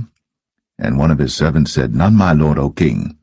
But Elisha, the prophet that is in Israel, telleth the king of Israel the words that thou speakest in thy bedchamber. And he said, Go and spy where he is, that I may send and fetch him. And it was told him, saying, Behold, he is in Dothan. Therefore sent he thither horses and chariots and a great host. And they came by night and compassed the city about. And when the servant of the man of God was risen early and gone forth, behold, an host compassed the city both with horses and chariots. And his servant said unto him, Alas, my master, how shall we do? And he answered, Fear not, for they that be with us are more than they that be with them. And Elisha prayed, and said, Lord, I pray thee, open his eyes, that he may see. And the Lord opened the eyes of the young man, and he saw, and behold, the mountain was full of horses and chariots of fire round about Elisha. And when they came down to him, Elisha prayed unto the Lord, and said, Smite this people, I pray thee, with blindness. And he smote them with blindness according to the word of Elisha. And Elisha said unto them, This is not the way neither is this the city. Follow me, and I will bring you to the man whom ye seek. But he led them to Samaria. And it came to pass, when they were come into Samaria, that Elisha said, Lord, open the eyes of these men, that they may see. And the Lord opened their eyes, and they saw, and behold, they were in the midst of Samaria. And the king of Israel said unto Elisha, when he saw them, My father, shall I smite them? Shall I smite them? And he answered, Thou shalt not smite them. Wouldst thou smite those whom thou hast taken captive with thy sword and with thy bow? Set bread and water before them, that they may eat and drink, and go to their master. And he prepared great provision for them. And when they had eaten and drunk, he sent them away, and they went to their master. So the bands of Syria came no more into the land of Israel. And it came to pass after this, that Ben-Hadad, king of Syria, gathered all his host, and went up, and besieged Samaria. And there was a great famine in Samaria, and behold, they besieged it, until an ass's head was sold for 80 pieces of silver, and the 4th part of a cab of dove's dung for 5 pieces of silver. And as the king of Israel was passing by upon the wall, they cried a woman unto him, saying, Help my lord, O king. And he said, If the Lord do not help thee, whence shall I help thee? Out of the barn floor, out of the winepress? And the king said unto her, What aileth thee? And she answered, This woman said unto me, Give thy son, that we may eat him today, and we will eat my son tomorrow. So we boiled my son, and did eat him. And I said unto her on the next day, Give thy son, that we may eat him. And she hath hid her son. And it came to pass, when the king heard the words of the woman, that he rent his clothes, and he passed by upon the wall. And the people looked, and behold, he had sackcloth within upon his flesh. Then he said, God do so, and more also to me, if the head of Elisha the son of Shaphat shall stand on him this day. But Elisha sat in his house, and the elders sat with him. And the king sent a man from before him. But ere the messenger came to him, he said to the elders, See ye how this son of a murderer hath sent to take away mine head? Look, when the messenger cometh, shut the door, and hold him fast at the door. Is not the sound of his master's feet behind him? And while he yet talked with them, behold, the messenger came down unto him, and he said, Behold, this evil is of the Lord. What should I wait for the Lord any longer?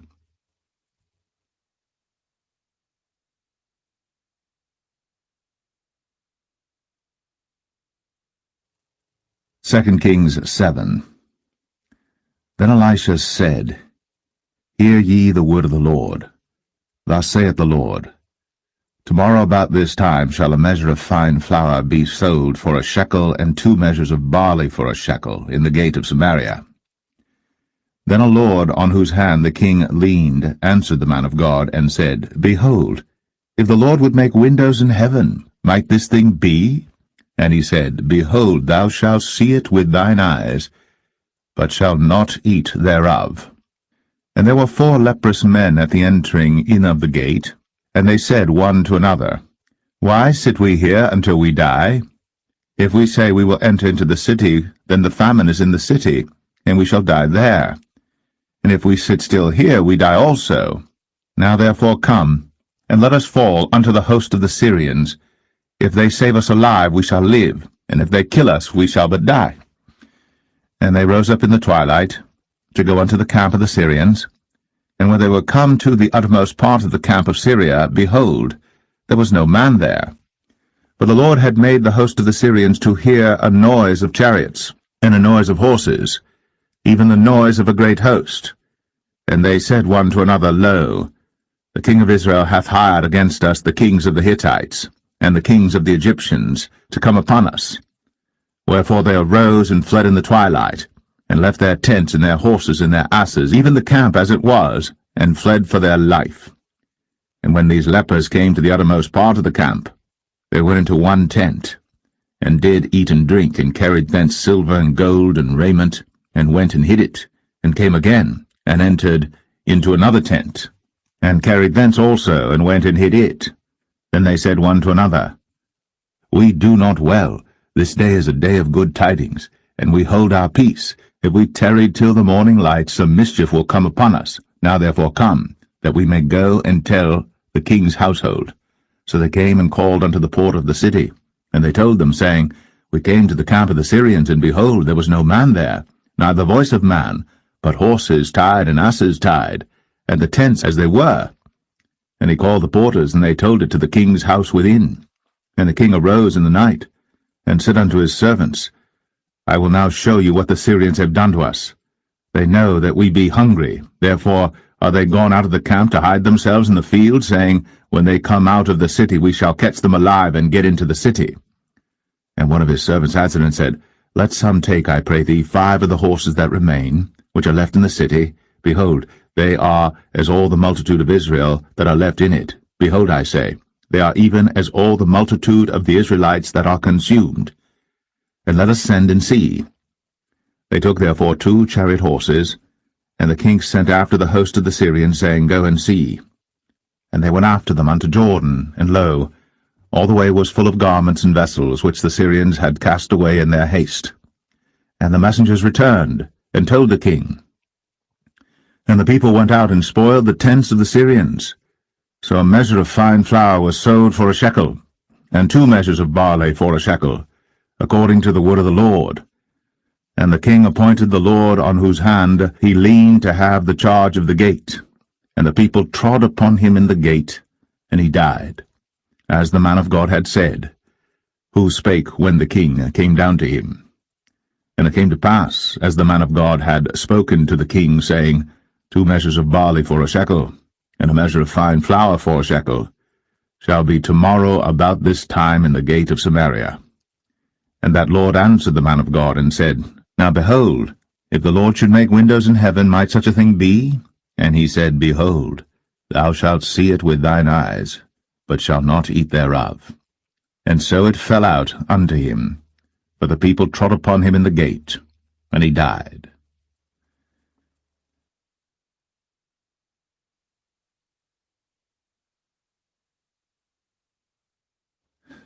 Second Kings 8. Then spake Elisha unto the woman, whose son he had restored to life, saying, Arise, and go thou and thine household, and sojourn wheresoever thou canst sojourn. For the Lord hath called for a famine, and it shall also come upon the land 7 years. And the woman arose, and did after the saying of the man of God. And she went with her household, and sojourned in the land of the Philistines 7 years. And it came to pass at the 7 years' end, that the woman returned out of the land of the Philistines. And she went forth to cry unto the king for her house and for her land. And the king talked with Gehazi, the servant of the man of God, saying, Tell me, I pray thee, all the great things that Elisha hath done. And it came to pass, as he was telling the king how he had restored a dead body to life, that, behold, the woman, whose son he had restored to life, cried to the king for her house and for her land. And Gehazi said, My lord, O king, this is the woman, and this is her son, whom Elisha restored to life. And when the king asked the woman, she told him.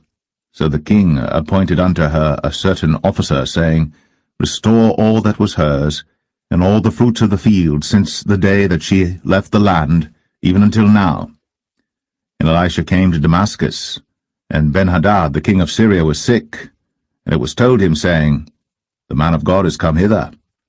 And the king said unto Hazael, Take a present in thine hand, and go, meet the man of God, and inquire of the Lord by him, saying, Shall I recover of this disease?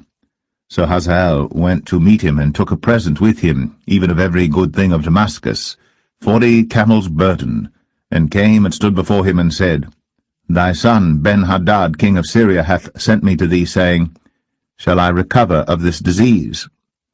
And Elisha said unto him, Go, say unto him, Thou mayest certainly recover. Howbeit, the Lord hath shown me that he shall surely die. And he settled his countenance steadfastly, until he was ashamed, and the man of God wept. And Hazael said, Why weepeth my lord? And he answered, Because I know the evil that thou wilt do unto the children of Israel. Their strongholds wilt thou set on fire, and their young men wilt thou slay with the sword, and wilt dash their children, and rip up their women with child. And Hazael said, But what, is thy servant a dog, that he should do this great thing? And Elisha answered, The Lord hath shown me that thou shalt be king over Syria. So he departed from Elisha, and came to his master, who said to him, What said Elisha to thee? And he answered, He told me that thou shouldst surely recover. And it came to pass on the morrow that he took a thick cloth, and dipped it in water, and spread it on his face, so that he died. And Hazael reigned in his stead. And in the 5th year of Joram, the son of Ahab, king of Israel, Jehoshaphat being then king of Judah, Jehoram, the son of Jehoshaphat, king of Judah, began to reign. 32 years old was he when he began to reign, and he reigned 8 years in Jerusalem. And he walked in the way of the kings of Israel, as did the house of Ahab, for the daughter of Ahab was his wife, and he did evil in the sight of the Lord. Yet the Lord would not destroy Judah for David his servant's sake, as he promised him to give him always a light unto his children. In his days Edom revolted from under the hand of Judah, and made a king over themselves. So Joram went over to Zair, and all the chariots with him. And he rose by night, and smote the Edomites which compassed him about, and the captains of the chariots and the people fled into their tents. Yet Edom revolted from under the hand of Judah unto this day. Then Libnah revolted at the same time. And the rest of the acts of Joram, and all that he did, are they not written in the book of the chronicles of the kings of Judah? And Joram slept with his fathers, and was buried with his fathers in the city of David, and Ahaziah his son reigned in his stead. In the 12th year of Joram, the son of Ahab king of Israel, did Ahaziah the son of Jehoram king of Judah begin to reign. 22 years old was Ahaziah when he began to reign, and he reigned 1 year in Jerusalem, and his mother's name was Athaliah, the daughter of Omri, king of Israel. And he walked in the way of the house of Ahab, and did evil in the sight of the Lord, as did the house of Ahab. For he was the son-in-law of the house of Ahab. And he went with Joram, the son of Ahab, to the war against Hazael, king of Syria, in Ramoth-Gilead. And the Syrians wounded Joram. And King Joram went back to be healed in Jezreel of the wounds which the Syrians had given him at Ramah, when he fought against Hazael, king of Syria. And Ahaziah the son of Jehoram, king of Judah, went down to see Joram the son of Ahab in Jezreel, because he was sick.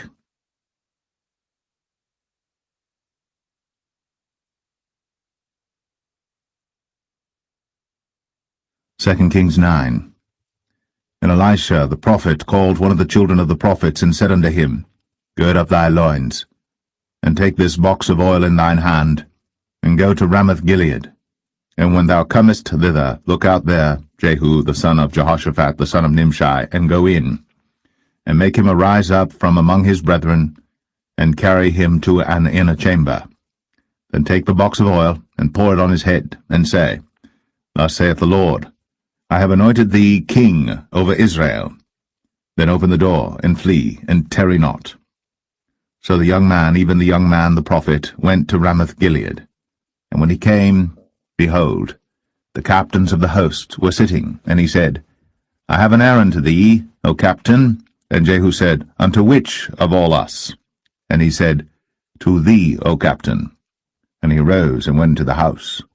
And he poured the oil on his head, and said unto him, Thus saith the Lord God of Israel, I have anointed thee king over the people of the Lord, even over Israel. And thou shalt smite the house of Ahab thy master, that I may avenge the blood of my servants the prophets, and the blood of all the servants of the Lord, at the hand of Jezebel. For the whole house of Ahab shall perish, and I will cut off from Ahab him that pisseth against the wall, and him that is shut up and left in Israel.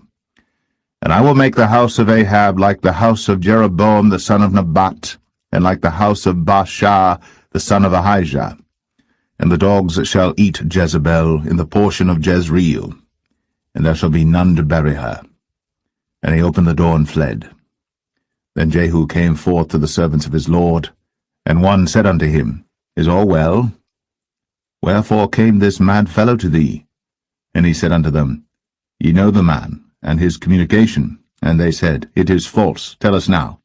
And he said, Thus and thus spake he to me, saying, Thus saith the Lord, I have anointed thee king over Israel. Then they hasted, and took every man his garment, and put it under him on the top of the stairs, and blew with trumpets, saying, Jehu is king. So Jehu, the son of Jehoshaphat, the son of Nimshi, conspired against Joram. Now Joram had kept Ramoth-Gilead, he and all Israel, because of Hazael king of Syria. But King Joram was returned to be healed in Jezreel of the wounds which the Syrians had given him, when he fought with Hazael king of Syria. And Jehu said, If it be your minds, then let none go forth nor escape out of the city to go to tell it in Jezreel. So Jehu rode in a chariot, and went to Jezreel. For Joram lay there, and Ahaziah king of Judah was come down to see Joram. And there stood a watchman on the tower in Jezreel. And he spied the company of Jehu as he came, and said, I see a company. And Joram said, Take an horseman, and send to meet them, and let him say, Is it peace? So there went one on horseback to meet him, and said, Thus saith the king, Is it peace? And Jehu said, What hast thou to do with peace? Turn thee behind me. And the watchman told, saying, The messenger came to them, but he cometh not again. Then he sent out a second on horseback, which came to them, and said, Thus saith the king, Is it peace? And Jehu answered, What hast thou to do with peace? Turn thee behind me. And the watchman told, saying, He came even unto them, and cometh not again. And the driving is like the driving of Jehu the son of Nimshi, for he driveth furiously. And Joram said, Make ready. And his chariot was made ready. And Joram king of Israel, and Ahaziah king of Judah went out, each in his chariot. And they went out against Jehu, and met him in the portion of Naboth the Jezreelite. And it came to pass, when Joram saw Jehu, that he said, Is it peace, Jehu? And he answered, What peace, so long as the whoredoms of thy mother Jezebel and her witchcrafts are so many? And Joram turned his hands and fled, and said to Ahaziah, There is treachery, O Ahaziah. And Jehu drew a bow with his full strength, and smote Jehoram between his arms, and the arrow went out at his heart, and he sunk down in his chariot. Then said Jehu to Bidkar his captain, Take up, and cast him in the portion of the field of Naboth the Jezreelite. Remember how that when I and thou rode together after Ahab his father, the Lord laid this burden upon him. Surely I have seen yesterday the blood of Naboth and the blood of his sons, saith the Lord. And I will requite thee in this plat, saith the Lord. Now therefore take and cast him into the plat of ground, according to the word of the Lord. But when Ahaziah the king of Judah saw this, he fled by the way of the garden house. And Jehu followed after him, and said, Smite him also in the chariot. And they did so at the going up to Gur, which is by Ibleam. And he fled to Megiddo, and died there. And his servants carried him in a chariot to Jerusalem, and buried him in his sepulchre with his fathers in the city of David. And in the 11th year of Joram the son of Ahab began Ahaziah to reign over Judah. And when Jehu was come to Jezreel, Jezebel heard of it, and she painted her face, and tired her head, and looked out at a window.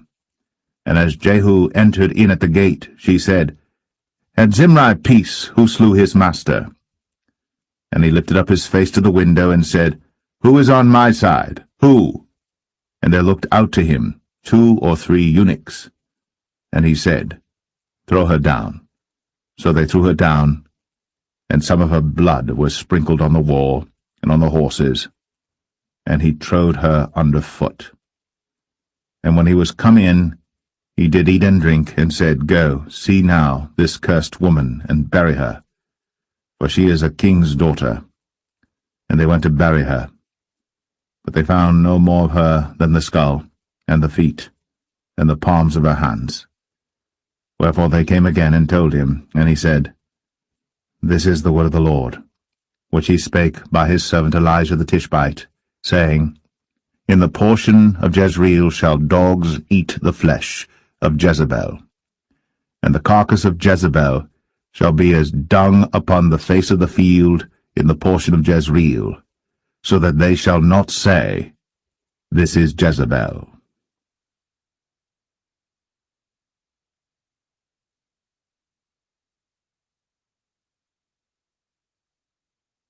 Second Kings 10.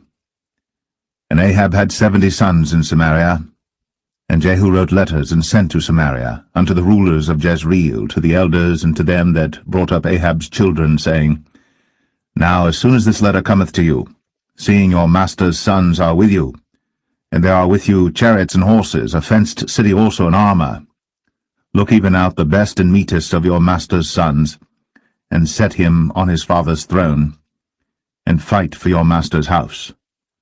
But they were exceedingly afraid, and said, Behold, 2 kings stood not before him, how then shall we stand?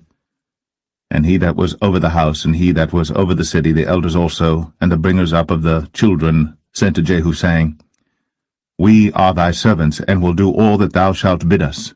We will not make any king. Do thou that which is good in thine eyes. Then he wrote a letter the second time to them, saying, If ye be mine, and if ye will hearken unto my voice, take ye the heads of the men, your master's sons, and come to me to Jezreel by tomorrow this time. Now the king's sons, being 70 persons, were with the great men of the city, which brought them up. And it came to pass, when the letter came to them, that they took the king's sons, and slew 70 persons, and put their heads in baskets, and sent him them to Jezreel. And there came a messenger, and told him, saying, They have brought the heads of the king's sons. And he said, Lay ye them in 2 heaps at the entering in of the gate until the morning. And it came to pass in the morning, that he went out, and stood, and said to all the people, Ye be righteous, behold, I conspired against my master, and slew him. But who slew all these? Know now, that there shall fall unto the earth nothing of the word of the Lord, which the Lord spake concerning the house of Ahab. For the Lord hath done that which he spake by his servant Elijah. So Jehu slew all that remained of the house of Ahab in Jezreel, and all his great men, and his kinsfolks, and his priests, until he left him none remaining. And he rose and departed, and came to Samaria, and as he was, at the shearing house in the way. Jehu met with the brethren of Ahaziah king of Judah, and said, Who are ye? And they answered, We are the brethren of Ahaziah, and we go down to salute the children of the king, and the children of the queen. And he said, Take them alive. And they took them alive, and slew them at the pit of the shearing house, even 42 men, neither left he any of them. And when he was departed thence, he lighted on Jehonadab, the son of Rechab, coming to meet him. And he saluted him, and said to him, Is thine heart right, as my heart is with thy heart? And Jehonadab answered, It is. If it be, give me thine hand. And he gave him his hand. And he took him up to him into the chariot. And he said, Come with me, and see my zeal for the Lord. So they made him ride in his chariot. And when he came to Samaria, he slew all that remained unto Ahab in Samaria, till he had destroyed him, according to the saying of the Lord, which he spake to Elijah. And Jehu gathered all the people together, and said unto them, Ahab served Baal a little, but Jehu shall serve him much. Now therefore call unto me all the prophets of Baal, all his servants, and all his priests, let none be wanting. For I have a great sacrifice to do to Baal. Whosoever shall be wanting, he shall not live. But Jehu did it in subtlety, to the intent that he might destroy the worshippers of Baal. And Jehu said, Proclaim a solemn assembly for Baal. And they proclaimed it. And Jehu sent through all Israel, and all the worshippers of Baal came, so that there was not a man left that came not. And they came into the house of Baal, and the house of Baal was full from one end to another. And he said unto him that was over the vestry, Bring forth vestments for all the worshippers of Baal. And he brought them forth vestments. And Jehu went, and Jehonadab the son of Rechab, into the house of Baal, and said unto the worshippers of Baal, Search, and look that there be here with you none of the servants of the Lord, but the worshippers of Baal only. And when they went in to offer sacrifices and burnt offerings, Jehu appointed 80 men without, and said, If any of the men whom I have brought into your hands escape, he that letteth him go, his life shall be for the life of him. And it came to pass, as soon as he had made an end of offering the burnt offering, that Jehu said to the guard and to the captains, Go in, and slay them, let none come forth. And they smote them with the edge of the sword, and the guard and the captains cast them out, and went to the city of the house of Baal. And they brought forth the images out of the house of Baal, and burned them. And they brake down the image of Baal, and brake down the house of Baal, and made it a draught house unto this day. Thus Jehu destroyed Baal out of Israel.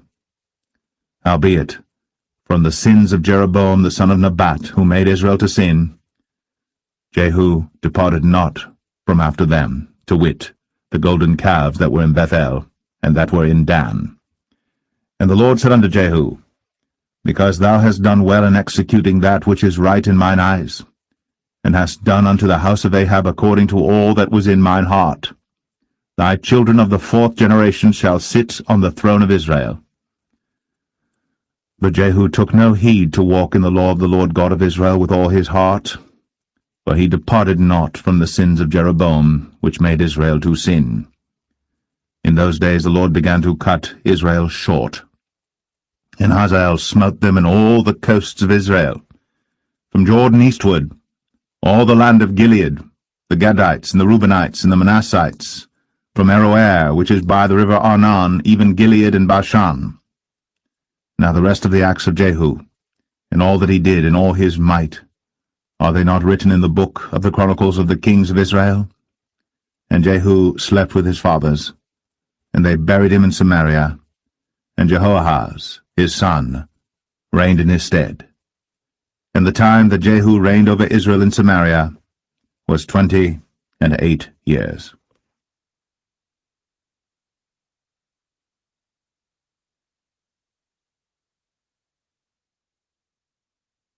Second Kings 11. And when Athaliah, the mother of Ahaziah, saw that her son was dead, she arose and destroyed all the seed royal. Then Jehosheba, the daughter of King Joram, sister of Ahaziah, took Joash the son of Ahaziah, and stole him from among the king's sons which were slain. And they hid him, even him and his nurse, in the bedchamber from Athaliah, so that he was not slain. And he was with her hid in the house of the Lord 6 years. And Athaliah did reign over the land. And the 7th year Jehoiada sent and fetched the rulers over hundreds, with the captains and the guard, and brought them to him into the house of the Lord, and made a covenant with them, and took an oath of them in the house of the Lord, and showed them the king's son. And he commanded them, saying, This is the thing that ye shall do. A 1/3 part of you that enter in on the Sabbath shall even be keepers of the watch of the king's house, and a 1/3 part shall be at the gate of Sur, and a 1/3 part at the gate behind the guard. So shall ye keep the watch of the house, that it be not broken down. And 2 parts of all you that go forth on the Sabbath, even they shall keep the watch of the house of the Lord about the king. And ye shall compass the king round about, every man with his weapons in his hand. And he that cometh within the ranges, let him be slain. And be ye with the king, as he goeth out, and as he cometh in. And the captains over the hundreds did according to all things that Jehoiada the priest commanded. And they took every man his men, that were to come in on the Sabbath with them that should go out on the Sabbath, and came to Jehoiada the priest. And to the captains over hundreds did the priest give King David's spears and shields, that were in the temple of the Lord. And the guard stood, every man with his weapons in his hand, round about the king, from the right corner of the temple to the left corner of the temple, along by the altar and the temple. And he brought forth the king's son, and put the crown upon him, and gave him the testimony, and then made him king, and anointed him. And they clapped their hands, and said, God save the king. And when Athaliah heard the noise of the guard and of the people, she came to the people into the temple of the Lord. And when she looked, behold, the king stood by a pillar, as the manner was, and the princes and the trumpeters by the king, and all the people of the land rejoiced, and blew with trumpets. And Athaliah rent her clothes, and cried, Treason! Treason! But Jehoiada the priest commanded the captains of the hundreds, the officers of the host, and said unto them, Have her forth without the ranges, and him that followeth her kill with the sword. For the priest had said, Let her not be slain in the house of the Lord. And they laid hands on her, and she went by the way by the which the horses came into the king's house, and there was she slain. And Jehoiada made a covenant between the Lord and the king and the people, that they should be the Lord's people, between the king also and the people. And all the people of the land went into the house of Baal, and brake it down. His altars and his images brake they in pieces thoroughly, and slew Mattan the priest of Baal before the altars, and the priest appointed officers over the house of the Lord. And he took the rulers of 100s, and the captains, and the guard, and all the people of the land, and they brought down the king from the house of the Lord, and came by the way of the gate of the guard to the king's house, and he sat on the throne of the kings. And all the people of the land rejoiced, and the city was in quiet. And they slew Athaliah with the sword beside the king's house. 7 years old was Jehoash when he began to reign.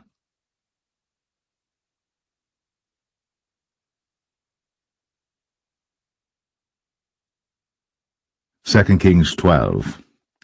In the 7th year of Jehu, Jehoash began to reign, and 40 years reigned he in Jerusalem, and his mother's name was Zibiah of Beersheba. And Jehoash did that which was right in the sight of the Lord all his days, wherein Jehoiada the priest instructed him.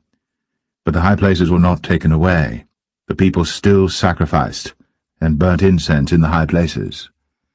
And Jehoash said to the priests, All the money of the dedicated things that is brought into the house of the Lord, even the money of every one that passeth the account, the money that every man is set at, and all the money that cometh into any man's heart to bring into the house of the Lord, let the priest take it to them, every man of his acquaintance, and let them repair the breaches of the house, wheresoever any breach shall be found. But it was so that in the 23 year of King Jehoash, the priests had not repaired the breaches of the house. Then King Jehoash called for Jehoiada the priest and the other priests, and said unto them, Why repair ye not the breaches of the house? Now therefore receive no more money of your acquaintance, but deliver it for the breaches of the house. And the priests consented to receive no more money of the people, neither to repair the breaches of the house. But Jehoiada the priest took a chest, and bored a hole in the lid of it, and set it beside the altar, on the right side as one cometh into the house of the Lord.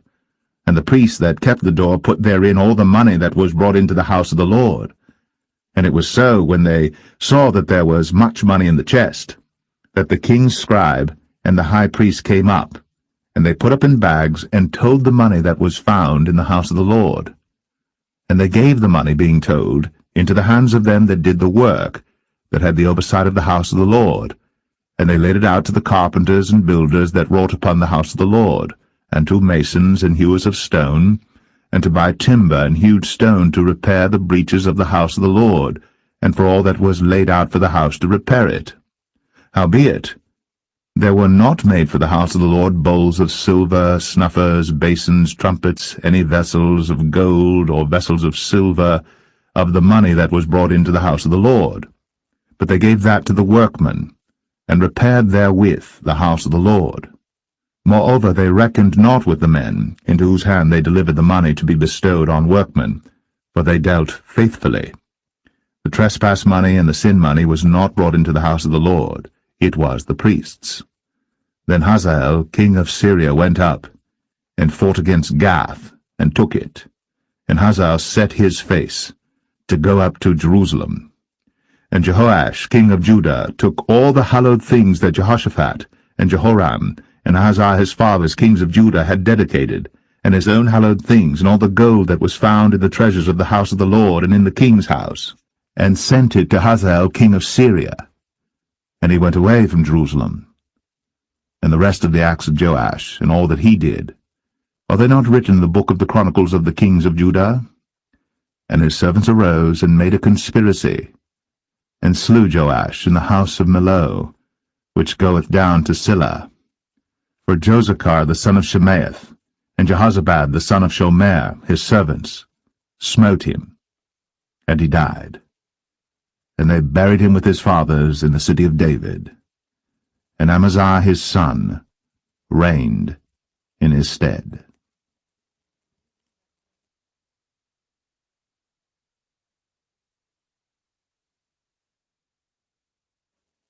2 Kings 13.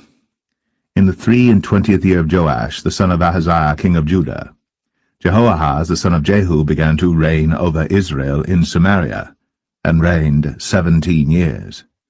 And he did that which was evil in the sight of the Lord, and followed the sins of Jeroboam the son of Nebat, which made Israel to sin.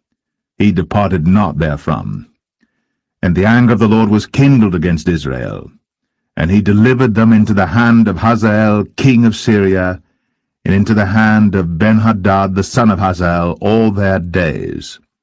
And Jehoahaz besought the Lord, and the Lord hearkened unto him, for he saw the oppression of Israel, because the king of Syria oppressed them. And the Lord gave Israel a Saviour, so that they went out from under the hand of the Syrians, and the children of Israel dwelt in their tents as beforetime. Nevertheless, they departed not from the sins of the house of Jeroboam, who made Israel sin, but walked therein. And they remained at the grove also in Samaria. Neither did he leave of the people to Jehoahaz but 50 horsemen, and 10 chariots, and 10,000 footmen. For the king of Syria had destroyed them, and had made them like the dust by threshing. Now the rest of the acts of Jehoahaz, and all that he did, and his might, are they not written in the book of the Chronicles of the kings of Israel? And Jehoahaz slept with his fathers, and they buried him in Samaria, and Joash his son reigned in his stead. In the 37th year of Joash, king of Judah, began Jehoash the son of Jehoahaz to reign over Israel in Samaria, and reigned 16 years. And he did that which was evil in the sight of the Lord. He departed not from all the sins of Jeroboam the son of Nebat, who made Israel sin, but he walked therein. And the rest of the acts of Joash, and all that he did, and his might wherewith he fought against Amaziah king of Judah, are they not written in the book of the Chronicles of the kings of Israel? And Joash slept with his fathers, and Jeroboam sat upon his throne, and Joash was buried in Samaria with the kings of Israel. Now Elisha was fallen sick of his sickness whereof he died, and Joash the king of Israel came down unto him, and wept over his face, and said, O my father, the chariot of Israel, and the horsemen thereof. And Elisha said unto him, Take bow and arrows. And he took unto him bow and arrows. And he said to the king of Israel, Put thine hand upon the bow. And he put his hand upon it. And Elisha put his hands upon the king's hands. And he said, Open the window eastward. And he opened it. Then Elisha said, Shoot. And he shot. And he said, The arrow of the Lord's deliverance, and the arrow of deliverance from Syria. For thou shalt smite the Syrians in Aphek, till thou have consumed them. And he said, Take the arrows. And he took them. And he said unto the king of Israel, Smite upon the ground. And he smote thrice, and stayed. And the man of God was wroth with him, and said, Thou shouldst have smitten 5 or 6 times. Then hadst thou smitten Syria till thou hadst consumed it, whereas now thou shalt smite Syria but thrice. And Elisha died, and they buried him. And the bands of the Moabites invaded the land at the coming in of the year. And it came to pass, as they were burying a man, that, behold, they spied a band of men, and they cast the man into the sepulchre of Elisha. And when the man was let down and touched the bones of Elisha, he revived and stood up on his feet. But Hazael, king of Syria, oppressed Israel all the days of Jehoahaz. And the Lord was gracious unto them, and had compassion on them, and had respect unto them, because of his covenant with Abraham, Isaac, and Jacob, and would not destroy them, neither cast he them from his presence as yet. So Hazael, king of Syria, died, and Ben-Hadad his son reigned in his stead. And Jehoash, the son of Jehoahaz, took again out of the hand of Ben-Hadad the son of Hazael the cities which he had taken out of the hand of Jehoahaz his father by war. 3 times did Joash beat him, and recovered the cities of Israel.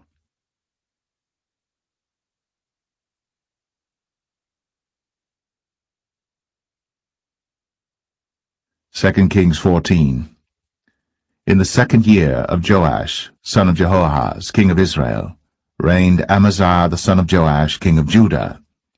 He was 25 years old when he began to reign, and reigned 29 years in Jerusalem. And his mother's name was Jehoadan of Jerusalem.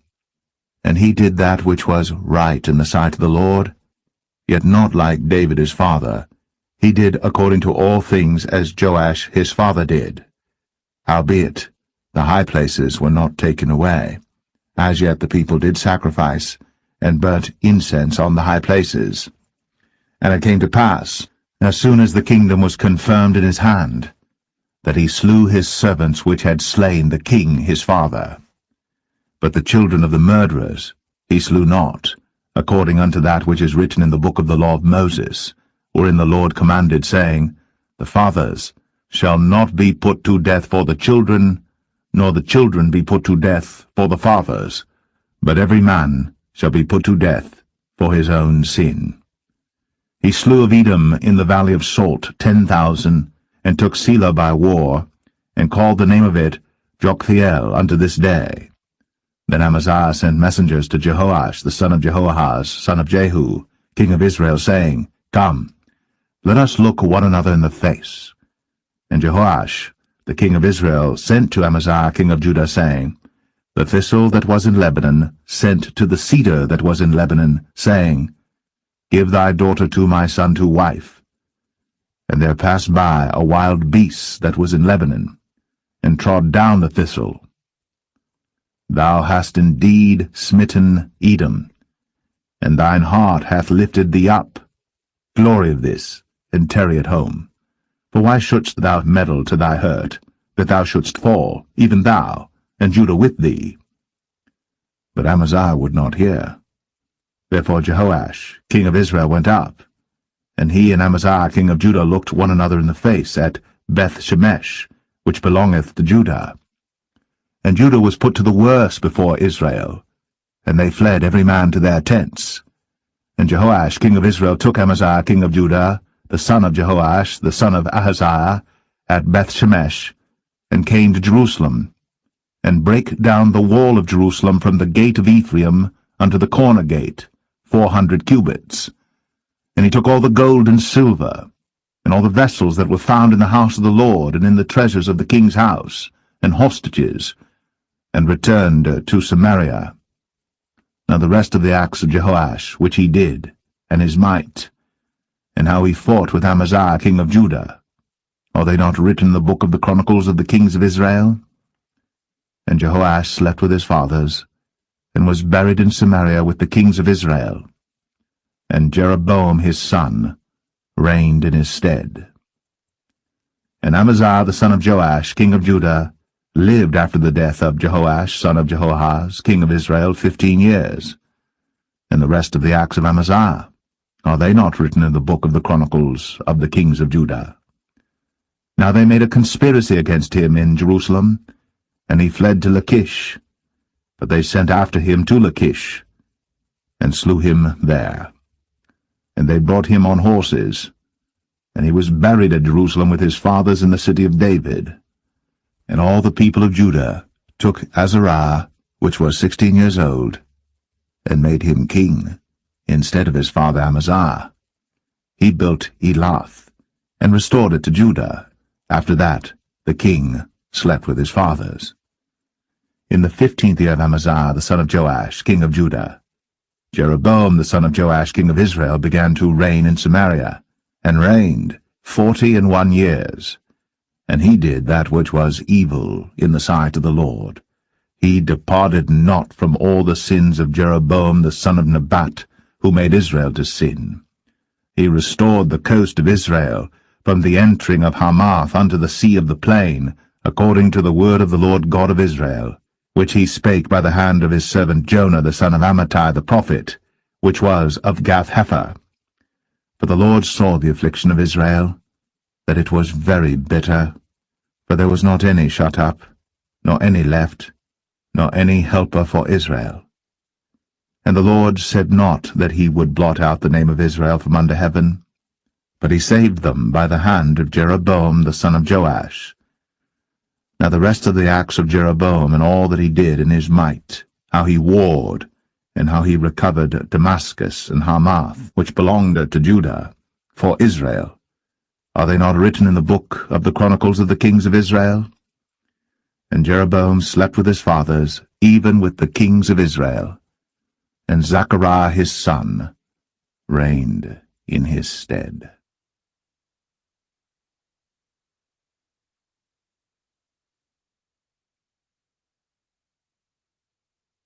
2 Kings 15. In the 27th year of Jeroboam king of Israel, began Azariah son of Amaziah king of Judah to reign. 16 years old was he when he began to reign, and he reigned 52 years in Jerusalem, and his mother's name was Jechaliah of Jerusalem. And he did that which was right in the sight of the Lord, according to all that his father Amaziah had done, save that the high places were not removed. The people sacrificed, and burnt incense still on the high places. And the Lord smote the king, so that he was a leper unto the day of his death, and dwelt in a several house. And Jotham, the king's son, was over the house, judging the people of the land. And the rest of the acts of Azariah, and all that he did, are they not written in the book of the Chronicles of the kings of Judah? So Azariah slept with his fathers, and they buried him with his fathers in the city of David, and Jotham his son reigned in his stead. In the 38th year of Azariah king of Judah did Zechariah the son of Jeroboam reign over Israel in Samaria 6 months. And he did that which was evil in the sight of the Lord, as his fathers had done. He departed not from the sins of Jeroboam the son of Nebat, who made Israel to sin. And Shallum the son of Jabesh conspired against him, and smote him before the people, and slew him, and reigned in his stead. And the rest of the acts of Zechariah, behold, they are written in the book of the Chronicles of the kings of Israel. This was the word of the Lord, which he spake unto Jehu, saying, Thy sons shall sit on the throne of Israel unto the 4th generation. And so it came to pass. Shallum the son of Jabesh began to reign in the 39th year of Uzziah king of Judah. And he reigned a full month in Samaria. For Menahem the son of Gadai went up from Tirzah, and came to Samaria, and smote Shallum the son of Jabesh in Samaria, and slew him, and reigned in his stead. And the rest of the acts of Shallum, and his conspiracy which he made, behold, they are written in the book of the Chronicles of the kings of Israel. Then Menahem smote Tiphsah, and all that were therein, and the coasts thereof from Tirzah, because they opened not to him. Therefore he smote it. and all the women therein that were with child he ripped up. In the 39th year of Azariah king of Judah began Menahem the son of Gadai to reign over Israel, and reigned 10 years in Samaria. And he did that which was evil in the sight of the Lord. He departed not all his days from the sins of Jeroboam the son of Nebat, who made Israel to sin. And Pul, the king of Assyria, came against the land, and Menahem gave Pul 1,000 talents of silver, that his hand might be with him to confirm the kingdom in his hand.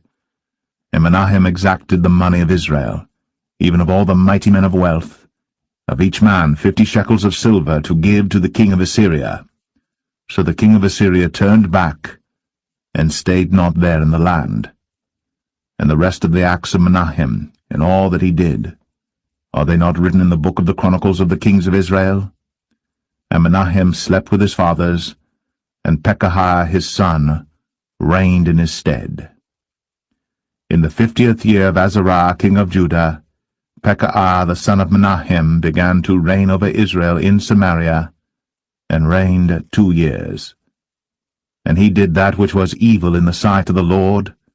He departed not from the sins of Jeroboam the son of Nebat, who made Israel to sin. But Pekah the son of Remaliah, a captain of his, conspired against him, and smote him in Samaria in the palace of the king's house, with Argob and Arieh, and with him 50 men of the Gileadites. And he killed him, and reigned in his room. And the rest of the acts of Pekahiah, and all that he did, behold, they are written in the book of the chronicles of the kings of Israel. In the 52nd year of Azariah king of Judah, Pekah the son of Remaliah began to reign over Israel in Samaria, and reigned 20 years. And he did that which was evil in the sight of the Lord. He departed not from the sins of Jeroboam the son of Nebat, who made Israel to sin. In the days of Pekah king of Israel came Tiglath-Pileser, king of Assyria, and took Ion, and Abel-Beth-Maachah, and Genoa, and Kadesh, and Hazor, and Gilead, and Galilee, all the land of Naphtali, and carried them captive to Assyria. And Hoshea, the son of Elah, made a conspiracy against Pekah the son of Remaliah, and smote him, and slew him, and reigned in his stead, in the 20th year of Jotham the son of Uzziah. And the rest of the acts of Pekah, and all that he did, behold, they are written in the book of the chronicles of the kings of Israel. In the 2nd year of Pekah the son of Remaliah, king of Israel, began Jotham the son of Uzziah, king of Judah, to reign. 25 years old was he when he began to reign, and he reigned 16 years in Jerusalem. And his mother's name was Jerusha, the daughter of Zadok. And he did that which was right in the sight of the Lord. He did according to all that his father Uzziah had done. Howbeit the high places were not removed. The people sacrificed, and burned incense still in the high places. He built the higher gate of the house of the Lord. Now the rest of the acts of Jotham, and all that he did, are they not written in the book of the chronicles of the kings of Judah? In those days the Lord began to send against Judah Rezin, the king of Syria, and Pekah the son of Remaliah. And Jotham slept with his fathers, and was buried with his fathers in the city of David his father. And Ahaz, his son, reigned in his stead.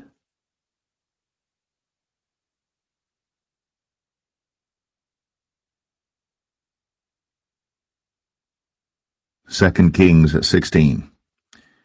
In the 17th year of Pekah the son of Remaliah, Ahaz the son of Jotham, king of Judah, began to reign.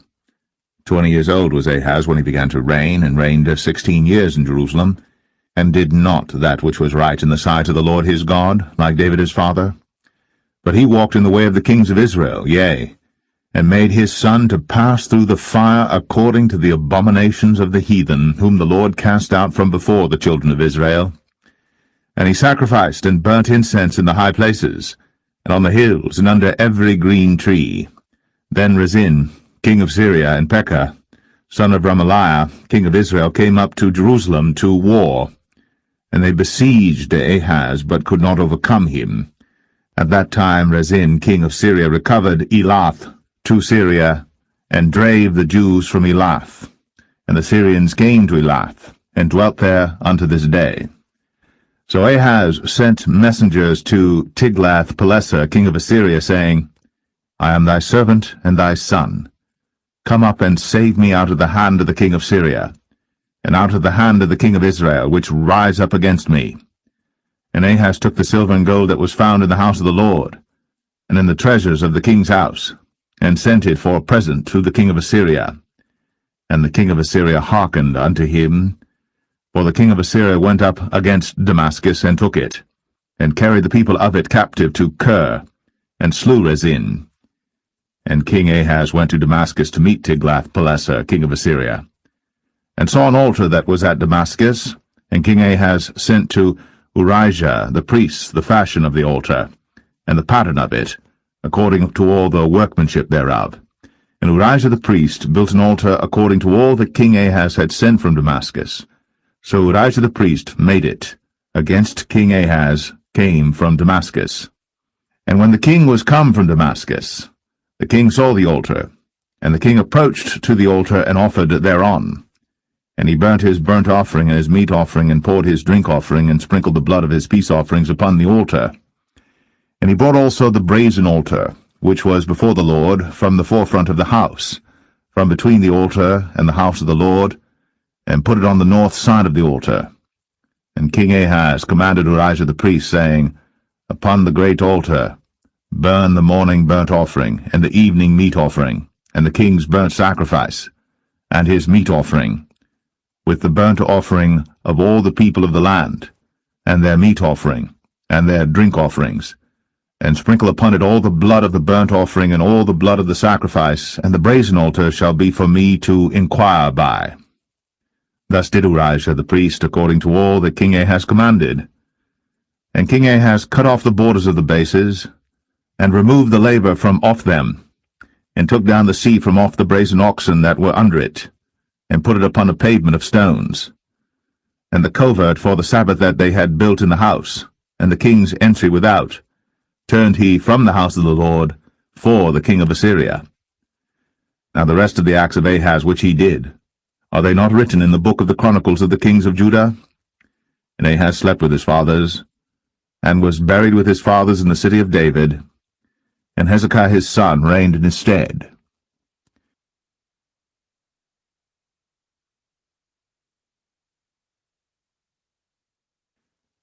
2 Kings 17.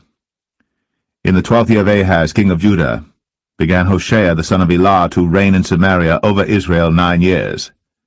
And he did that which was evil in the sight of the Lord, but not as the kings of Israel that were before him. Against him came up Shalmaneser, king of Assyria, and Hoshea became his servant, and gave him presents. And the king of Assyria found conspiracy in Hoshea, for he had sent messengers to So, king of Egypt, and brought no present to the king of Assyria, as he had done year by year. Therefore the king of Assyria shut him up, and bound him in prison. Then the king of Assyria came up throughout all the land, and went up to Samaria, and besieged it 3 years.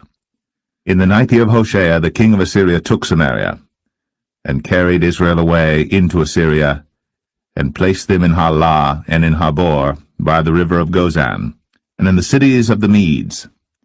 For so it was, that the children of Israel had sinned against the Lord their God, which had brought them up out of the land of Egypt, from under the hand of Pharaoh king of Egypt, and had feared other gods, and walked in the statutes of the heathen, whom the Lord cast out from before the children of Israel, and of the kings of Israel which they had made.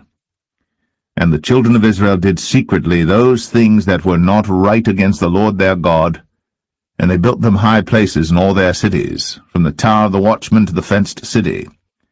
And they set them up images, and groves in every high hill, and under every green tree. And there they burnt incense in all the high places, as did the heathen whom the Lord carried away before them, and wrought wicked things to provoke the Lord to anger. For they served idols, whereof the Lord had said unto them, Ye shall not do this thing. Yet the Lord testified against Israel and against Judah by all the prophets, and by all the seers, saying, Turn ye from your evil ways, and keep my commandments and my statutes, according to all the law which I commanded your fathers, and which I sent to you by my servants the prophets. Notwithstanding they would not hear, but hardened their necks, like to the neck of their fathers, that did not believe in the Lord their God. And they rejected his statutes and his covenant that he made with their fathers, and his testimonies which he testified against them.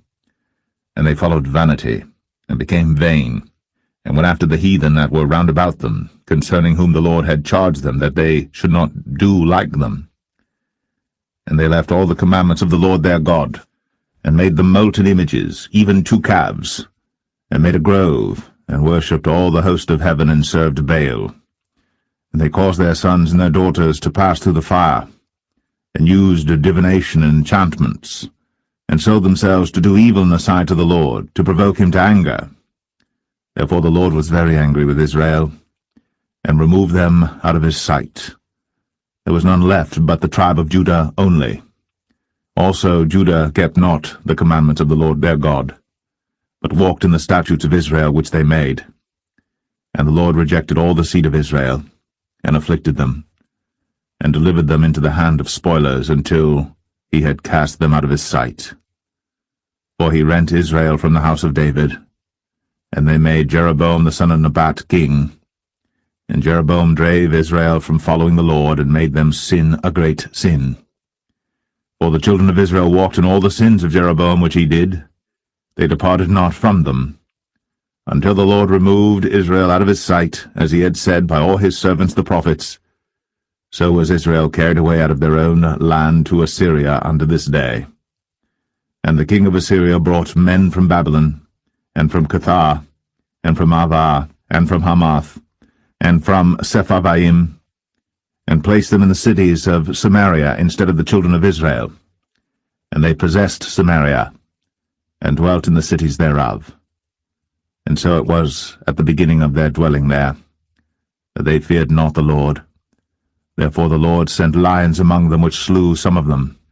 Wherefore they spake to the king of Assyria, saying, The nations which thou hast removed and placed in the cities of Samaria know not the manner of the God of the land.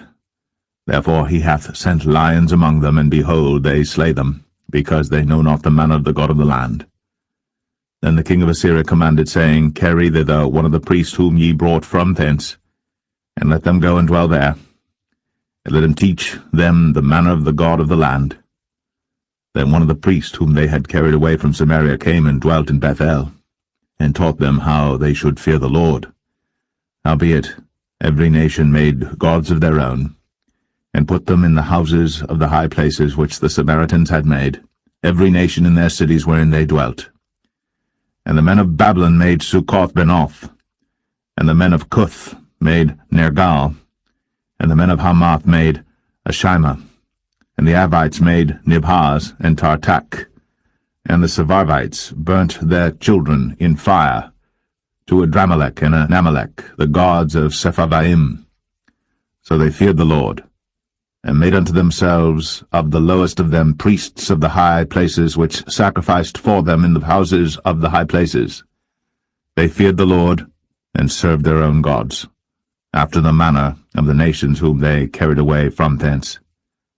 Unto this day they do after the former manners. They fear not the Lord, neither do they after their statutes, or after their ordinances, or after the law and commandment which the Lord commanded the children of Jacob, whom he named Israel, with whom the Lord had made a covenant, and charged them, saying, Ye shall not fear other gods, nor bow yourselves to them, nor serve them, nor sacrifice to them.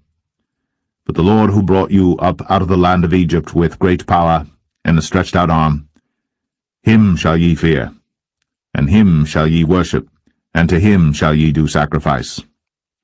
And the statutes and the ordinances and the law and the commandment, which he wrote for you, ye shall observe to do for evermore, and ye shall not fear other gods.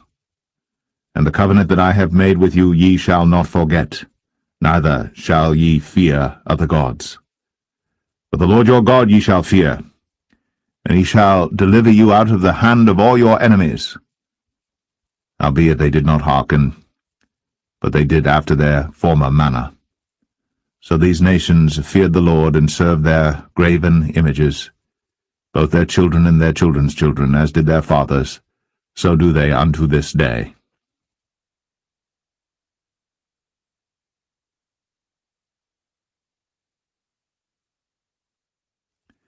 Second Kings 18. Now it came to pass in the 3rd year of Hoshea son of Elah, king of Israel, that Hezekiah the son of Ahaz, king of Judah, began to reign. 25 years old was he when he began to reign, and he reigned 29 years in Jerusalem. His mother's name also was Abi, the daughter of Zechariah.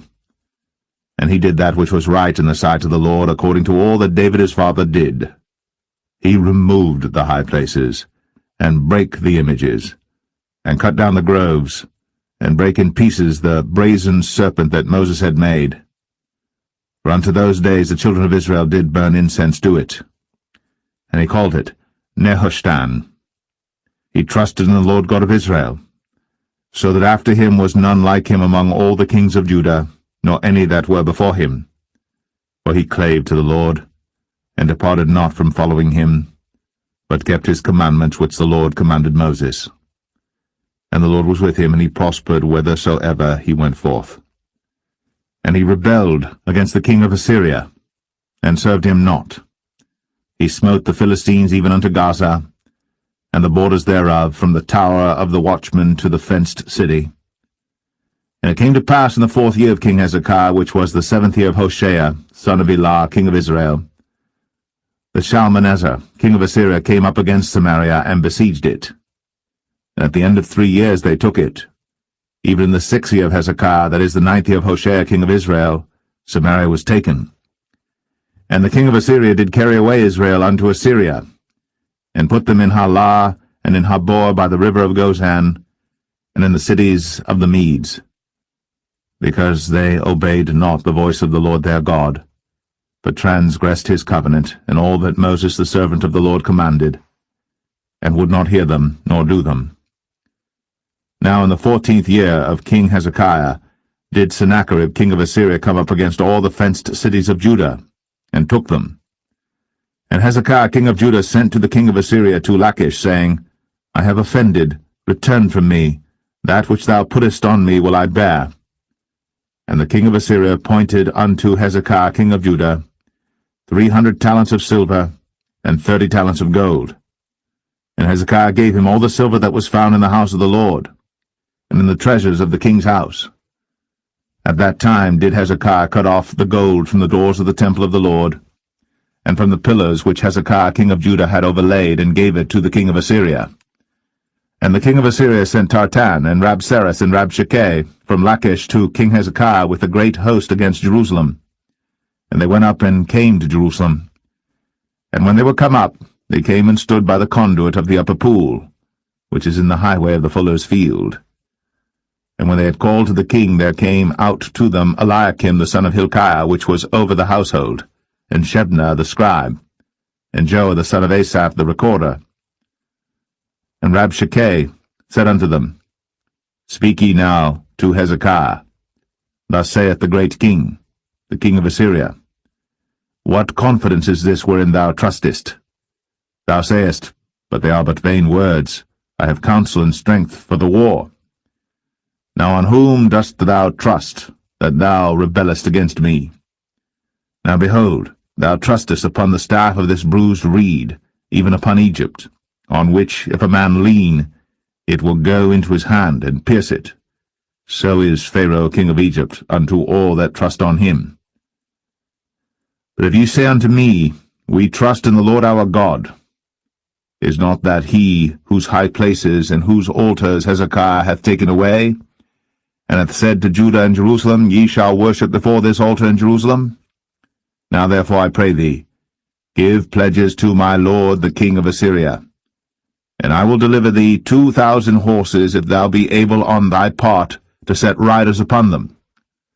How then wilt thou turn away the face of one captain of the least of my master's servants, and put thy trust on Egypt for chariots and for horsemen? Am I now come up without the Lord against this place to destroy it? The Lord said to me, Go up against this land and destroy it. Then said Eliakim the son of Hilkiah, and Shebna, and Joah, unto Rabshakeh, Speak, I pray thee, to thy servants in the Syrian language, for we understand it. And talk not with us in the Jews' language in the ears of the people that are on the wall. But Rabshakeh said unto them, Hath my master sent me to thy master, and to thee to speak these words? Hath he not sent me to the men which sit on the wall, that they may eat their own dung and drink their own piss with you? Then Rabshakeh stood and cried with a loud voice in the Jews' language, and spake, saying, Hear the word of the great king, the king of Assyria.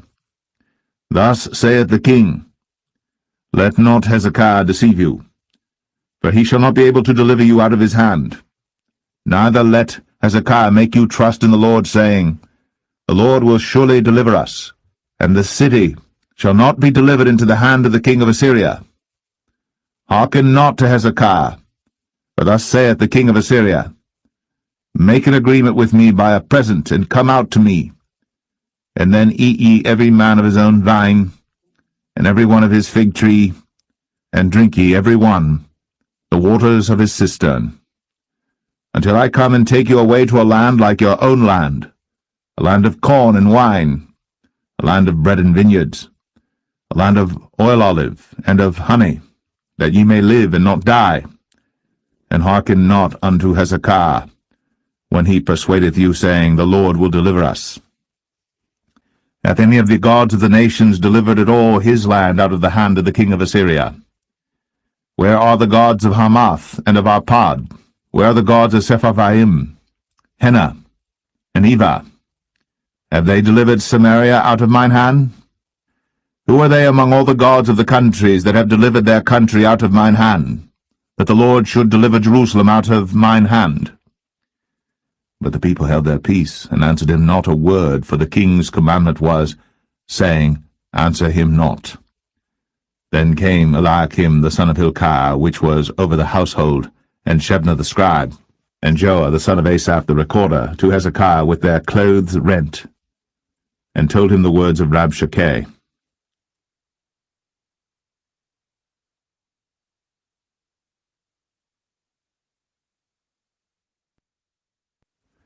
Second Kings 19. And it came to pass, when King Hezekiah heard it, that he rent his clothes, and covered himself with sackcloth, and went into the house of the Lord. And he sent Eliakim, which was over the household, and Shebna the scribe, and the elders of the priests, covered with sackcloth, to Isaiah the prophet, the son of Amoz. And they said unto him, Thus saith Hezekiah, This day is a day of trouble, and of rebuke and blasphemy, for the children are come to the birth, and there is not strength to bring forth. It may be the Lord thy God will hear all the words of Rabshakeh, whom the king of Assyria his master hath sent to reproach the living God, and will reprove the words which the Lord thy God hath heard. Wherefore lift up thy prayer for the remnant that are left. So the servants of King Hezekiah came to Isaiah. And Isaiah said unto them, Thus shall ye say to your master, Thus saith the Lord, Be not afraid of the words which thou hast heard, with which the servants of the king of Assyria have blasphemed me. Behold, I will send a blast upon him, and he shall hear a rumour, and shall return to his own land, and I will cause him to fall by the sword in his own land. So Rabshakeh returned, and found the king of Assyria warring against Libnah, for he had heard that he was departed from Lachish. And when he heard say of Tirhakah, king of Ethiopia, Behold, he is come out to fight against thee, he sent messages again unto Hezekiah, saying, Thus shall ye speak to Hezekiah, king of Judah, saying, Let not thy God in whom thou trustest deceive thee, saying, Jerusalem shall not be delivered into the hand of the king of Assyria. Behold, thou hast heard what the kings of Assyria have done to all lands by destroying them utterly, and shalt thou be delivered? Have the gods of the nations delivered them which my fathers have destroyed, as Gozan and Haran, and Rezeph, and the children of Eden, which were in Thelasar? Where is the king of Hamath, and the king of Arpad, and the king of the city of Sepharvaim, of Hena and Iva? And Hezekiah received the letter of the hand of the messengers and read it. And Hezekiah went up into the house of the Lord and spread it before the Lord. And Hezekiah prayed before the Lord and said, O Lord God of Israel, which dwellest between the cherubims, thou art the God, even thou alone, of all the kingdoms of the earth. Thou hast made heaven and earth. Lord, bow down thine ear, and hear. Open, Lord, thine eyes, and see. And hear the words of Sennacherib, which hath sent him to reproach the living God. Of a truth, Lord, the kings of Assyria have destroyed the nations and their lands, and have cast their gods into the fire. For they were no gods, but the work of men's hands, wood and stone. Therefore they have destroyed them. Now therefore, O Lord our God, I beseech thee, save thou us out of his hand, that all the kingdoms of the earth may know that thou art the Lord God, even thou only. Then Isaiah the son of Amoz sent to Hezekiah, saying, Thus saith the Lord God of Israel, That which thou hast prayed to me against Sennacherib, king of Assyria, I have heard. This is the word that the Lord hath spoken concerning him. The virgin, the daughter of Zion, hath despised thee, and laughed thee to scorn. The daughter of Jerusalem hath shaken her head at thee. Whom hast thou reproached and blasphemed? And against whom hast thou exalted thy voice, and lifted up thine eyes on high, even against the Holy One of Israel? By thy